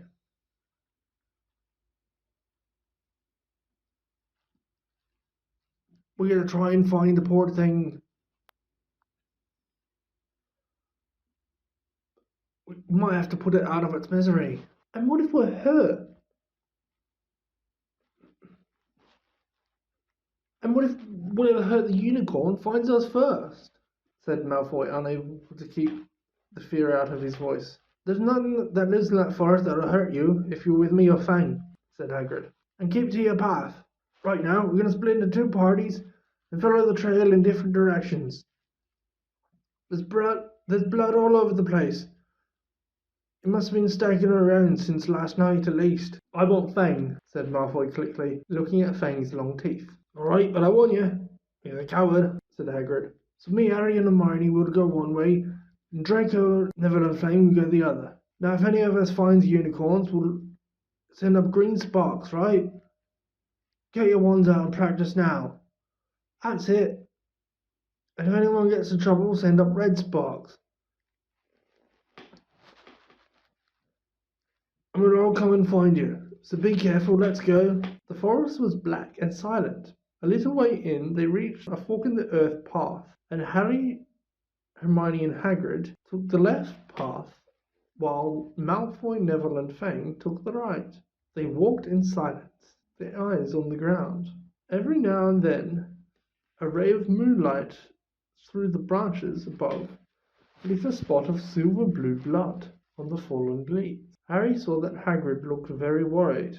Could a werewolf been killing unicorns? Harry asked. Not fast enough?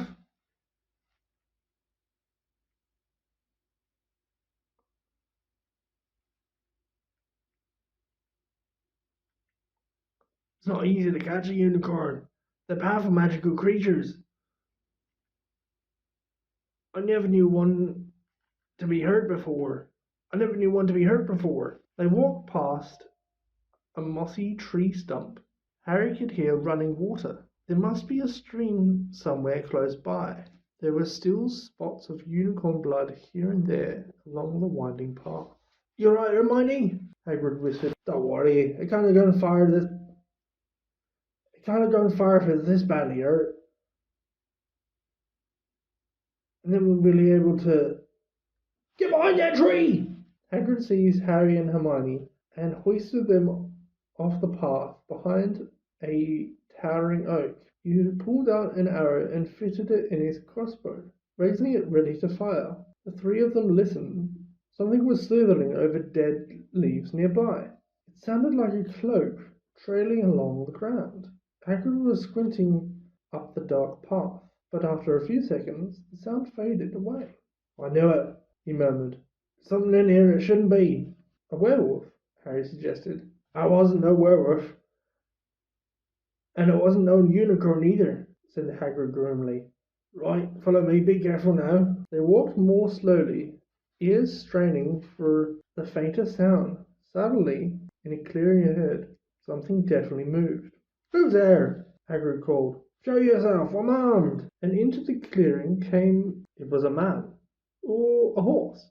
To the waist, a man with red hair and beard, but below that was a horse's gleaming chestnut body, with a long reddish tail. Harry and Hermione's jaws dropped. Oh, it's you, Ronan, said Hagrid in relief. How are you? He walked forward and shook the centaur's hand. Good evening to you, Hagrid, said Ronan. He had a deep, sorrowful voice. Are you going to shoot me? Can't be too careful, Ronan, said Hagrid, patting his crossbow. There's something bad loose in this forest. This is Harry Potter and Hermione Granger, by the way, students up at the school.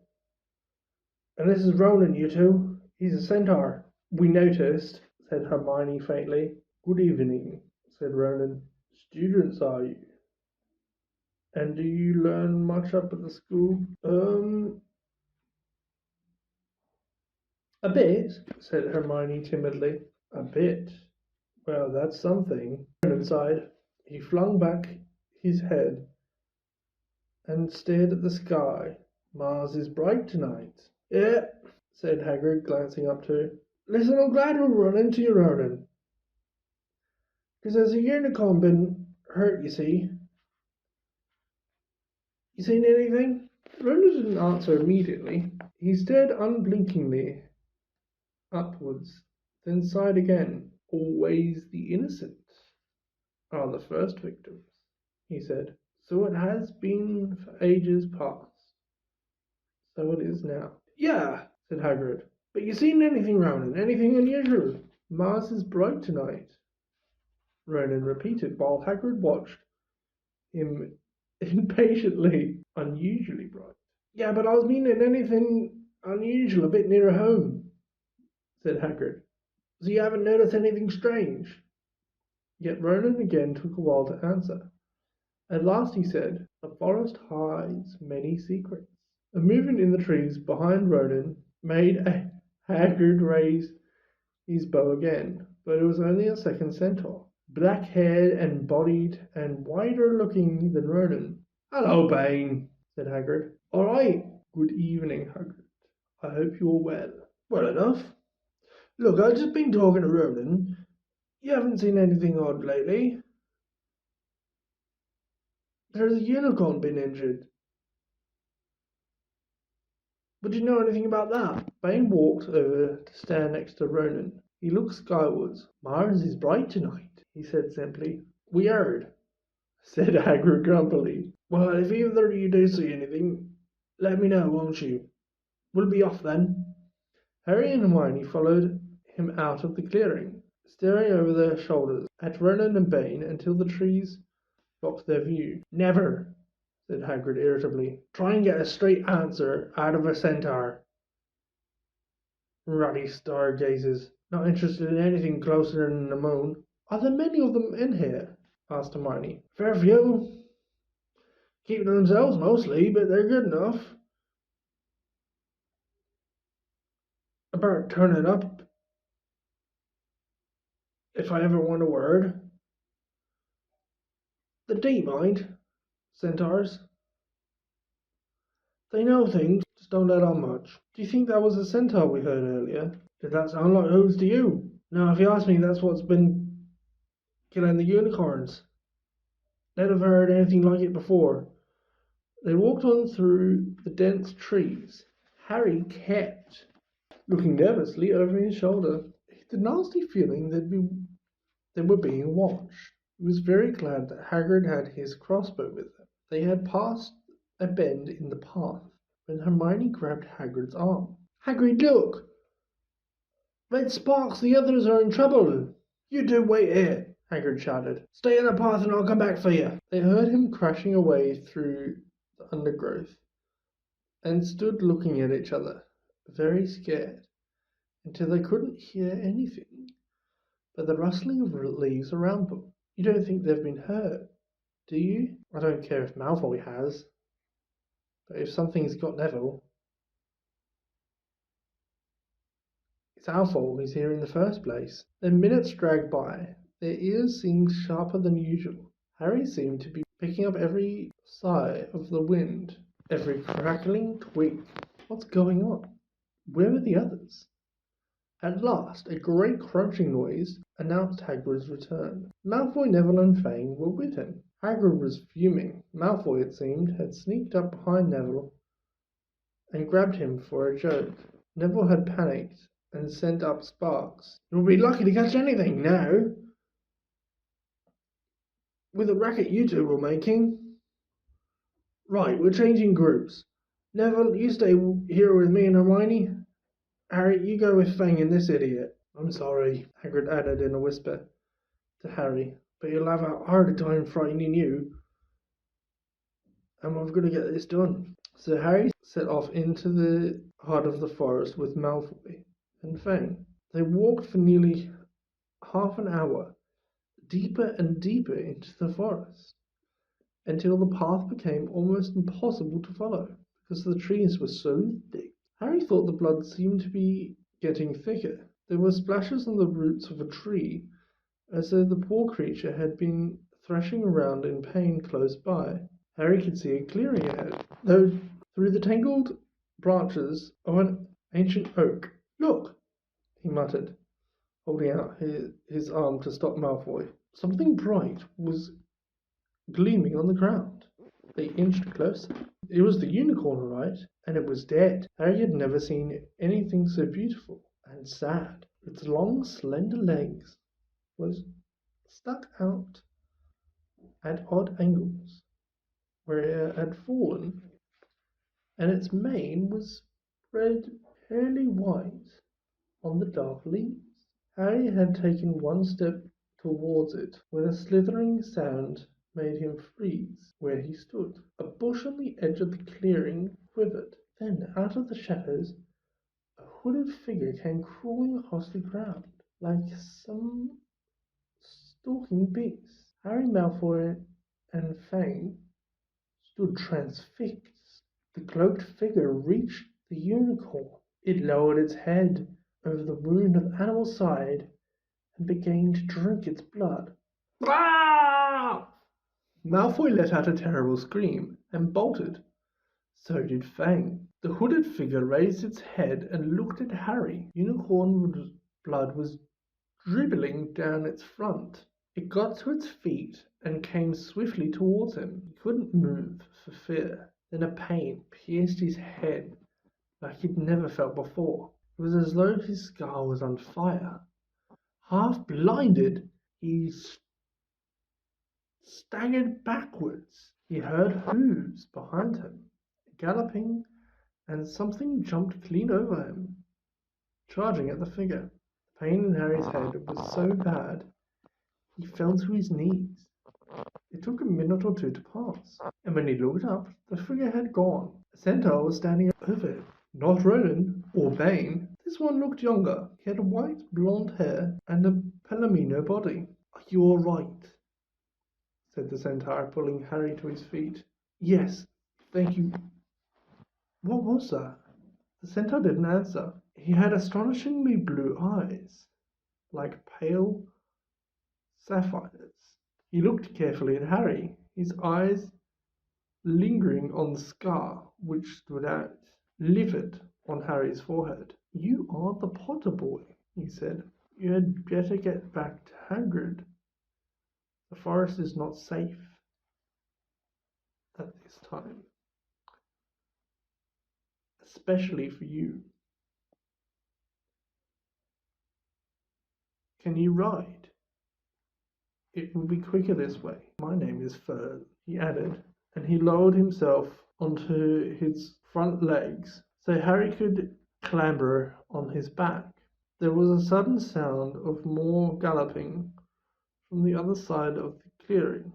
Ronan and Bane came bursting through the trees, their flanks heaving and sweating. "Friends!"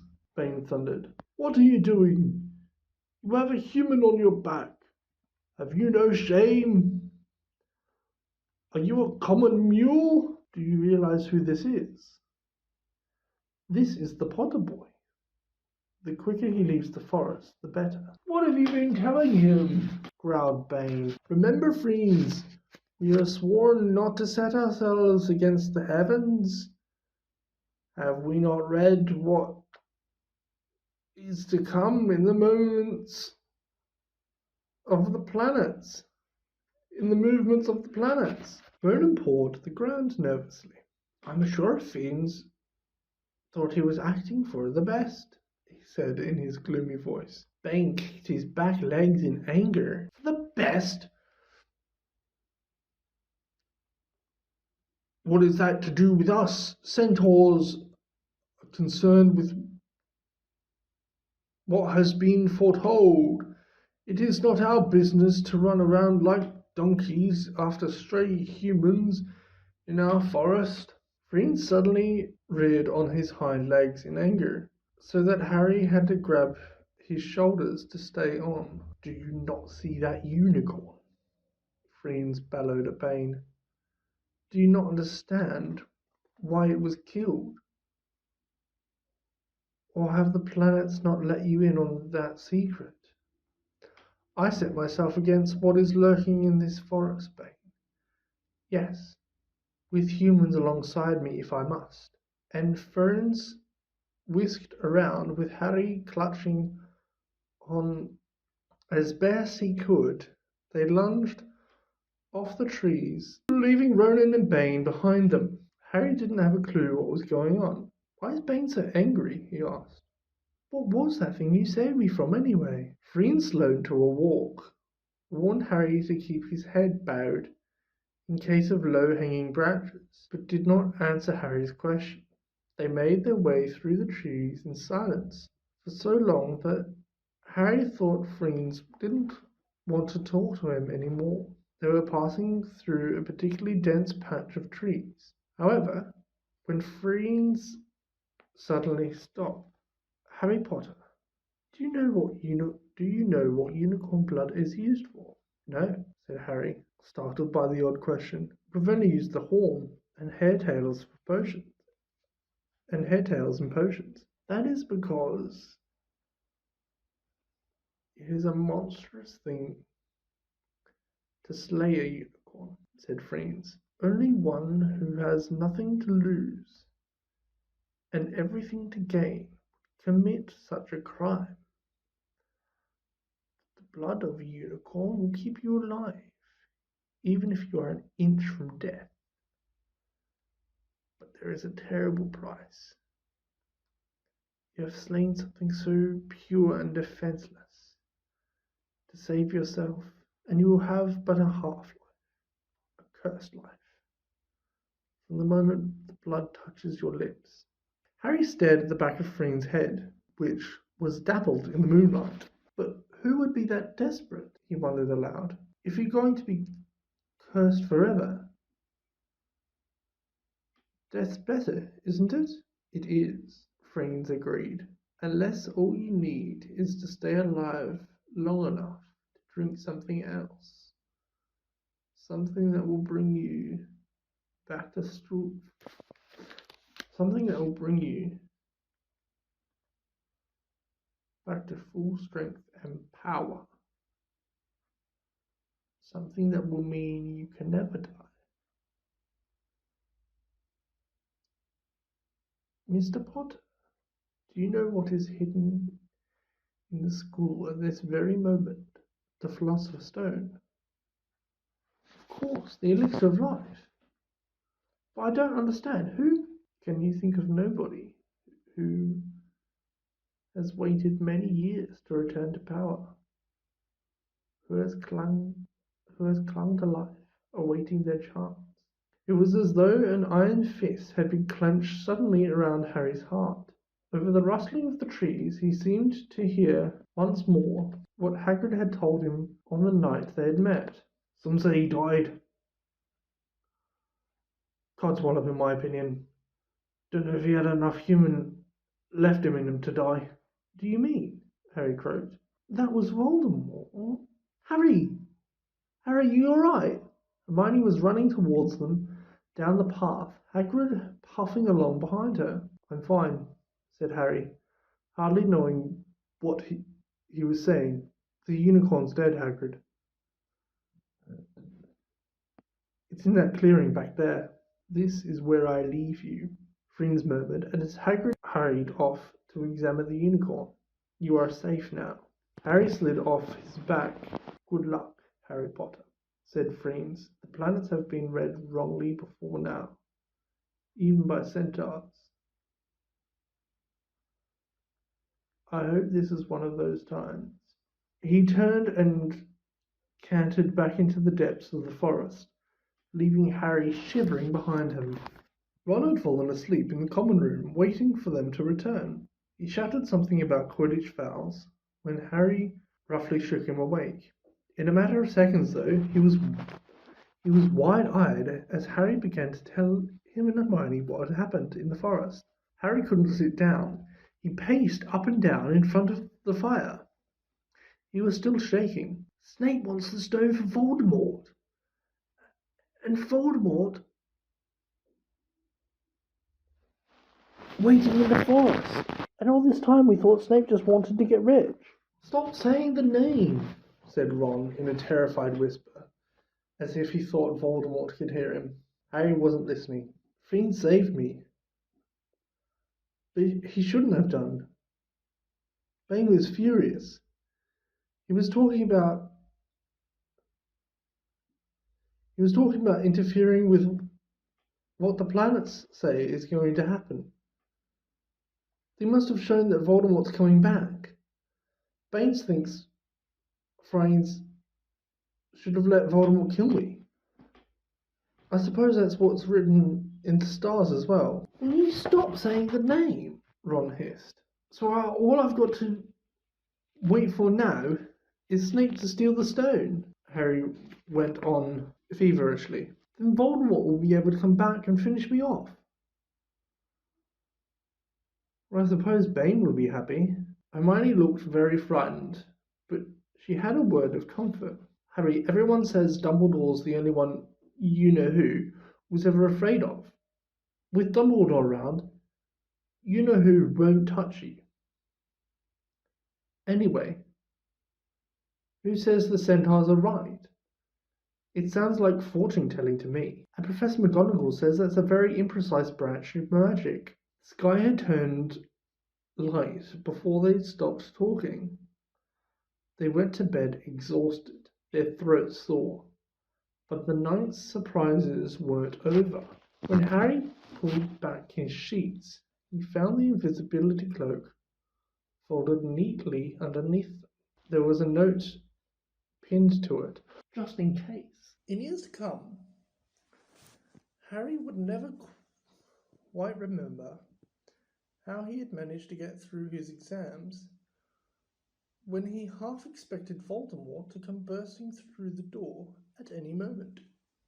Yet the days crept by, and there could be no doubt that Fluffy was still alive and well behind the locked door. It was sweltering hot, especially in the large classroom where they did their written papers. They had been given special new quills for the exams, which had been bewitched with an anti-cheating spell. They had practical exams as well. Professor Flitwick called them one by one into his class to see if they could make a pineapple tap dance across the desk. Professor McGonagall watched them turn a mouse into a snuff box. Points were given for how pretty the snuff box was. but taken away if it had whiskers. Snape made them all nervous, breathing down their necks while they tried to remember how to make a forgetfulness potion. Harry did the best he could, trying to ignore the stabbing pains in his forehead, which had been bothering him ever since his trip into the forest.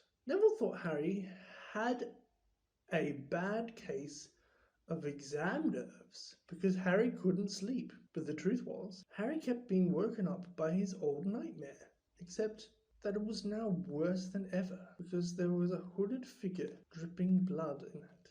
Maybe it was because they hadn't seen what Harry had seen in the forest, or because they didn't have scars burning on their foreheads. But Ron and Hermione didn't seem as worried about the stone as Harry. The idea of Voldemort certainly scared them, but he didn't keep visiting them in dreams, and they were so busy with their revision they didn't have much time to fret about what Snape or anyone else might be up to. Their very last exam was History of Magic. 1 hour of answering questions about batty old wizards who'd invented self-stringing cauldrons, and they'd be free. Free for a while, free for a whole wonderful week, until their exam results came out. When the ghost of Professor Binns told them to put down their quills and roll up their parchment, Harry couldn't help cheering with the rest. That was far easier than I thought it would be, said Hermione, as they joined the crowds flocking out into the sunny grounds. I needn't have learnt about 1637 werewolf code of conduct, or the uprising of Elphick the Eager. Hermione always liked to go through their exam papers afterwards, but Ron said this made him feel ill, so they wandered down to the lake and flopped under a tree. The Weasley twins and Lee Jordan were tickling tentacles of a giant squid, which was basking in the warm shallows. No more revision, Ron sighed happily, stretching out on the grass. Could look more cheerful, Harry. We've got a week before we find out how badly we've done. There's no need to worry yet. Harry was rubbing his forehead. I wish I knew what this means, he burst out angrily. My scar keeps hurting. It's happened before, but never as often as this. Go to Madame Pomfrey, Hermione suggested. I'm not ill, said Harry. I think it's a warning. It means danger's coming. Ron couldn't get worked up. It was too hot. Harry, relax. Hermione's right. The stone's safe as long as Dumbledore's around. Anyway, we've never had any proof Snape found how to get past Fluffy. He nearly had his leg ripped off once. He's not going to try it again in a hurry. And Neville will play Quidditch for England before Hagrid lets Dumbledore down. Harry nodded, but he couldn't shake off a lurking feeling that there was something he'd forgotten to do, something important. When he tried to explain this, Hermione said, "That's just the exams. I woke up last night and was halfway through my transfiguration notes before I remembered we'd done that one." Harry was quite sure the unsettled feeling didn't have anything to do with his work, though. He watched an owl flutter towards the school across the bright blue sky. A note clamped in its mouth. Hagrid was the only one who ever sent him letters. Hagrid would never betray Dumbledore. Hagrid would never tell anyone how to get past Fluffy. Never. But Harry suddenly jumped to his feet. "Where are you going?" Ron asked sleepily. "I've just thought of something," said Harry. He'd gone white. "We've got to go see Hagrid now." "Why?" panted Hermione, hurrying to keep up. "Don't you think it's a bit odd," said Harry, scrambling up the grassy slope, "that what Hagrid wants more than anything else is a dragon, and a stranger turns up who just happens to have an egg in his pocket? How many people walk around with dragon eggs if it's against wizard law? Lucky they found Hagrid, don't you think? Why didn't I see it before?" "What are you on about?" said Ron. But Harry, sprinting across the grounds towards the forest, didn't answer. Hagrid was sitting in an armchair outside his house. His trousers and sleeves were rolled up, and he was shelling peas into a large bowl. "Hello," he said, smiling. "Finish your exams? Got time for a drink?" "Yes, please," said Ron. But Harry cut across him. "No, we're in a hurry, Hagrid. I've got to ask you something. You know the night you won Norbert?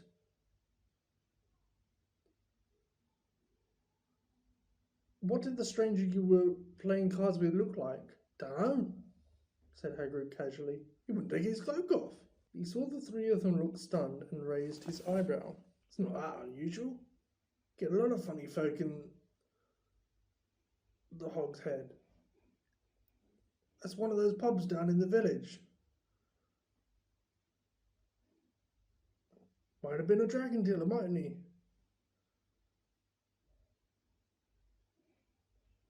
"Never saw his face. Kept his hood up." Harry sank down next to the bowl of peas. "What did you talk to him about, Hagrid? Did you mention Hogwarts at all?" "Might have come up," said Hagrid, frowning as he tried to remember. Yes, what I did. I told him I was a gamekeeper here. He asked a bit about the sort of creatures I looked after. So I told him, and I said what I'd always really wanted was a dragon. And then I can't remember too well. Because he kept buying me drinks. Let's see. Yeah, then he said he had a dragon egg and we could play cards for it if I wanted. But he had to be sure I could handle it. He didn't want it to go to an old home. So I told him after Fluffy, dragon would be easy. And did he seem interested in Fluffy? Harry asked, trying to keep his voice calm. "Oh yeah, how many three-headed dogs do you meet, even around Hogwarts?" So I told him Fluffy's a piece of cake, if you know how to calm him down. Just play him a bit of music and he'd fall straight to sleep. Hagrid suddenly looked horrified. "I shouldn't have told you that," he blurted out. "Forget I said it, eh? Where are you going?" Harry, Ron and Hermione didn't speak to each other at all until they came to a halt in the entrance hall, where they seemed very cold and gloomy after the grounds. "We've got to go to Dumbledore," said Harry. "Hagrid told that stranger how to get past Fluffy. And it was either Snape or Voldemort under that cloak. It must have been easy once they got Hagrid drunk. I just hope Dumbledore believes us. Friends might back us up if Bane doesn't stop him." "Where's Dumbledore's office?" They looked around as if hoping to see a sign pointing them in the right direction. They had never been told where Dumbledore lived, nor did they know anyone who had been sent to see him. "We'll just have to," Harry began, but a voice suddenly rang across the hall. "What are you three doing inside?" It was Professor McGonagall, carrying a large pile of books. "We want to see Professor Dumbledore," said Hermione rather bravely, Harry and Ron thought. "See Professor Dumbledore," Professor McGonagall repeated, as though this was a very fishy thing to want to do. "Why?" Harry swallowed. "Now what?" "It's sort of secret," he said, but he wished at once he hadn't, because Professor McGonagall's nostrils flared. "Professor Dumbledore left 10 minutes ago," she said coldly.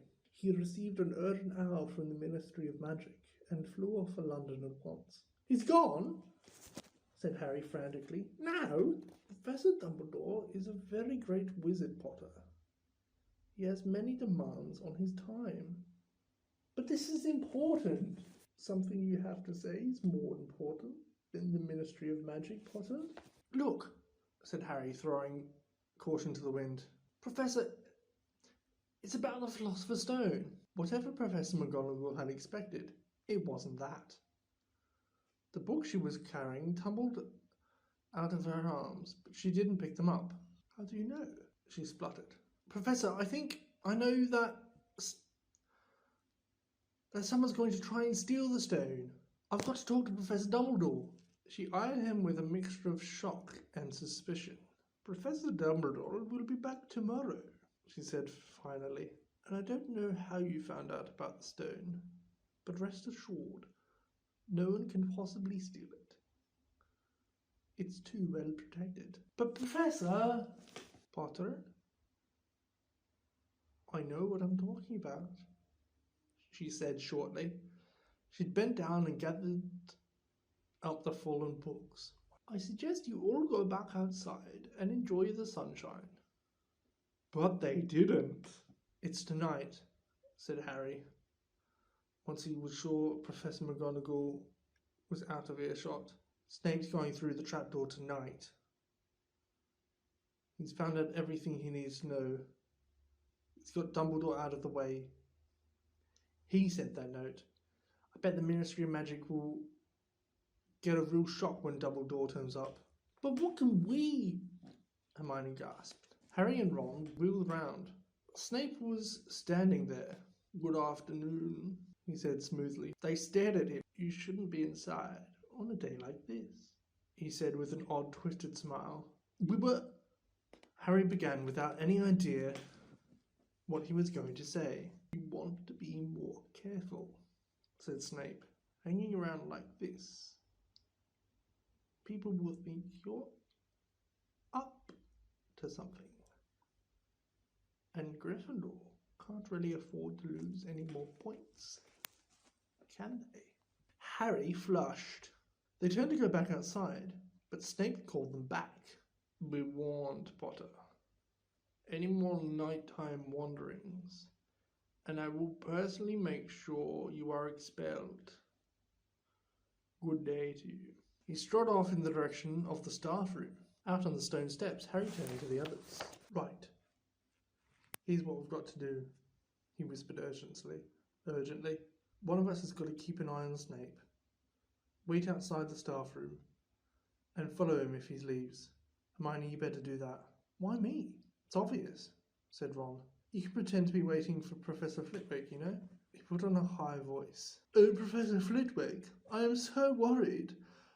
I think I got a question 14B wrong. Oh, shut up, said Hermione.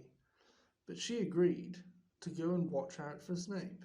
And we'd better stay outside the third floor corridor, Harry told Ron. Come on. But that part of the plan didn't work. No sooner had they reached the door, separating Fluffy from the rest of the school, than Professor McGonagall turned up again, and this time she lost her temper. I suppose you think you're harder to get past than a pack of enchantments, she stormed. Enough of this nonsense. If I hear you've come anywhere near here again, I'll take another 50 points from Gryffindor. Yes, Weasley, from my own house. Harry and Ron went back to the common room. Harry had just said, at least Hermione's on Snape's tail, when the portrait of the fat woman, the fat lady, swung open and Hermione came in. I'm sorry, Harry, she wailed. Snape came out and asked me what I was doing. So I said I was waiting for Flitwick, and Snape went to get him, and I've only just got away. I don't know where Snape went. Well, that's it then, isn't it? The other two stared at him. He was pale, and his eyes were glittering. I'm going out of here, and I'm going to try and get the stone first. You're mad, said Ron. You can't, said Hermione. After what McGonagall and Snape have said, you'll be expelled. So what? Harry shouted. Don't you understand? If Snape gets hold of the stone, Voldemort's coming back. Haven't you heard what it's like when he was trying to take over?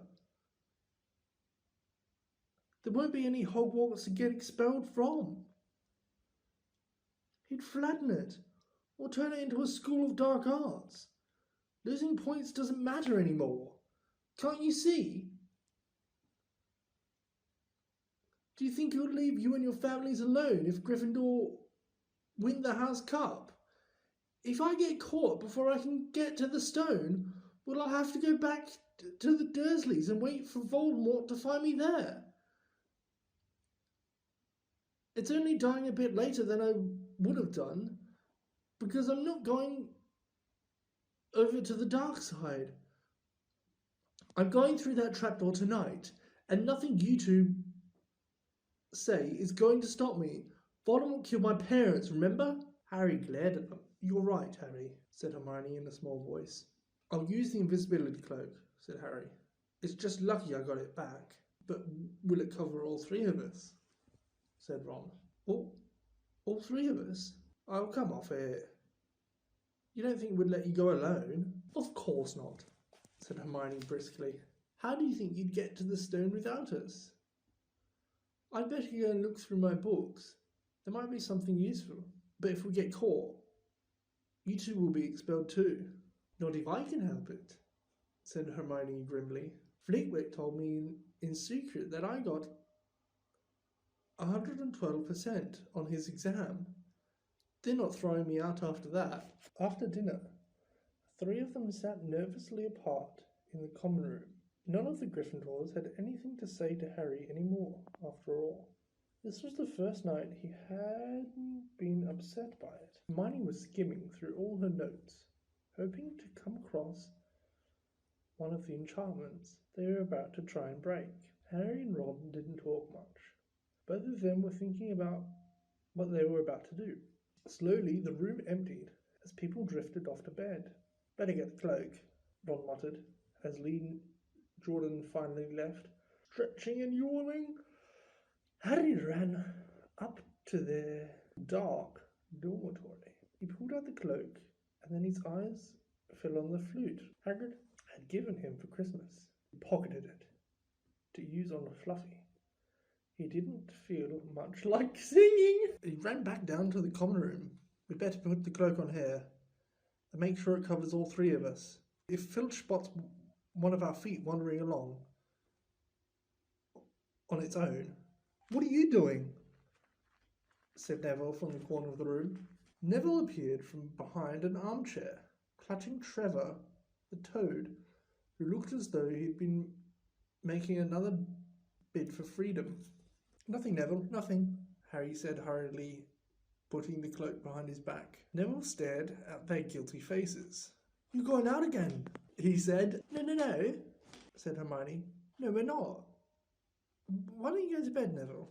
Harry looked at the grandfather clock behind the door. They couldn't afford to waste any more time. Snape might even now be playing Fluffy to sleep. Can't go out, said Neville. You'll be caught again. Gryffindor will be in even more trouble. You don't understand, said Harry. This is important. But Neville was clearly telling himself to do something different. I won't let you do it, he said, hurrying to stand in front of the portrait hall. I'll fight you. Neville, Ron exploded. Get away from that hole and don't be an idiot. Don't you call me an idiot, said Neville. I don't think you should be breaking any more rules. And you were the one who told me to stand up to people.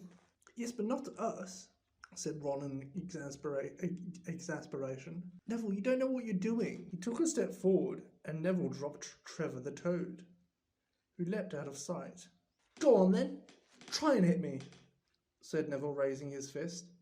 I'm ready. Harry turned to Hermione. Do something, he said desperately. Hermione stepped forward. Neville, she said.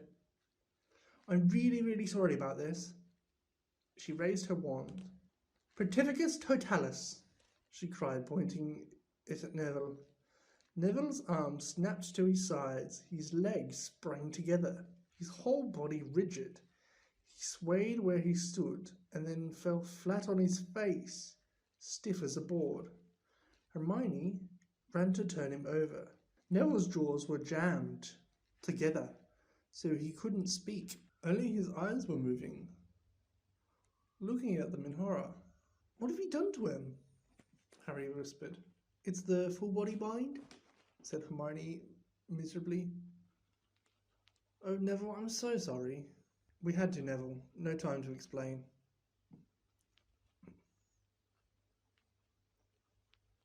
You'll understand later, Neville, said Ron as they stepped over him and pulled on the invisibility cloak. But leaving Neville lying motionless on the floor, didn't feel like a very good omen.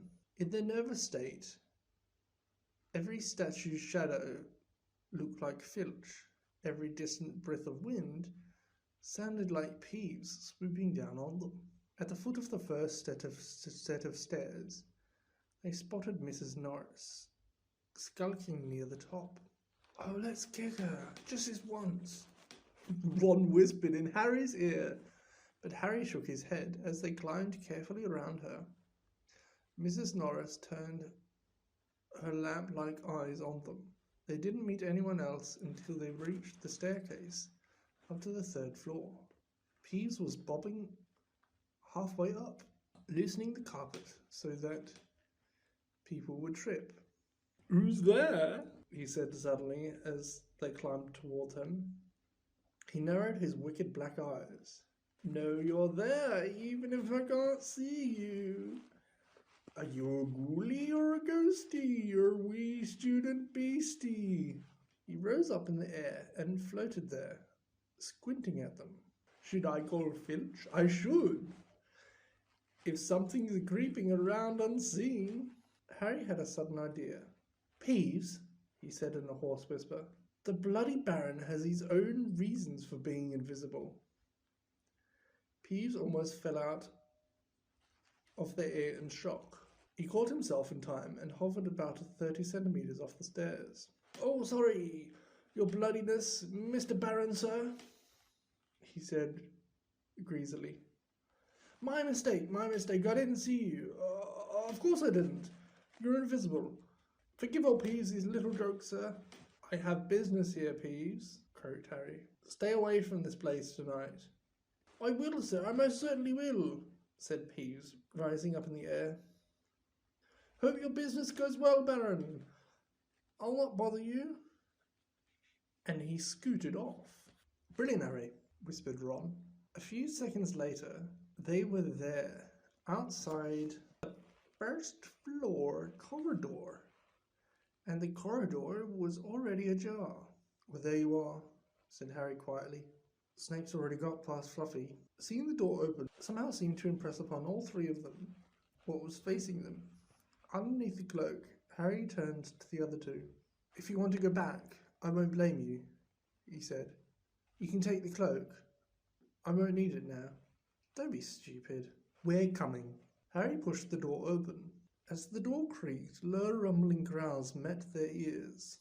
All three of the dog's noses sniffed madly in their direction, even though it couldn't see them. "What's that at its feet?" Hermione whispered. "It's like a heart." "Snape must have left it there."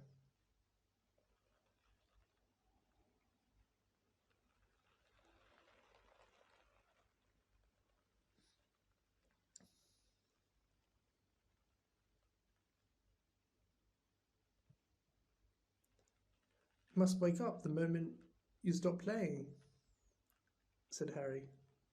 "Well, here goes." He put Hagrid's flute to his lips and blew it. It wasn't really a tune, but from the first note, the beat's eyes began to drop. Harry hardly drew a breath. Slowly the dog's growl ceased. It trotted on its paws and fell to its knees. Then it slumped to the ground, fast asleep. "Keep playing," Ron warned Harry as they slipped out of the cloak and crept towards the trapdoor. They could feel the dog's hot, smelly breath as they approached the giant heads. "I think we'll be able to pull the door open," said Ron, peering over the dog's back. "You go first, Hermione?" "No, I don't." "All right." Ron gritted his teeth and stepped carefully over the dog's legs.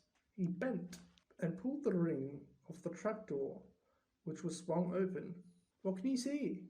Hermione said anxiously. "Nothing. Just black." "There's no way of climbing down. We'll have to drop." Harry, who was still playing the flute, waved at Ron to get his attention and pointed at himself. "You want to go first? Are you sure? I don't know how deep this thing goes. Give the flute to Hermione so she can keep playing him asleep." Harry handed the flute over. In the few seconds silence, the dog growled and twitched, but the moment Hermione began to play, it fell back into its deep sleep and looked down through the trapdoor.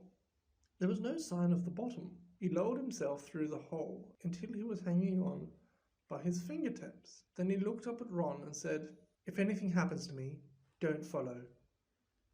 Go straight to the Allery and send Hedwig to Dumbledore, right?" "Right," said Ron. "See you in a minute, I hope." And Harry let go.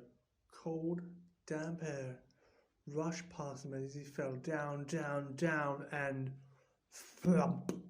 With a funny muffled sort of thumping, he landed on something soft. He sat up and felt around, his eyes not used to the gloom, as it felt as though he was sitting on some sort of plant.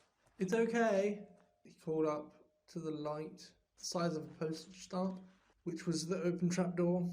"It's soft landing. You can jump." Ron followed straight away. He landed sprawled next to Harry. "What's this stuff?" were his first words. "Dunno. Some sort of plant thing. I suppose it's here to break the fall. Come on, Hermione." The distance music stopped. There was a loud bark from the dog, but Hermione had already jumped. She landed on Harry's other side. "We must be miles under the school. Look at these plant things here, really." "Lucky!" shrieked Hermione. "Look at you both." She leapt up and struggled towards a dark wall. She had to struggle because the moment she had landed, the plant had started to twist snake-like tendrils around her ankles. As for Harry and Ron, their legs had already been bound tightly in long creepers without their noticing. Hermione had managed to free herself before the plant got a firm grip on her. Now she watched in horror as the other two boys fought to pull the plant off them, but the more they strained against it, the tighter and faster the plant wound around them. "Stop moving," Hermione ordered them. "I know what this is. It's Devil's Snare." "I'm so glad we know what it's called. It's a great help," snarled Ron, leaning back, trying to stop the plant curling around his neck. "Shut up, I'm trying to remember how to kill it," said Hermione. "Oh, hurry up, I can't breathe," Harry gasped, wrestling with it as it curled around his chest. Devil's Snare, Devil's Snare. What did Professor Sprout say? It likes the dark and damp. So light a fire." "Yes, of course. But there's no wood," Hermione cried, wringing her hands. "Have you gone mad?" Ron bellowed. "Are you a witch or not?" "Oh, right," said Hermione. And she whipped out her wand, waved it, and muttered something, and sent a jet of the same blue ball flames she had used on Snape at the plant.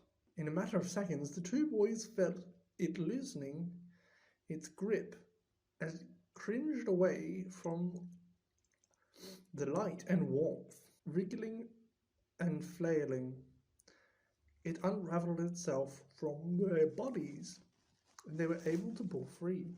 "Lucky you pay attention in herbology, Hermione," said Harry as he joined her by the wall, wiping sweat off his face. "Yeah," said Ron. "And lucky Harry doesn't lose his head in a crisis." "There's no wood." "There's no wood? Honestly?" "This way," said Harry, pointing down a stone passageway, which was the only way on. All they could hear, apart from their footsteps, was a gentle drip of water trickling down the walls. The passageway sloped downwards, and Harry was reminded of Gringotts. With an unpleasant jolt of the heart, he remembered the dragons said to be guarding the vaults in the Wizard's Bank. If they met a dragon, a fully grown dragon, Norbert had been bad enough. "Can you hear something?" Ron whispered. Harry listened. A soft rustling and clicking seemed to be coming from up ahead. "Do you think it's a ghost?" "I don't know. Sounds like wings to me." "There's a light ahead. I can see something moving." They reached the end of the passageway and saw before them a brilliantly lit chamber, its ceiling arching high above them.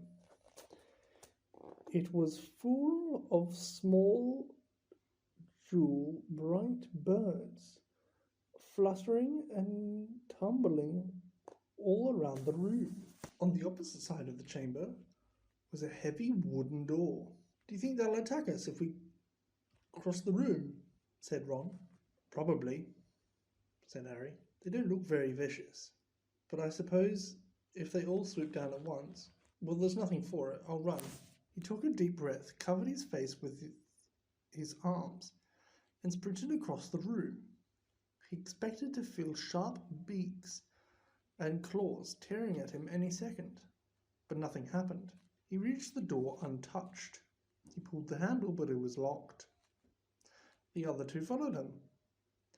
They tugged and heaved at the door, but it wouldn't budge, not even when Hermione tried her Alohomora charm. Now what? These birds? They can't be here just for decoration, said Hermione. They watched the birds soaring overhead, glittering. They're not birds, said Harry suddenly. They're keys. Winged keys. Look carefully. So that must mean... He looked around the chamber, while the other two squinted up at the flock of keys. Yes, look. Broomsticks. We've got to catch the key to the door. But there are hundreds of them. Ron examined the lock on the door. We're looking for a big, old-fashioned one.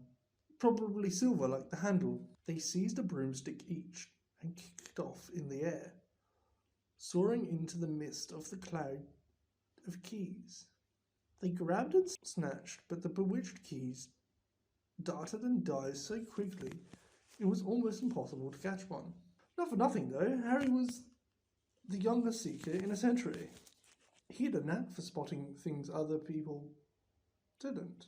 After a minute's weaving about through the whirl of rainbow feathers, he had noticed a large silver key that had a bent wing, as if it had already been caught and stuffed roughly into a keyhole. That one, he called to the others. That big one there. No, there, with the bright blue wings. The feathers are all crumpled on one side. Ron went speeding in the direction that Harry was pointing, crashed into the ceiling, and nearly fell off his broom. We've got to close in on it, Harry called, not taking his eyes off the key with the damaged wing. Ron, you come at it from above. Hermione, stay below. And stop it going down. And I'll try to catch it. Right? Now! Ron dived. Hermione rocketed upwards. The key dodged them both, and Harry streaked after it. It sped towards the wall. Harry leaned forward with a nasty crunching noise, pinned it against the stone wall with one hand. Ron and Hermione's cheers echoed around the chamber.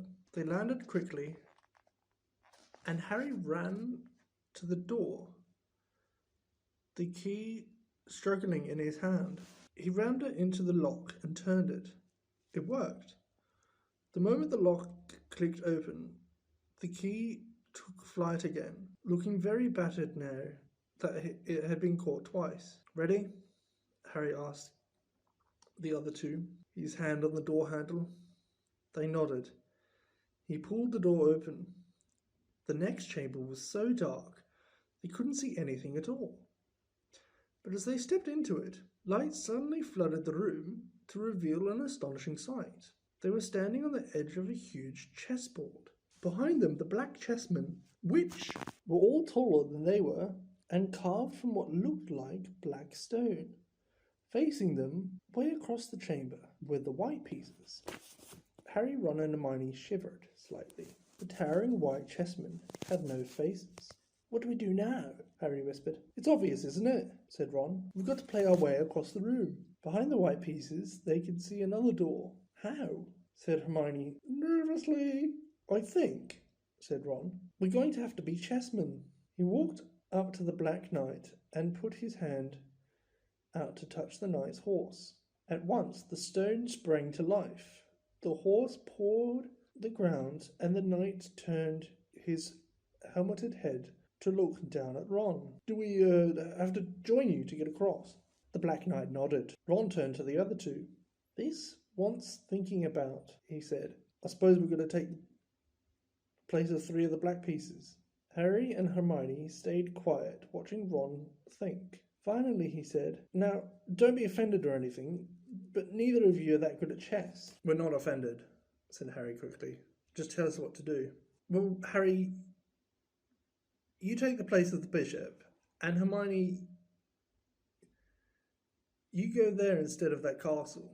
What about you? I'm going to be a knight, said Ron. The chessmen seemed to have been listening, because at these words a knight, a bishop, and a castle turned their backs on the white pieces and walked off the board, leaving 3 empty squares, which Harry, Ron, and Hermione took. White plays first in chess, said Ron, peering across the board. Yes, look.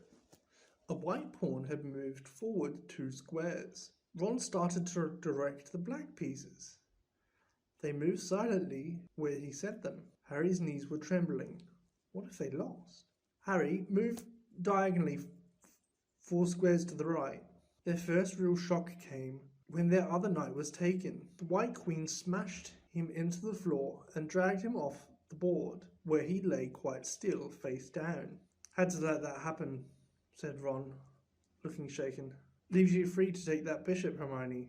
Go on. Every time one of their own men was lost, the white pieces showed no mercy. Soon there was a huddle of limp black players slumped along the wall. Twice, Ron only noticed in time that Harry and Hermione were in danger. He himself darted around the board, taking almost as many white pieces as they had lost black ones. We're nearly there, he muttered suddenly. Let me think. The White Queen turned her blank face towards him. Yes, said Ron softly. It's the only way. I've got to be taken. No! That's chess, Ron snapped. You've got to make some sacrifices. I'll make my move, and she'll take me. That leaves you free to checkmate the king, Harry. But do you want to stop Snape or not? Ron, look, if you don't hurry up, you'll already have the stone. There was nothing else for it. Ready? Ron called, his face pale but determined. Here I go now. Don't hang around once you've won. He stepped forward and the White Queen pounced. She struck Ron hard around the head with her stone arm and he crashed to the floor. Hermione screamed but stayed on her square. The White Queen dragged Ron to one side. He looked as if he'd been knocked out. Shaking, Harry moved 3 spaces to the left. The White King took off its crown and threw it at Harry's feet. They had won. The chessmen parted and bowed, leaving the door ahead clear. With one last desperate look back at Ron, Harry and Hermione charged through the door and up the next passageway. What if He'll be all right, said Harry, trying to convince himself. What do you reckon's next? We've had sprouts. That was the devil's snare. Flitwick must have put charms on the keys. McGonagall transfigured the chessmen to make them alive. That leaves Quirrell's spells, and Snape's... They had reached another door. All right, go on. Harry pushed it open. A disgusting smell filled their nostrils, making both of them pull their robes over their noses. Eyes watering, they saw flat on the floor in front of them a troll, even larger than the one they had tackled out cold, with a bloody lump on its head. I'm glad we didn't have to fight that one, Harry whispered, as they stepped carefully over its massive legs. Come on, I can't breathe. He pulled open the next door, both of them hardly daring to look at what came next. But there was nothing frightening in here, just a table with 7 differently shaped bottles, standing on it in a line. Snape's, said Harry. What do we have to do? They stepped over the threshold, and immediately a fire sprang up behind them, in the doorway. It wasn't an ordinary fire either. It was purple. At the same instant, black flames stood up in the doorway leading onwards. They were trapped. Look! Hermione seized a roll of paper lying next to the bottles. Harry looked over her shoulder and read it. Danger lies before you, while safety lies behind. 2 of us will help you, whichever will you find. 1 among the 7 will let you move ahead. Another will transport the drinker back instead. 2 among our number hold only nettle wine. 3 of us are killers, waiting hidden in line. Choose unless you wish to stay here forevermore. To help you in your choice, we've given you these clues for. First, however slyly the poison tries to hide, you will always find some nettles wine left side. Second, different are those who stand at either end, but if you would move onwards, neither is your friend. A third, as you see clearly, are all different size. Neither dwarf nor giant holds death in their insides. Fourth, the second left and the second on the right are twins once you taste them, though different at first sight. Hermione let out a great sigh, and Harry, amazed, saw that she was smiling. The very last thing he felt like doing. Brilliant, said Hermione. This isn't magic, it's logic, a puzzle. A lot of the great wizards haven't got an ounce of logic. They'd be stuck in here forever. But so will we, won't we? Of course not, said Hermione. Everything we need is here on this paper. 7 bottles, 3 are poison, 2 are wine, 1 will get us safely through the black fire, and 1 will get us back through the purple. But how do we know which to drink? Give me a minute. Hermione read the paper several times.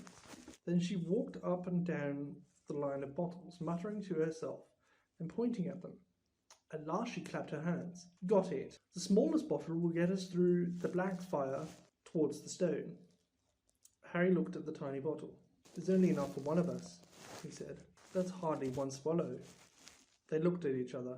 Which one would get back through the purple flames? Hermione pointed at a round bottle at the right end of the line. You drink that, said Harry. No, listen. Get back to Ron. Get back and get to Ron.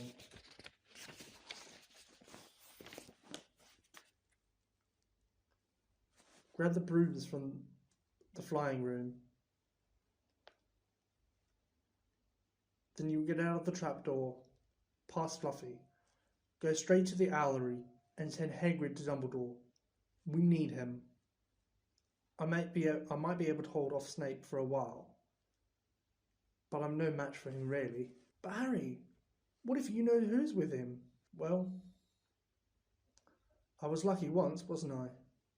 Said Harry, pointing at his scar. I might be lucky again. Hermione's lip trembled as she suddenly dashed at Harry and threw her arms around him. Harry, you're a great wizard, you know. Not as good as you, said Harry, very embarrassed as she let go of him. Me, said Hermione. Books and cleverness. There are more important things. Friendship and bravery. And, oh Harry, be careful. You drink first, said Harry. You are sure which is which, aren't you? Positive, said Hermione. She took a long drink from the round bottle at the end and shuddered. It's not poison, said Harry anxiously. No, but it's like ice. Go, quick, before it wears off. Good luck, take care, go! Hermione turned around and walked straight through the purple fire. Harry took a deep breath, then picked up the smallest bottle. He turned to face the black flames. Here I come, he said, and he drained the little bottle in 1 gulp. He put the bottle down and walked forward. He braced himself, saw the black flames licking his body, but couldn't feel them. For a moment, he could see nothing but dark fire. Then he was on the other side in the last chamber. There was already someone there, but it wasn't Snape. It wasn't even Voldemort. It was Quirrell. You, gasped Harry. Quirrell smiled. His face wasn't twitching at all. Me, he said calmly. I wondered whether I'd be meeting you here, Potter. But I thought Snape. Cerberus, Quirrell laughed, and it wasn't his usual quivering treble either, but cold and sharp. Yes, Cerberus does seem the type, doesn't he?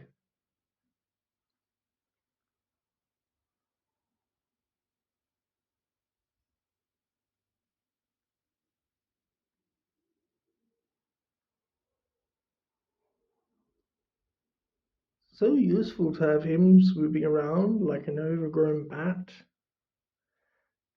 Next to him, who would suspect Paul uttering Professor Quirrell? Harry couldn't take it in. This couldn't be true.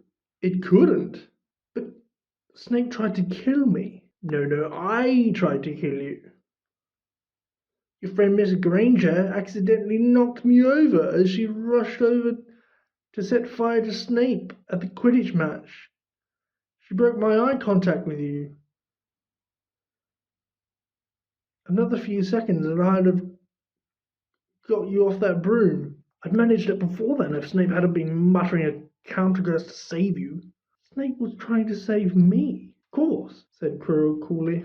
Why do you think he wanted to referee your next match? He was trying to make sure I didn't do anything. With Dumbledore watching, all the other teachers thought Snape was trying to stop Gryffindor winning. He did make himself unpopular. And what a waste of time. When after all that, I'm going to kill you tonight. Quirrell snapped his fingers. Ropes sprang out of thin air and wrapped themselves tightly around Harry. You're too nosy to live, Potter. Going around the school at Halloween like that. For all I knew, you seen me coming to look at what was guarding the stone. You let the troll in, certainly. I have a special gift with trolls. You must have seen what I did to the other one in the chamber back there. Unfortunately, while everyone else was running around looking for it, Snape, who already suspected me, went straight to the third floor to head me off. And not only that, my troll failed to beat you to death. The three-headed dog didn't even manage to bite Snape's leg off properly. Now wait quietly, Potter. I need to examine this interesting mirror. It was only then that Harry realized what was standing behind Quirrell. It was the mirror of Erised. This mirror is the key to finding the stone, Quirrell murmured, tapping his way around the frame. Trust Dumbledore to come up with something like this. But he's in London. I'll be far away by the time he gets back. All Harry could think of doing was to keep Quirrell talking and stop him concentrating on the mirror. I saw you and Snape in the forest, he blurted out. Yes, said Quirrell idly, walking around the mirror to look at the back. He was on me by that time, trying to find out how far I'd got. He suspected me all along, tried to frighten me, as though he could. When I had Lord Voldemort on my side, Quirrell came back from behind the mirror and stared hungrily into it. See the stone. I'm presenting it to my master. But where is it? Harry struggled against the ropes, binding him, but they didn't give. He had to keep Quirrell from giving his whole attention to the mirror. But Snape always seemed to hate me so much. Oh, he does, said Quirrell casually. Heavens, yes. He was at Hogwarts with your father, didn't you know? They loathed each other.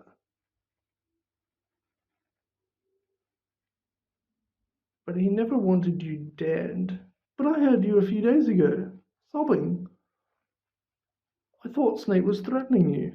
For the first time, a spasm of fear flitted across Quirrell's face. Sometimes, he said, I find it hard to follow my master's instructions. He's a great wizard, and I am weak. You mean he was there, in the classroom with you? Harry gasped. He is with me wherever I go, said Quirrell quietly. I met him when I travelled around the world. A foolish young man I was then, full of ridiculous ideas about good and evil. Lord Voldemort showed me how wrong I was. There is no good and evil. There is only power, and those too weak to seek it. Since then, I have served him faithfully, although I have let him down many times. He has had to be very hard on me. Quirrell shivered suddenly. He does not forgive mistakes easily. When I failed to steal the stone from Gringotts, he was most displeased. He punished me. Decided he would have to keep a closer watch on me.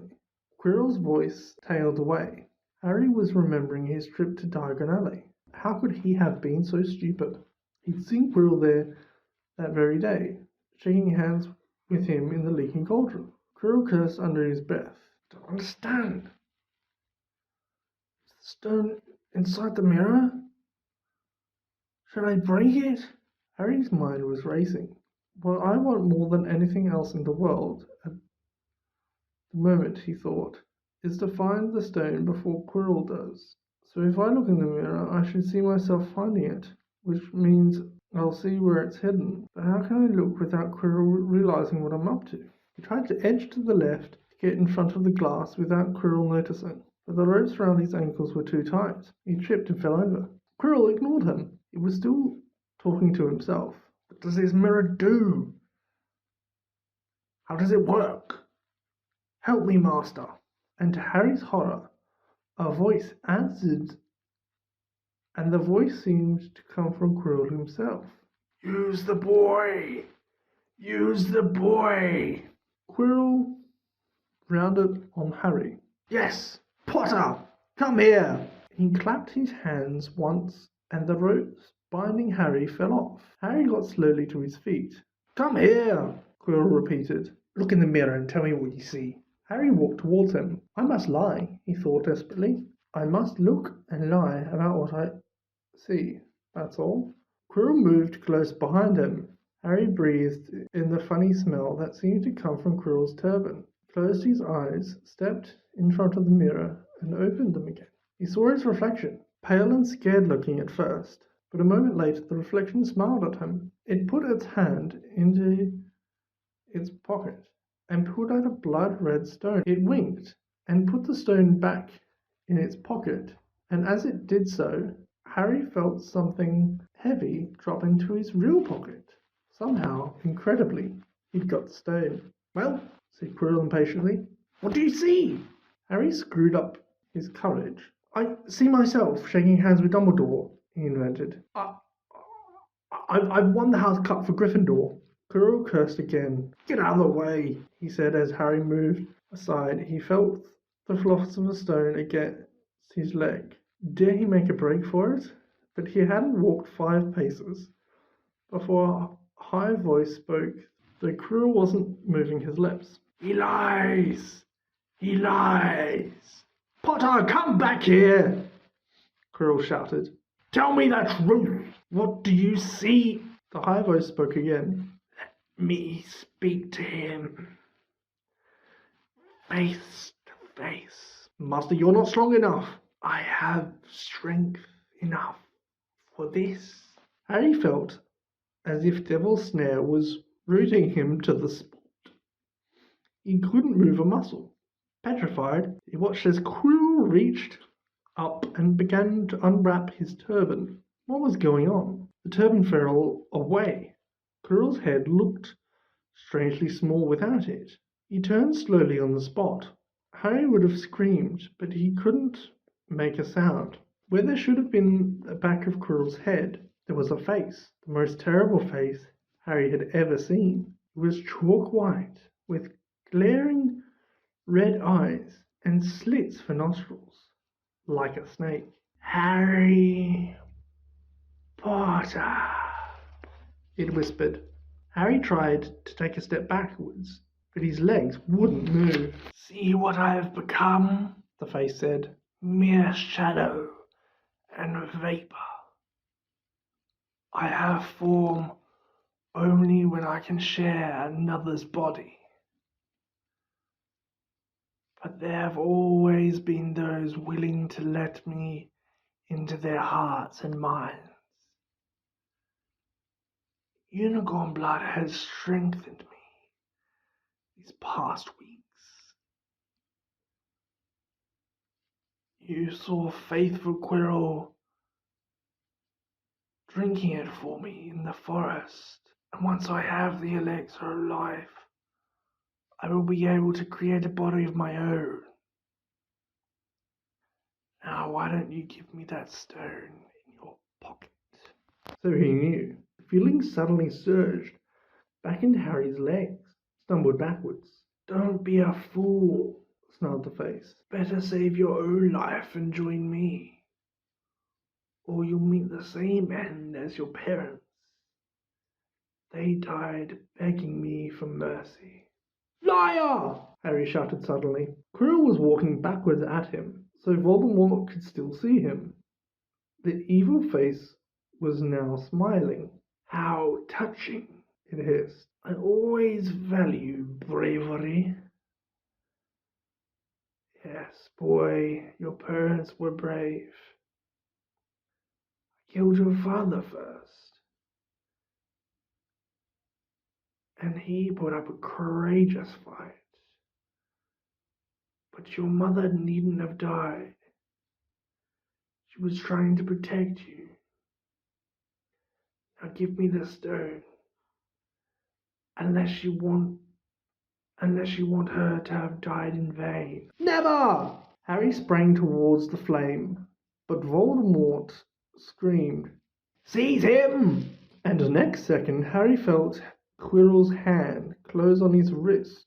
At once, a needle-sharp pain seared across Harry's scar. His head felt as though it was going to split into two. He yelled, struggling with all his might, and to his surprise, Quirrell let go of him. The pain in his head lessened. He looked around wildly to see where Quirrell had gone, and saw him hunched in pain, looking at his fingers. They were blistering before his eyes. "Seize him! Seize him!" screeched Voldemort again, and Quirrell lunged, knocking Harry clean off his feet, landing on top of him, both hands around Harry's neck. Harry's scar was almost blinding him with pain, yet he could see Quirrell howling in agony. "Master, I cannot hold him! My hands! My hands!" And Quirrell, though pinning Harry to the ground with his knees, let go of his neck and stared bewildered at his own palms. Harry could see they looked burnt, raw, red, and shiny. "Then kill him, you fool, and be done!" screeched Voldemort. Quirrell raised his hand to perform a deadly curse. But Harry, by instinct, reached up and grabbed Quirrell's face. "Ah!" Quirrell rolled off him, his face blistering too. And then Harry knew Quirrell couldn't touch his bare skin, not without suffering terrible pain. His only chance was to keep hold of Quirrell, keep him in enough pain to stop him doing a curse. Harry jumped to his feet, caught Quirrell by the arm, and hung on as tight as he could. Quirrell screamed and tried to throw Harry off. Pain in Harry's head was building. He couldn't see. He could only hear Quirrell's terrible shrieks and Voldemort's yells. "Kill him! Kill him!" And other voices, maybe in Harry's own head, crying, "Harry! Harry!" He felt Quirrell's arm wrenched from his grasp. He knew all was lost and fell into blackness. Down, down, down. Something was gold and glinting just above him. The snitch. He tried to catch it, but his arms were too heavy. He blinked. It wasn't a snitch at all. It was a pair of glasses. How strange.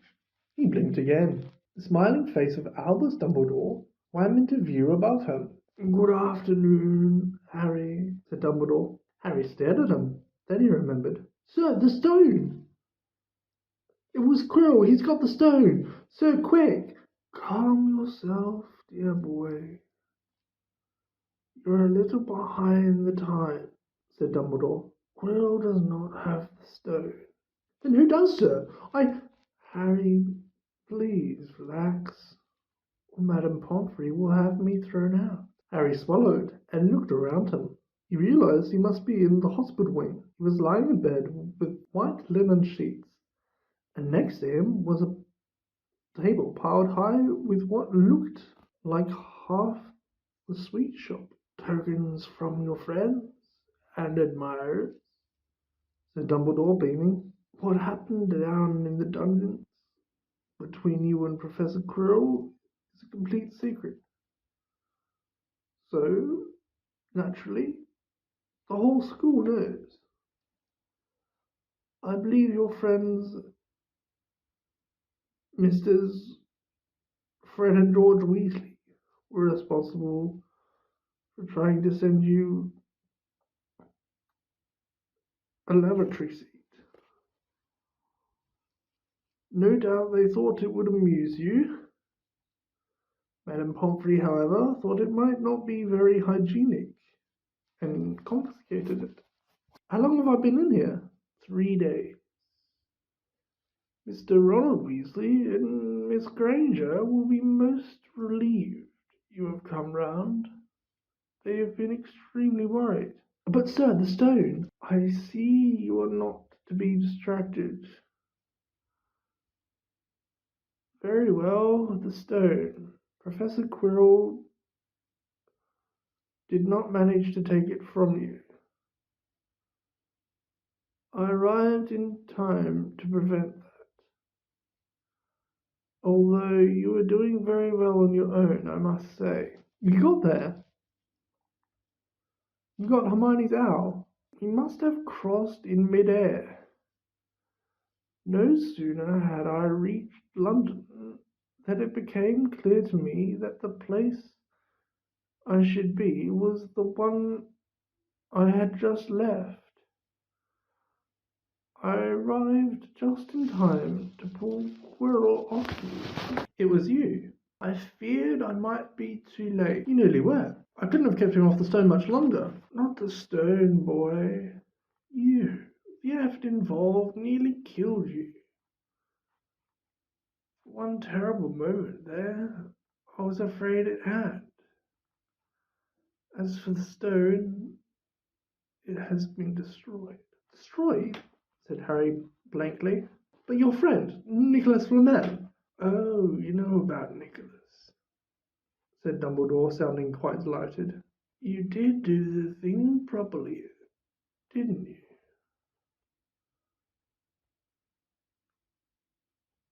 Well, Nicholas and I have had a little chat and agreed it's for the best.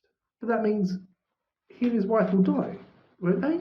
They have enough elixir stored to set their affairs in order. And then, yes, they will die. Dumbledore smiled at the look of amazement on Harry's face. To one as young as you, I'm sure it seems incredible. But to Nicholas and Purnell, it really is like going to bed after a very, very long day. After all, the well-organized mind, death is but the next great adventure. You know, the stone was really not such a wonderful thing. As much money in life as you could want. The two things most human beings would choose above all. The trouble is, humans do have a knack of choosing precisely those things which are worst for them. Harry lay there, lost for words. Dumbledore hummed a little and smiled at the ceiling. Sir, said Harry, I've been thinking, sir, Even if the stone's gone, I mean, you know who? Call him Voldemort. Always use the proper name for things. Fear of a name increases fear of the thing itself. Yes, sir. Well, Voldemort's going to try other ways of claiming back, isn't he? I mean, he hasn't gone, has he? No, Harry, he has not. He is still out there somewhere, perhaps looking for another body to share. Not being truly alive, he cannot be killed. He left Krill to die. He shows just as little mercy to his followers as his enemy. Nevertheless, Harry, while you may only have delayed his return to power, it will merely take someone else who is prepared to fight what seems a losing battle next time, and if he is delayed again and again, why he may never return to power. Harry nodded, but stopped quickly, because it made his head hurt. Then he said, Sir, there are other things I'd like to know, if you can tell me. Things I want to know about. Things I want to know. The truth about the truth, Dumbledore sighed. It is a beautiful and terrible thing, and should therefore be treated with great caution. However, I shall answer your questions unless I have a very good reason not to, in which case I beg you'll forgive me. I shall not, of course, lie. Well, Voldemort said he only killed my mother because she tried to stop him killing me. But why would you want to kill me in the first place? Dumbledore sighed very deeply this time. Alas, the first thing you ask me, I cannot tell you. Not today. Not now. You will know one day. Put it from your mind for now, Harry. When you are older, I know you hate to hear this. When you are ready, you will know. And Harry knew it'd be no good to argue. But why couldn't Krill touch me? Your mother died to save you. If there is one thing Voldemort cannot understand, it is love. You didn't realize that love, as powerful as your mother's, for you leaves its own mark. Not a scar, no,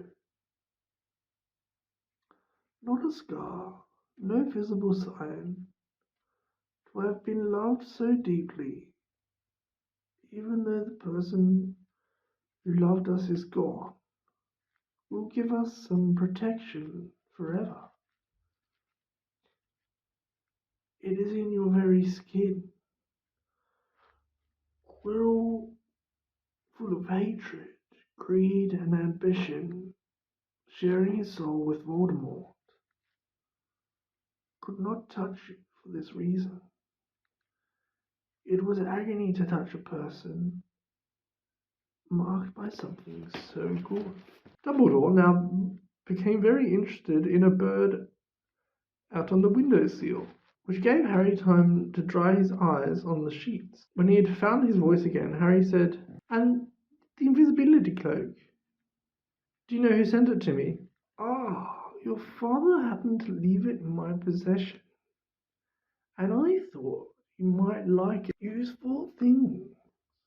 Your father used it mainly for sneaking off to the kitchens to steal food when he was here.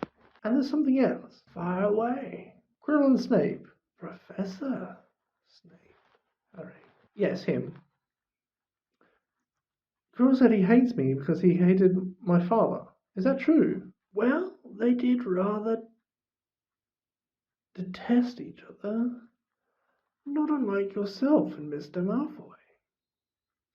And then your father did something Snape could never forgive. What? He saved his life. What? Yes, said Dumbledore dreamily.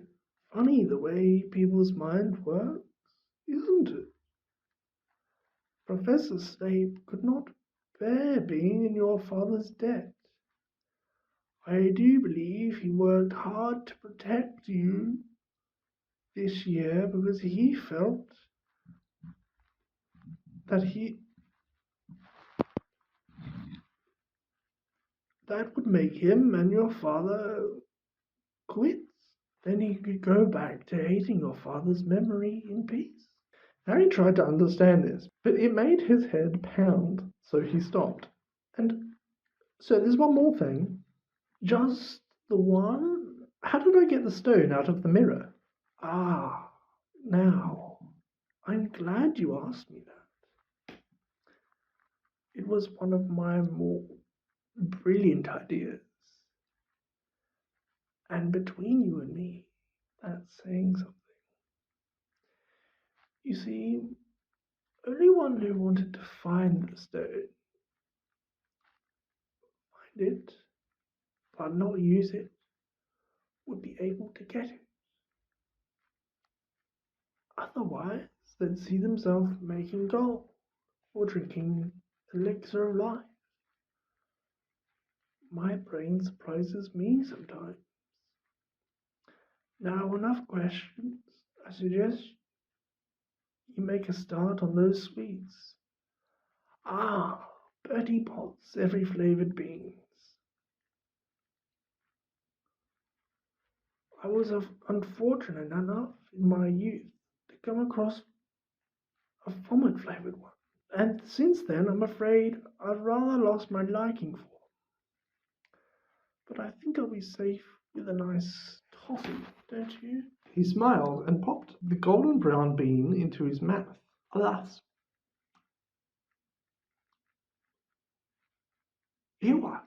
Madame Pomfrey, the matron, was a nice woman, but very strict. Just 5 minutes, Harry pleaded. Absolutely not. You let Professor Dumbledore in? Well, of course. That was the headmaster. Quite different. You need rest. I am resting. Look, lying down and everything. Oh, go on, Madame Pomfrey. Oh, very well, she said. But 5 minutes only. And she let Ron and Hermione in. Harry! Hermione looked ready to fling her arms around him again. But Harry was glad she held herself in, as his head was still very sore. Oh, Harry, we were sure you were going to. Dumbledore was so worried. Oh, school's talking about it, said Ron. What, what really happened? It was one of those rare occasions when the true story is even more strange and exciting than the wild rumors. Harry told them everything. Quirrell, the mirror, the stone, and Voldemort. Ron and Hermione were a very good audience. They gasped in all the right places. And when Harry told them what was under Quirrell's turban, Hermione screamed out loud. So the stone's gone, said Ron finally. Flamel's just going to die. That's what I said. But Dumbledore thinks that. What was it? To the well organized mind, death is but the next great adventure. Oh. I always said he was off his rocker, said Ron, looking quite impressed at how mad his hero was. So what happened to you two? Well, I got back all right, said Hermione. I brought Ron round. That took a while, and we were dashing up to the gallery to contact Dumbledore when we met him at the entrance hall. He already knew. He just said,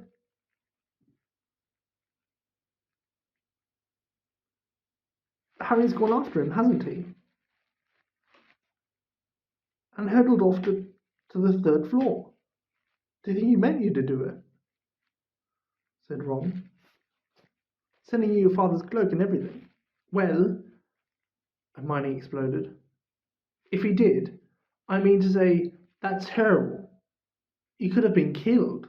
No, it isn't, Harry said thoughtfully. He's a funny man, Dumbledore. I think he sort of wanted to give me a chance.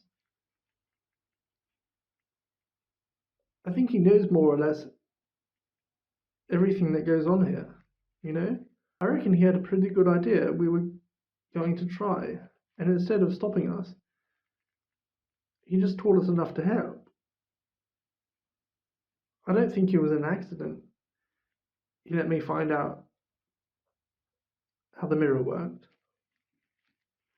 It's almost like he thought I had the right to face Voldemort, if I could.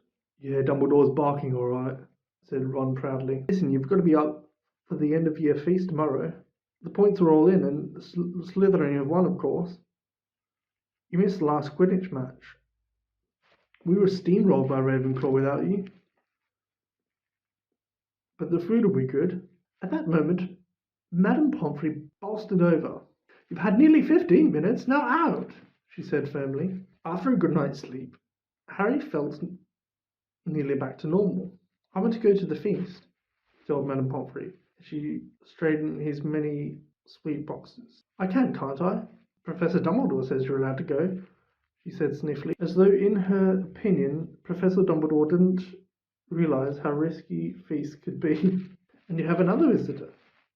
Oh, good, said Harry. Who is it? Hagrid sidled through the door as he spoke. As usual when he was indoors, Hagrid looked too big to be allowed. He sat down next to Harry, took one look at him and burst into tears. There's all my ruddy fault, he sobbed, his face in his hands. I told the evil git how to get past Fluffy. I told him. It was the only thing he didn't know. I told him. You could have died all for a dragon egg. I'll never drink again. I should be chucked out and made to live as a muggle. Hagrid, said Harry, shocked to see Hagrid shaking with grief and remorse, great tears leaking down into his beard.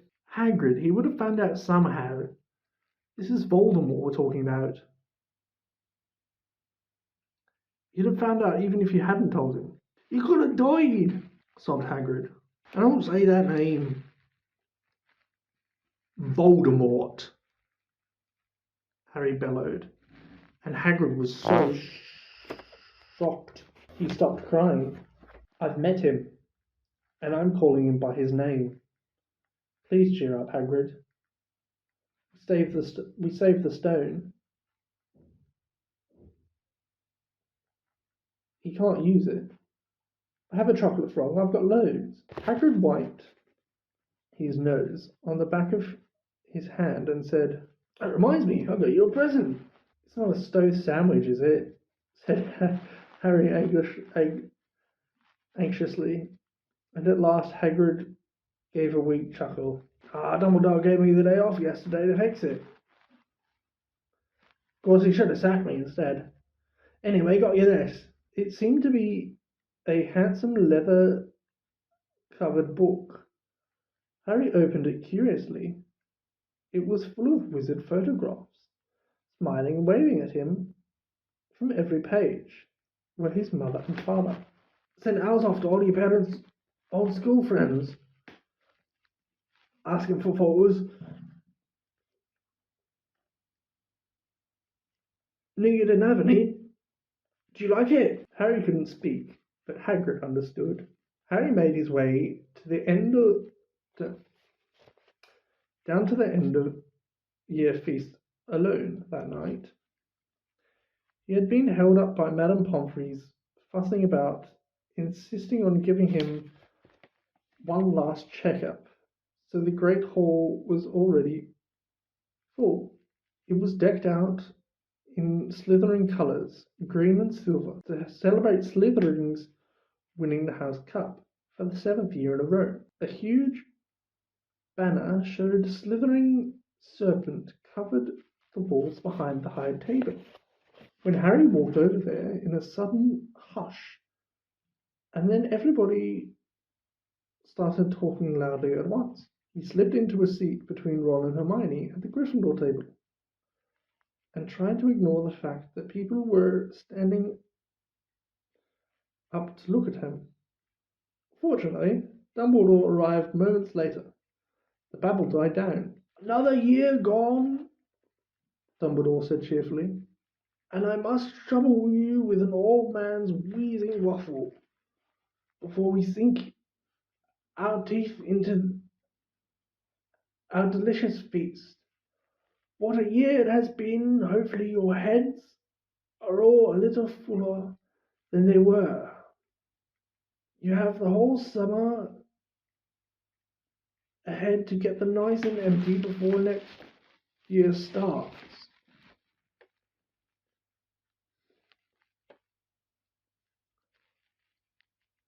Now, as I understand it, the house cup here needs awarding, and the points stand thus.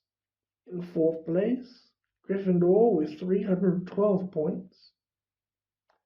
In third, Hufflepuff with 352.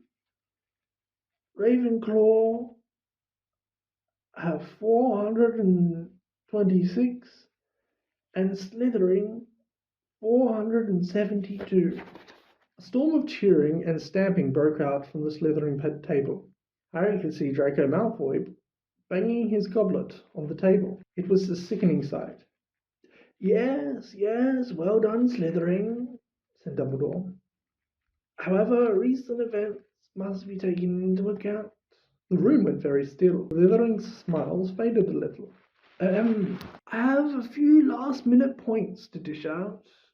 Let me see, yes. First, to Mr. Ronald Weasley. Ron went purple in the face.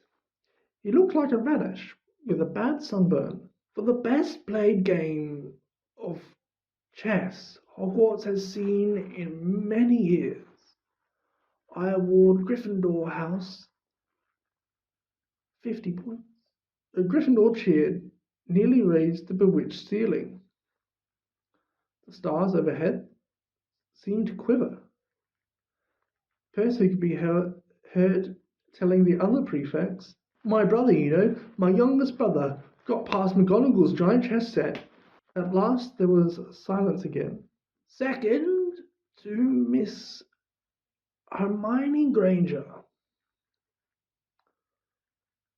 for the use of cool logic in the face of fire, I award Gryffindor House 50 points." Hermione buried her face in her arms. Harry strongly suspected she had burst into tears. Gryffindors up and down the table were beside themselves. They were 100 points up.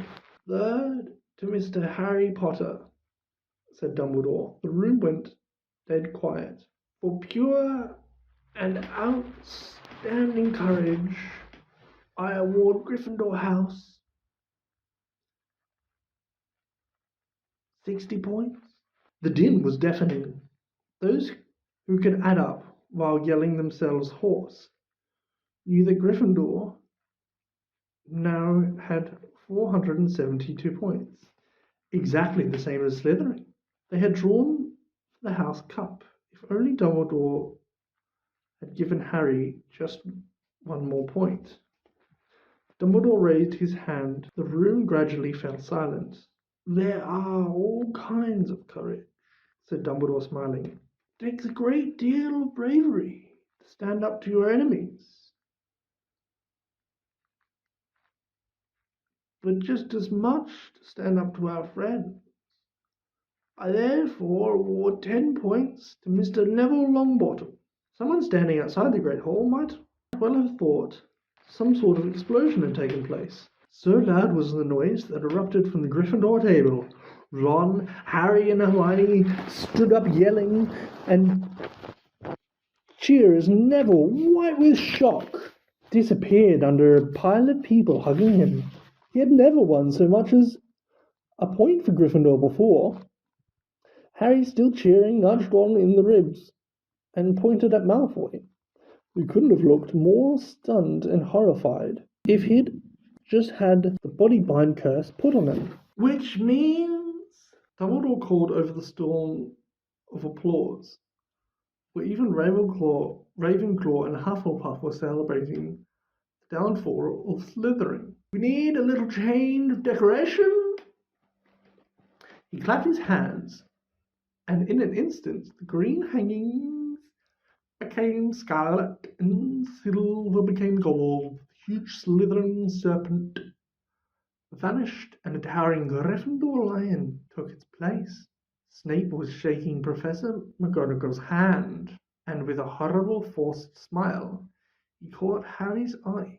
And Harry knew at once that Snape's feeling towards him hadn't changed one jot. This didn't worry Harry.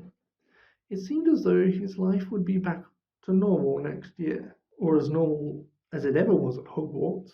It was the best evening of Harry's life. Better than winning at Quidditch, or Christmas, or knocking out mountain trolls. He would never, ever forget tonight. Harry had almost forgotten that the exam results were still to come, but come they did. To their great surprise, both he and Ron had passed with good marks. Hermione, of course, came top of the year. Even Neville scraped through, his good herbology mark making up for his abysmal potions one. They had hoped that Goyle, who was almost as stupid as he was mean, might be thrown out, but he had passed too. It was a shame, but as Ron said, you couldn't have everything in life.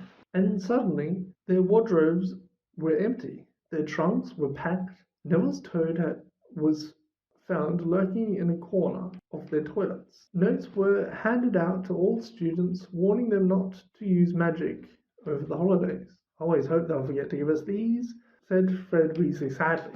Hagrid was there to take them down to the fleet of boats that sailed across the lake. They were boarding the Hogwarts Express, talking and laughing as countryside became greener and tidier, eating Bertie Bott's every favourite beans as they sped past Muggle towns, pulling off their wizard robes and putting on jackets and coats, pulling into platform 9 3/4 at King's Cross Station. It took quite a while for them to get off the platform.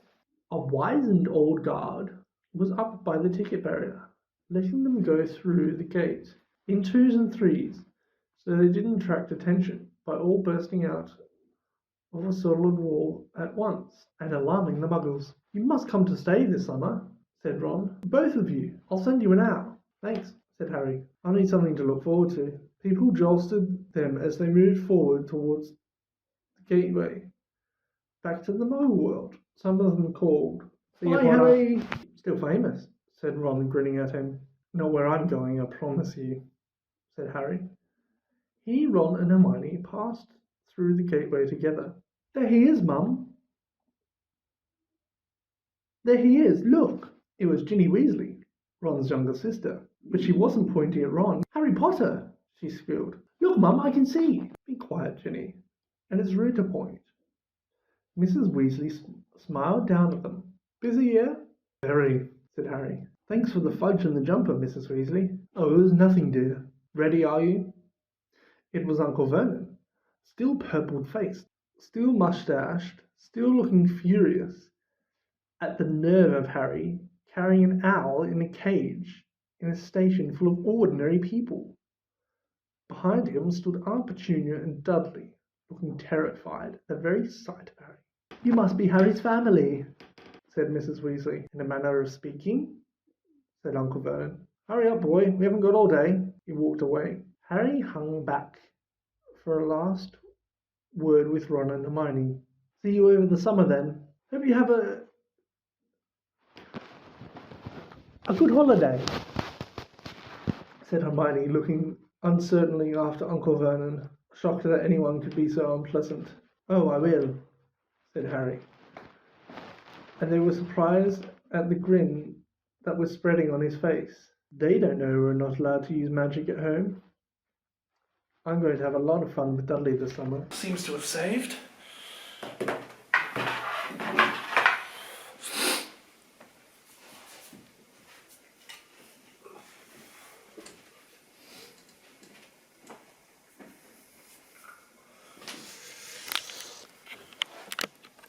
Ugh.